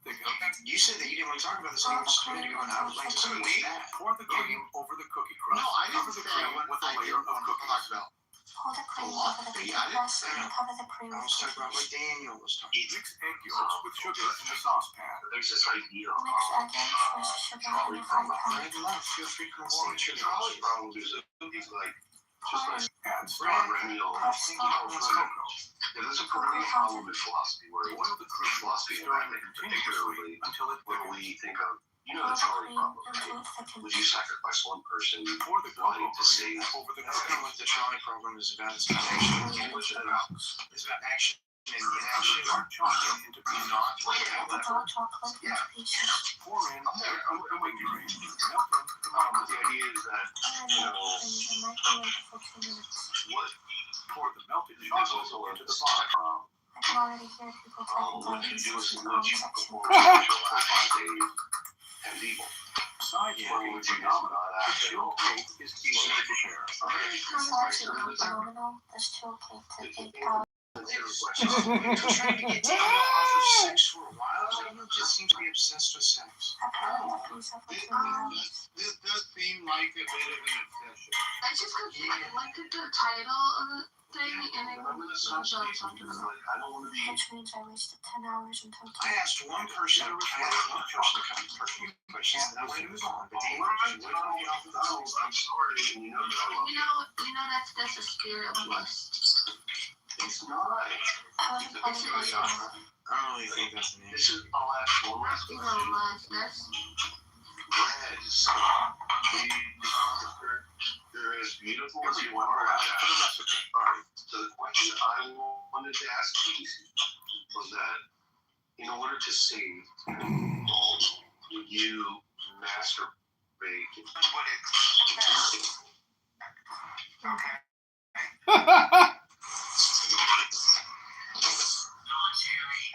I'm sorry. What? Do you want me to move to No, Daniel. He's the green bean. yeah, you can. You gotta hold it down. Hold them down. Of course I can. Click on them.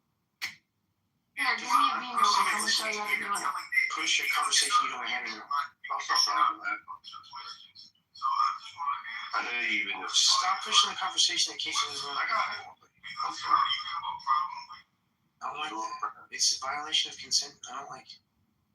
Well, whoa. I don't mind answering it. I just feel like it's just off topic. And it's just, what is the point of the question? I cannot understand you. I'm sorry. I say, what's the point of the question? How's it gonna benefit this conversation? It doesn't. It was just a tangent that was supposed to end 10 minutes ago. What's the beginning of your question? It does not matter. It does not matter. I wanna know. No, it Well, does not bro. matter. You broached the topic. Donald, do you think that we could reform the question? So what? Rather than what is, quote, God? Or, That's a zero. That's a zero. Wait, I'm actually, okay. First it says, convince me God exists, and then it says, what is God? Well, one's the house name and one's the room name. Oh, the house name is, everything falls underneath the questions, all fall underneath. But we have control over the chat name, so what is God? Could we reform that, in your view? To what? I mean, it depends on who's God. River ran through the city.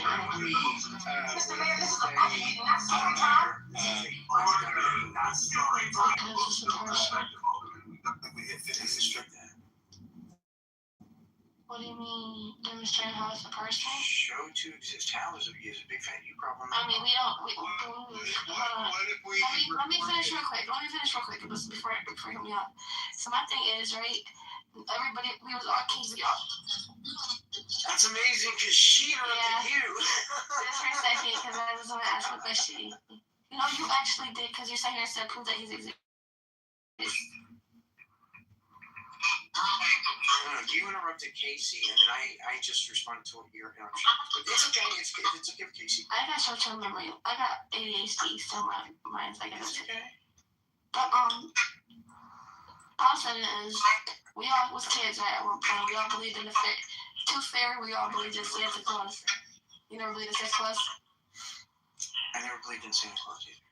I recognize my parents' handwriting on the Christmas tag. Check. This one flagged in the X-ray. Okay, so when you have a dream that you want to accomplish in life, right? Nope. So you just want to be a mom your whole life? Or you want to oh my God. Carlos, welcome to Frequent Sleep Defied Conversation. Yeah, I have lived in constant pain and torture every day of my life, and it gets worse and worse every day. I'd like for that to end. I'm sorry to hear that, doll. Thanks, Casey. Then, have you ever seen Office Space? Wait, Donald, before you think your life ends, do you think you'll have that bisexual experience that you're curious about? It's very much up to my wife. I have seen Office Space. Why do you ask?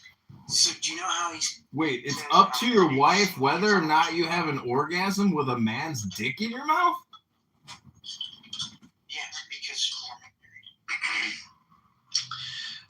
The way that I forget that actor's name, but he was also in Judge. He was also in Band of Brothers, but yes, he said, do you ever get that feeling that every day is the worst day of your life? Or no, what he said was he said that every day is worse than the day before, so every day that you see me, it's on the worst day that I've ever had my entire life. Right. I have that with pain. So every day, the pain is worse than it was the day before. So every time you talk to me, you're talking to me in the most pain I've ever been in my entire life. Oh, I'm so sorry, Donald. Okay, so Donald, I had no idea. I honestly, I had no idea. So can you tell me, and forget all these other people, can you tell me what you're suffering from? Like what? Don't forget us, Donald. Keep us in your prayers.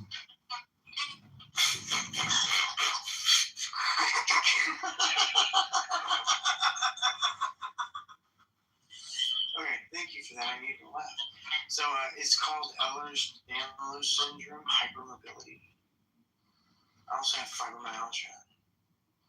I just realized a couple of months ago, and I'm about to talk to my doctor, that I might have a Chiari malformation. Hopefully I can get that ruled out or diagnosed soon. Well, Donald, I had no idea, and I am so sorry. And it's just the body. You only get one meat suit, so this is just the body I got. Donald, do you know how long the average human lives on total seconds? 2.5 billion seconds. Will you shut up, universe, for a second? Everyone only has 2.5 billion seconds. We're all born billionaires.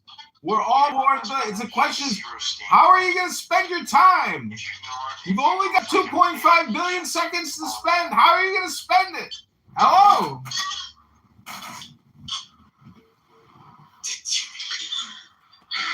All right.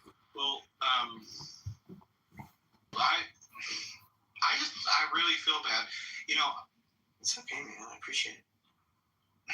I'm sorry. I'm going to Switzerland as soon as I can. Well, that's great. That's great. Well, Switzerland is a place where you can end your life. Oh, you're going there for like euthanasia. Oh my god. Oh god.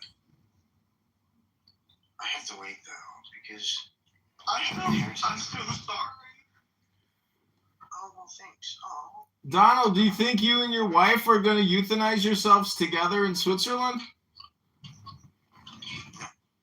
The whole reason I'm waiting is to get an inheritance that I'm going to give to her before I go. So it would be very silly of us to go together. No, she's going to live.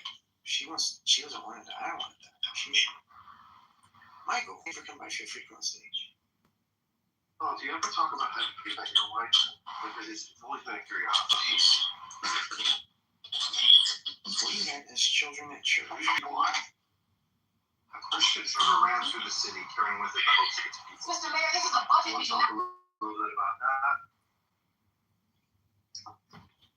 Okay, we met as children at church. We grew up in church together, and then Growing? we graduated. We started dating, and then we Really? It's really beautiful. Hmm? You remember that if you ever conclude children or something.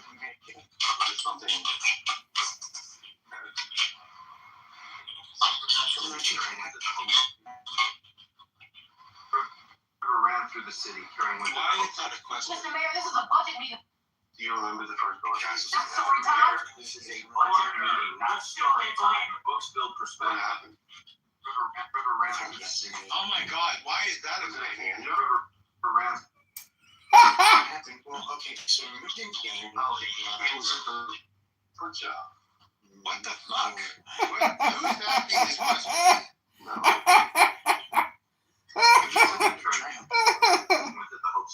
Mr. Mayor. Okay, so dry humping is whenever you have your clothes on, but you're up against each other until you come. That was my first orgasm. Valentine's Day. It was on Valentine's Day. The first time, Like, come on. yeah, we went camping at the lake, and we were in a tent. Did you dry up her weird, like her thigh or her butt? What was it? Well, between legs, right on top of, she came to. Oh my god, bro. You splooge like within your pants. Yeah. I had a spare. Sounds really messy. It was, but I had a spare. I knew it was happening, so I packed. So that was the first time. Wow, Donald, thanks for sharing that on my YouTube Live. Before you euthanize yourself in Switzerland, I hope you'll come on my YouTube Live for one last broadcast. Thanks, Donald. I mean, it's going to be a while, probably. My mom's going to live for years. Just going to wait until you can get that money. How much money do you think you're going to inherit? Is your mom that you just like waiting for her to die? That's not what it is. Okay. I just can't die before her. You love her? Yes, sort of. Sort of. Was she?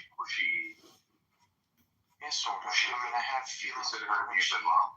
I have feelings about the time she raped me, so there's that. Your mother? Your mother raped you? Yeah.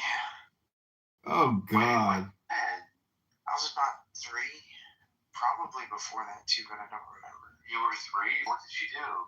No. You can't say that kind of stuff on YouTube Live. That's illegal. I feel like this is not appropriate for. Did you A Filipino censor just told me that this is being flagged. This is being flagged. You're being reported to the FBI Child Endangerment Services. Good lord. 43.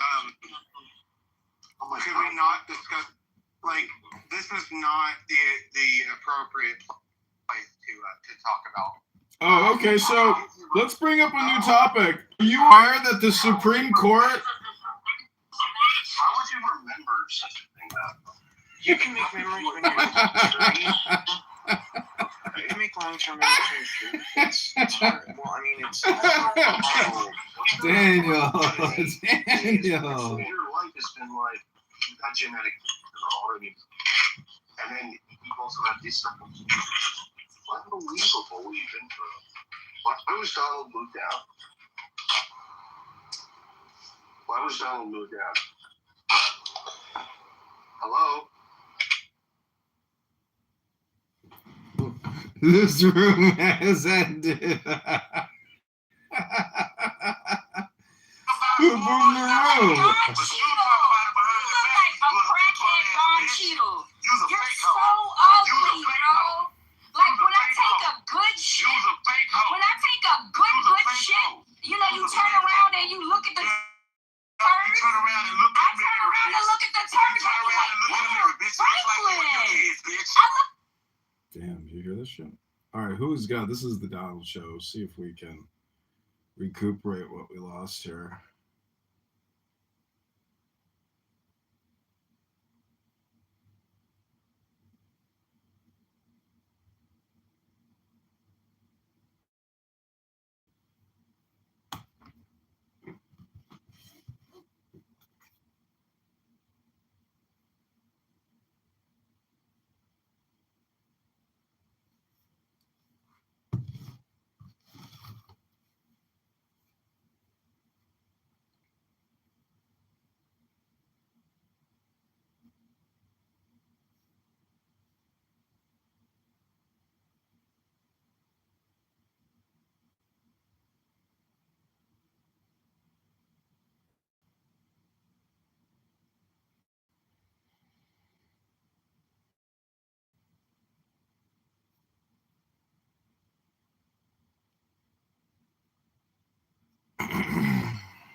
If you were actually taking steroids, would be YK11. YK11, for somebody who's on the steroid cycle, is gonna allow you to build way more muscle. So YK11 in that context, okay, decent. But all the other ones, Follistat 344, you know, all the other, they just didn't live up to their hype.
It was relevant. People so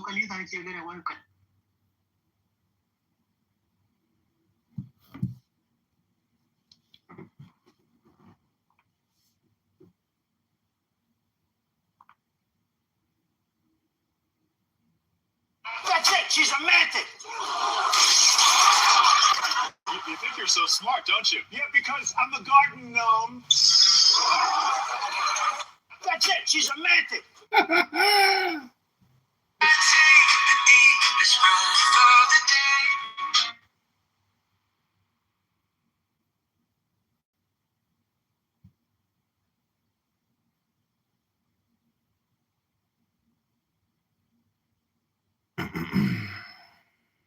King Thaddeus, what do you want to tell the Democrats? I'm going to help you, King Thaddeus. I'm running for office for you. I'm going to get you a single room occupancy. All right, God bless. Hey, miss. Do you want some food? Yeah, oh my gosh, yeah. Yeah, how many? For him? Yeah. Here you go. So my question, Mr. Trump. Did you join the Mile High Club with a gray and a mantis the other day? Hit yourself first.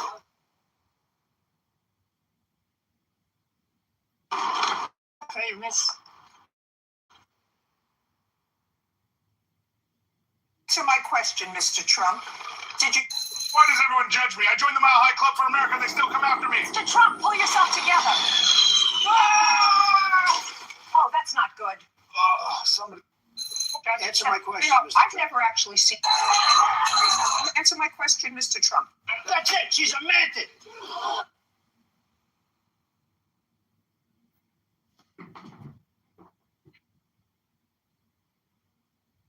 Before we get any further, I keep hearing about aliens. What's going on with that? Speaking of aliens, you're probably an alien since there isn't a nasty than you on this. You're tremendous.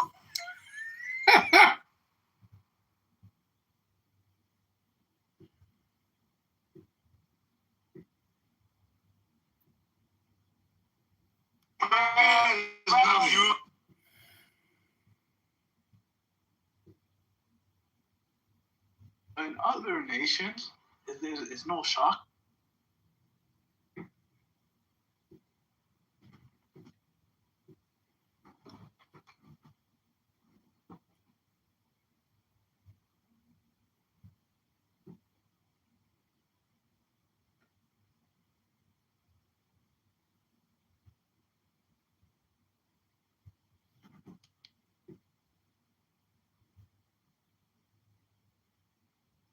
They said it's in the books on the top shelf,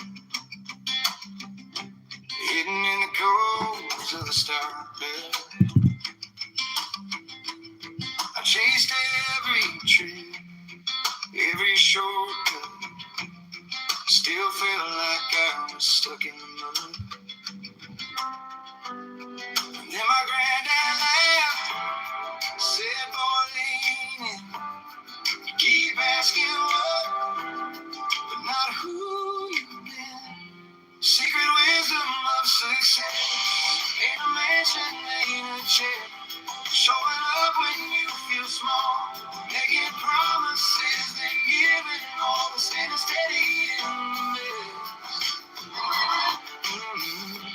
That's the secret wisdom of success. I learned to shake hands, look them straight on. Say I don't know yet and still stay strong. Turn a late night log to a listening kid. Count my blessings more than the money I give.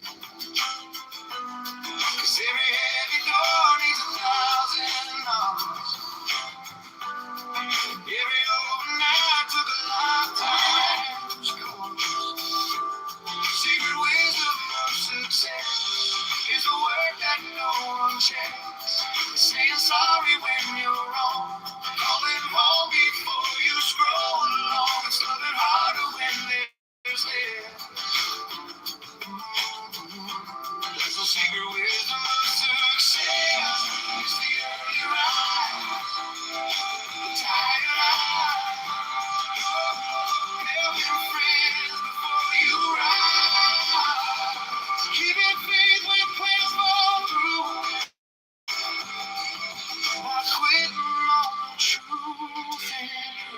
Secret wisdom of success. More than trophies, more than flex.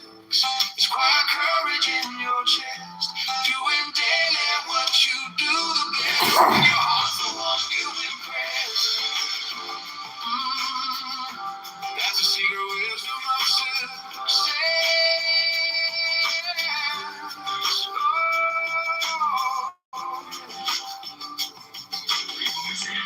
And try to get this out today by Tuesday and try to get it out by Friday. Alright? Okay.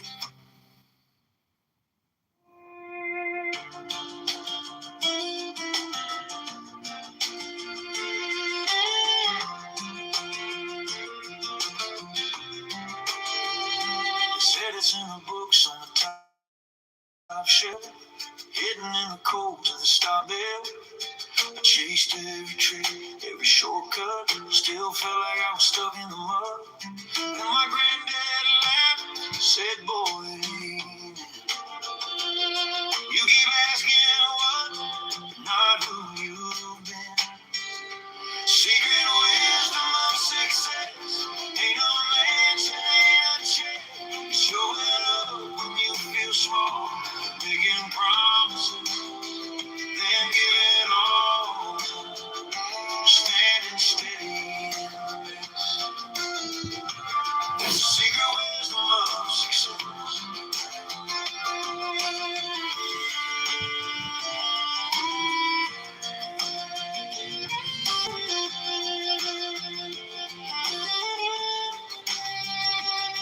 I learned to shake hands, look 'em straight on, say I don't know yet, and still stay strong.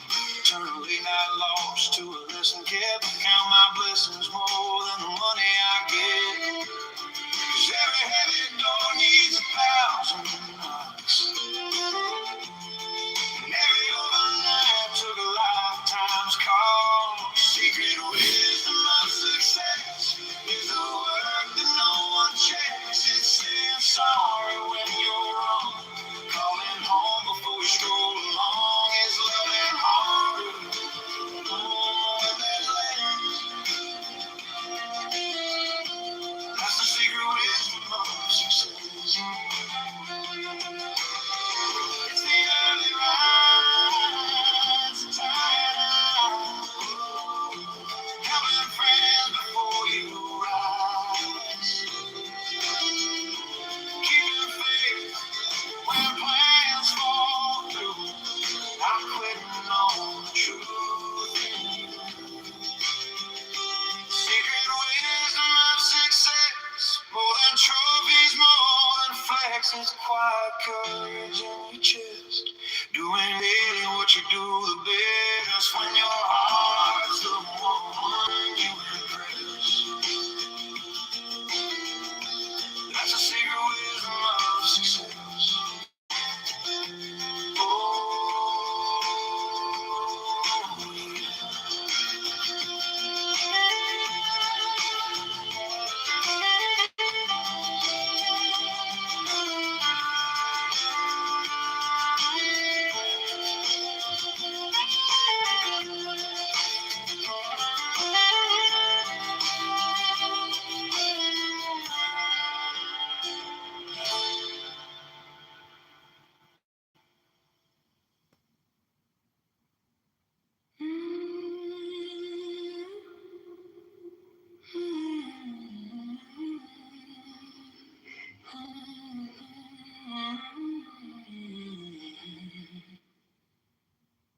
you said, know yourself, but I kept looking in other people's eyes.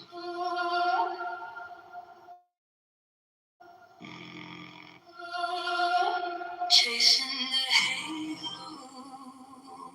wearing their masks, till my own reflection felt like a lie. Then silence grew loud in my chest. Every breath asking, who are you really? I'm a middleman.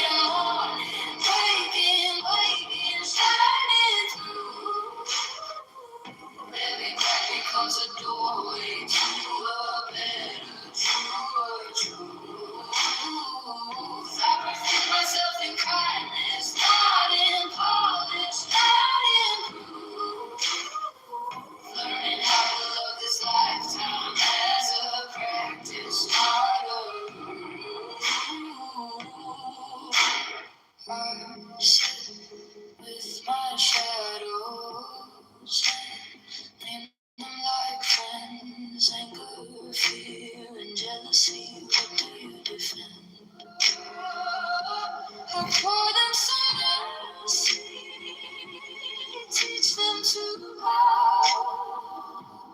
Virtue is a garden, I'm watering now.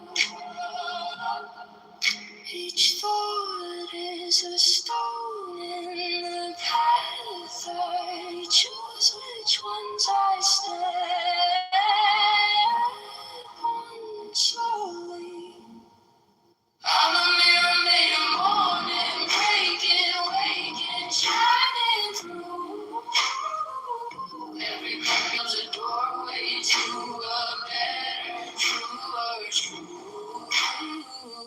I perfect myself in kindness, not in polish, not in proof. Learning how to love this lifetime as a practice, not a rule.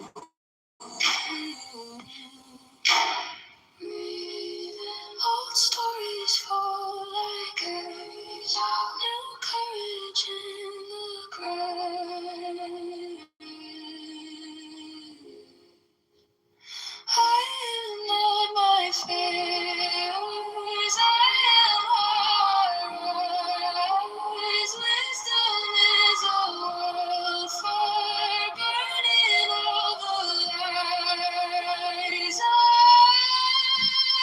I'm a mirror made of morning, breaking, waking, shining through.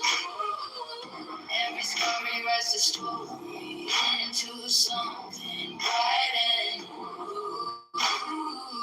I perfect myself in kindness, let compassion be my proof. Learning how to live this lifetime as a practice, not a rule.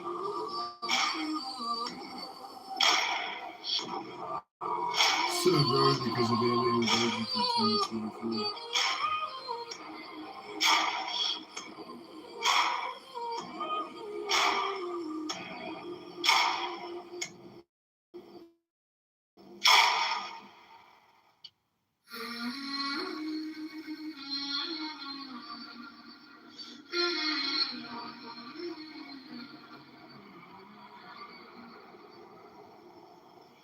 You said, know yourself, but I kept looking in other people's eyes,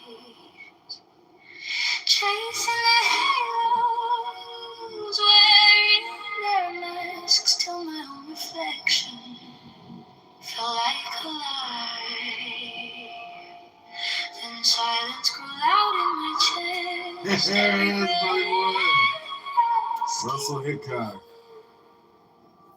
Are you really? I'm a mirror made of morning, breaking, waking, shining through. Every crack becomes a doorway to a better, true truth. I perfect myself in kindness, not in polish, not in proof. Learning how to love this lifetime as a practice, not a rule. How many? I sit with my shadows, name them like friends. Anger, fear, and jealousy, what do you defend?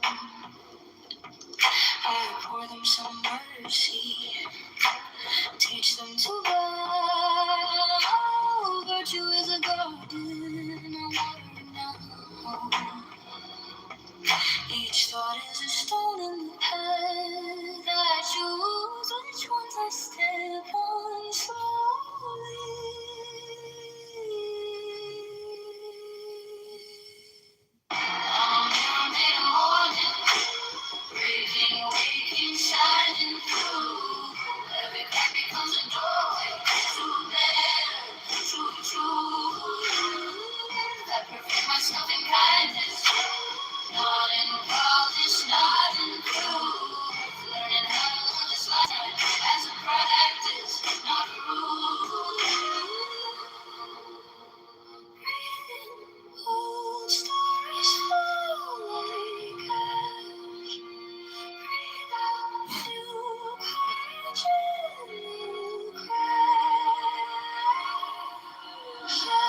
perfection of personality.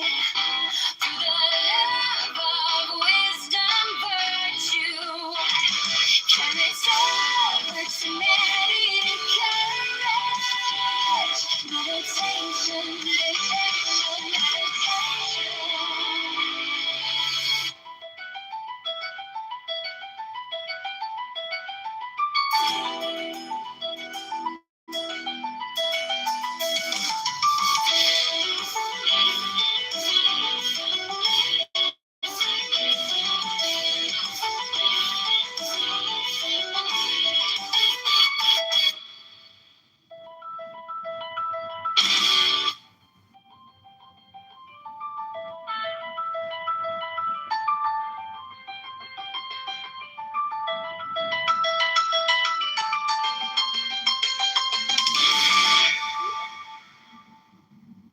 Perfection of personality, through the love of wisdom, virtue, character, personality, courage, meditation.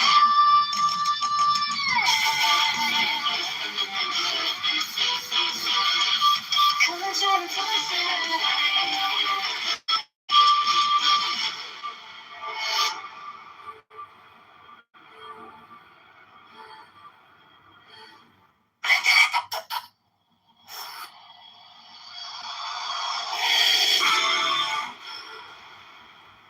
The phoenix hath it for its head, below are two prongs. They spear the wicked. I will spear thee, O thou little grey god, unless thou beware. From the grey to the gold, from the gold to that which is beyond the gold of Ophir. My God, but I love thee. Why hast thou whispered so ambiguously? Wast thou afraid? O goat-hoofed one, O horned one, O pillar of lightning. From the lightning fall pearls, from the pearls black specks on nothing. I based all on one on all, floating ether. Oh my God, oh thou great hooded son of glory, cut off these eyelids. Nature shall die out, she hideth me, closing my eyelids with fear. She hideth me from my destruction. Oh, thou open eye, oh, little weeping one. Not Isis, my mother, nor Osiris, myself, but the incestuous Horus given over to Typhon. So may I be their thought, and thought is evil. Fallen into death, oh my soul, think that death is the bed into which you are falling. Oh, how I love thee, oh my God.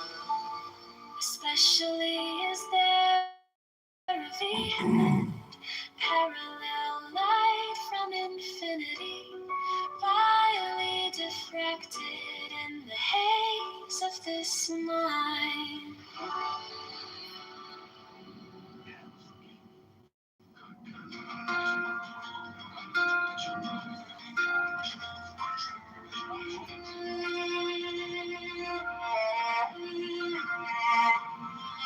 A phoenix hath it for its head, below are two prongs.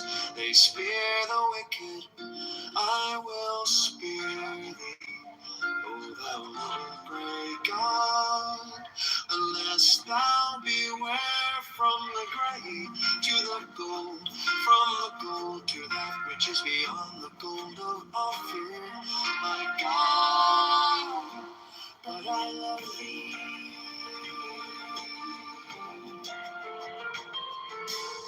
Why hast thou whispered so ambiguously? Wast thou afraid, O goat-hoofed one, O horned one, O pillar of lightning? From the lightning beautiful pearls, from the pearls black specks of nothing. I based all on one, but I'm not. I float in the air. My God, my God. Oh, thou great hooded Son of glory, cut off these eyelids. Nature shall die out. She hideth me, closing mine eyelids with fear. She hideth me from my destruction. Oh, thou open eye, oh, ever weeping one. Not Isis, my mother, nor Osiris, myself, but the incestuous Horus given over to Typhon. So may I be their thought, and thought is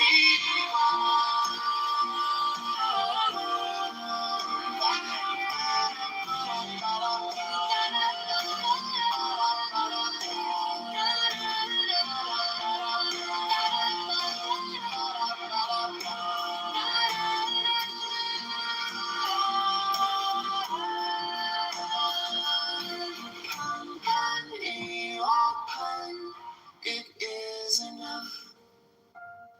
Fall not into death, O my soul. Think that death is the bed into which you are falling. Oh, how I love thee, oh my God.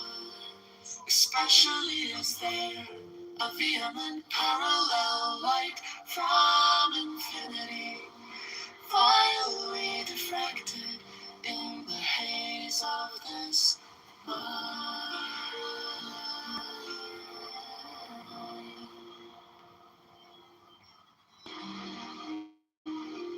With the spout of blood quench thy blood thirst, oh my God. Thou art a little white rabbit in the burning night. I am greater than the fox and the hawk. Kiss me thy kisses, oh my God. The lightning came and licked up the flood of sea. There is a wonderful way. I see the trident walking over the sea. A phoenix head before its head. Unto bronze they spear the wicked. I will spear thee. O thou little gray God, and this thou beware. From the grave to the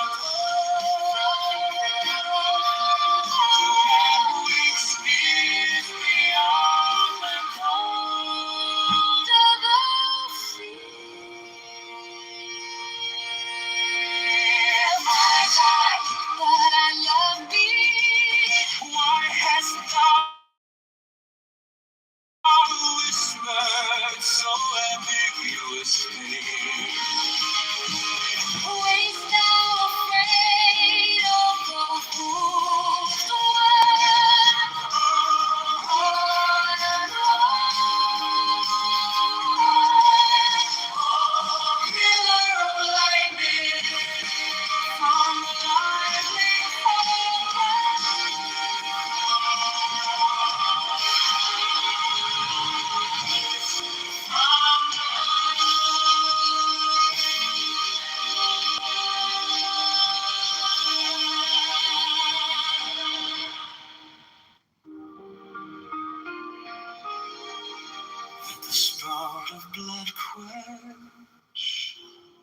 thy blood thirst.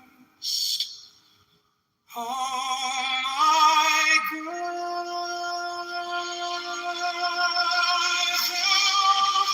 a little white rabbit in the burrow. I am greater than the fox and the wolf.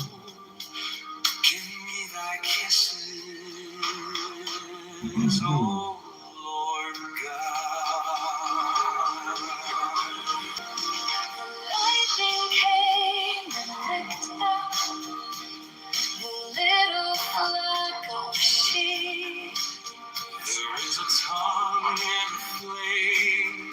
I see the trident walking over the sea. A phoenix having for its head. Below are two prongs. They spear the wicked. I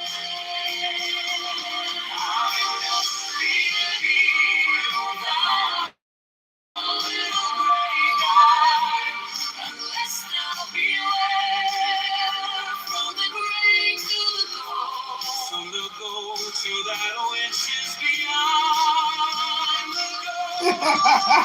Feel like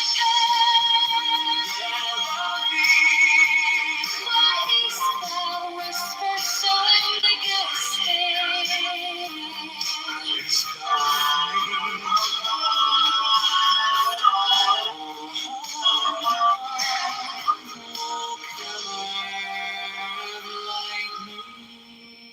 from a lightning falcon, from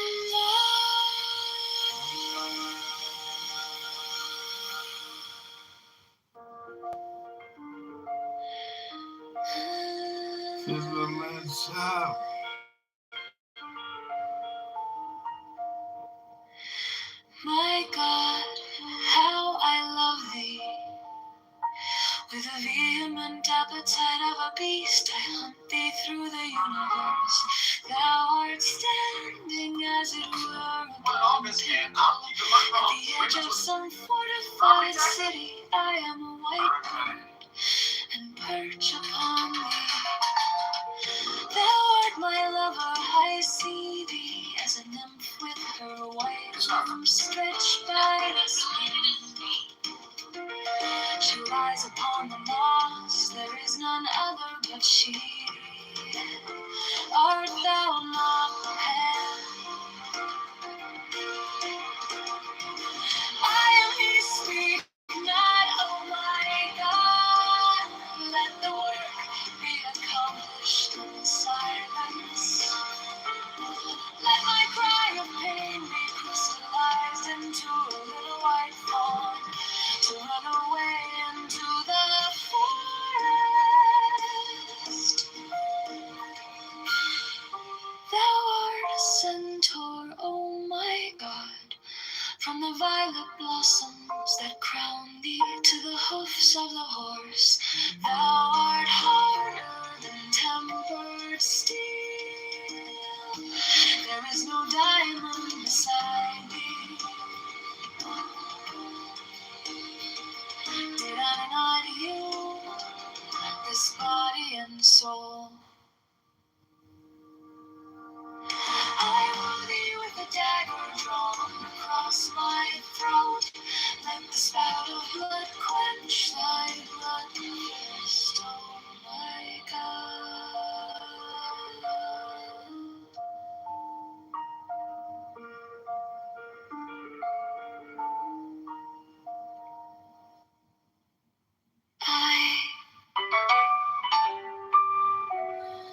My God, how I love thee. With a vehement appetite of a beast, I hunt thee through the universe.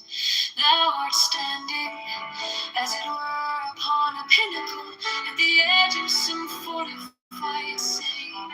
I am a white bird, and perch upon thee. Thou art my lover, I see thee as a nymph with her white limbs stretched by by the spring, she lies upon the moss. There is none other but she. Art thou not Pan? I am here, speak not, oh my God. Let the work be accomplished in silence. Let my cry of pain be crystallized into a little white fawn to run away into the forest. Thou art a centaur, oh my God, from the violet blossoms that crown thee to the hoofs of the horse. Thou art harder than tempered steel. There is no diamond beside thee. Did I not yield this body and soul? I woo thee with a dagger drawn across my throat. Let the spout of blood quench thy bloodthirst, oh my God.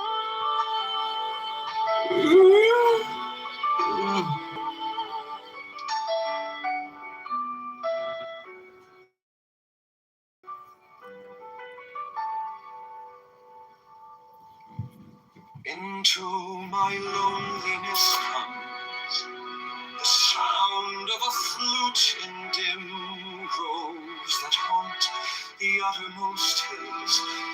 Even from the brave river they reach to the edge of the wilderness. And I behold them, the snows are eternal above, and their perfume smokes upward into the nostrils of the stars. But what have I to do with these? To me only the distant flute, the abiding vision of Pan on all sides, back to the eye, to the ear. The perfume of Pan pervading, the taste of him utterly filling my mouth, so that the tongue breaks forth into a weird and monstrous speech. The embrace of him intense on every center of pain and pleasure. The six interior sense aflame with the inmost self of him. Myself flung down the precipice of being, even to the abyss. Annihilation, an end to loneliness, as to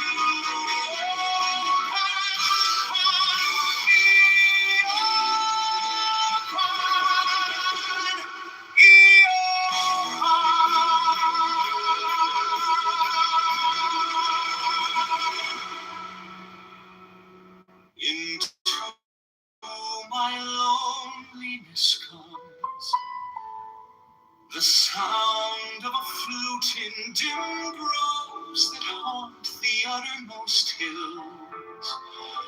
Even from the brave river they reach to the edge of the wilderness. And I behold Pan. The snows are eternal above, and their perfume smokes upward into the nostrils of the stars.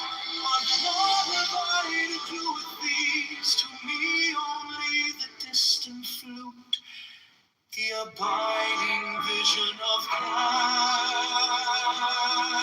On all sides, to the eye, to the ear, the perfume of Pan pervading, the taste of him utterly filling my mouth, so that the tongue breaks forth into a weird and monstrous speech. The embrace of him intense on every center of pain and pleasure. The sixth interior sense of flame with the inmost self of him, myself flung down the precipice of being, even to the abyss. Annihilation, an end to loneliness.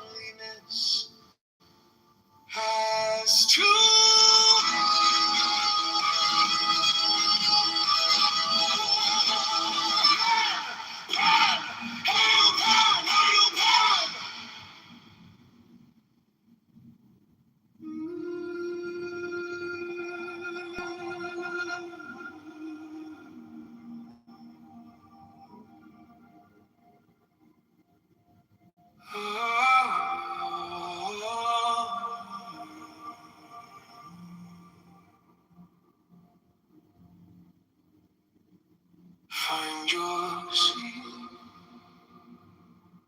Feet on the ground, spine rising like a calm, tall wave. Let your hands rest heavy, jaws, tongue soft, gaze easy behind closed eyes. Notice the noise in your chest, thoughts pacing, racing. You don't have to fix them, just let him pass by.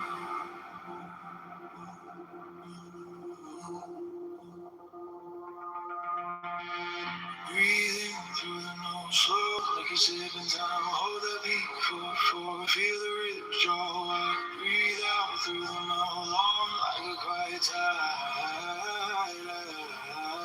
Empty, empty, empty till the bottom feels kind.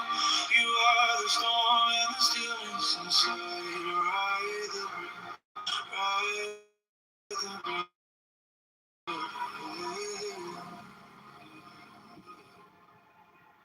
Now count with me. 1, 2, 3, 4. Hold. 2, 3, 4. Hold. 2, 3, 4, 5, 6. Let it go. Shoulders mountain downward. Part of the lantern in your chest. Breathe. Steady, simple. Guiding you back to center. Breathing through the nose, slow like you said the time. Hold the beat, feel the rhythm draw by. Breathe out through the mouth, long like a quiet tide. Empty, empty, empty till the bottom feels kind. You are the storm and the stillness inside. Ride the breath, ride the breath.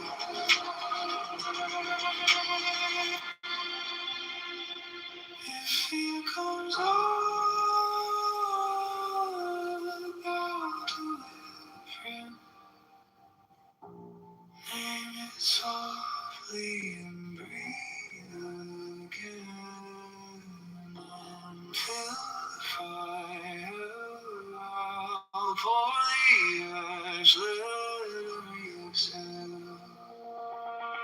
Burn what you can, hold breathing through the nose, slow like you're sipping time. Hold that beat for, feel the ribs draw wide. Breathe out through the mouth, long like a quiet tide.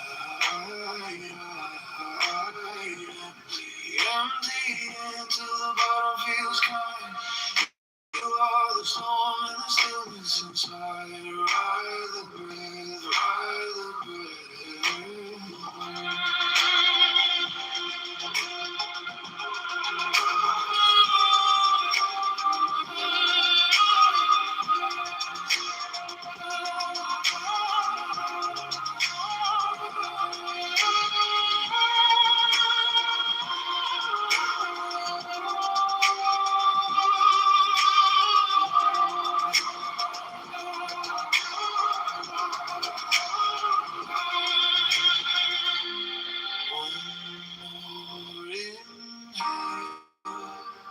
Gentle deep, one long exhale, feel the ground keep you when you are ready. Open your eyes, but know this calm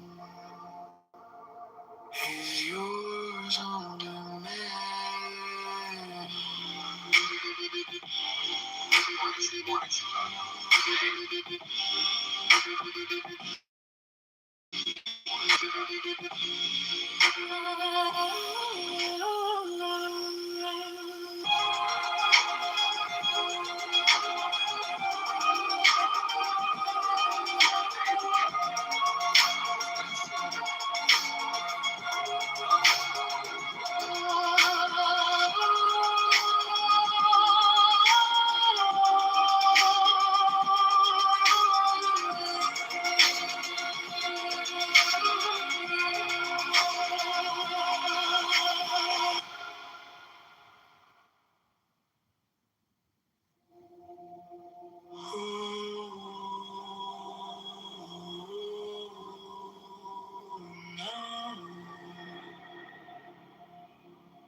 Let your hands rest heavy, jaw loose, tongue soft, gaze easy behind closed eyes.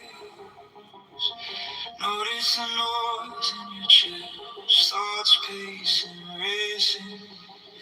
You don't have to fix them, just let them pass by. Breathe in through the nose, slow like you're slipping time. Hold that beat for 4. Feel the ribs draw wide. Breathe out through the mouth, long like a quiet tide. Empty, empty, empty, till the bottom feels kind. You are the storm and the stillness inside. Ride the breath, ride the breath. Now count with me. 2, 3, 4, 2, 3, 4. Out, out, 2, 3, 4, 5, 6. Let it go. Shoulders melting downward. Heart a lantern in your chest. Bright, steady, simple, guiding you back to center. Breathe through the nose, slow like it's in time. Hold that beat for 4. Feel the ribs draw wide. Breathe out through the mouth, on like a quiet tide. Empty, empty, empty, till the bottom feels kind. You are the storm and the stillness inside.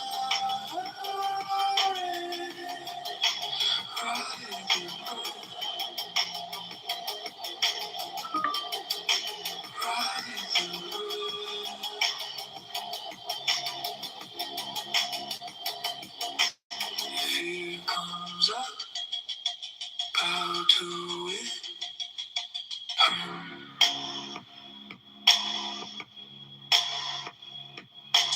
Name it softly, breathe again.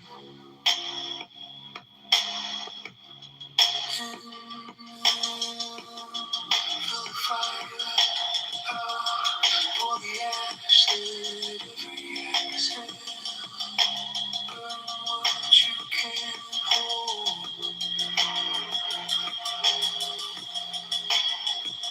Hold.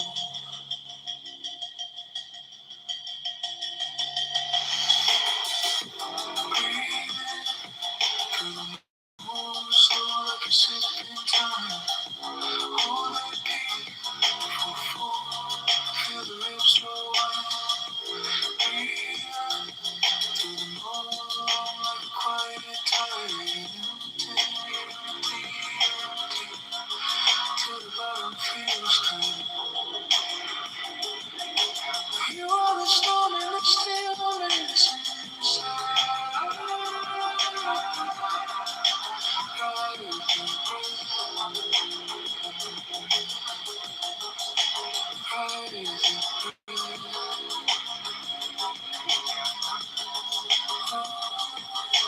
one more inhale, gentle deep, one long exhale. Feel the ground keep you when you are ready.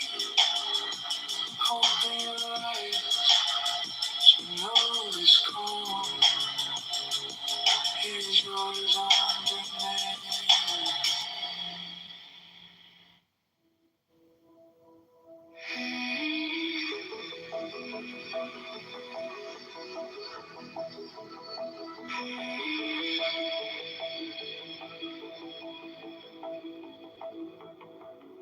Inhale slow,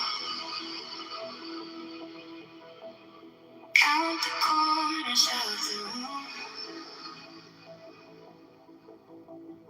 Tiny galaxy in your chest.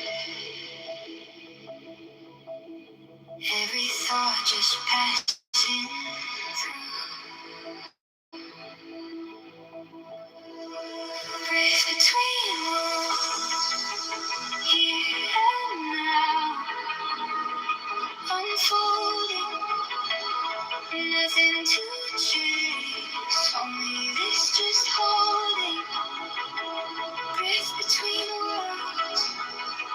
empty, clear, still alive. You are the space where every moment arrives.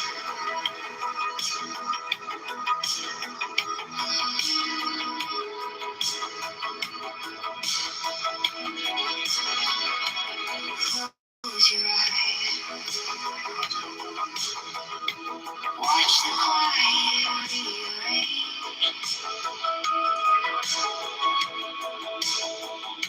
Name the fear. Then let it drift out the rain. Drift between worlds. Here and now. Unfolding. Nothing to chase. Only this just holding. Drift between worlds. Empty, clear, still alive. You are the space where every moment arrives. You are not the story. You are not the storm. Just the open sky. Wide and warm.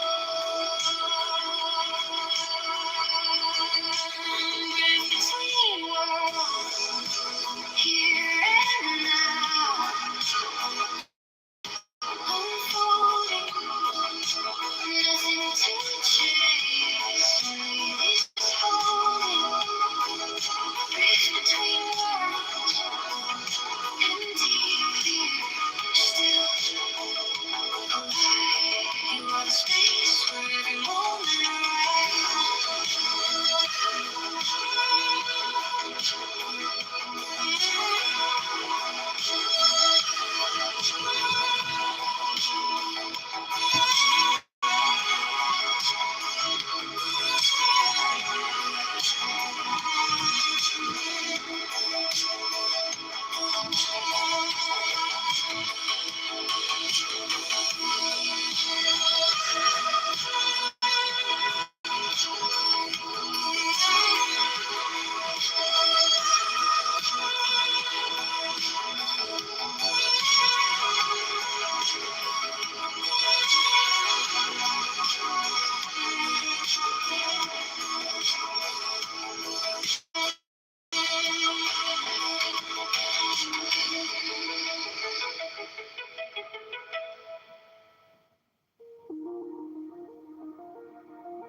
inhale slow. I'm not used to seeing this kind of shit. And I don't want my country to turn into a country where this is a normal shit. Every thought just passing through. Starting with the violence. Yeah. And there's been a lot of attacks that have been happening to our religious institutes across the country. I mean, this new generation of children, I'm going to say going up to probably the last 15 years, I'm trying to gauge the age, only know to go into a temple with several armed guards, some dressed like SWAT in front with metal detectors. They don't know, they've never entered a religious institution any other way. I mean, it's just kind of strange to think about it, that they just don't know what it's like to just be able to freely walk in the building. They've never done it. You know what, Abby? I'm going to recommend another video if I will. It's the Dad Saves America YouTube channel, and the specific video says we don't know the meaning of this error for 50 years. He's interviewing Arthur Brooks. And one of the stats he brings up, which people forget. I think it was the late 60s, 70s.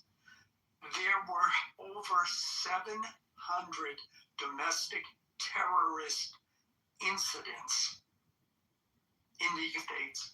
I think in a year, it might be for the error.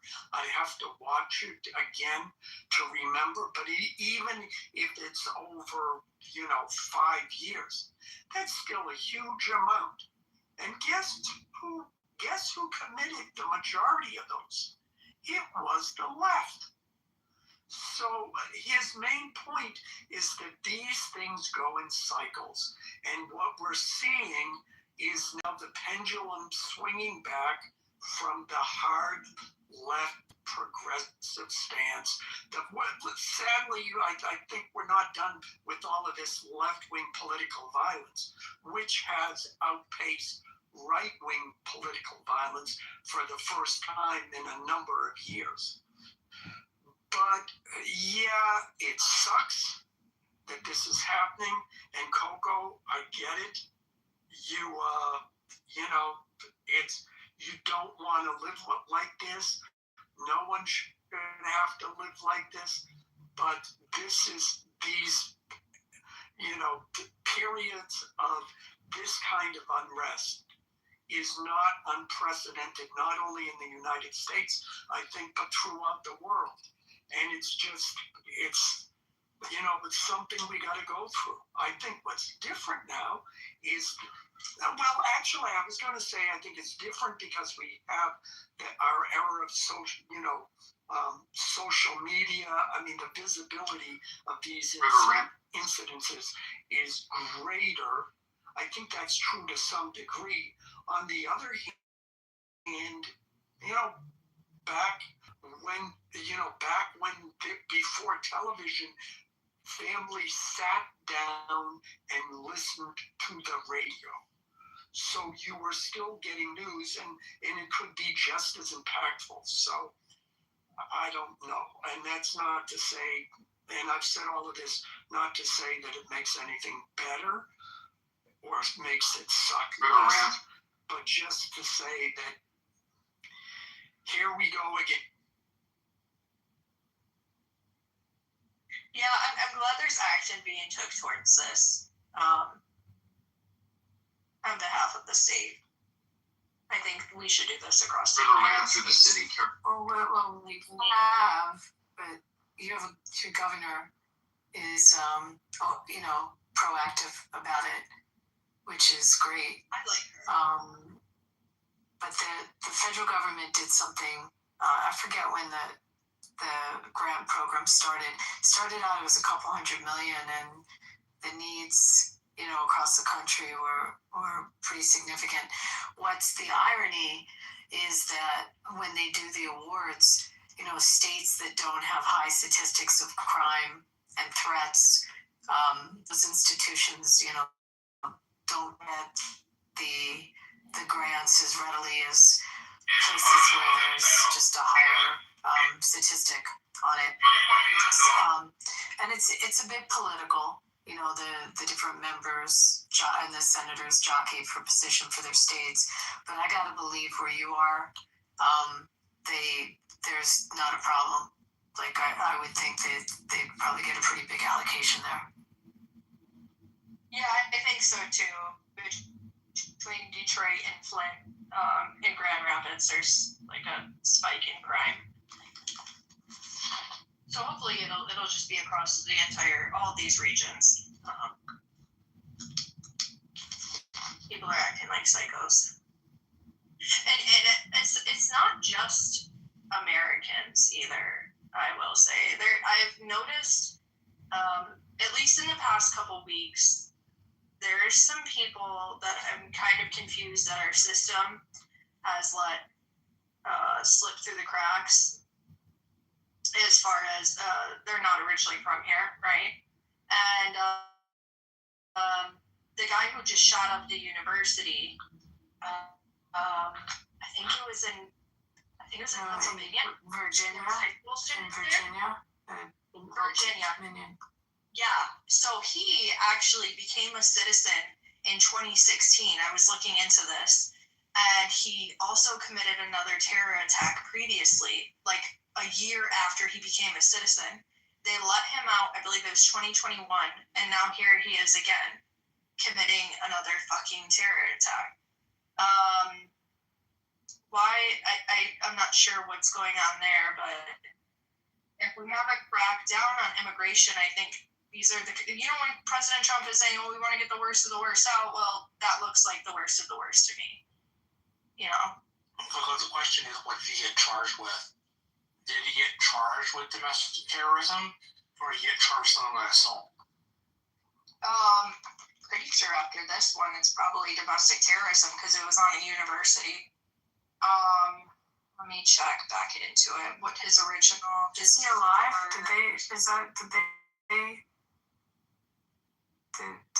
I think. I'm not sure now. I'm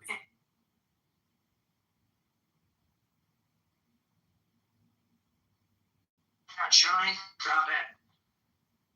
I truly can't believe that they let millions of people in without any kind of scanning, and then you have to pay $100,000 for an H1 visa per year. Like an AI expert can't get in the country, but you can get somebody off the street without even any verification whatsoever. It's called left-wing logic, Sam. They actually let them in. No, it's called progressive border policy, and it's to back up parties. Like the reason the Trump wing rose up in part was because the establishment Republicans had failed to enforce immigration law. Right? Like that had been a thing that beat a drum for all of my lifetime, if not longer. I have to disagree. Trump, we clearly, and here's why. And then I'm going to call you a poo-poo face at the end of this, just for good measure. No, because Trump, you remember, Trump had the asylum seekers wait at the border, on the other side of the border, which was an effective deterrent to people coming, who wanted to come, cross over, and say, oh, I'm being threatened in my country and getting lost in the system. Correct. Day one, Joe Biden rescinds it, and everyone got the message. Republicans are harder on immigrants. He tried to use it and got told by the U.S. Supreme Court. Say that. Say what? Who? I didn't hear. It was, the thing you're referring to is something called Title 42. Title 42 was in place under the Trump administration. Biden tried to keep it in place under his administration, and the appellate court said, no, you can't keep Title 42 going. It's not going to happen. Why couldn't they keep it going when Trump had it going? Because it wasn't an emergency any longer. That's what the court judge did. Would you like me to look up the case? So you're saying it wasn't Biden's fault, it was the court's fault?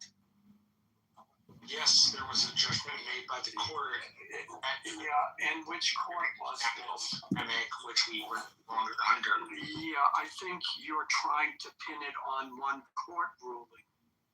Which is one court ruling, Alan. Yeah, no it isn't. Yeah, it is. That's the court ruling. So you don't think the Biden administration willfully wanted these people to come in? You're missing my...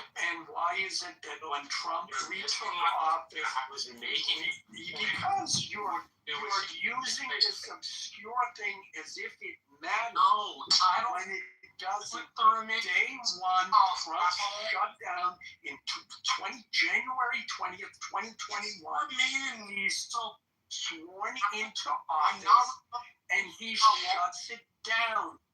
I'm sorry, the Democrats are not that helpless. I didn't say they were helpless. Then what is your point? But you're not quoting me correctly that it came from a U.S. appellate court. You don't... It changed the Biden administration. No, and any other narrative to do it that way is a code. I am sorry. You are arguing. You are arguing a court issue when it was a decision, and you know it. We saw 4 years. In 4 years, Biden couldn't get his shit together to stop those immigrants from coming in. You're going to pin it on one appellate court? Trump has been sued 60 times at least, and he's still getting this shit done. You're missing the point. I'm not. No, you've missed the point. All that. I'm making a point. Marshall. It's back a federal court. I'm sorry. Okay, I'm getting heated, and I really shouldn't be. Continue. Kill him. So I mean, don't have to worry about that anymore. But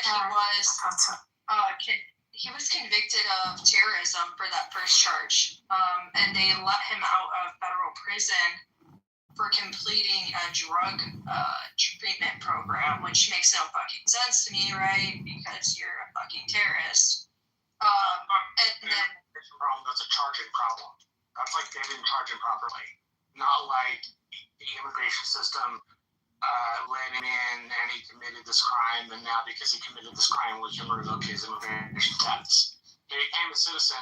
Like Timothy McVeigh was charged and then put in a U.S. prison, which has, like, depending on the state you're in, they have definite times you can be in jail for. Like Texas, if we say life, it's life. Other states in America, if they say life, they mean to 25 years. Right, so that's hard. Huge problem for me. Why are we? What the fuck? You know what I mean? If you do it once, you won't do it again. I would be curious of the legal rationale for why they let him out if that's public record, which would do, I think, would be one of the key things you would find to do that.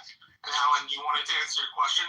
Bill 42, this would be New York, November 18th of 2022, Title 42 ruled illegal by federal court. This week, U.S. Federal District Court struck down the U.S. government's Title 42 exclusion policy, ruling it unlawful without public health justification. Title 42 has been used since March 2020 to rapidly expel asylum seekers and southern border, grave danger, including LGBTQ refugees. This is called immigration quality, so we're not taking their editorializing activity. What we're taking including is the LGBTQ refugees, which is the ability to do that, which means the Biden administration maintained it for at least 2 years.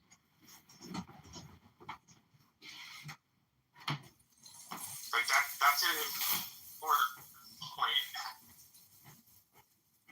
Let me say it.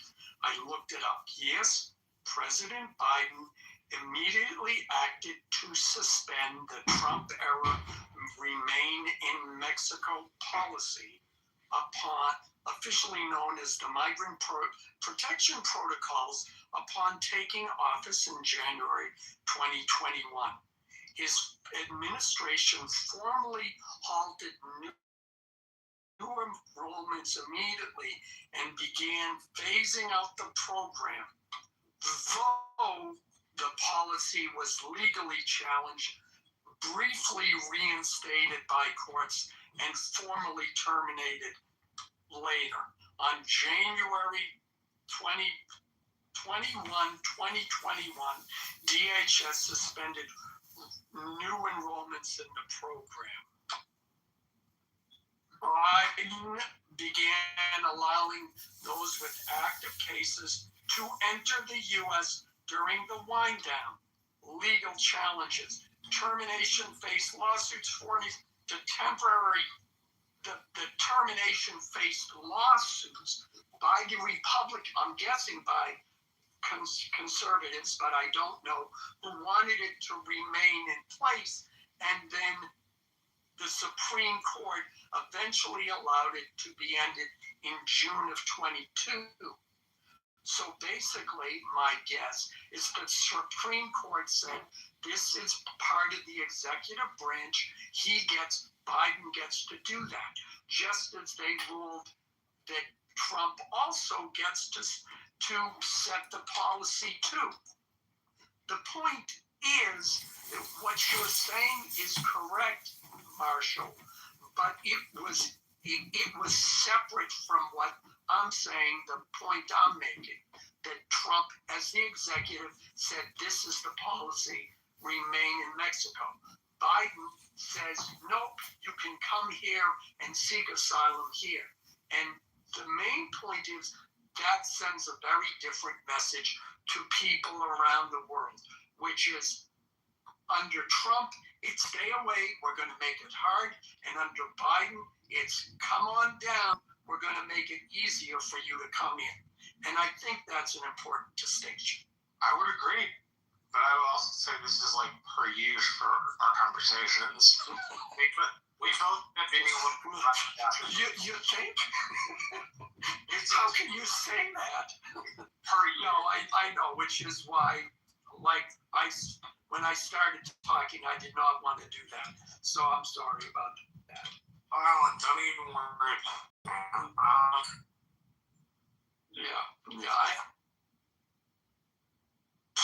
Alan, you mentioned something about the political violence. They're committed by the liberals more than the conservatives. So Joe, I don't think he's in this room now. Joe says that you are incorrect. I asked him in the chat to provide some link or information to support, his view, which is opposite to yours. So he provided actually 4 sources. So here's, I'm reading this. This is from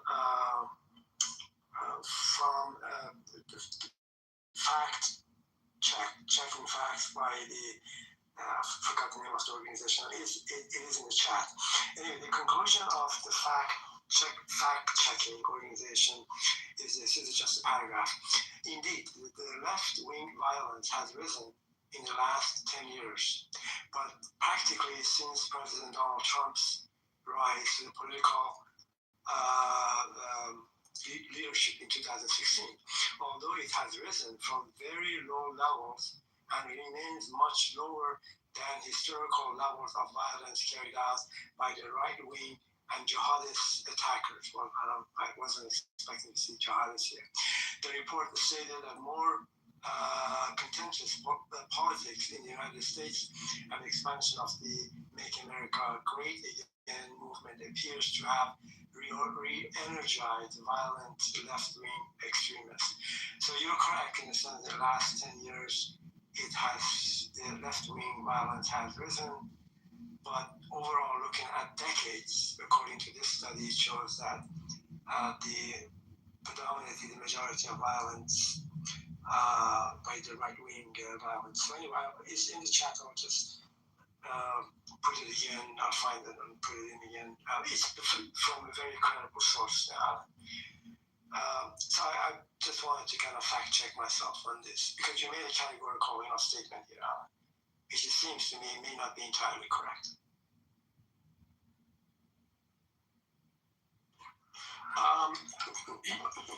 Well, I put a link in the chat that showed that I was referencing. And I would also argue that, first of all, the stats that were included also included jihadist violence, did it not? And was that solely in the United States or worldwide?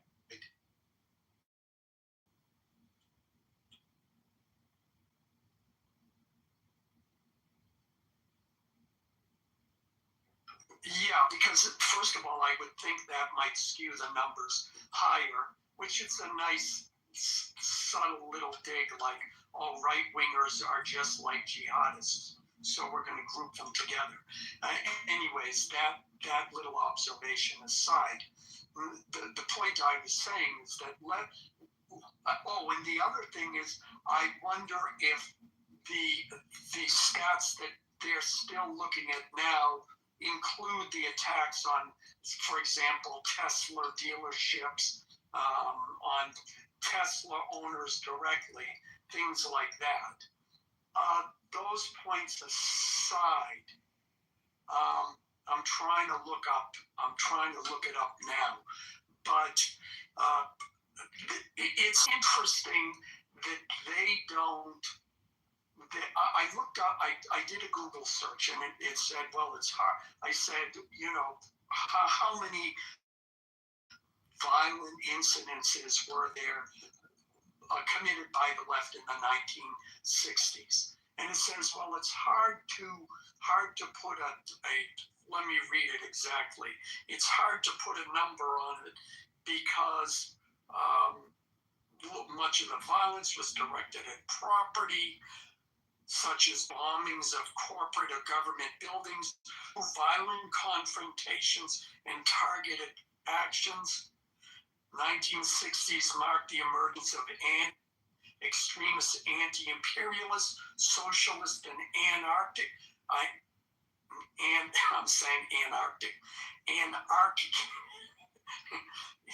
anarchist groups that operated outside mainstream, etc., etc. Those were all left-wing groups. And I know this because that's what they were known for. So, yeah, it's a past. I know what you're saying, Ali, but it's a past that the left divorces itself from. Because, at a certain point in the last 20 years, they've decided that they're the party of morality and benevolence. And so they don't talk about, any of that. But, Alan, I just read the statistic you put here in the chat. This is interesting. I can't help but notice there's a huge number on the right as well. Guys, I don't know, this kind of seems like a bias. Let me just wrap this with So Alan, the source is called the factcheck.org, and what the title here is what we know about political violence in America. So specifically about in the U.S. is the factcheck.org, and they look at all kinds of different fact-checking stuff. This one on the political violence in the U.S., and basically one of the conclusions was the one that I read to you, and which is over decades, the violence by the right wing is much, much higher than the left wing, with the exception of the last 10 years, the right wing, the left wing actually, violence has gone up. But again, when you compare the totality of the thing, the violence by right wing is by far exceeds the left wing. Anyway, yeah, I mean, did I claim that it was less? No. What I'm saying is that there was a change. And yeah, that is correct. But also, I think go ahead. No. Well, that's. I don't think I ever said that that it's greater, but we do see a change, and I think that change is going to continue. But this change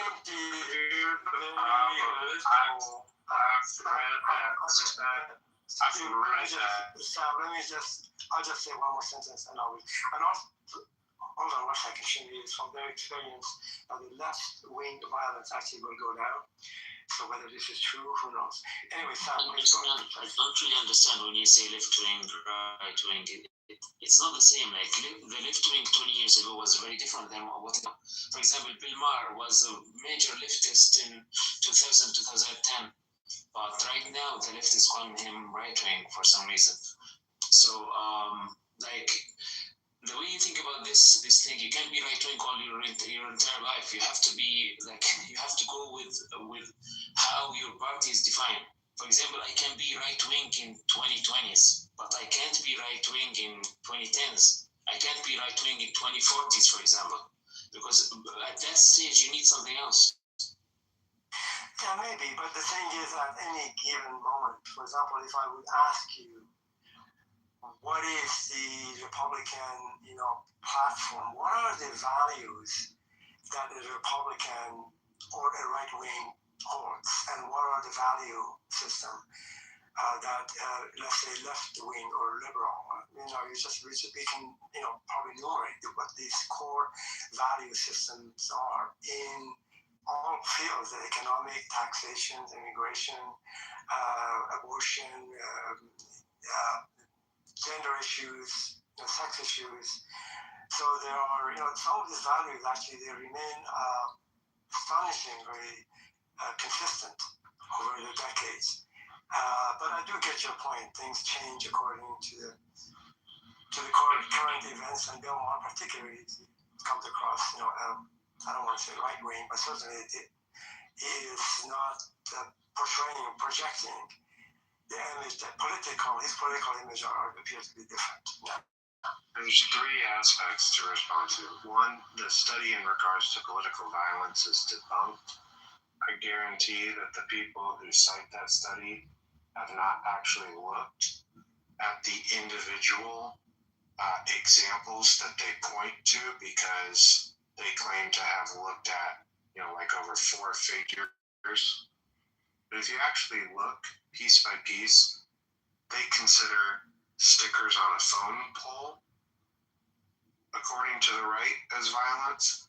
They consider graffiti on the right violence, flags violence. Ironically, if you actually go case by case, they have to broaden the definition so wide to even make it within the same realm of quantity. They have to go to inanimate objects, they have to go to symbolism, to just even compare to actual acts where people are getting beat up or killed, or huge sums of financial loss. That's number one. Number two, used a very interesting word, value system. Interestingly enough, I would say that that's actually a right-wing framing of politics, because those that tend to be more liberal or secular, they don't look at politics in terms of values. They look them as just views or policies. They use just very matter-of-fact language. So it just was interesting to use the word values.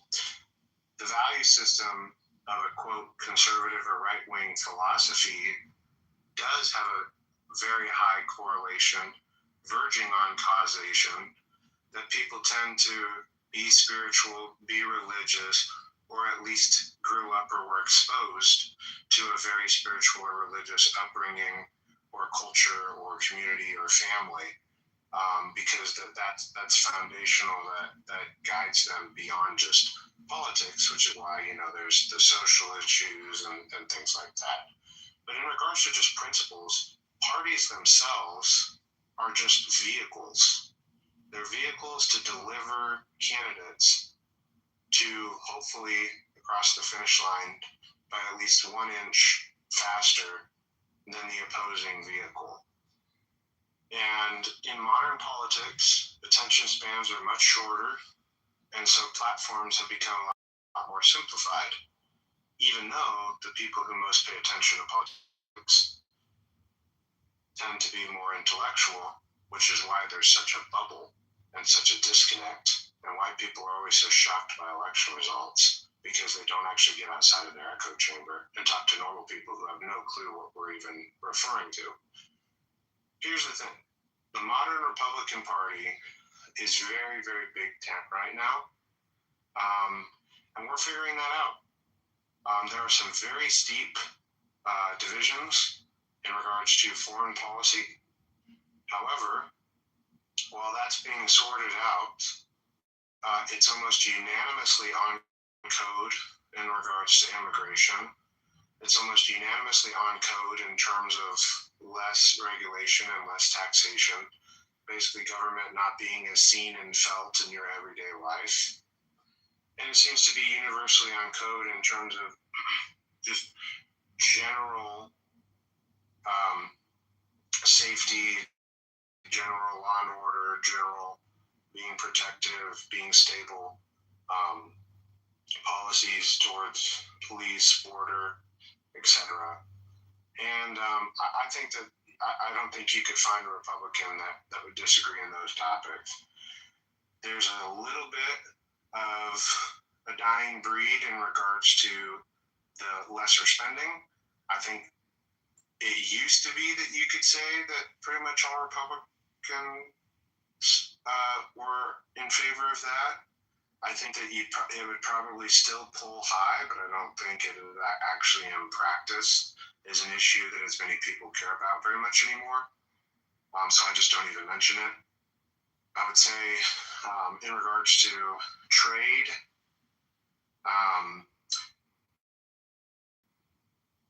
it's just changed. It's just fundamentally changed, and I don't see that going back. Stephen, let me just go back to the first point you made on the violence. Yeah. Because I think it's really important. I mean, to distinguish and define what's violence. Correct. Because you just have these studies and you have to break it down. And I mean, I just know we keep statistics, and my community's been under siege, and it's just skyrocketed from the left. Yeah, it's actual violence. I can tell you, it's threat. I can tell you what our threat to life incidents were last year. What we kind of. I would say what we statistically keep track of, but how many of the threat to lives we actually reported to federal law enforcement was probably about 450, and then the rest to local law enforcement, and we had about an 80% indictment. I'd have to check what the final conviction rate was from it, but it just surged. We were traditionally, it was coming from the right, and it's not like the right went away, but there's no comparison. And these are threats, they're threats to life. The vandalism it's significant vandalism. So you have to consider also what happened in the last few years with the protests that vandalized private property and federal property. I mean, pretty significant. So if you want to add, tick all those up, I mean, I don't think you can compete. The big thing about this too, and I'll land just to toss it to Alan. By the way, it's great to see several of you in here. Good seeing you too, Stephen. I think that one of the also marked impacts of the fact that the Second Amendment is not as controversial as it was maybe 5-10 years ago. I do think that there was a period of time where, there were maybe a lot more preppers in the 2000s and 2010s, go bags, militias, all that kind of stuff. Not in an offensive capacity, but in a defensive capacity, because there was a genuine fear. And if the left wants to go, that's not valid. The fear certainly was that 2A was under siege, and that guns were genuinely going to be grabbed. And that was based on a lot of the international precedent that was happening of gun grabs. But since to be candid, 2A is not the hot, spicy, controversial issue that it once was, because the left has largely armed itself. And so it would be very hypocritical of them to be as outspoken against 2A as they once were, because a lot of the left, whether it be revolutionary or LGBT, has armed itself. And so it's not the controversial topic anymore. And so I think that has contributed to the fact that even the potential for the right wing to be more violent is far less than it is the left, because now that both sides, I mean, they're equally armed, but now instead of it being like, 95 to 5, it's maybe more like 75, 25. And, as that continues to move,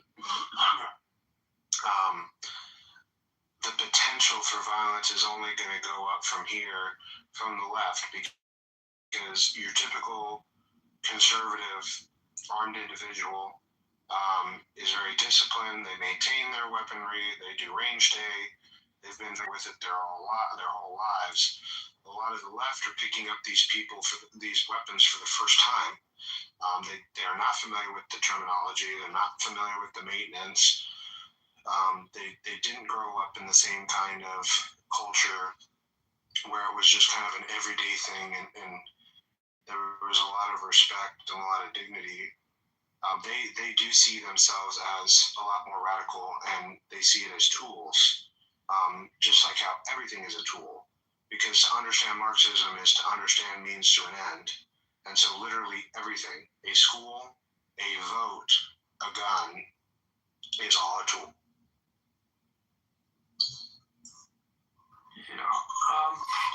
I just want to add to what you said and what you were saying, Abby.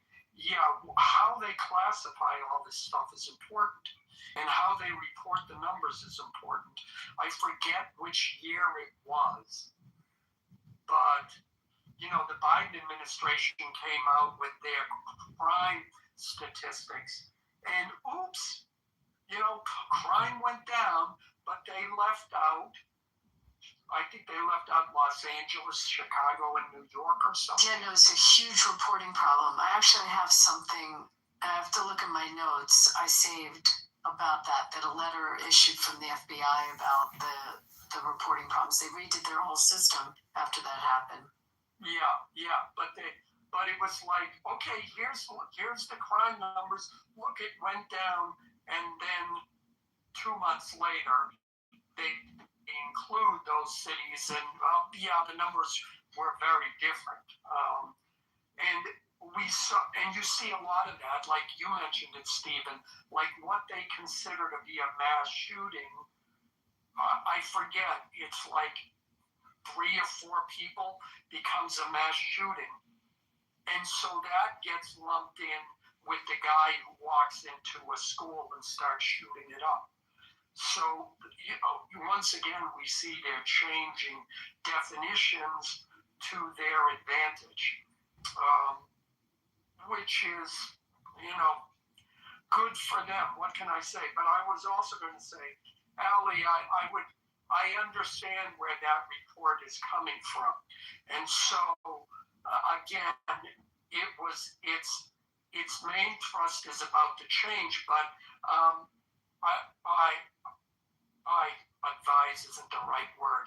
I encourage you to read the rest of it, because Stephen Leaf, he left, because it talks about not only the violent incidences, but it breaks down the success of those attempts, and it talks about what Stephen just talked about. The people on the right are better trained in firearms. And so, when if someone on the right commits a violent act, violent, politically motivated attack, they're more successful, whereas people on the left are less organized in these kinds of things, and or they tend to use fire bombs and things like that as the method of committing the violence. And those tend to be less lethal in the long run. But yeah, there's, that's, the statistics are kind of skewed at this point with the way they reported it. But the way you say they, I get this intimation of conspiracy involved. No. Well, that's right. No, it's the FBI. It really, I mean, you're talking about the article or the crime statistics? I'm talking about the fact, the way I'm presenting. Yeah, no, but he's right. It's he means they being the researchers that put the article together. Yes, and anyway, so if you don't believe the factcheck.org, which you so many different issues and check the facts, then you may say, I'm not sure. But I was really surprised at the comment that somebody made before that. And the category they probably maybe did not want to think about, that correlation does not imply causation. Is it possible to say that nowadays the left-wing individuals, they have changed their perspective on the Second Amendment, and now they are having more guns, buying guns, and because of that, just because they've been with the guns, not for too long, then they are less competent, less responsible, and less trained in handling guns. I really fail to see the analogy here. It could be a perfect example that somebody in some of the states, their entire family is Democrats, but they are in the army. They hunt, they own guns, they've had guns for generations. So making the reach to associate the left wing, by the way, my comments are value free. Yeah, and you know what, Ali, you make it. Yeah. Oh, were you done? No, let me just land in here. So okay. I think you also said the same thing, Alan, that there's a perception here that the left wing, again, less competent, less trained, less responsible for handling guns. It just doesn't, I don't understand this. I can give examples of democratic or liberal, right-wing, left-wing family in some states for generations that they handle guns. I mean, that's the way of life. It's not a political way of being, it's a way of life, having guns. And so anyway, I was surprised at that comment. And when people make comments like that, categorically like that, it kind of takes away a little bit about their credibility, about other statements. Yeah, but Ali, what you're saying is true. But those aren't the people who are committing the attacks. Generally, and if you read in that, again, if you read in that report, there's one incident that they point out in particular that it was someone on the left. They had a gun. They had never trained with it. They went to it was a mayoral candidate or something, shot at this guy at point blank range, emptied his magazine, and he missed, except for one bullet that grazed the guy's sweater at point blank range. So I'm not in that. What you're saying is hit other people in crossfire. Say that again. Was other people hit in crossfire? I don't think so. I don't know. It didn't mention it. But it's.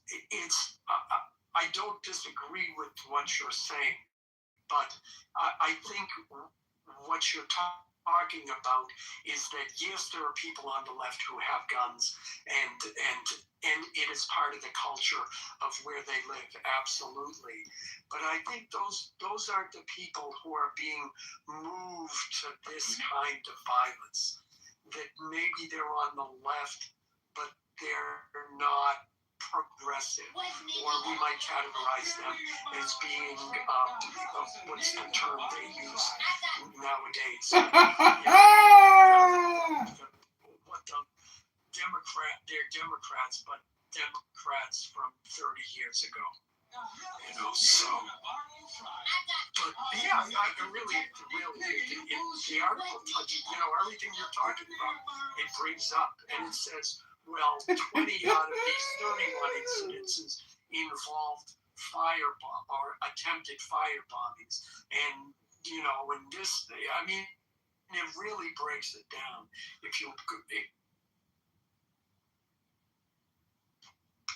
Yeah, I would agree with that. See, without too much, I grew up in a house that was on the right. My parents voted for Trump back in 2016, 2020, and they did the same thing this last election, right? So yeah, definitely a Republican house, but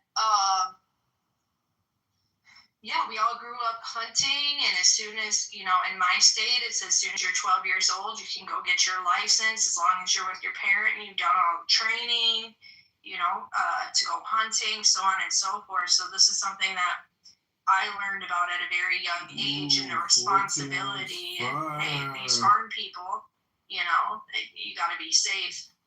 I think more so that's like where that criticism came from. Even though I grew up, and now my ideologies are a little bit different than my parents. I'm not a Trump voter, but I think you guys do have a point. I can see definitely what they're talking about, just being a part of like the American culture and being involved in politics.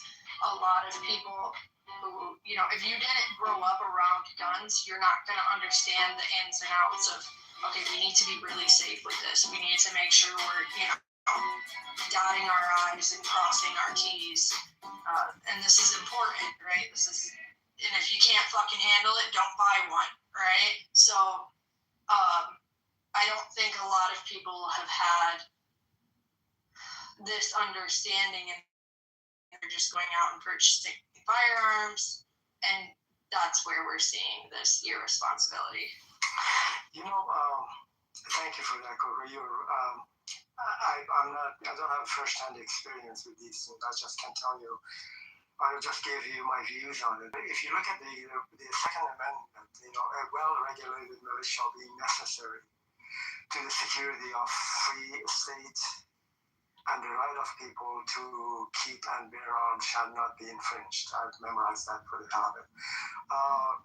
If you look at it, the initial intention of the Founding Fathers by writing the Second Amendment, it was keeping the states safe from the tyranny of the federal government, a well-regulated militia.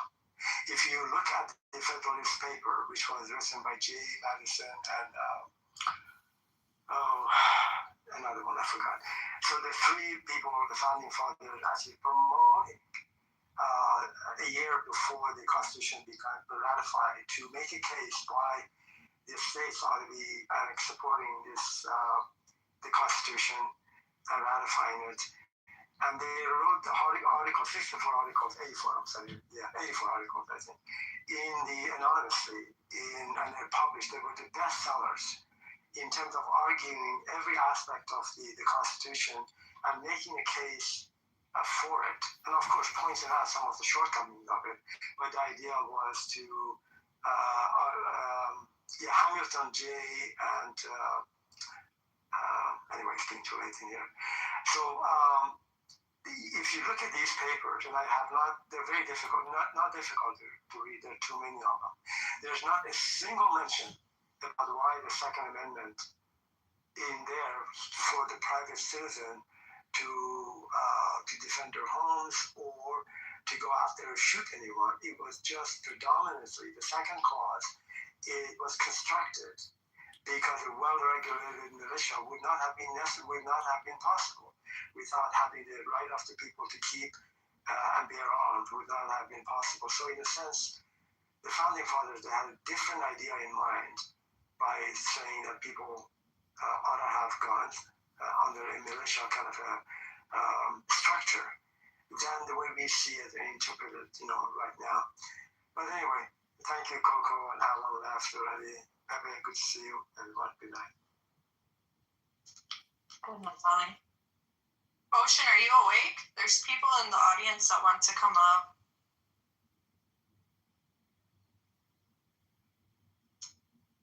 Well,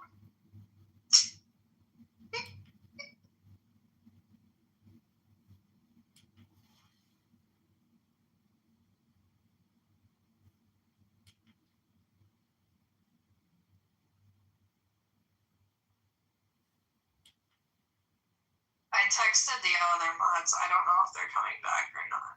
Or if they're even online anymore. They might have went to sleep. See? They're still online.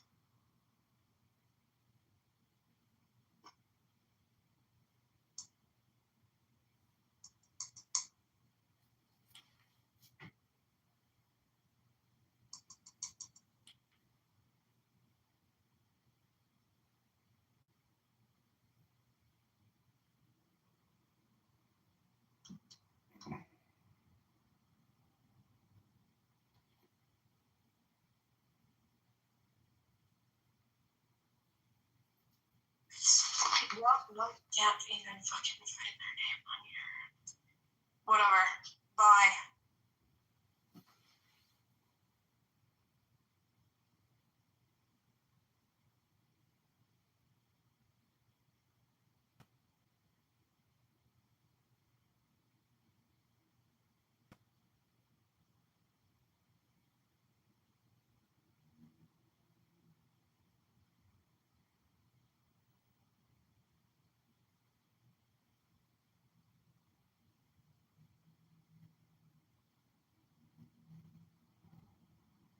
Visit this spring a litter of African painted dog pups making their public debut. 10 puppies, 5 males, 5 females, already showing off their unique markings.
little bit homophobic that we're so focused on the straights of homos and not the gays of homos? Yes, I agree. Yes, for sure. Why do you think they're willing to leave the gays of homos behind? I think it's just historically, like, you know, gays have always been very discriminated against, which is wrong, and so I mean.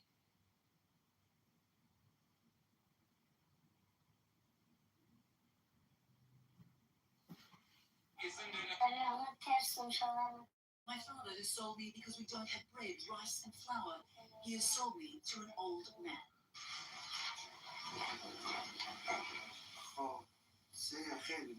He's bought Parwana for 200,000 Afghanis, just over $2,000 US.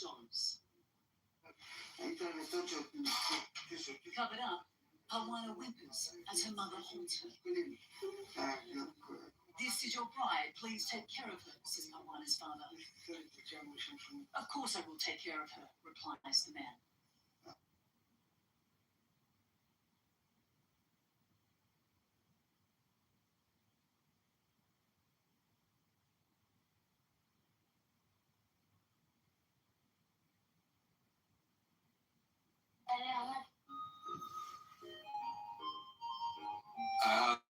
Much more than 12, 13 billion, you know, and I said, okay, fine, all these numbers are just written numbers, you know, and one day I went to a bank, you know, at that time there were no restrictions of this, and I wrote a check and cash $10 million, and I took it home for yourself, for myself, yes. You cashed $10 million from the bank? Yes, and took it and put it in the boot of my vehicle, and I went home.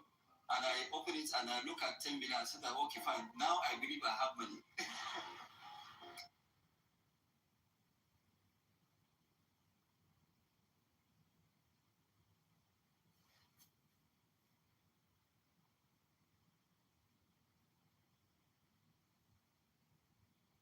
The attorney you hire matters.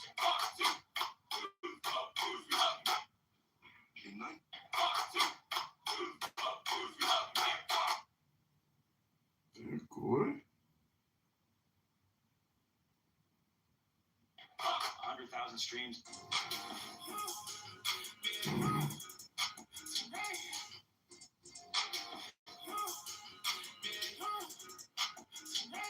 Injury law made personal.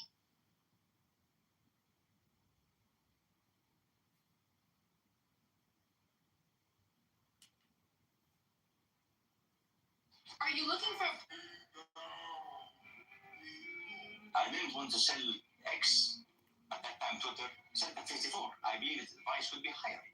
So we called Musk. I called Musk and I had to call with him. I was in desert. I remember that very well. So I called Mr. Musk. I told him, Mr. Musk,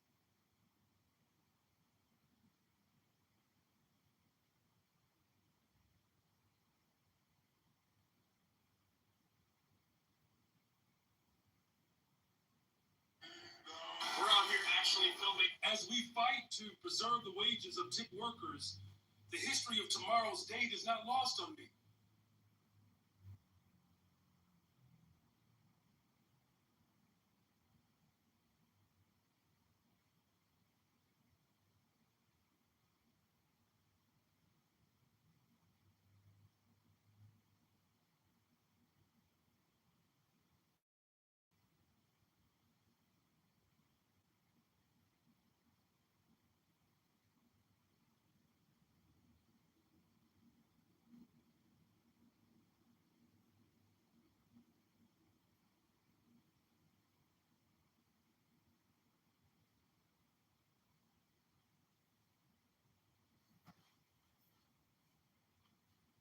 As we fight. احساس میکنم که خواستیم یه دونه متفاوت بین من.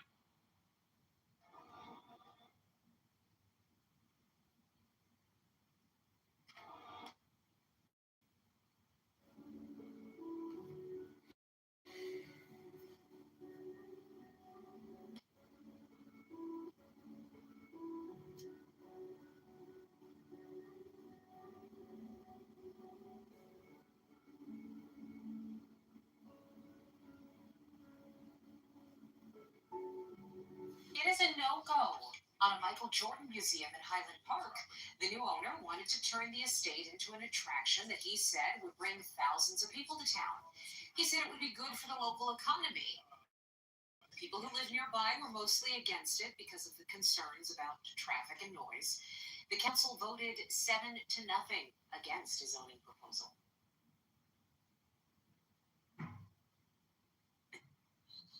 It isn't no.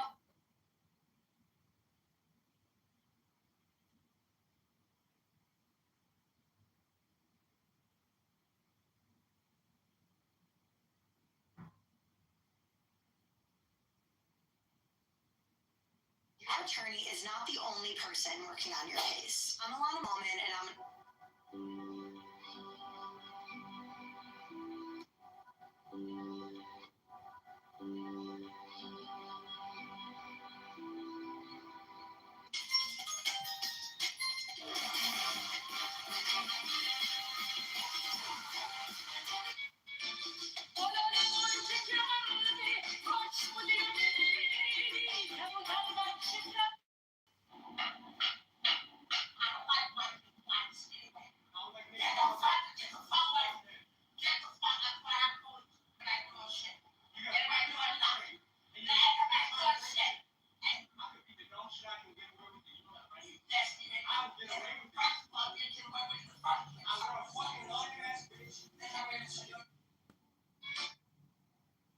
انظروا للشباب الفلسطيني والاسرائيلي يريدون السلام ويريدون يعيشوا في دوله واحده.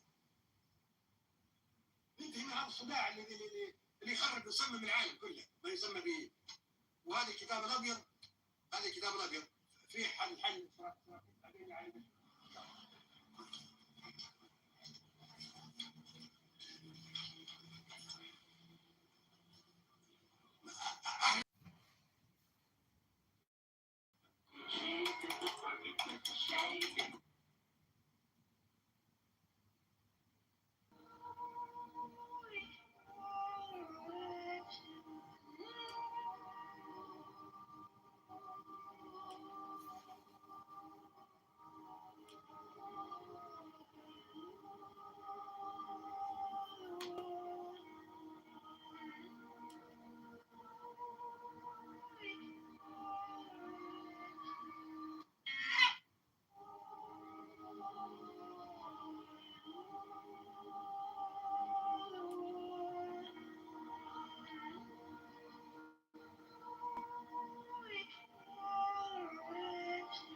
I woke up to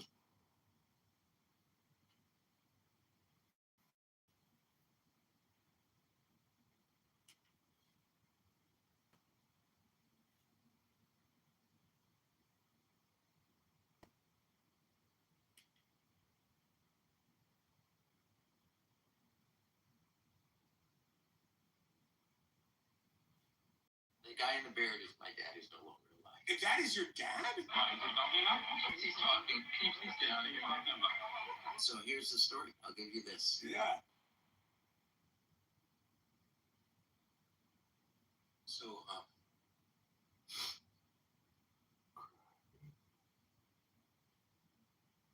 Cry, baby.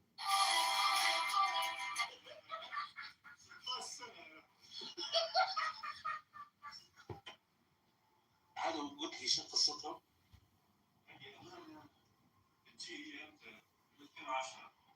شوي تعثرت.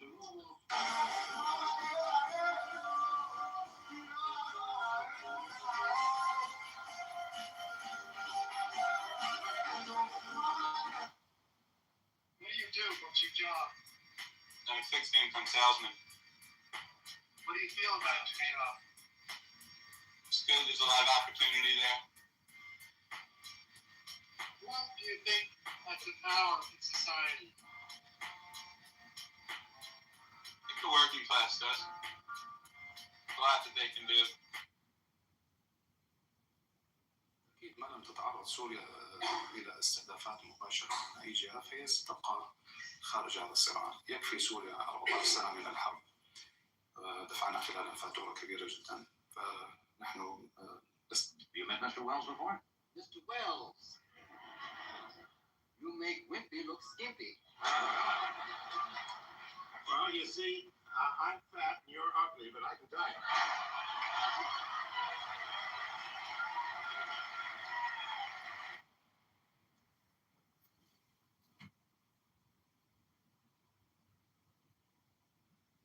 Have you ever been in an aeroplane?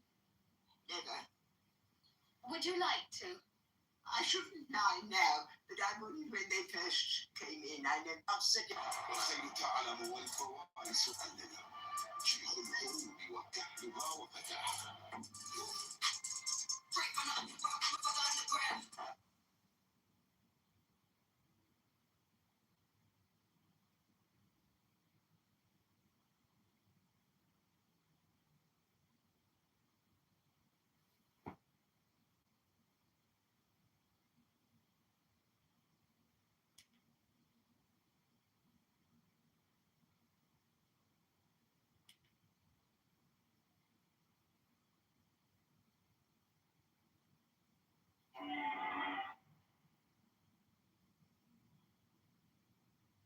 Hello, princess. What up? How you doing? Oh, this is Connie Rittenhouse with the do-rag. Yeah. That's crazy. You got the same bottle from last night. Is it? Selena, what's going on? Wait. No, it's a new one. We finished that Oh, one. all right. Look at me. Whoa, Selena, why you running away? No.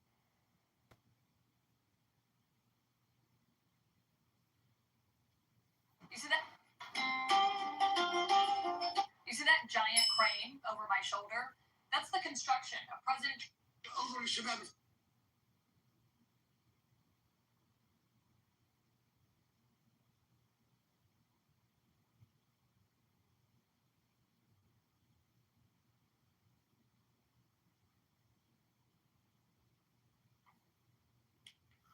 Hello? Hello? Hello? Hello?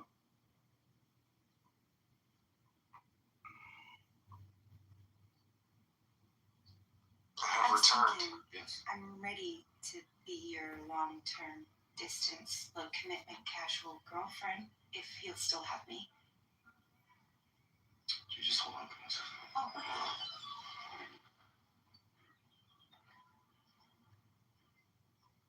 Sublime! I don't know. I have to think about that.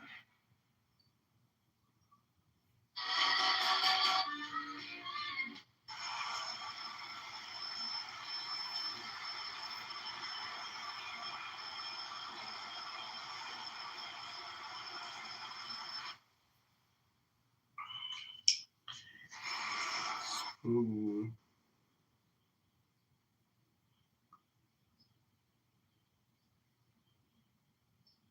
Probably a better combo.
I'm gonna let them study Torah.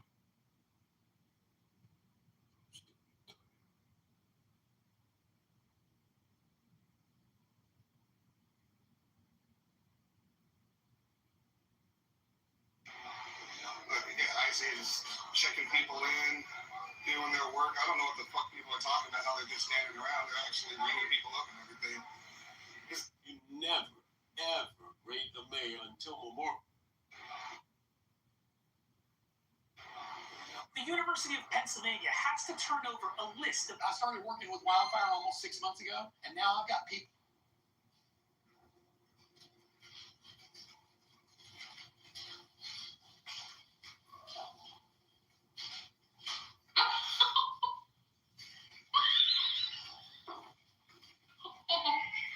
Hey, leave her alone. See, I told you that would happen, Cleo.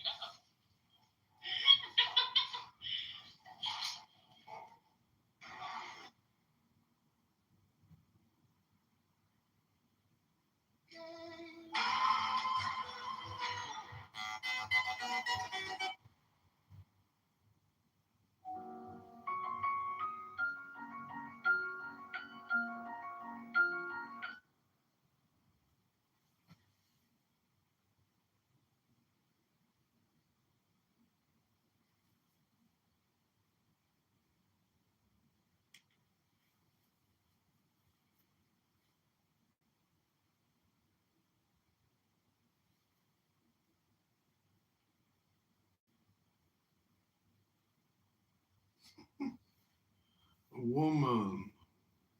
Sharia, a woman. What is a woman, anyways?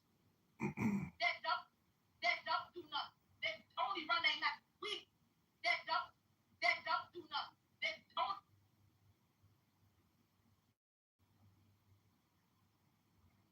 Serenity Med Spa is expanding. We are opening our second location, and it's coming to Willis. We're bringing Don't get on that. See, now you're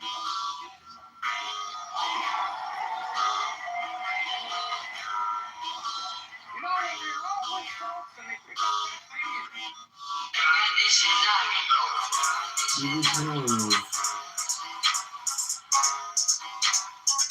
He think Kramer knows JT is a clown.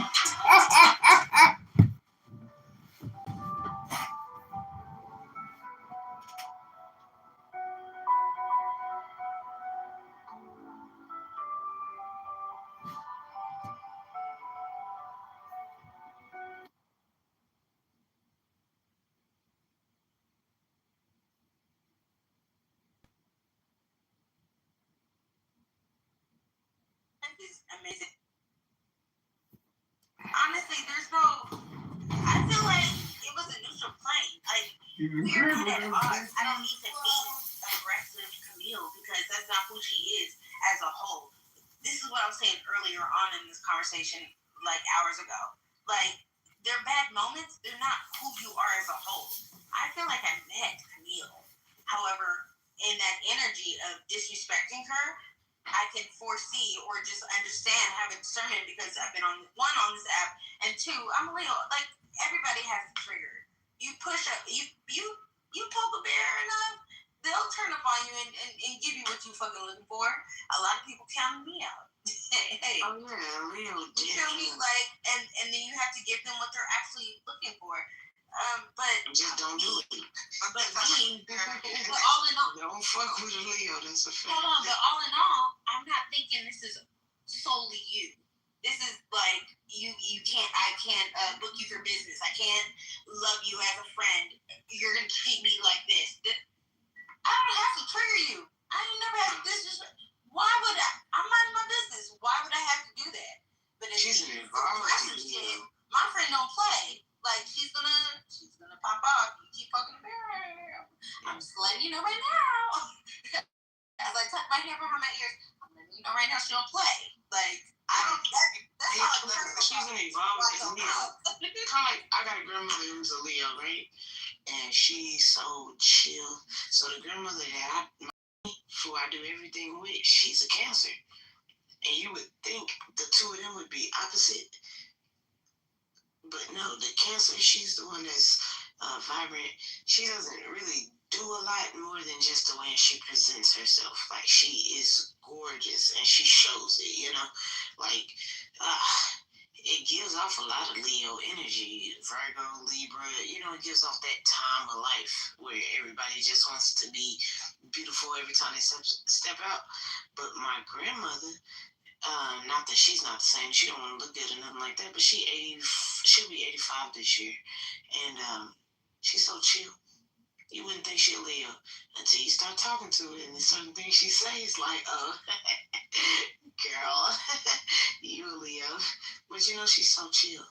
And I'm like, that's that evolved. That's that I've lived a life. That's that I've had the experience. I've felt the pain. I've felt the joy. I've done this, and I feel like Camille has that. She's lived in those stages of her life, you know. And so Camille, I feel like Camille more of an evolved Leo. So we don't really get we don't see it. Not that she doesn't have it, but she doesn't have to show it to everybody. You know? But you know why, D? Because like you resonate at a vibration where you don't have to trigger her because one, we're never intimidated by none of us. We respect and love and pour into each other like equally. Like reciprocity is beautiful. Like you show up for me, I'm gonna show up for you. You need me there, I'm there. Right? Love is love. And the understanding of indifference of people who can't show up within weakness, we create space for that. That's not those situations. It's when you want to pick fights and you want to do things to spark energy from people, and then you assume because they're so zen, because they're so in the pocket, like you don't even know what it took for me to get right. You don't know what it took for